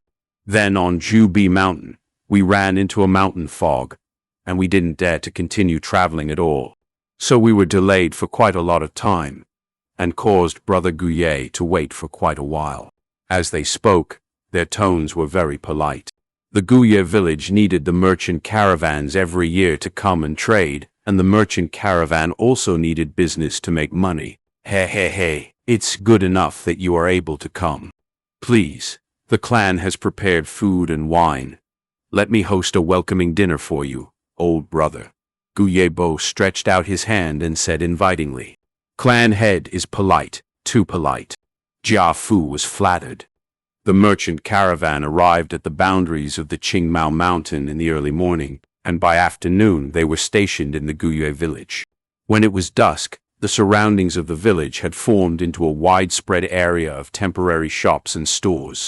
All kinds of red, blue, yellow, and green lofty tents were built, and every inch between the tents was squeezed with numerous little street stalls. The night was descending, yet it was still brightly lit in the area. An endless stream of pedestrians spilled into the area from the village. There were mortals as well as Gu masters. The little children hopped around in high spirits, and the adults showed an expression of joy akin to celebrating a festival. Fang Yuan moved along with the crowd, walking alone. The crowd was bustling with activity, groups of people either surrounding the stalls or endlessly pouring in and out of the entrance of the tents. The surroundings were filled with the shouts of merchants hawking their wares. Come, come, take a look. Top-notch blue sea cloud tea brick. Drinking this tea makes one as cheerful as a fairy. Even if it's not a person drinking, it can be used for feeding and raising tea goo. It is a cheaply priced item for its value. One piece only costs 5 primeval stones. Brute force longhorn beetle goo. A goo master who uses this goo will be able to burst out with the strength of a cow. You can walk away, but don't regret it. Intimate grass, high-quality intimate grass. Everyone look at this quality. It's as fresh as if a newly picked one. 1 caddy for 2 pieces of primeval stones, very cheap price. As Fang Yuan heard this, his footsteps paused slightly. Then he followed the sound and walked over. He saw an ostrich pulling a handcart with 2 wheels. On the handcart was a heap of pastel green herbs. Every blade of grass was a meter in length, slender and long. Their average width was around that of a fingernail. On some of the pointed tips of the grass grew red heart-shaped flower buds. The intimate grass was one of a goo worm's supplementary food type. Its worth was stemmed from the fact that it could be used to pair up with a few other foods to feed a goo worm. For example, Fang Yuan needed to give 2 pieces of flower petals every meal to the moonlight goo when feeding it. If he mixed in a blade of intimate grass, the moonlight goo would be full just from eating 1 petal. The intimate grass only costs 2 pieces of primeval stones per caddy, while the moon orchid petal cost a primeval stone for every 10 pieces. With a simple calculation, one would know that mixing the intimate grass in to feed the goo would be more cost-effective. Half a month ago, because I used the moonlight goo in the academy to kill Gao Wan, I was fined 30 primeval stones. However, the Mo family paid me 30 primeval stones later as compensation, so I didn't really take any losses. In recent days I have robbed twice. My total number of stones amounts to 118. However, recently I continuously spent essence to refine middle-stage primeval essence and nurture the 4 walls of my aperture, and I would use up 3 pieces of stones every day. Adding on the costs of feeding goo, my own daily expenses, and successively buying green bamboo wine, I have 98 pieces at hand right now. Ever since Fang Yuan killed a person, the cruel and callous image had deeply rooted itself into the hearts of the students, and for a time no one dared to challenge him. This led to his plundering becoming much easier, as every time only a very small number would dare to resist. Fang Yuan calculated in his heart. Then he moved his line of sight and continued walking deeper into the heart of the setup of temporary stores. The intimate grass stall was surrounded by a group of people. They were all either goo masters or students, holding primeval stones in their hands as they shouted and rushed to buy it. It was not that Fang Yuan lacked the money to buy intimate grass, but he had no time. If memory serves, that mudskin toad should be in that store. In my previous life there was a goo master who got it from gambling on the first night, hence he earned big time. I must hurry, I cannot lose a great deal through trying to save a little. Chapter 40. Toad Goo Slumbering Within the Purple Gold Rock. The further one walked, the more flourishing and prosperous it was. Small street vendors lessened while large tents increased in number. There were all sorts of large tents to be seen, red, blue, green, yellow, in different shapes and sizes, several being a cylindrical shape. Some erected 2-door pillars at the entrance of their tents, while others hung large red lanterns instead. Inside, some tents had vibrant lights, whereas others were dim and dark. Fang Yuan observed his surroundings as he walked, finally stopping near a gray-colored tent. It's here, he evaluated while looking at the tent. It had 2 pillars at the entrance, and there were carvings on the pillars. 2 lines of antithetical couplet. 1. The left side wrote, "Small display of courage, obtain good fortune during the 4 seasons." The right side wrote, "Large display of skills. Obtain good prosperity in all 4 directions." In the middle there was still another line. "Luck changes with time." That's right. This is a gambling den.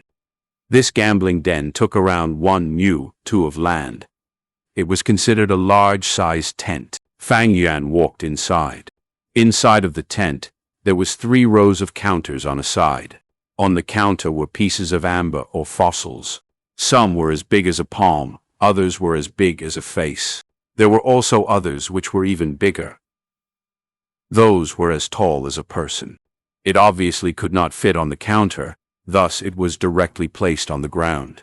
Different from the other tent shops, it was silent in here.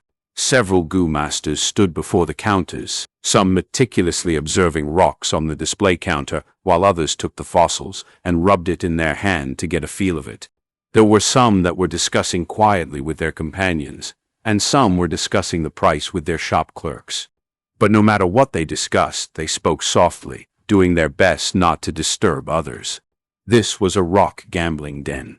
In the Gu world, there were all types of Gu, coming with different shapes and sizes and all sorts of effects. Gu worms have their respective food to consume.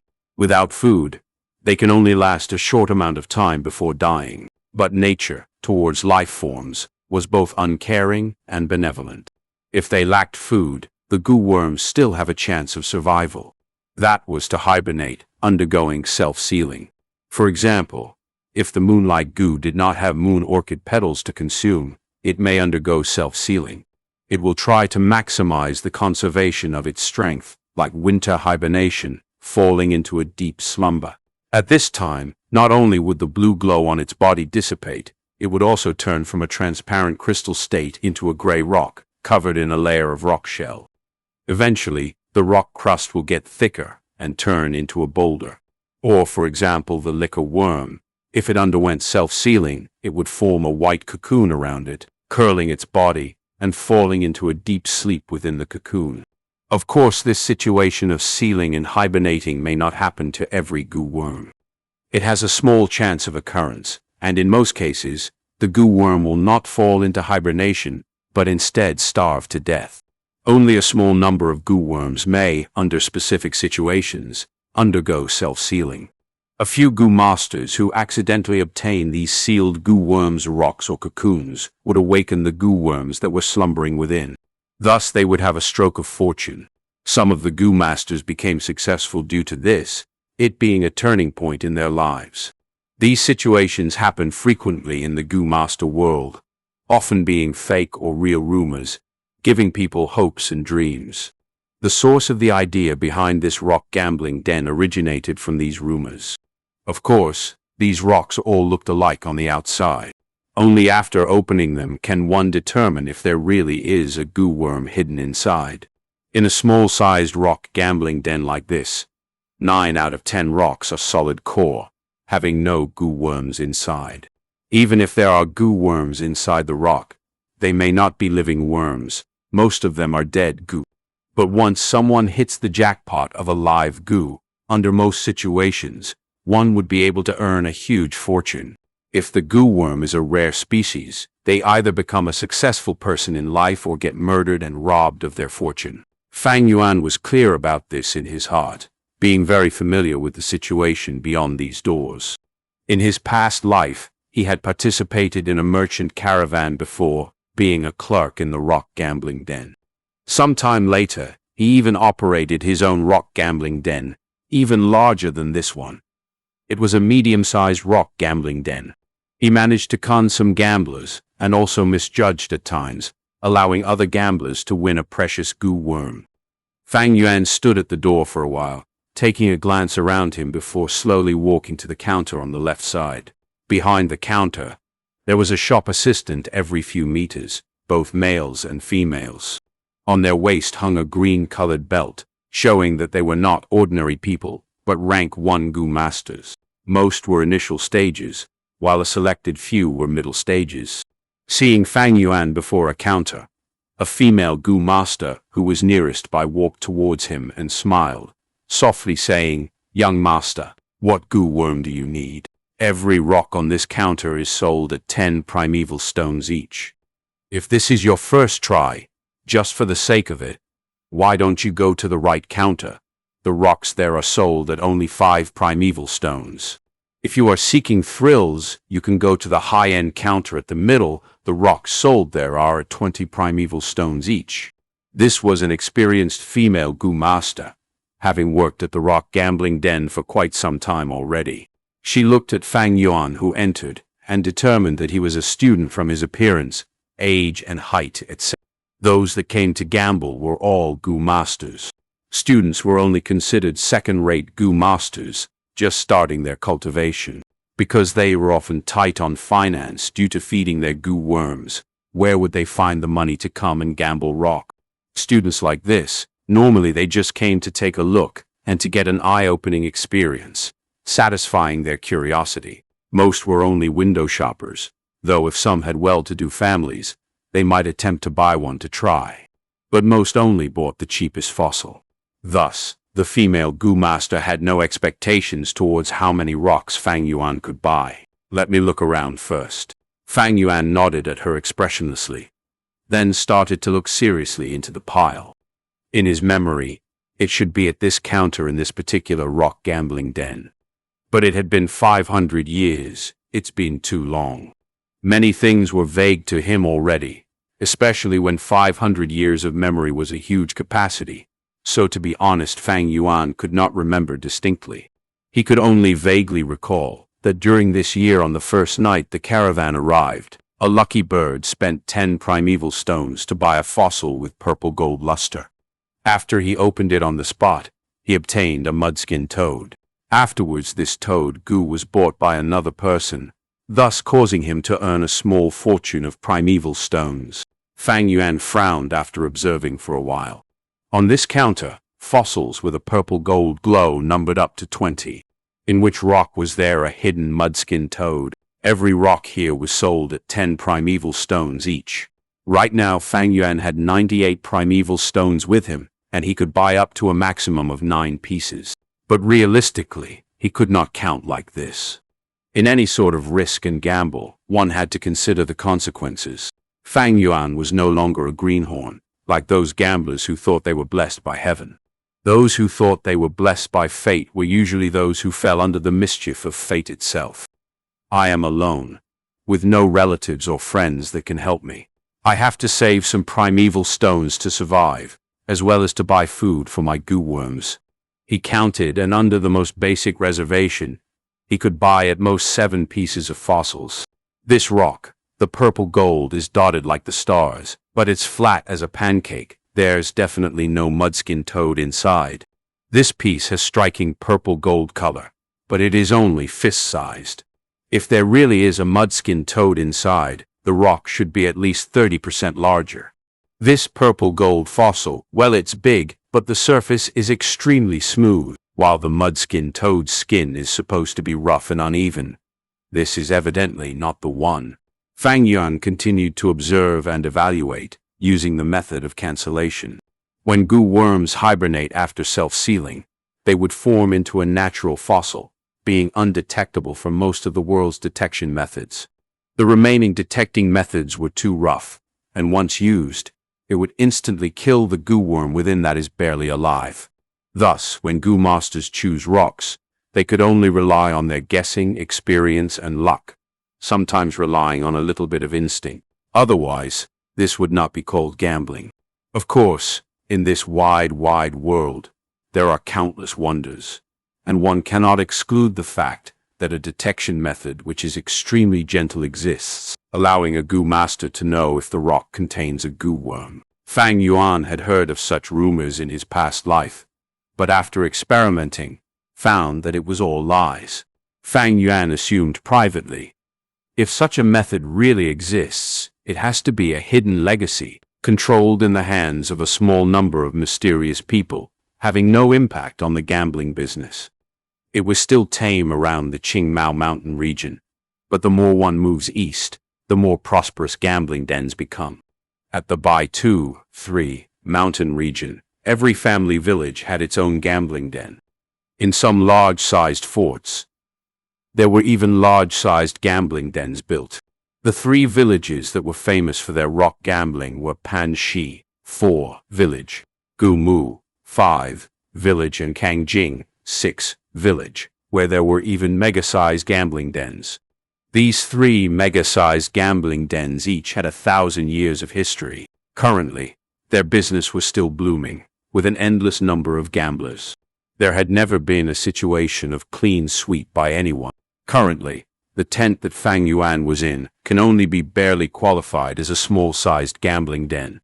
If it was any other 15-year-old who came, they would definitely be confused by all the different fossils, and even if they chose it, it would be by random guessing. But Fang Yuan was different. Firstly, he already knew a portion of the answer from the start, thus his search range shrunk to less than 30 pieces. Of course, to find that one rock out of these 20-odd pieces was extremely difficult as well. But using his 500 years of experience as backing, with such a rich pool of information, he picked out 6 pieces of purple gold fossils that best fit the criteria after observing for a while. He had an 80% chance of confidence that the mudskin toad was hibernating within one of these 6 fossils. Chapter 41. Dissecting Rock. I want to purchase some rock. Having picked his targets, Fang Yuan said to the female Gu Master, "Newbie." The female Gu Master immediately thought. Even the shittiest gamblers would pay very close observation when they wanted to buy the rock. First, they would look carefully, then place the stones in their palms and rub to feel the surface and its weight. Even after such actions, if they find that the feeling is off, they would give up. No one would say purchase at the start. And for such a type like Fang Yuan, who said purchase up front, he is undeniably a newbie who is having his first rock gambling experience. Although the female Gu Master thought this, she did not show any difference in her expression, but continued to smile like a flower, saying softly to Fang Yuan, "Then which piece are you choosing?" Fang Yuan pointed and said, "This piece."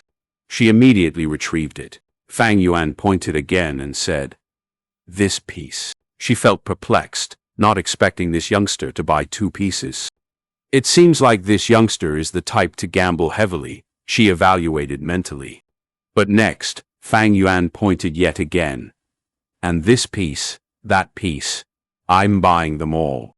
The female Gu Master was stunned, feeling extremely surprised. She could not help but assess Fang Yuan again. It seems like this ordinary-looking youngster has a really good family background. Otherwise, how would any ordinary Gu Master have the spare cash to spend like this? Thinking of it, the female Gu Master's smile became more gentle and friendly. To think that the youngster in front of her was a real customer. This was an unexpected joy. However, Fang Yuan surprised her once again as he pointed to the furthest purple gold rock. "Oh yeah, and those 2 pieces as well." The female Gu Master could not help but feel shocked internally. Which young master is this from the Guye village? It looks like he's the main family branch's inheritor. If I can hook up with him, I may not need to stay here and slog as a shop clerk anymore. With this thought, the female Gu Master's smile became even more gentle, and she even looked towards Fang Yuan seductively.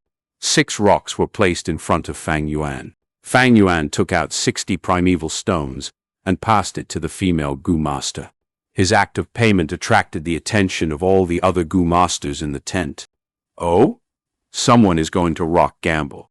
We've been watching for over an hour, but we haven't acted yet. Now that someone is giving it a try, we might as well watch."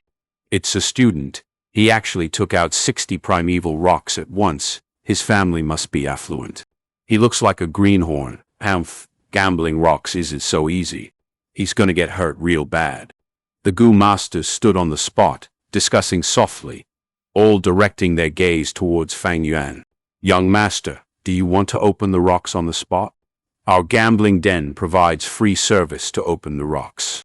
The female Gu Master gently advised, sending seductive glances with her eyes. Fang Yuan used the corner of his eye to take a look at the crowd, his lips curling into a mysterious smile.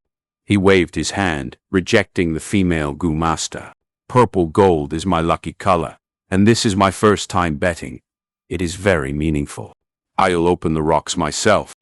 The female Goo Master's eyes shone brighter, thinking, this heroic demeanor, as expected of a rich young master.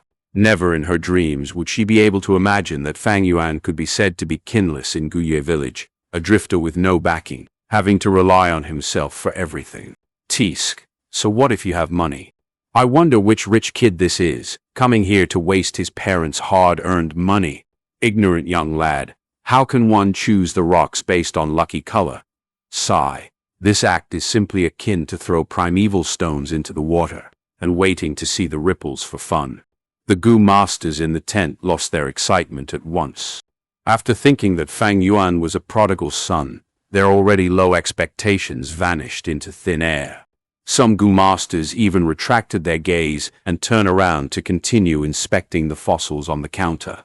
The changes to his surroundings did not affect Fang Yuan's state of mind at all. He expressionlessly activated the primeval essence within his primeval sea, pouring it into the moonlight goo. The next moment, the crescent mark on his right palm emitted a faint water-like blue light. Fang Yuan used this right hand to grab a purple gold rock, holding it in his palm. Next he closed his fingers and slowly rubbed against the surface of the fossil. The blue light continued to shine, the waves of light rippling like water as the purple gold rock shrunk in size, large amounts of powder from rock shavings falling out from the gaps of Fang Yuan's fingers, landing on the carpet. Oh, young master has good handiwork. The female Goo Master took the chance and immediately praised. This youngster, he is a good-for-nothing. What great skills. Seeing this sight, the Goo Master's eyes shone across with a complicated glint. They had started to see Fang Yuan in a new light. Fang Yuan used the blue light to rub against the surface of the rock. This was a form of meticulous usage of the moonlight goo. Normally, one would have to use the moonlight goo for 2 to 3 years to be able to reach this level. With Fang Yuan's age and student identity, being able to do this is really remarkable. See, he's using our Guye clan's specialty, the moonlight goo. Some of the Goo Masters found this and instantly felt proud, gaining affection for Fang Yuan.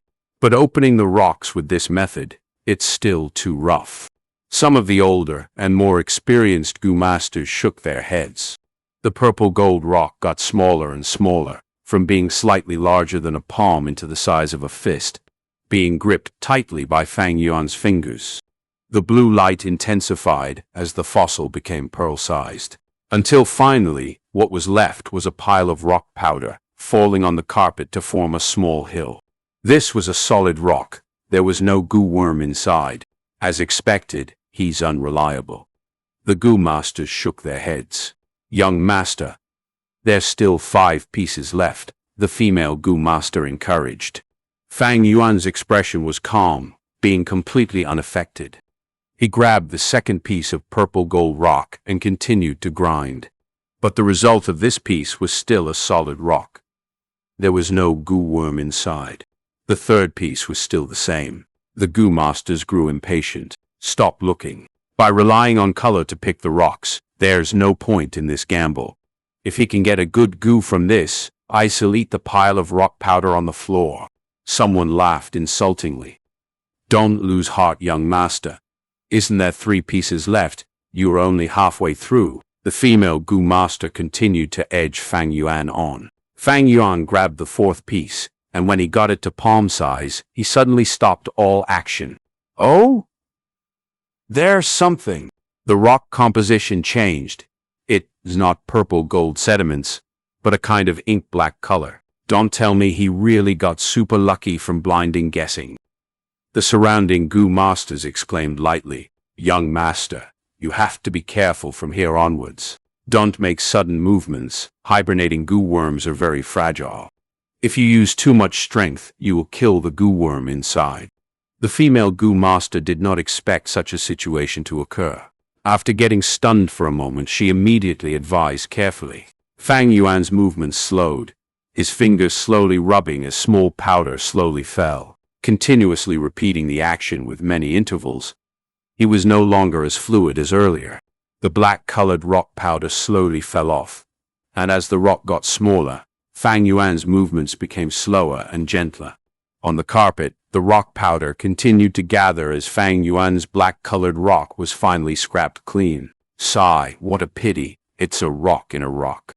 What a waste of my emotions. I really thought there was a goo worm inside. You are all too easy to fool. Is rock betting so easy? 9 out of 10 are all empty. How else is the shop going to make money? Young master, your luck is already not bad. Getting a rock in rock the first time. Normal people cannot do it. The female goo master tried another way to console Fang Yuan. Similarly, it was to pave way for the result that awaited him. Getting nothing out of gambling rocks was very common, a 9 out of 10 occurrence. In her opinion, Fang Yuan was choosing at random. The chance of getting a goo fossil was close to 0. Fang Yuan smiled but did not reply, and he continued to take out the 5th rock. He carefully grinded, and in 10 breaths' time, the surface of purple gold-colored rock were all rubbed away, revealing a rough-surfaced yellow mud ball. Chapter 42. It really is a goo. Don't tell me it's another rock in the rock. By the looks of it, probably. But it's a little strange. This mud ball is enclosed by a purple gold rock surface. The mud ball surface should be compressed smoothly, so why is the surface still uneven? The surrounding goo masters were perplexed. Looking at the mud ball in his hands, Fang Yuan's expression did not change, but in his heart he was slightly moved. He continued to grind. Under the blue watery light, the powdery sand fell off. Among the powder, there were some soil crumbs mixed in it, falling onto the pile of rock powder beside his leg. Don't tell me there's really something? Upon seeing this, some of the goo masters stared with their eyes wide opened. It's hard to say, someone spoke with an uncertain tone. I feel like there is really something. Another spoke softly. The yellow mud ball gradually decreased in size due to the friction, and when it was palm-sized, someone barged into the tent. Young lad, hold up. I, Sheng, will be buying it. Fang Yuan's movement came to a halt. At once, the goo masters in the tent all focused their attention on this person.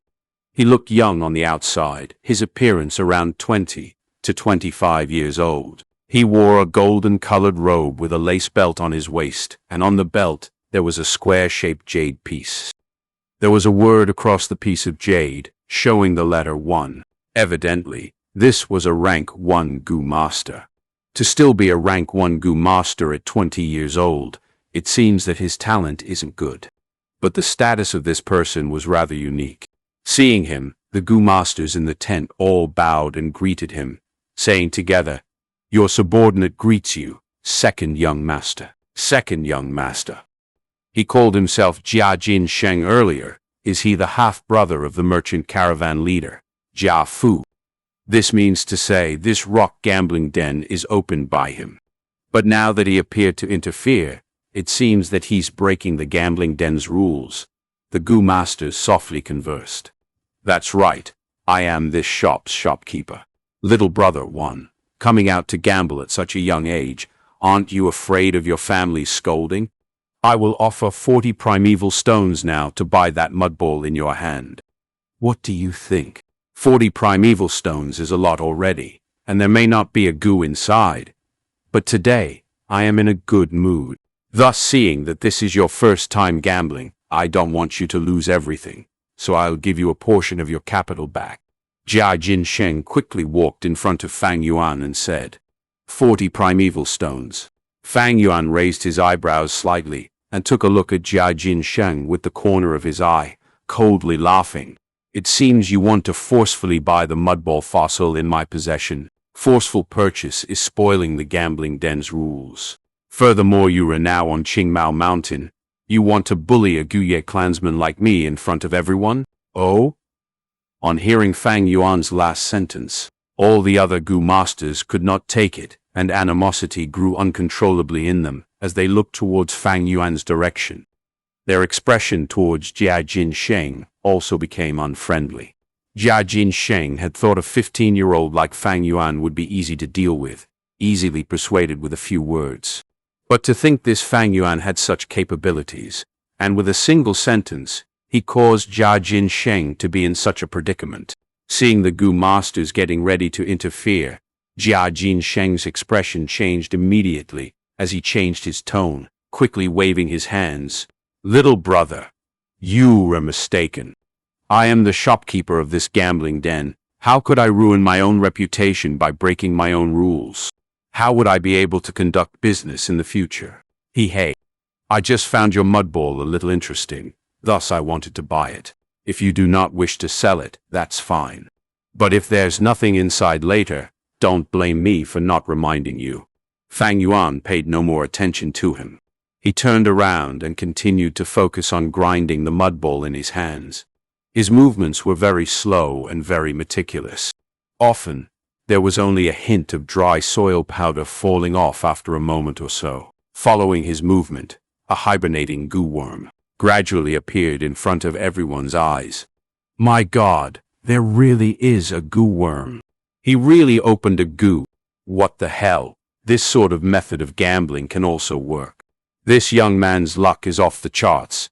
He actually managed to forcefully luck out on getting a goo.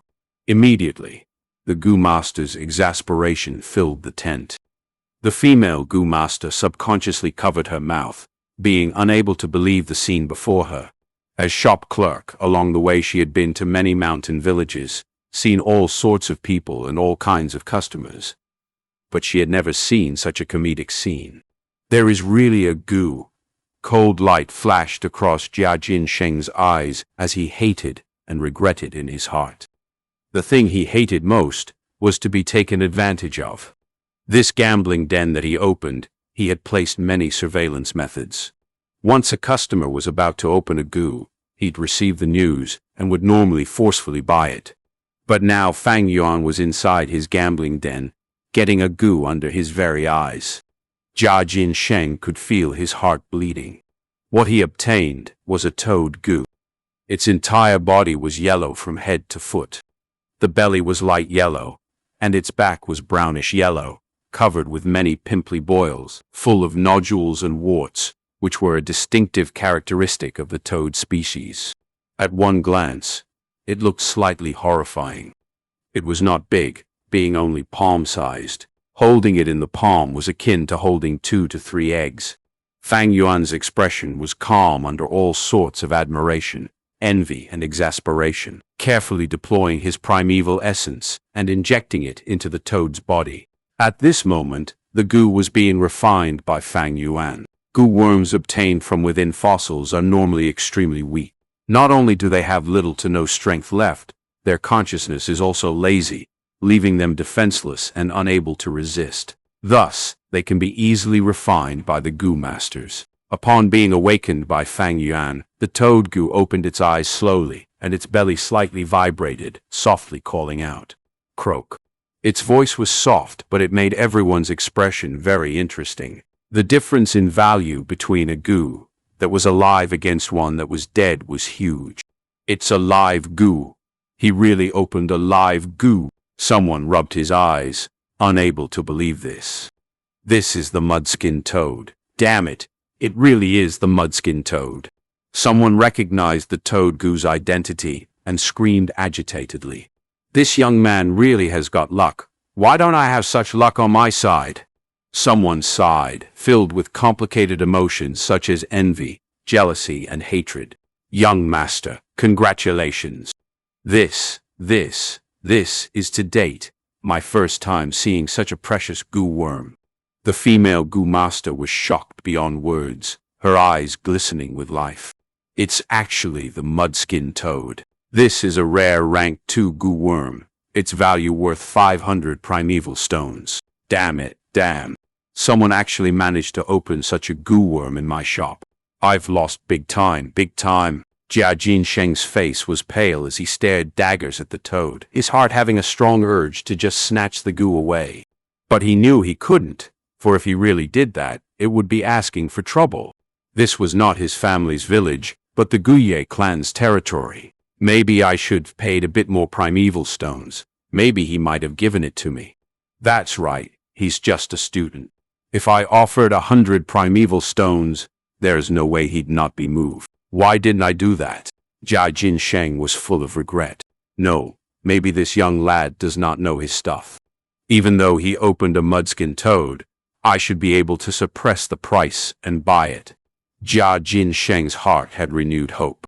But at the next moment, this hint of hope was mercilessly smashed by Fang Yuan's words. Fang Yuan plainly looked at the mudskin toad in his hands, ignoring the surrounding people's praises and shock. He used an extremely calm tone and said to Sheng, "Mudskin toad, rank 2 goo worm, requires 500 grams of yellow soil every meal. The more fertile the soil, the better.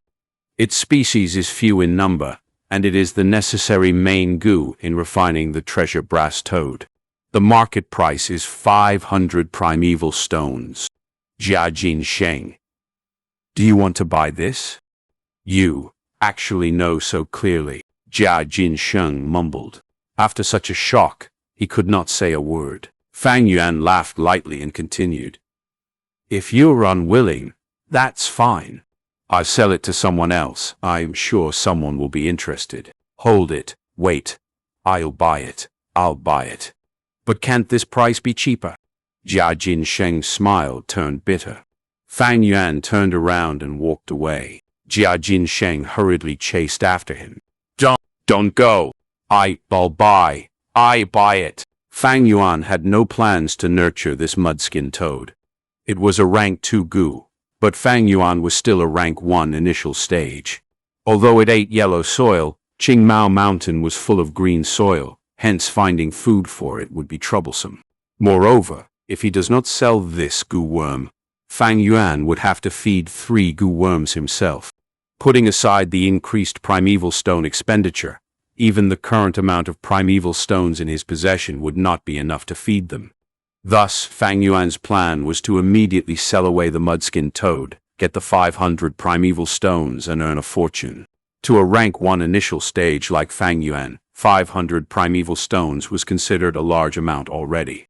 The transaction was quickly completed, and Fang Yuan transferred the mudskin toad to Sheng in front of the crowd, at the same time accepting 5 heavy money bags. Each bag had 100 primeval stones. Fang Yuan originally had 98 primeval stones, and after spending 60 on gambling rocks, he had 38 left. Now, his fortune multiplied many times, and he owned 538 primeval stones. Upon seeing this, many goo masters turned green with envy. Fang Yuan put the 5 bags in his bosom before taking the last piece of purple gold fossil and walked out of the tent. "Young master, you're not opening that fossil?" The female goo master blinked rapidly and stared at Fang Yuan's back, loudly reminding him. Fang Yuan paid no heed and left the gambling den without turning back. He left behind a gang of stunned goo masters, staring at each other silently. Sheng calling Fang Yuan little brother is a way of greeting. They are not related in any way. Chapter 43. The final 6th Purple Gold Rock. The green copper primeval sea had tides rising and falling, ebbing and flowing. Above the sea level, the liquor worm curled into a ball, emitting the wine vapor that gradually developed into white mist. A surge of primeval essence with a swoosh rushed up against the tide and into the wine mist. When the tide receded, there was already half left, and the color was even darker. From initial stage jade green 1, it had converted into middle stage pale green. Middle stage primeval essence fell into the sea, but it did not mix with the initial stage primeval essence. As if it was denser, it sank to the bottom. Thus, the situation became that the upper layer of the primeval sea was filled with initial stage primeval essence, while the lower half was middle stage primeval essence. As time flowed, the wine mist circulated within the aperture. Under the refinement of the liquor worm, eventually, the initial stage primeval essence continued to decrease, while the middle stage primeval essence gradually increased. It could be seen with the naked eye where the lower layer middle stage primeval essence gradually rose, while the upper layer initial stage primeval essence continued to decrease, but also rose in sea level. As Fang Yuan refined his primeval essence, he extracted the natural essence from the primeval stones at the same time, quickly replenishing the dwindling primeval essence in his aperture. Finally, the 45% primeval C in his aperture was fully refined into middle stage primeval essence. Much thanks to the middle stage primeval essence, or else I would not have been able to open the rocks 5 times in the gambling den. Sitting in a lotus position on his bed, Fang Yuan gradually opened his eyes. It was currently late at night. After he walked out of the gambling den, he did not tour around any of the other shops, but instead headed back to the academy. Although it was at the fringe of the Guye Mountain Village, as a rank 1 initial stage Gu Master, owning 538 primeval stones is still too much. This is not only because the primeval stones were heavy and a hassle to bring around. It also attracts other people's coveting. In another sense, it would endanger his life. If there was a rank 1 upper stage, or even a rank 2 who coveted his assets, with Fang Yuan's current ability he would not be able to contend. Wealth comes and goes, but humans die because of wealth. It's pathetic. What's laughable is that many people in this world cannot comprehend that. The boat of benefits carries many people, but has also sunk many others. Fang Yuan's lips curled into a cold smirk as he looked at the gray-white primeval stones in his hands. A complete primeval stone was around the size of a duck egg. But the stone in his hand, as it had been extracted of half of its essence, was an entire circle smaller. Fang Yuan did not regret it. Everything has its gains and losses. Fang Yuan was only a C-grade talent, yet he was using the liquor goo to refine his primeval essence, and his primeval stone's expenditure was multiple times of the people of his age. Yet it was because of this that he was able to overcome the lack of his talent. If the real cultivation pace could be counted, he would be able to rank first 3. Fang Yuan put the primeval stones back into his money bag and took out that final purple gold fossil. He bought a total of 6 fossils at the gambling den and opened 5 on the spot, bringing the last one back with him. His eyes shone as he activated the moonlight goo, grinding with 5 fingers, slowly dissecting the rock. The purple gold fossil gradually shrunk under the blue ripples, and finally was grinded to nothingness, leaving behind a pile of powder on the ground. Fang Yuan was not surprised, because in rock gambling, you lose 9 out of 10 times. Even with his 500 years of experience, he could only manage 8 losses out of 10 times. And in the remaining 2 times, it depended on whether it was a live goo or a dead goo. Dead goo had basically no value. As for live goo, they might not be a rare type of goo worm, and even if it was a tremendously precious goo, one might attract a life-threatening crisis because of it. Fang Yuan's current cultivation level was still very low. It was at the bottom tier of the goo masters. The mudskin toad that he obtained earlier, if it weren't for the fact that this was the Guye Mountain Village, it might have been forcefully snatched away by that Jiajin Sheng. Gambling was never the way for developing family wealth, and in fact it was a bigger cause of bankruptcy and debt. This was not the development path that Fang Yuan wanted to take. Although the final purple gold fossil did not have a goo worm, Fang Yuan was not disappointed. In fact, he looked at the pile of rock powder and gradually broke into a smile. Indeed, his ultimate motive in entering the gambling den was all for this pile of rock powder. That mudskin toad was only something he had gotten out of convenience. He privately opened the fossil, and other than him, nobody knew the truth of this result. From that day forth, he could claim that the liquor worm was awakened and subdued from the purple gold fossil. This idea was fabulous. Firstly, nobody could confirm what goo worm really exists in the fossils. Who would dare say that the liquor worm could not hibernate within the purple gold fossil? That's completely possible. Secondly, he had several eyewitnesses. He opened the mudskin toad, which would have left a strong impression on the goo masters in the gambling den. Thirdly, even if someone relentlessly questioned him, he could push everything onto his luck. Luck was something unfathomable. Even if someone suspected that this was the flower wine monk's liquor worm, against an excuse like luck, they have no idea how to argue against Fang Yuan. Within the dark room, Fang Yuan's expression was ominous. One-sided covering up was akin to covering fire with paper. There would be a day where he would be exposed. To get rid of a hidden threat like the liquor worm, he'd have to strike first. This is Fang Yuan's style. Moreover, he had thought about it carefully, and in the cultivation process that was to follow, he would need to expose the liquor worm. For a rank 1 goo like the liquor worm, it is extremely precious to rank 1 goo masters. But for rank 2 goo masters, it is no longer compatible for them. Thus, even if this was exposed, all I would get is some attention, but it would not affect the overall situation, thus becoming nothing to be concerned over. It is not like the Spring and Autumn Cicada. If the Spring and Autumn Cicada is exposed, I might die a horrible death at the very next moment. 500 years of experience in handling problems had already made Fang Yuan extremely familiar with human mentality, with their every thought clear as day to him. The flower wine traveler's legacy and the mudskin toad, among my memories, these are the only 2 treasures here. And now that they have been obtained by me, what I can do next is only gradual and steadfast cultivation. Fang Yuan sighed a deep breath and relaxed his body, feeling a strong sense of fatigue engulfing him. A goo master's primeval sea cultivation could not replace sleep. Fang Yuan pulled his blanket and lay down on his bed, his eyes still half open. Although there were 500 primeval stones hidden under the bed, as well as many pots of green bamboo wine, he still felt a sense of urgency and danger. These 500 over primeval stones were already a form of limit. From flourish to decline, Fang Yuan was clear that henceforth his primeval stone expenditure would only get bigger. But his income was mostly from extorting his classmates. He had been increasingly feeling the growth and improvement of his classmates, especially in the recent few extortions. Guye Mo Chen, Shi Chen, and his brother Guye Fang Zheng had greatly improved in their kicks and punches. Previously, he only needed 1 or 2 strikes to take them down, but now he needed 5 or 6. Another 3 to 4 plunders, and their punches and kicks would been polished fully.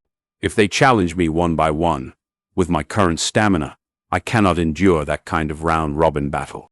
500 primeval stones might seem a lot, but with my current expenditure of 4 stones a day, it is actually not that much. Qingmao Mountain already has no treasures left, but nearby on the Baigu Tu Mountain, there is a secretly built strength inheritance of a rank 4 Gu Master of the Righteous Path. Sigh, it still boils down to the flower wine monk's treasure being too little, only giving me a liquor worm. There is still that film image wall. Maybe I can sell it to a certain merchant in the caravan, Fang Yuan thought as his eyelids grew heavier until he finally fell asleep. Chapter 44. Monkey Wine, not yielding the opportunity of the liquor worm. On the second day in the afternoon during lunch break, Fang Yuan went to the shopping district outside the mountain village again. As many of them had to work in the day, there was not many villagers at the tentage area. Fang Yuan walked to the area where the vendor was selling intimate grass last night, according to his memory. He reached only to see an empty cart, still on the spot. An ostrich was dragging the cart along. It stood on the spot proudly, its body size as large as an ostrich while having the appearance of a chicken. The back of the creature bulged into a curved angle. A pair of wide wings were collected on the side of its body, the feathers splendidly bright in 7 colors. The chicken head was raised tall, its huge red cockscomb like an agate crown, flashing with the luster of a gem under the sunlight. It seems I was still too late. The intimate grass was sold out. What a pity. If I were able to buy a few caddy of intimate grass, I'd be able to save quite a bit of primeval stones. Fang Yuan's footsteps came to a halt as he walked away and continued to venture deeper into the area. Come, have a taste of the delicious wine from all the different villages. There are more than 100 types of wine here, like the lantern grass wine, the 9-tune wine with a strong aftertaste, the light and elegant ancient dragon well, the sweet and sour flower rock tune, the mouth-watering 100.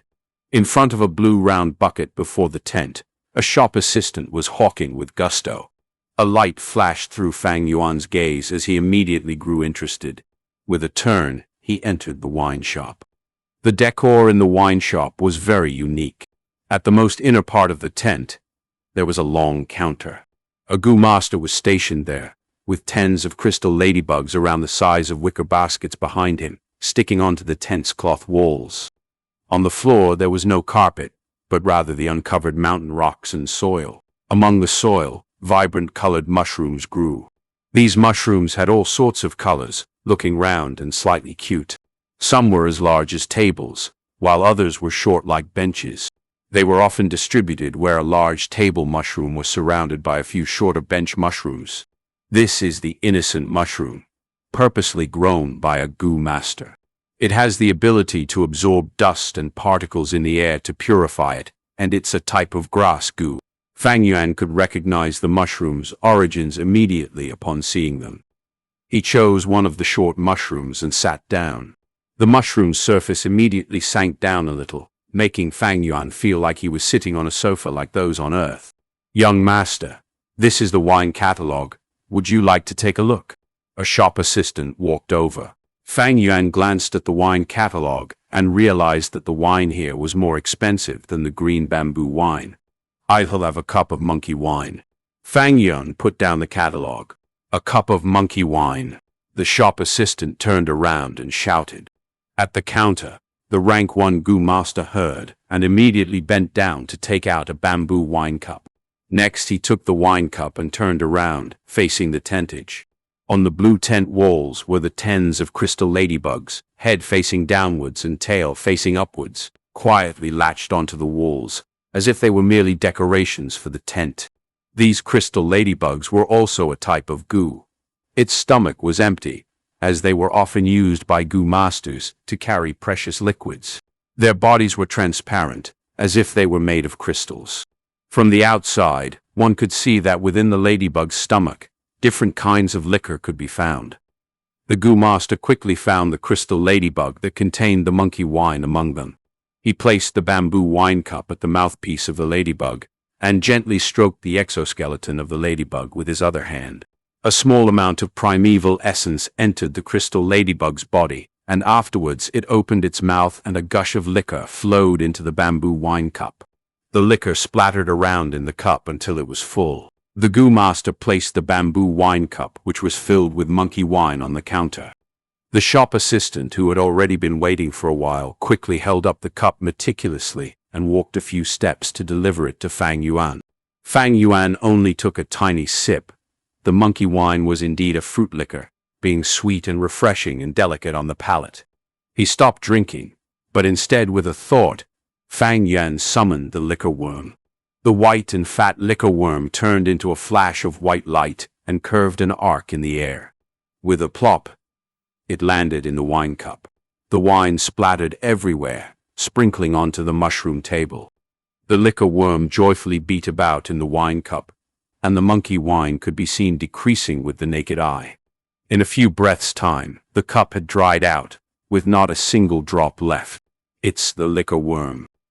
The goo master at the counter shouted, his eyes sparkling. He was a rank 1 goo master with grade D talent, only able to follow the merchant caravan and work in this wine shop.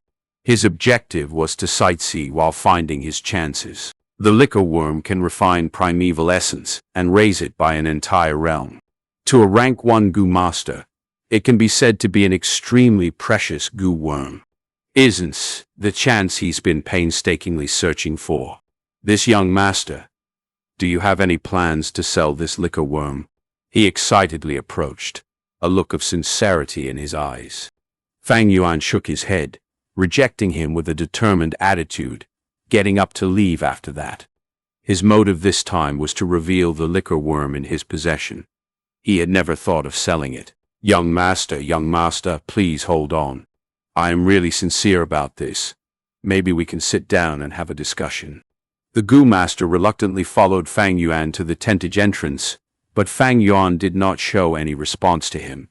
In the end, he could only stand on the spot, his expression extremely regretful as he watched Fang Yuan's rear view turn around a corner and disappear into the midst of the horizon. Unconsciously, the sun gradually set as the crescent moon took its place. In the night, the moonlight shone brightly, but was overpowered by the numerous street lights in the merchant shops. The merchant shop tonight was swarming with business. Fang Yuan was squeezed left and right as he entered, hearing all sorts of conversations inadvertently. The stores normally open for 3 days and 3 nights. Tonight is already the second night. By the morning of the day after, the merchant caravan would have left on their journey already. Thus, we have to hurry if we want to buy anything. I saw a golden belgu yesterday. Sigh, too bad it was too expensive. After haggling with the shopkeeper for a long time, it did not get any cheaper. I'll go and take a look tonight. Did you guys hear?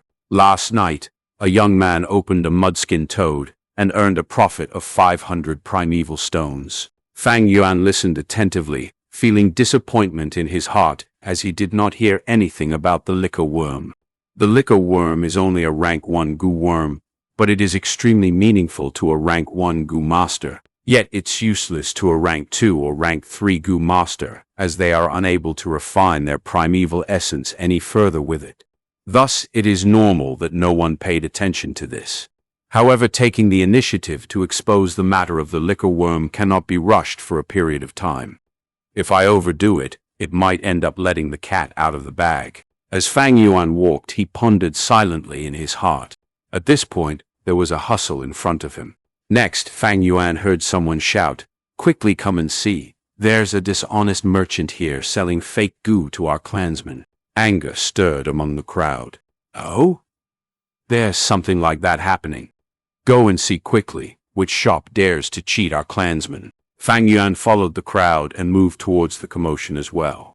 What met his eyes were a group of people surrounding the mouth of a large red tent, the massive crowd swarming it. Some were curiously watching while others stared coldly, but most of the people were enshrouded with a sense of anger. Outside the tent stood 2 people. One of them was a young rank 2 goo master, whose attire showed that he was obviously from the Guye clan. The other person had a familiar face. It was the owner of the gambling den, Sheng. The young goo master held a black goo worm in his hands, raising it up and shouting to the crowd, "My clansmen, this person in front of me sold me a fake goo yesterday, lying to me that it was a black boar goo, and sold it to me for 250 primeval stones. To think that when I got home to refine it, I realized that it was not a black boar goo but simply an ordinary stinky fat worm." Sheng laughed coldly. "Don't accuse me falsely. Since when did I tell you it was a black boar goo? What proof do you have?" The young goo master, on seeing Sheng's denial, fell into a rage and grabbed Sheng's wrist. "You cunning merchant, you dare to deny it. You actually dare to lie to me of the Guye clan on Qingmao Mountain itself. Are you trying to look for death? Let go of me." Sheng was also furious as he flicked his wrist, slapping away the young goo master's hand. "If you want to find trouble and extort money, you should find a better target. I am not afraid of you. My brother is Jia Fu, a rank 4 goo master. What can you do to me?" "You." The young goo master stared with his eyes wide, but did not dare to take action. The name of a rank 4 goo master was enough to intimidate him. "Bah!" Sheng spat on the ground, raising his head, and looked at the young goo master, laughing in disdain. "It was you who wanted to take advantage of the cheap goo. Didn't you use your brain to think, why a black boar goo which can? It is normally sold at 600 primeval stones. Did you think that you could buy one for just 250 primeval stones? Dream on, bastard!" The young goo master gritted his teeth, his face flushing red as he trembled out of anger, his chest burning with the rage of humiliation. There were chatters among the people as they got restless, discussing furiously. But no one dared to step up, for the rank 4 goo master status of Jia Fu was like a giant hill in front of them, stabilizing the crowd. "This lad is too vicious. What a cunning merchant. No wonder he dared to be so arrogant on Qingmao Mountain. He is actually Jia Fu's little brother. I heard that they are just half-brothers. But even with that rank 1 cultivation, he is able to use this relationship to act unrestrained in the caravan. What happened here exactly?" At this moment, a loud voice spoke out. "Jia Fu is here. The leader is here to settle the dispute. Everyone give way." The discussion came to a halt as everyone separated and formed a narrow path between them. A middle-aged Gu master having a muscular short body coupled with a giant belly walked in. He wore a long-sleeved yellow robe.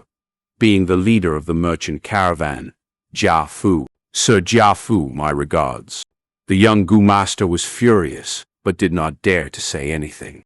He forced himself to endure the anger and paid respects to Jia Fu. Sheng was frozen on the spot, not expecting his brother to arrive, his face suddenly pale as anger flashed across his eyes. This peculiar expression was captured by Fang Yuan, who was observing from afar as he pondered about the situation. Chapter 45. Clear of the schemes, unknowingly trapped in the urn. Hello, young Gu master. What is the problem here? Jia Fu walked to the middle of the crowd and asked amicably. The young Gu master was flattered, and he cupped his fists again. Looking at the surrounding clansmen, he bucked up his courage and explained the entire situation. So that's what happened. Jia Fu nodded while listening. Next, he asked Sheng, little brother, is this true? Sheng turned his head away and snorted coldly, not looking at his brother. Jia Fu pondered solemnly. The surrounding people were silent, not daring to interrupt his thoughts. All awaited in anticipation of his verdict. This matter was in fact due to Sheng's scam, but the young Gu master was also at fault for being greedy and not being vigilant himself. Otherwise he would not have gotten cheated. If Jia Fu wanted to defend his brother with his rank 4 cultivation, even the Guye clan leader could not do anything. Jia Fu thought for a while before finally speaking. I've understood the situation. My brother is at fault for this matter, causing this young man to suffer a loss and buy fake products. I am really sorry. Saying so, he cupped his fists towards the young Gu master. Sir Jia Fu. The young Gu master was largely surprised, and quickly said modestly, You are a rank 4 Gu master. I am merely a rank 2. This is too much for me, too much. Jia Fu waved his hand. Hey, this has nothing to do with cultivation levels. I act impartially regardless of ability. A wrong is a wrong. I apologize to you on behalf of the merchant caravan.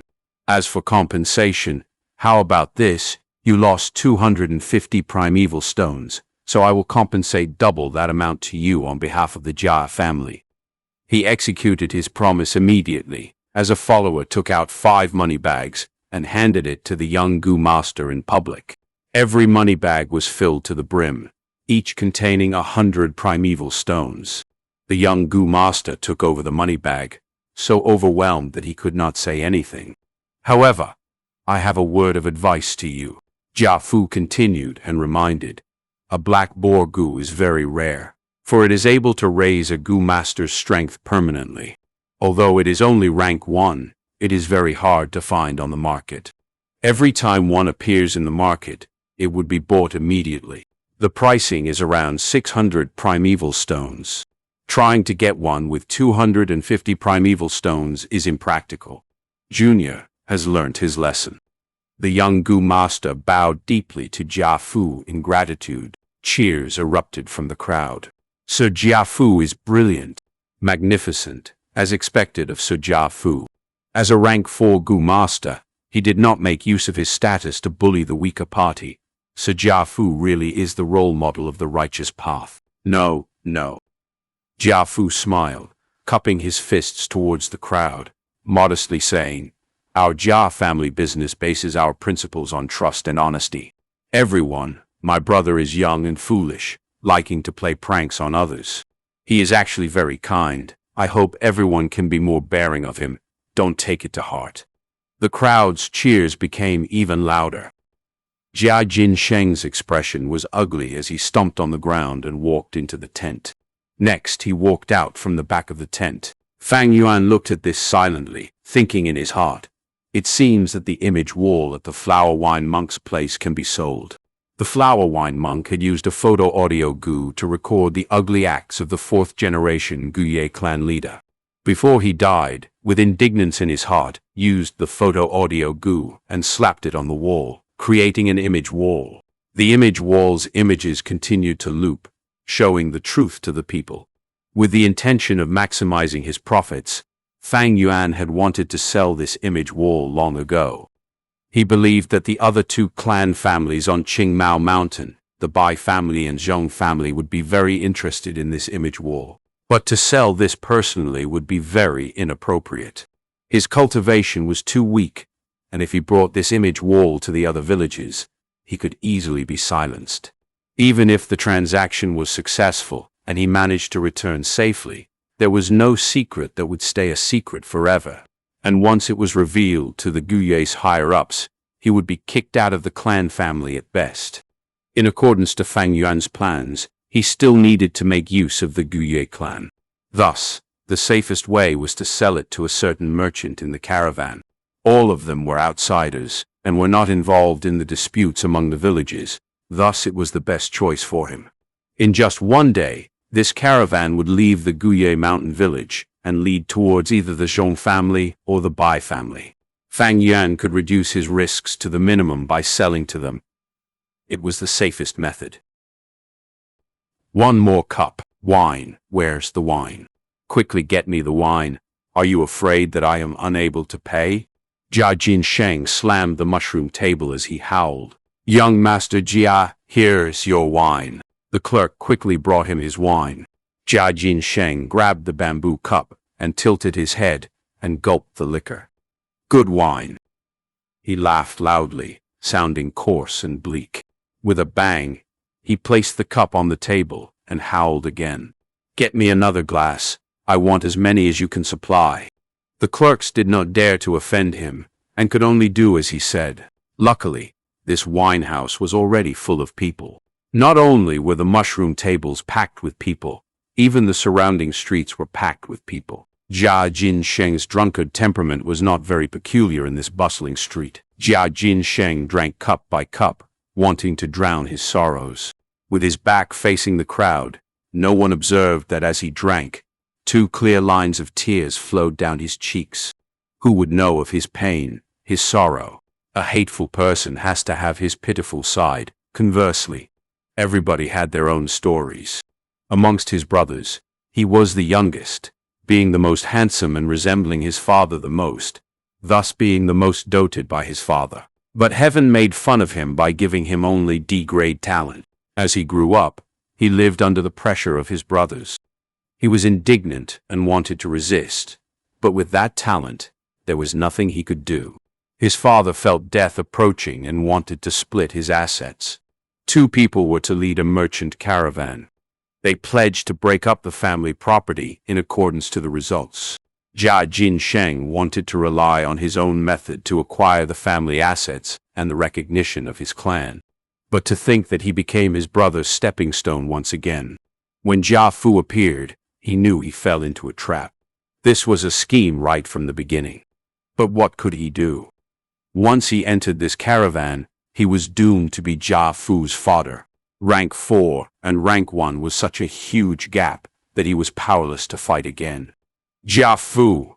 He forced this name out of his mouth, his eyes burning with the flames of hatred. He was unable to take it lying down. Do you wish to deal with your brother? I can help you. At this time, he heard a voice. Jia Sheng was stunned, but when he turned around, he saw that for quite a while, there was someone sitting beside him. He shook his head and blinked a few times, finally seeing who it was. Who else, if not for Fang Yuan? It's you. He stared at Fang Yuan, slightly angry. I remember you. Lucky lad, getting a mudskin toad from my gambling den. You were here to mock me? Fang Yuan looked at Jia Sheng, his eyes cold as water. I have a huge business, so if you wish to acquire better results and get more assets, why not listen to me? Jia Sheng was suspicious. His back straightened, and he sat up. How do you know about the matter of the assets? This secret was not easily known to outsiders, but Fang Yuan was easily able to guess it. The Jia family's business is not top secret. How can it evade people who wish to know? Fang Yuan laughed coldly and thought of a memory from his previous life. The Jia family head was a legendary figure who started from scratch. He made his fortune through the merchant caravans and revived the Jia family's village. He gradually got old, and when he could feel that his time was up, he got his children to form a caravan in twos and according to their results, split the assets. The better they did, the more family assets they get. But his eldest son Jia Fu and second son Jia Gui were extremely talented. After competing for 6 to 7 years, they still could not come to a conclusion, and even after the family head died, there was no clear victor. After the Jia family head died, there was an enormous amount of assets. While competing for the assets, the two brothers' conflict escalated and both called in external help, causing a large-scale Gu competition. Finally, the both of them died. The Jia family, that had prospered quickly, also failed quickly, causing people to talk about it in amazement. Sheng squinted his eyes, for Fang Yuan's explanation was irrefutable. He thought, from the time his father declared the asset distribution, it had already been 2 years. There are no impenetrable walls in the world, so even if someone found out about it, it's nothing strange. His real worry was whether this was another trap by Jia Fu. But no matter what, there was no harm listening. Fang Yuan did not speak immediately. He surveyed the surroundings. This was the same wine cellar he came into in the afternoon.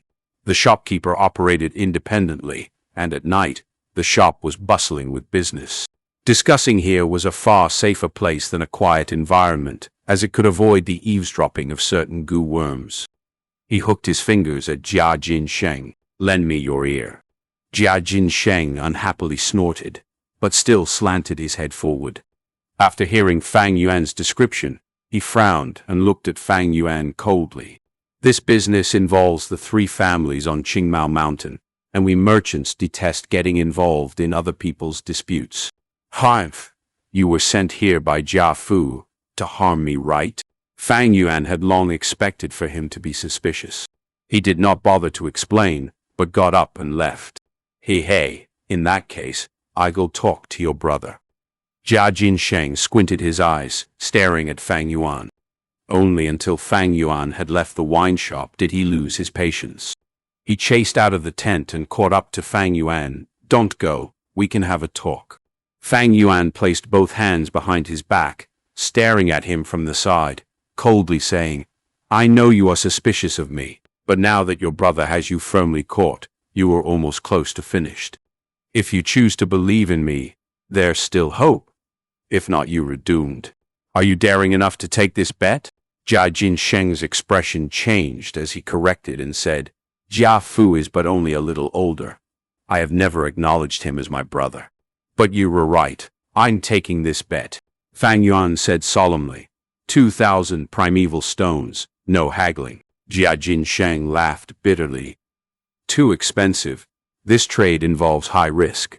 The greater the risk, the greater the rewards." Fang Yuan shook his head, his attitude firm. "If you sell it to those 2 families, you will only earn much more." Sheng nodded, showing a hint of seriousness. "This I believe. For these years, the Bai family has been growing fast, and an A-grade talent called Bai Ningbing has appeared recently. He has a great future ahead. Qingmao Mountain's situation is gradually changing. Your Guye family's dominance is wavering, and if I sell this to the Bai family, I can at least earn twice as much." Hearing Sheng's understanding of the Qingmao Mountain's situation, Fang Yuan could not help but evaluate him again, thinking, "This Sheng, he is still a merchant family member after all, not those useless second." Sheng sighed. "Regardless of whether this is a trap, I'm jumping in. I promise you, 2,000 primeval stones it is. However, I want to see the merchandise first." "Of course, come with me." Fang Yuan laughed as he led the way. Sheng was already trapped in the urn, and the situation was fully in Fang Yuan's grasp. Chapter 46. Don't think too much when killing people. Following his memories, Fang Yuan brought Sheng to the cavern in the mountain.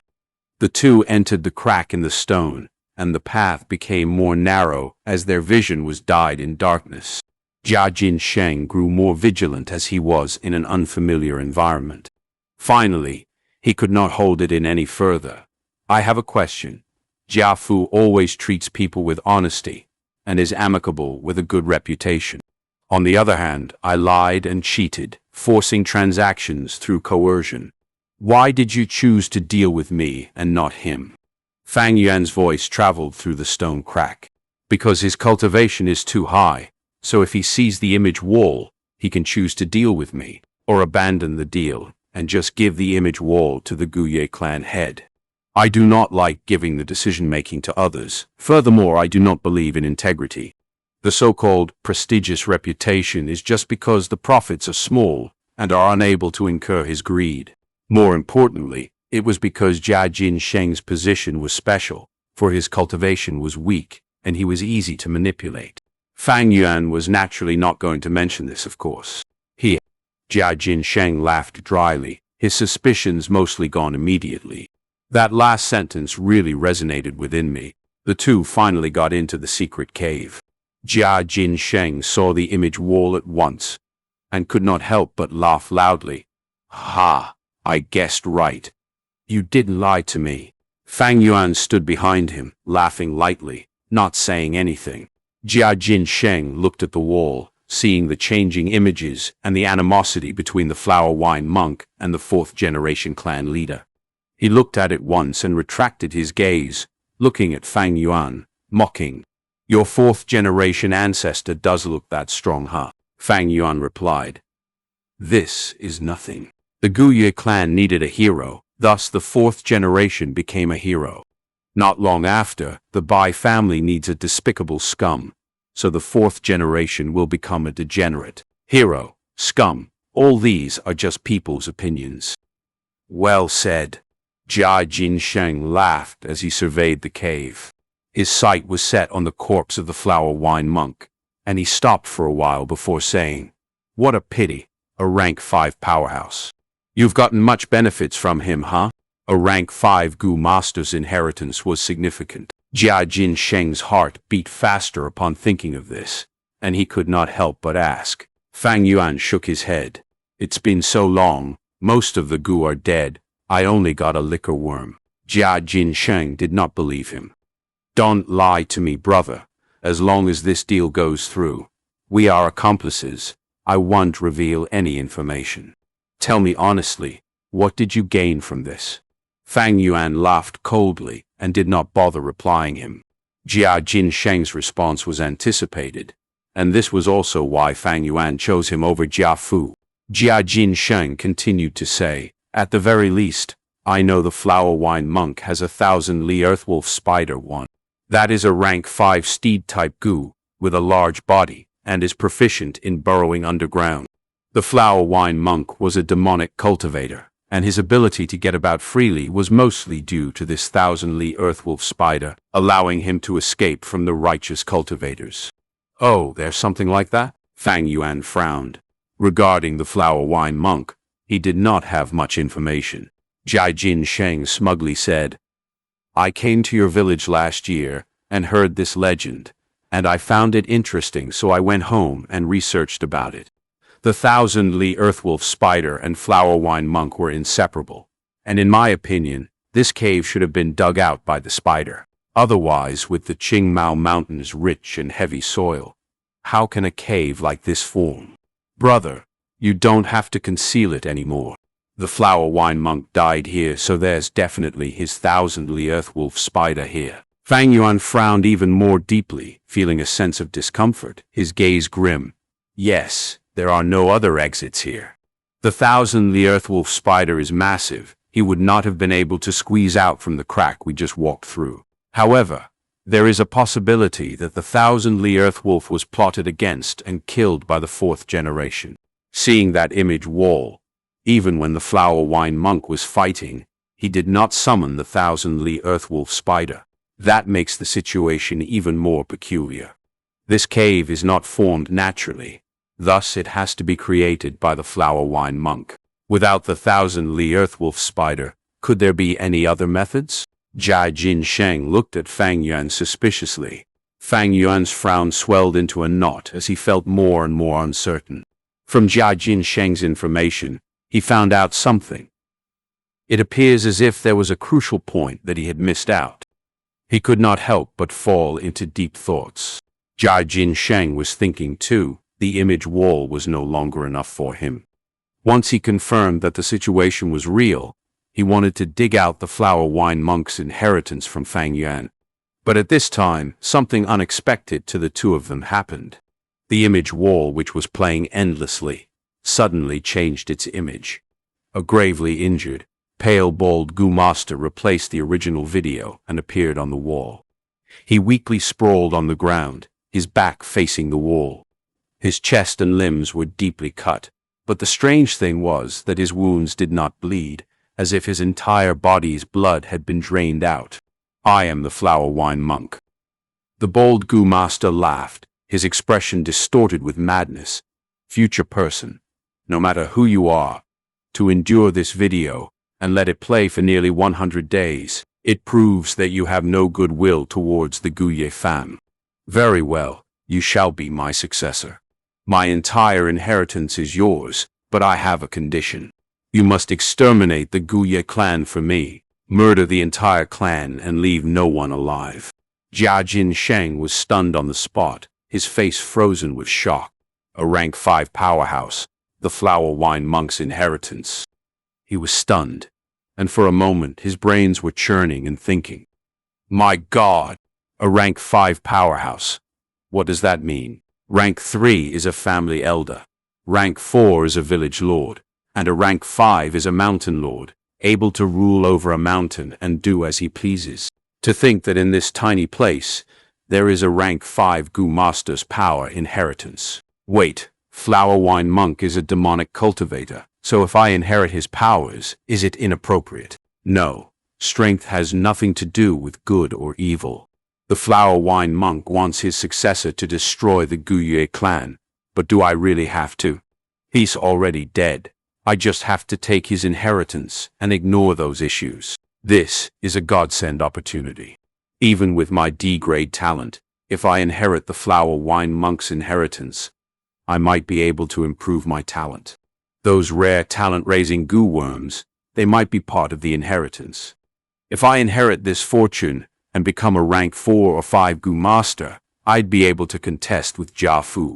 Wait, I almost forgot. There's an outsider. What should I do? Should I split the inheritance with him? No, kill him. Only by killing him can I protect this secret. Yes, I should calm him down first and lie that we were going to split the treasure. Getting rid of his guard, then assaulting him and killing him here. This place is so hidden, it's great. Even if I kill him, nobody would know. Although he thought of all these, it was merely a moment in real life. Having a plan, he squinted and revealed a fake smile.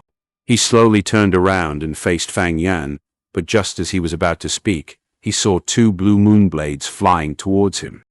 His pupils dilated into the size of a pin. The distance was too small. He could not respond in time. "You."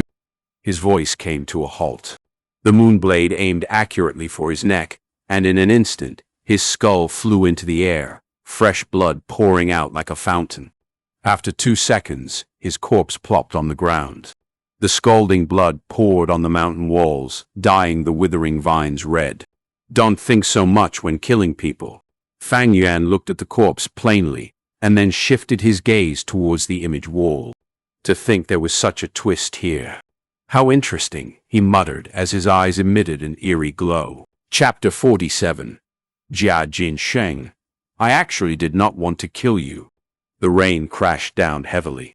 Gray clouds covered the sky, and the continuous mountains far away blended into a mass of black ink. The rain curtain interwove the heavens and earth together. Crack! The sky flashed bright abruptly, and a bolt of lightning cut across the sky like a silver snake. Then, in an instant, it was gone. Summer was approaching, and the end of spring's heavy rain seemed to bring about a trace of the warmth of summer. On Qingmao Mountain, huge expanses of jade-green spear bamboo stood tall and straight, resisting the winds and rain. The bodies of the bamboo straight like a spear as ever, the tips of the bamboo pointing towards the blue sky dome. In the Guye village, row upon row of innumerable tall pillared houses endured against the great rain's washing. Outside the village, the caravan had already set out on their journey once again. The rain is heavy, Take note of the pavement. Don't fall behind. Goo masters better pull your goo properly, especially the fat beetle. Don't block the mountain road anymore. You bunch of mortal martial fighters, better open your eyes wide and pay careful attention. Lose a single thing, and you'll be paying for that. There was an endless stream of shouts rising and falling in succession from the merchant caravans. After stopping over at the Guye village for 3 days, it was time for this merchant caravan to leave the place and follow the mountain path through Qingmao Mountain and head for their next destination. The heavy rain cleansed the heaven and earth, and the roads surrounding the village were paved with cobblestone. This was still all right. However, after around 500 meters, the roads would turn into a muddy and narrow mountain path. The head of the proud ostrich chicken was drooping, its colorful rainbow feathers soaking wet under the rain, sticking into clumps, becoming the example of a drenched and bedraggled chicken. The fat beetle worm moved its fat, huge body, walking extremely slow forward. The rainwater beat upon its black armor, forming streams of water flow, sliding down both sides of its body onto the earth. The shaggy mountain spider was also drenched, and its green-black colored fur were adhered together. On the contrary, the toad goo were happily calling out, carrying out the load, and goo masters hopping forward on the mountain. And the winged snake had already put away its wings, the thick snake's body cheerfully traveling on the muddy water. To protect the goods and prevent them from getting drenched wet by the rainwater, the goo masters were showing their magical abilities at the moment. On a few enormous fat beetles stood goo masters in the middle. Their 2 hands were raised high, each of them having a one-stretch golden light worm floating in midair 1 inch away from their palms. The green copper primeval essence was like steam evaporating as it concentrated into the one-stretch golden light worm's bodies. The entire goo flashed like a golden bean, acting as the heart, supporting a tremendous faint gold-colored bubble dome. The hemisphere-shaped bubble dome had a rather huge scope. It was able to completely cover 1 fat beetle worm and still have some leftover space. As the rain smashed upon the bubble dome, it would bounce away, just like hitting on an umbrella. However, this sort of one-stretch golden light worm continuously consumed primeval essence, and in the long run the rank 1 goo masters would not be able to take it anymore.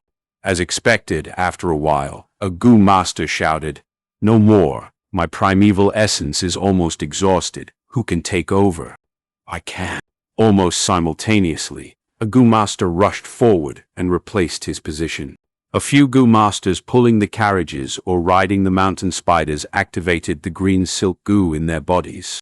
Under its influence, their hair started to grow furiously. A normal person's hair had at least 100,000 strands. 100,000 strands of hair, each being 5 to 6 meters, intertwining and covering the goo master's body, along with the steed, formed an impenetrable hair raincoat. The green silk goo was a rank 1 goo worm, often used for defense. It uses 30% of green copper primeval essence to activate, and was not a continuous expenditure type like the one-stretch golden light worm. This green silk goo can be combined with the rank 1 black boar goo to become the rank 2 black mane goo. The black mane goo, when activated, would not only involve hair on the head, but also hair on all the pores. Within a few seconds, the goo master's body would gain a black mane protective armor. The black mane goo's advancement path was the rank 3 famous goo, steel mane goo. Other than the one-stretch golden light worm and green silk goo, many of the caravan goo masters also chose the water spider goo. It can be seen that there was a thin layer of blue raincoat on their bodies. On the raincoat's surface, the water circulated randomly. As the raindrops hit onto the raincoat, it would immediately become part of the raincoat. Since the goo masters were continuously soaking under the raincoat on their bodies would grow thicker. Every now and then the goo masters would have to urge the water spider goo and discharge away the excess water. At this moment the thick raincoats would be reduced to the original thin layer. As for those mortal warriors, they were constantly on the move, watching over the goods on the muddy road. Most of them wore raincoats made of straw, but in their rush and confusion, the straw raincoats had limited effect from avoiding the rain, so they were already drenched wet by the rainwater. This accursed weather. The warriors cursed in their hearts. In the rainy weather, the mountain trail becomes even harder to walk on. Under this weather, martial artists might be strong physically, but they are still mortals. Once their bodies are drenched by rain and coupled with intensive labor, they would easily catch a cold. Getting a serious illness was the lightest consequence. Perhaps they might catch repercussions, and if they catch a certain tough disease, it might cause them to get gravely ill and abandoned on the trip itself. If they encounter slippery roads on the mountain trails, or encounter wild beasts and goo worms attacks, they might lose their lives. The caravan may be big and have many goo masters, but every time they went on a journey, there would always be a great decrease in numbers. Mortal martial artists die the most, while goo masters also have injuries and casualties. If the caravan was unlucky enough to encounter large-scale migrating beasts, they might even get wiped out completely. Other than natural disasters, there were also human-caused problems. Among the villages, there might be those who do not welcome the caravan. Some villages like to rob the outsiders. "We're leaving. See you next year." Some of the goo masters sat on the goo worms and turned their bodies to bid farewell. At the entrance of the village, many people gathered as they sent the caravan off with their gazes. "You must come again next year." Reluctant to see them depart, the children shouted loudly. The adults had more complicated expressions. The road ahead is unforeseen. In these hard times, for those who are able to come to the village next year, how many would still be familiar faces? Be it at the merchant caravan or in the village, it is not easy to earn a living. As the caravan left further and further, as the crowd dispersed, the cheerful and light-hearted market atmosphere had also subsequently disappeared. The original spot that had erected tents and shops was left now with a huge mess. The grass turf had been walked upon continuously by the crowd, grassroots and mud soil trampled out. The rainwater hit on its surface, immediately forming mud and numerous little potholes that collected muddy water. In addition to that, there was a lot of garbage left over. Fang Yuan stood on a secluded hillside, watching the merchant caravan from far away alone. The merchant caravan was like a fat and colorful flower python, snaking through the narrow mountain road under the gray heavy rain, slowly entering the dense mountain forest. "Ah, the heavens are sending their blessings." Fang Yuan sighed lightly. He held a butter yellow paper umbrella, quietly standing in the rain. Fang Yuan wore the most plain flax cloth garment, his body slim, his skin bringing about the pale whiteness of a 15-year-old teenager, a settled clump of clean and short black hair atop his head. The ends of his hair trembled slightly in the wind under his umbrella.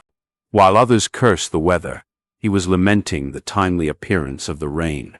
He killed Sheng last night and cleaned up the scene, but because it happened so unexpectedly, there was bound to be areas of neglect, especially with the bloody smell. Because the cave is not ventilated, the smell could not disperse easily. With this rain, it cleaned up the air and environment, greatly reducing the chances of getting exposed by smell-tracking methods. The crack was bound to have a small cascade of water flowing down, and once the fresh water vapor diluted the air, he would not be exposed for the short time being. Of course, once time passes, the chance of getting exposed increases. In this world there were all sorts of goo worms, and investigative methods were abundant. Even Fang Yuan only knew a portion of them. The rain produced pitter-patter sounds as it hit on the yellow umbrella. Then, following the shape of the umbrella, streams of water flowed down onto the limestones beneath Fang Yuan's feet, hitting and creating splashes. Seeing the caravan curve into a corner, completely disappearing into the forests, Fang Yuan did not show a sign of relief, but instead looked grim. Although Sheng's cultivation was weak and had little talent, he had a special status. The caravan's people are all busy with business, thus no one found out that he's missing. But once some time passes, it definitely be found out. By then, Jia Fu would return to investigate, and the real challenge would be then. The Jia family had intentionally arranged Jia Sheng and Jia Fu to be on the same caravan. He had deep intentions. In terms of cultivation, they are worlds apart. In terms of cunningness, they were also incomparable. Such an arrangement is to inflict a blow to Sheng and let him be clear of reality and live life peacefully. At the same time, he is testing Jiafu's nature, for if he is too overbearing on Sheng, how can he hand the position of clan head to him? Sheng never truly understood his father's intentions. Although he had some intelligence, he only managed to scratch the surface of a merchant's wits. What a pity. A pity of such a good pawn piece. Fang Yuan felt regrettable in his heart. With 500 years of experience, he could easily see past the surface and understand the true nature of the situation. When he saw the dispute between the two that night, he could tell the complicated relationship between Sheng and Jiafu, and thus he had a vague plan formed in his heart from then on. In his plan, Sheng was a very suitable pawn. His cultivation was weak, but he held a high position in the caravan, and although he had some wits, he had little experience. Thus Fang Yuan could easily manipulate him. Once controlled, this pawn would be extremely useful. For one, he could build a strong network of smuggling through his relationship, preparing up for usurping treasures from future killings. Secondly, Fang Yuan could hide in the background and use the image wall to stir up conflict among the Qingmao Mountains' 3 families, causing a civil war and enabling him to be able to reap the rewards. Thirdly, Fang Yuan could rely on him to make his way into the Jia family interior. The future Jia family dispute caused a large-scale Gu fighting competition. It will be a huge affair with lots of benefits to gain. Fang Yuan could make use of this to acquire the greatest reward for himself. My cultivation is still too low, restraining me greatly in doing things. If there was a pawn for me to use, I can do some things that I cannot attempt myself. It is not only convenient, but also lowers the risk of doing so. If I get exposed, I can simply discard the pawn and stay safe myself. The surrounding people know the situation well and are loyal to the family. Thus they aren't good to manipulate. Only an outsider like Sheng can be used more efficiently to execute my plans. Unfortunately, I did not expect the Flower Wine Monk to leave behind his power inheritance. The Flower Wine Monk is a rank 5 Gu master.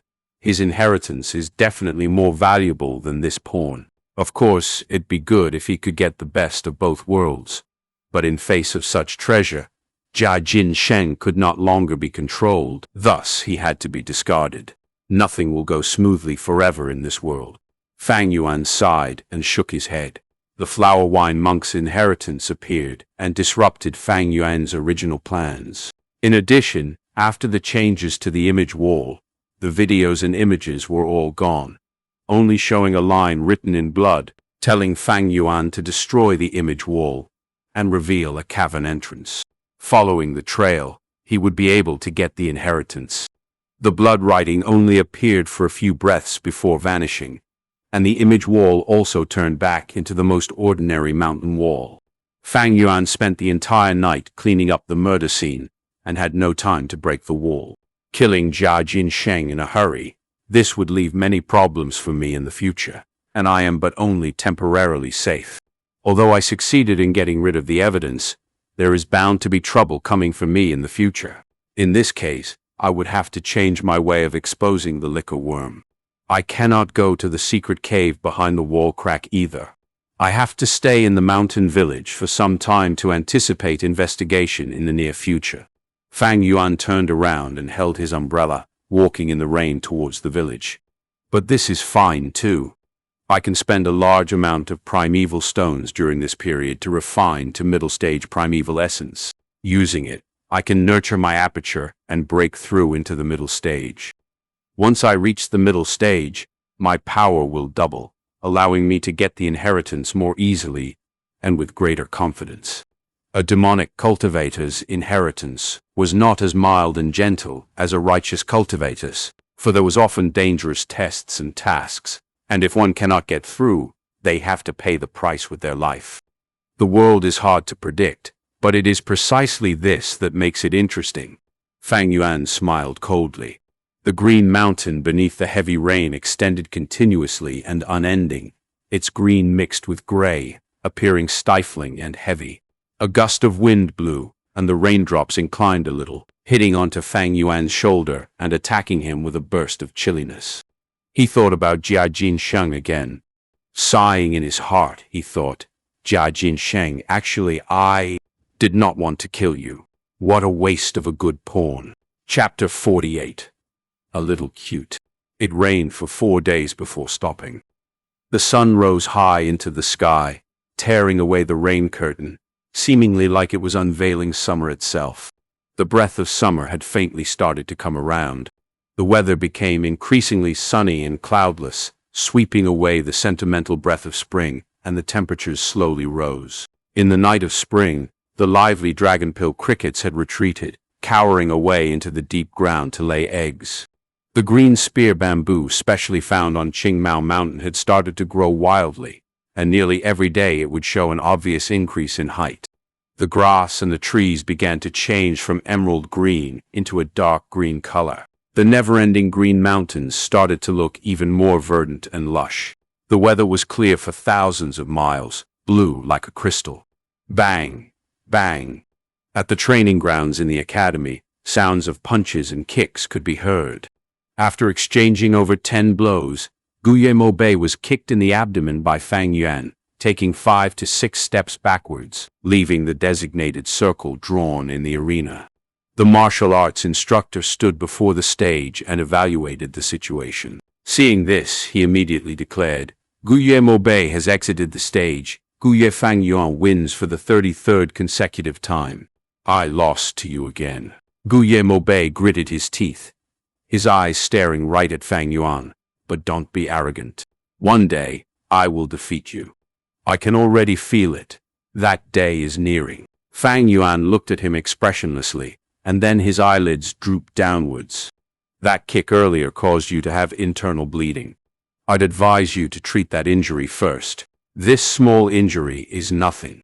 Guillermo Bay was retorting halfway, when suddenly his expression changed, and his throat gulped, vomiting a mouthful of blood. His face was pale. This was the first time he suffered this level of injury. His eyes could not help but show signs of fear. The martial arts instructor hurried over and pacified him. Don't worry about this level of injury. You just need to rest for a few days. Just stop practicing your punches and do not do vigorous exercises during this period. The moment he finished saying so, 2 healing Gu masters who were waiting outside rushed over and meticulously helped Guillermo Bay out.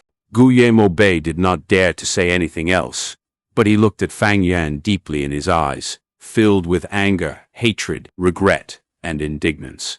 Mo Bay has good martial techniques, but he couldn't beat Fang Yuan. Fang Yuan is too good. Basically, no one can beat him. Mo Bay actually vomited blood. How scary. I don't want to fight a guy like this. Sigh, but the instructor said today is practice combat, up on the arena. Each of us needs to go up and fight once. The students stood outside the arena, some looking towards Fang Yuan in fear, some sighing non-stop, some were pale while others felt trepidation. Among them, some were injured. A few held their bruised faces, some held their limbs, gasping for breath. Others laid on the ground, rubbing their thigh. Next, seeing that there were no challengers coming up, the instructor yelled. However, no one answered. Usually those who were courageous to challenge Fang Yuan were only Guillermo Bay, Guye Qi Chen, and Guye Fangzheng. But these 3 were already beaten. Silence swept across the students as others even retracted their steps slightly. The instructor frowned on seeing their fearful expression. He could not help but think of the academy elder's words. These days, Fang Yuan has gotten too dominant. We have to suppress him. The other students cannot even raise their heads under his pressure, and if this goes on, the courage in their hearts will be simmered. Our academy nurtures courageous tigers and wolves to fight enemies, not fearful sheep and lambs. What's wrong with all of you? No matter how strong he is, Fang Yuan is only 15 years old. He's one of your peers. He has the same age as you, eats the same food as you, and drinks the same water. He does not have 3 heads or 6 arms. He's not a monster. Pluck up your courage and show me the pride of the Guye clan within you, the instructor yelled, trying his best to motivate the students. But he is too strong. We cannot beat him. The classmates who fought him are in such a pitiful state. Moonblade got beaten until he vomited blood. Fang Yuan is getting more ruthless with his strikes. Instructor, we do not dare to fight him. The students spoke softly, weakly retorting. The instructor was stomping with anger. These ignorant youngsters. He was clear as a bystander. Fang Yuan had gone through 33 consecutive fights without any rest in the middle. Although he was constantly adjusting his breathing, his stamina had already depleted. Fang Yuan's attacks getting merciless proves this fact even further. He could no longer take it easy like before. He is losing control of his strength in the situation. If someone tries harder, his fatigue will be revealed. With just a few more people, he could be defeated on the stage. Once Fang Yuan is beaten, his dominating presence will be reduced sharply. The students' courage ignited, and the motive to suppress Fang Yuan achieved. But now, the students were deterred by Fang Yuan's tough front. At times, what defeats a person is not a strong enemy, but one's own heart. The instructor was anxious in his thoughts, and continued to motivate them. But he was not good with his words. In the beginning, he said these same words to ignite the hot-bloodedness in the youngsters and stirred up some challengers. But now that he had said this so many times, the youngsters are all numb already. Fang Yuan folded his arms and stared at this coldly. Although he was standing in the center of the stage, he was acting like a complete bystander. The instructor encouraged for ages, but the students were still looking at each other's. Not one had moved. The martial instructor could not help but be angry and helpless. He turned to Fang Yuan, unhappily chiding. Fang Yuan, you're also at fault. Your blows are getting more vicious among classmates. You should be more gentle and friendly. How can you deal such vicious blows? Be careful from now on and attack carefully. If you cause another classmate to vomit blood, I will declare your loss and evict you from the stage. Instructor, you are wrong. Fang Yuan snorted, his gaze not showing any weakness, looking right at the instructor. Practicing and fighting, we naturally have to give it our all. Otherwise, how can it achieve the aim of training? Don't tell me that when we are in battle, we also have to request our enemies to be more gentle and friendly. The instructor flew into a rage. Humph, your attacks are vicious. You are harming your classmates, and you dare to use twisted logic. Instructor, you were wrong again. Fang Yuan laughed coldly. You arranged this practice match and raised the winning prize to 20 primeval stones. Without your encouragement, would these people have gotten hurt? Bastard! The martial arts instructor was not good with words, and he pointed at Fang Yuan and scowled. Do you still want the prize or not? If you argue any further, even if you get first place, I will declare you a loser. You are so uncooperative and antisocial, and you dare to argue with your teachers. You have no rights to claim the 20 primeval stones as reward. Fang Yuan laughed heartily. It is but a competition that merely gives 20 primeval stones. Do you think I give a damn?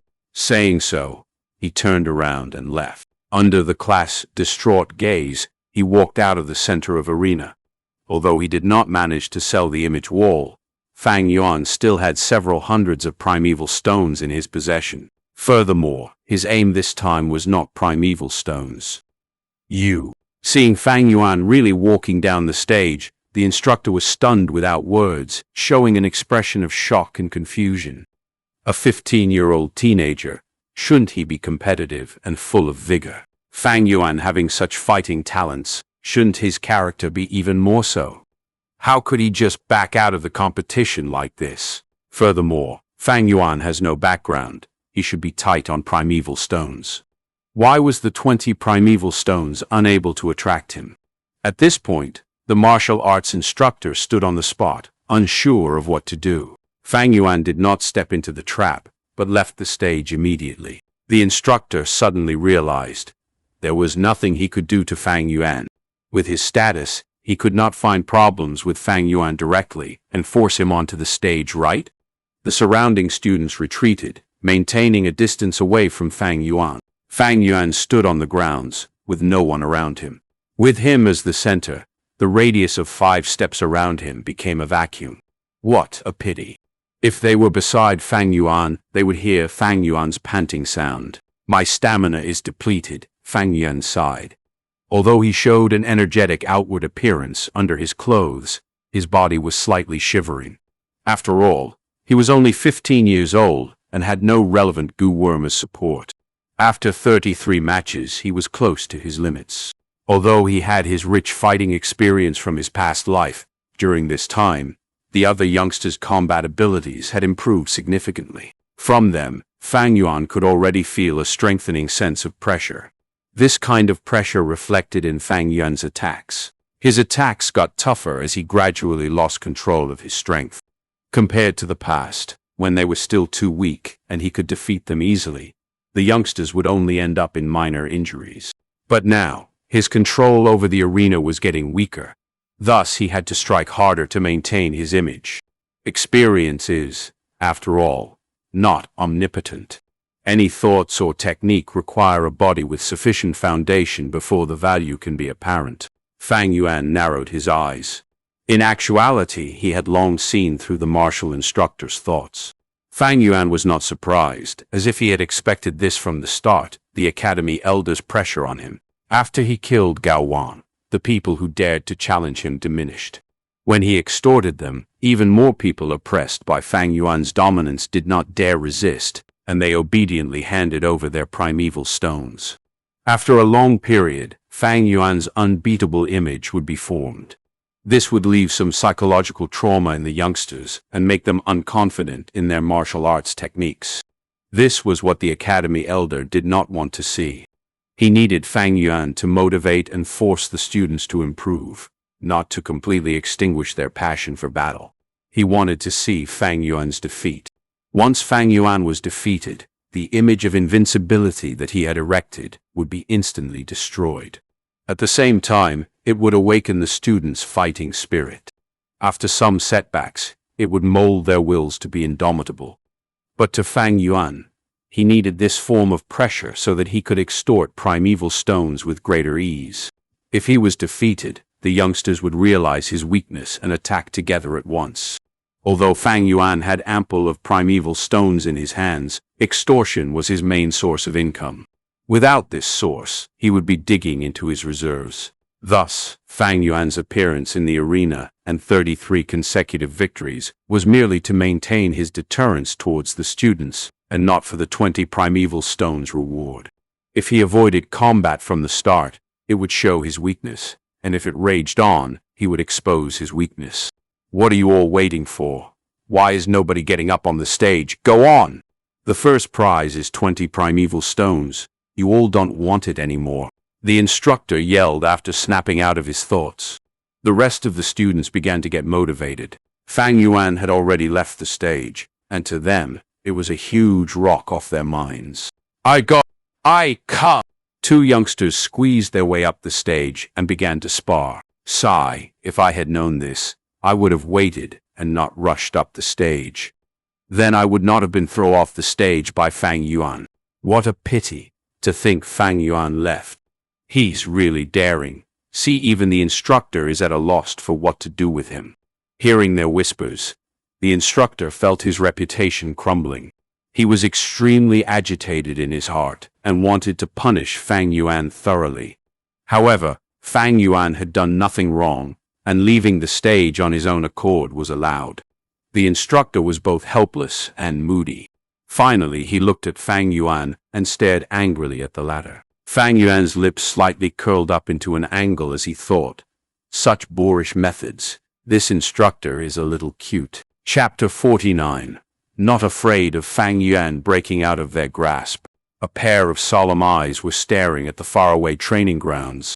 The academy elder stood at the window of the 3rd story, looking at everything that had transpired at the arena. He frowned deeply.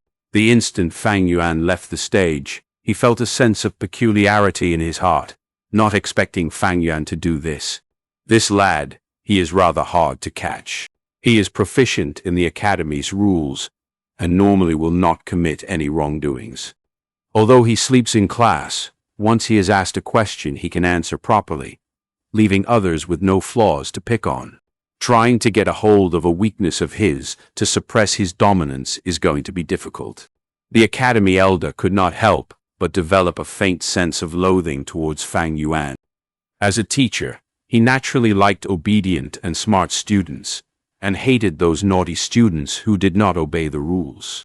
But being the Academy Elder for so many years, his experience was extremely rich. He had seen many different types of students. Among them, he had seen extremely obedient ones who followed orders without question. There were also those who caused problems day and night, constantly breaking the rules. His heart had already become still as water, impartial to all. At the same time, he carved the phrase as a teacher, "One must treat all students fairly," onto the right corner of his desk, treating it as his motto. He had never felt such disgust for a student. Feeling that sense of detest in his heart, the Academy Elder was also slightly shocked. In previous years, even towards the most naughty students, he was able to handle it with a big heart, tolerating their actions. But when it came to Fang Yuan, why did he lose this sense of impartialness? He thought about it again and again, and finally realized the reason. This lad called Fang Yuan, he had a form of arrogance in his blood. It seemed from the fundamentals that Fang Yuan did not respect his teachers for their status. Towards the martial arts instructor earlier, he not only disobeyed him, but even rebuked him in public. Actually, such cases of retorting against teachers were commonly seen in previous years. However, those kids always had an agitated state of mind. They were either rebellious, furious, or stubborn, etc. The Academy Elder was clear that the more agitated the youngsters were, the more it implied that they were fearful in their hearts. But Fang Yuan was not. He had no fear in his heart at all, as if he had seen through the tricks of the Academy. His expression was aloof, and even after he left the stage, his expression showed no signs of changing, as if he had done something insignificant. Yes, he treated the matter of disobeying his teachers as a trivial matter that was insignificant. In simple terms, he was not afraid. It was just this point that caused the Academy Elder to already feel unhappy, developing a sense of disgust for him. The Academy Elder could endure a student more rebellious than Fang Yuan, or a teenager 10 times naughtier than him. That was because these students knew fear and were moving based on their agitated emotions. As long as they were fearful, as long as they were impulsive, they would be easily manipulated and will not go out of control. He was calm and uncaring, not treating his teachers with reverence. He was not respectful. Someone who has no reverence for the clan, even if they are nurtured, how can they be useful for the clan? Once they appear, this sort of person, they have to be suppressed. They must be suppressed. Otherwise, his existence will create a sense of irresistibility in the students. In the long run, it will affect the others, causing them to lose their reverence for their teachers. And as the Academy, how else are we going to manage the students? The Academy Elder squinted his eyes, making up the decision in his mind. But then, his face showed a troubled expression very quickly. How was he going to suppress Fang Yuan? Fang Yuan had done nothing wrong. There was no weakness that he could exploit. Fang Yuan's cunning demeanor gave him a sense of helplessness. He had never met a student like this, one who was so familiar with the Academy's rules and regulations. As the Academy Elder, he was always impartial to all students. He could not be like a slum gangster and purposely find trouble with a youngster like Fang Yuan. He had placed his hopes on the martial arts instructor, but now he was deeply disappointed. It seems that to suppress Fang Yuan's domination, we can only wait until all the other students advance to rank 1 middle stage. A Gu Master's advancement is mostly influenced by their talents. With his rich experience as the Academy Elder, he had calculated before in his heart. The ones who had the greatest chance to advance first are Guye Fangzheng, Qi Chen, and Mo Bei. They were an A rank and 2 B grades respectively, and with their elders' help behind them, they had no lack of primeval stones. No matter which one of the 3, they were mostly likely to be the first to advance to rank 1 middle stage cultivation. Guye Fangzheng, Chen, and Moonblade. These three are our hopeful seeds this season." The Academy Elder looked at the arena and sighed. With his experienced gaze, he could tell, in the arena, although the students seemed to be standing casually, they had subtly already split into three factions. In one circle was Guye Chen and a bunch of similarly aged clansmen, all crowding around him.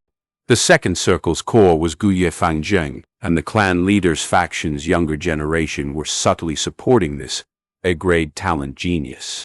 The third circle was led by Guye Moonblade. He had already been treated of his internal injury and stood on the arena with a pale face. The classmates beside him were asking him about his condition. This is the meaning of letting them compete with each other. Seeing the three factions, the Academy Elder was overjoyed and laughed, allowing the students free rein to compete. This was not just to nurture their battle senses, but also to prematurely choose the leader-type characters. In past seasons, they had to wait until the end of the year to have the capacity to develop their own circles. But in this year, because of Fang Yuan's appearance, his extortion had brought forth the divergence much faster. Against Fang Yuan, the only ones who dared to compete against him were Fang Zheng, Moonblade, and Chen. After a long time under imperceptible influence, the other youngsters would automatically regard these three as the leaders. As long as there were no mishaps, these three social circles would be the layout of the future family's higher-ups. But these factions are still not stable. Within them, there are still students moving around. Once the three take the lead and advance to the middle stage first, I will give them the positions of class chairman and vice chairman. With that differentiation, they would gain authority, and this will strengthen their social circles, the Academy Elder thought. Of course, there was someone not within either factions. Just one person, and that was Fang Yuan. Getting close to stronger people is human nature. In fact, although Fang Yuan extorted the students and acted against the students, there were a number of youngsters who wanted to attach themselves to him. However, they were rejected by Fang Yuan. To him, only those who were useful were pawns, and these youngsters had too little value. This was also another reason the Academy Elder hated Fang Yuan. He was too antisocial, not willing to integrate into the team. To such people like him, the clan's control over them was not as much as the other youngsters. The Academy Elder's gaze once again shot towards Fang Yuan in the arena. Fang Yuan stood alone at one corner with his hands behind his back, his eyelids slightly closed, allowing the students to fight for their prize. Even with the heated competition, his expression did not change the slightest. His surrounding was vacant. No youngster was willing to stand with him. Very evidently, he also did not wish for these people to be near him. Fang Yuan stood there alone, enshrouded in loneliness. He floated outside the factions. But I don't have to be too worried. This Fang Yuan is still young and can be changed slowly. The Academy Elder's gaze shone, and he thought deeply. Next up will be the establishment of the class chairman and vice chairman. A year later, we will split into groups, creating team leaders and assistant leaders. Every academic year also has all sorts of honor and rewards, like the Small Red Flower Award, Blue Neckcloth Prize, and 5 Outstanding Student Prize. He wants to cultivate, so he needs resources. Thus he has to compete for these positions and prizes. As time passes, with interaction among the students, he is bound to have kinship, friendship, and love as his restraints. I don't have to worry about him going beyond the clan's control. These years, the Academy Elder had gradually understood something. When a new clan member is born, they would be brainwashed by the clan. First, they would be taught the clan's utmost value system. Next, they would go into moral education and learn about the beauty and importance of kinship, friendship, love. After that, they would be taught honor, and in the process of growing up, many resources such as prizes would be used to attract them. Using the family's assigned roles, they would choose and recruit the most loyal clansmen into their factions. Do not look down on the small roles like chairman or vice chairman, for once they become one of these roles, they would be part of the clan's administration. Under such a system with constant influence, On one hand, it brings about the benefits of having authority and the sweetness of power, while on the other hand, it brings the problem of detaching from the system. A carrot in hand and a stick in the other, who can break away from this system. Even the wildest of people, or the most lonesome ones, would gradually become a part of the family. One without loyalty would also be nurtured into one with loyalty. Without kinship, friendship, or love, they would still be developed. This is the power of the system. This is the power rules. This is the clan's way of survival. Chapter 50. Middle Stage. Nightfall arrived. The moon was like a silver plate, appearing among the clouds. The thinly spread stars decorated the surroundings. Guillermo Bay stood in the courtyard, raising his head up, his eyes glistening under the reflection of the moon. "Little brother, I heard you got injured today."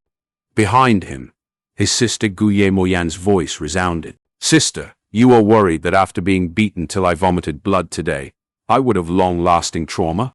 Mo Bei turned around and curled his lips. Seeing her brother laughing, Mo Yan's heart felt at ease. Although she had truly worried, she said instead, "No way. Big sis here understands you best. Good brother, you have an indomitable will, the future head of our Mo family. How can you be frightened off by such a small injury?" "Hey, I knew sister doted on me the most." Mo Bei scratched the back of his head as he laughed sheepishly. "You know what, sister?" Under the glow of the moonlight, this 15-year-old teenager's eyes radiated brightly. "Although I failed this time, I heard Fang Yuan panting during the match. Back then he easily beaten me in 2 or 3 strikes with a calm and composed manner. But his gasping already revealed his weakness. He is definitely not as strong as everyone else thinks. One day, I will defeat him fair and square." "Good, as expected of a good man from my Mo bloodline." Mo Yan laughed, patting her brother's head, showing concern on her face. "However, you suffered internal injuries, so please don't practice your martial arts these few days." "Don't touch my head, sister. I am already old enough." Mo Bei shrugged his head, using an unhappy tone. "I understand what you are saying. I have a plan. These few days, I'm going to nurture my aperture walls to completely break through from initial stage to middle stage and obtain the position of class chairman and suppress Fang Yuan's dominance. I'll let him know that what truly matters to a Gu master's cultivation is still talent. I'm glad you can think this way. I was only a vice chairman last time. If you manage to become chairman, it will fulfill my regrets too. Don't worry, sister.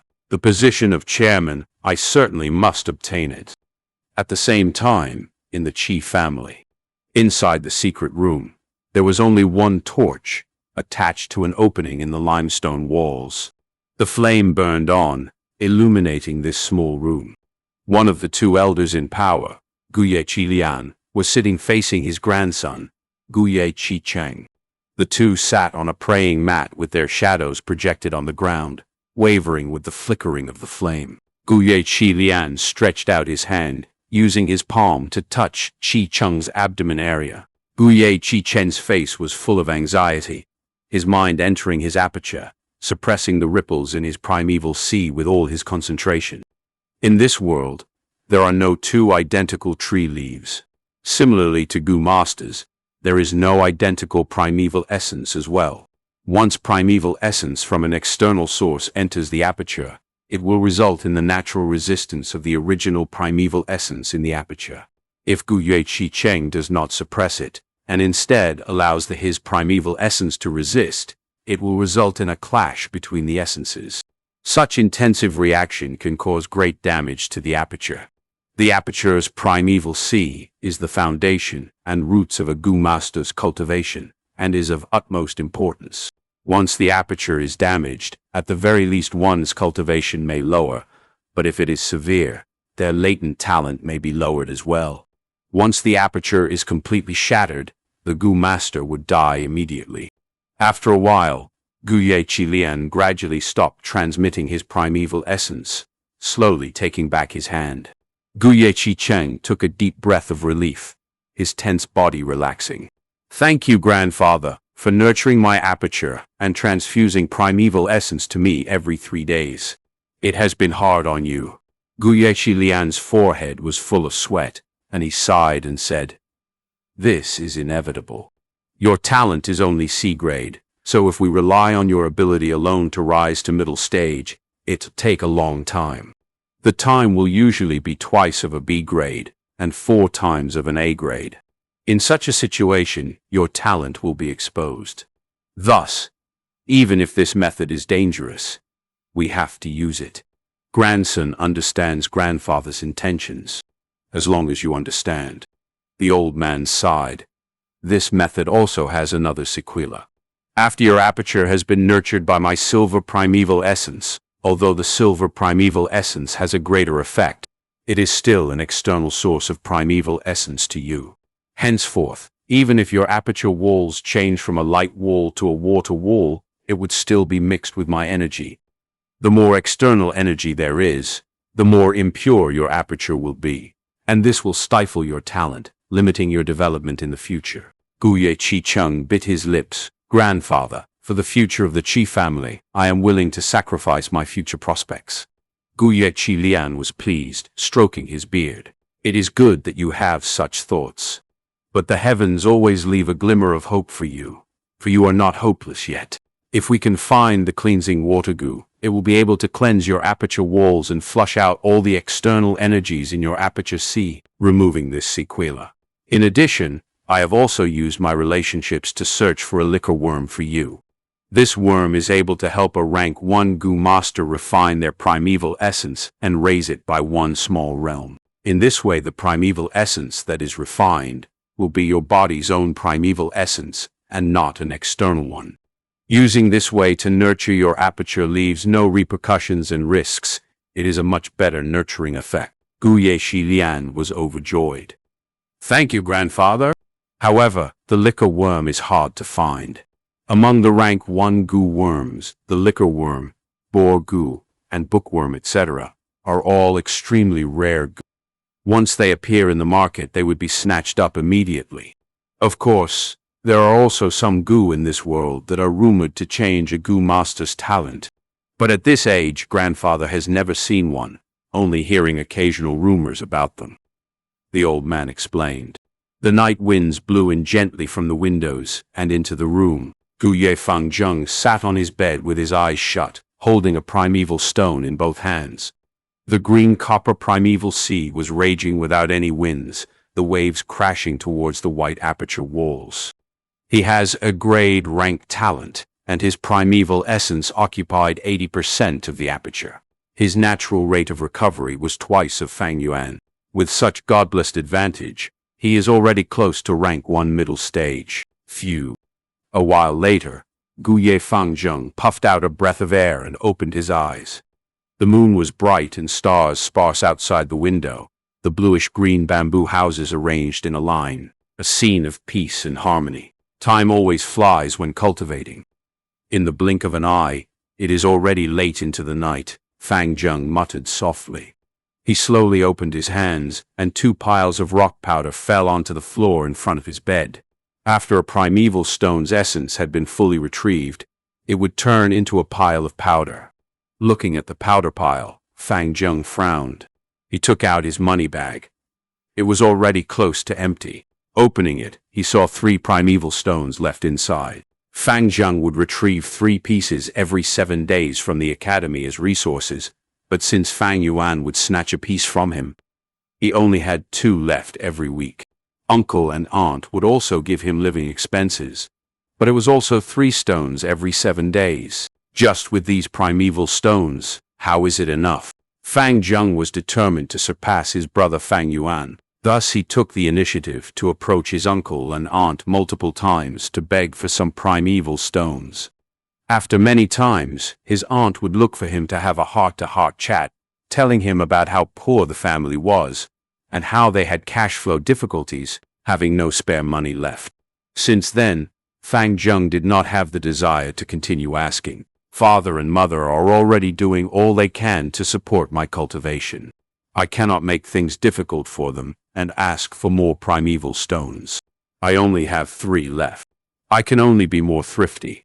If I use 1 piece a day, I'll have enough for 3 days. I have a feeling that in 3 or 4 days, I will definitely advance to middle stage. The only thing is, what is Big Brother's progress now? Thinking so, Fang Yuan subconsciously looked towards to Academy living quarters. I have a grade talent, while Big Brother only has C-grade talent. His speed is definitely slower than me. Big Brother is not my match this time. Big Brother, I will let you know the true power of an A-grade talent. Thinking of this, Fang Yuan clenched his fists.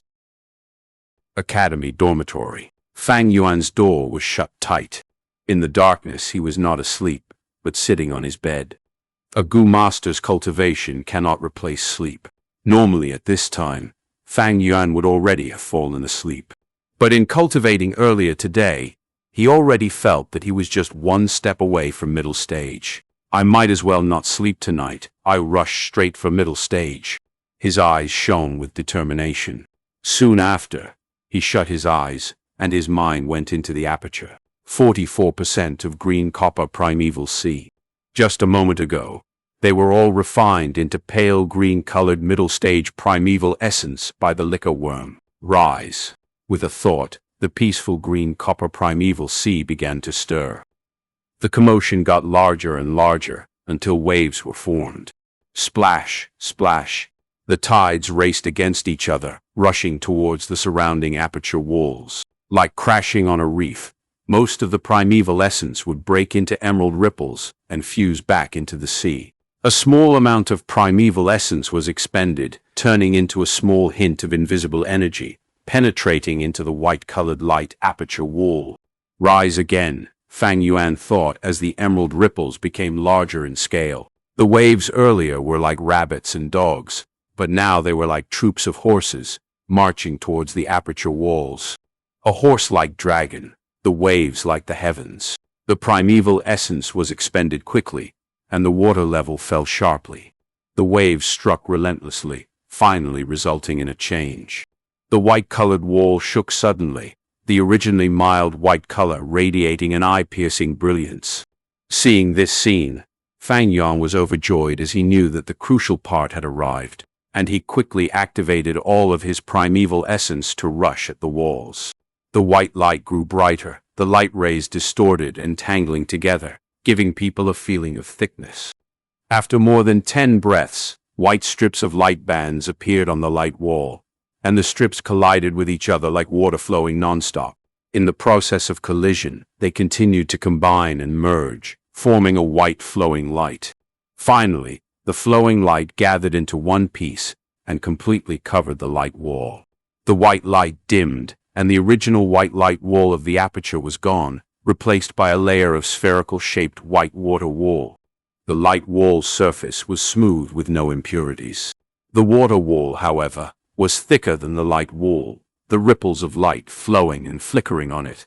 The primeval sea regained its peace, the aperture still having 20% primeval essence left. I advanced to middle stage. Fang Yuan laughed heartily, opening his eyes. The bright sunlight creeped in through the openings in the curtains.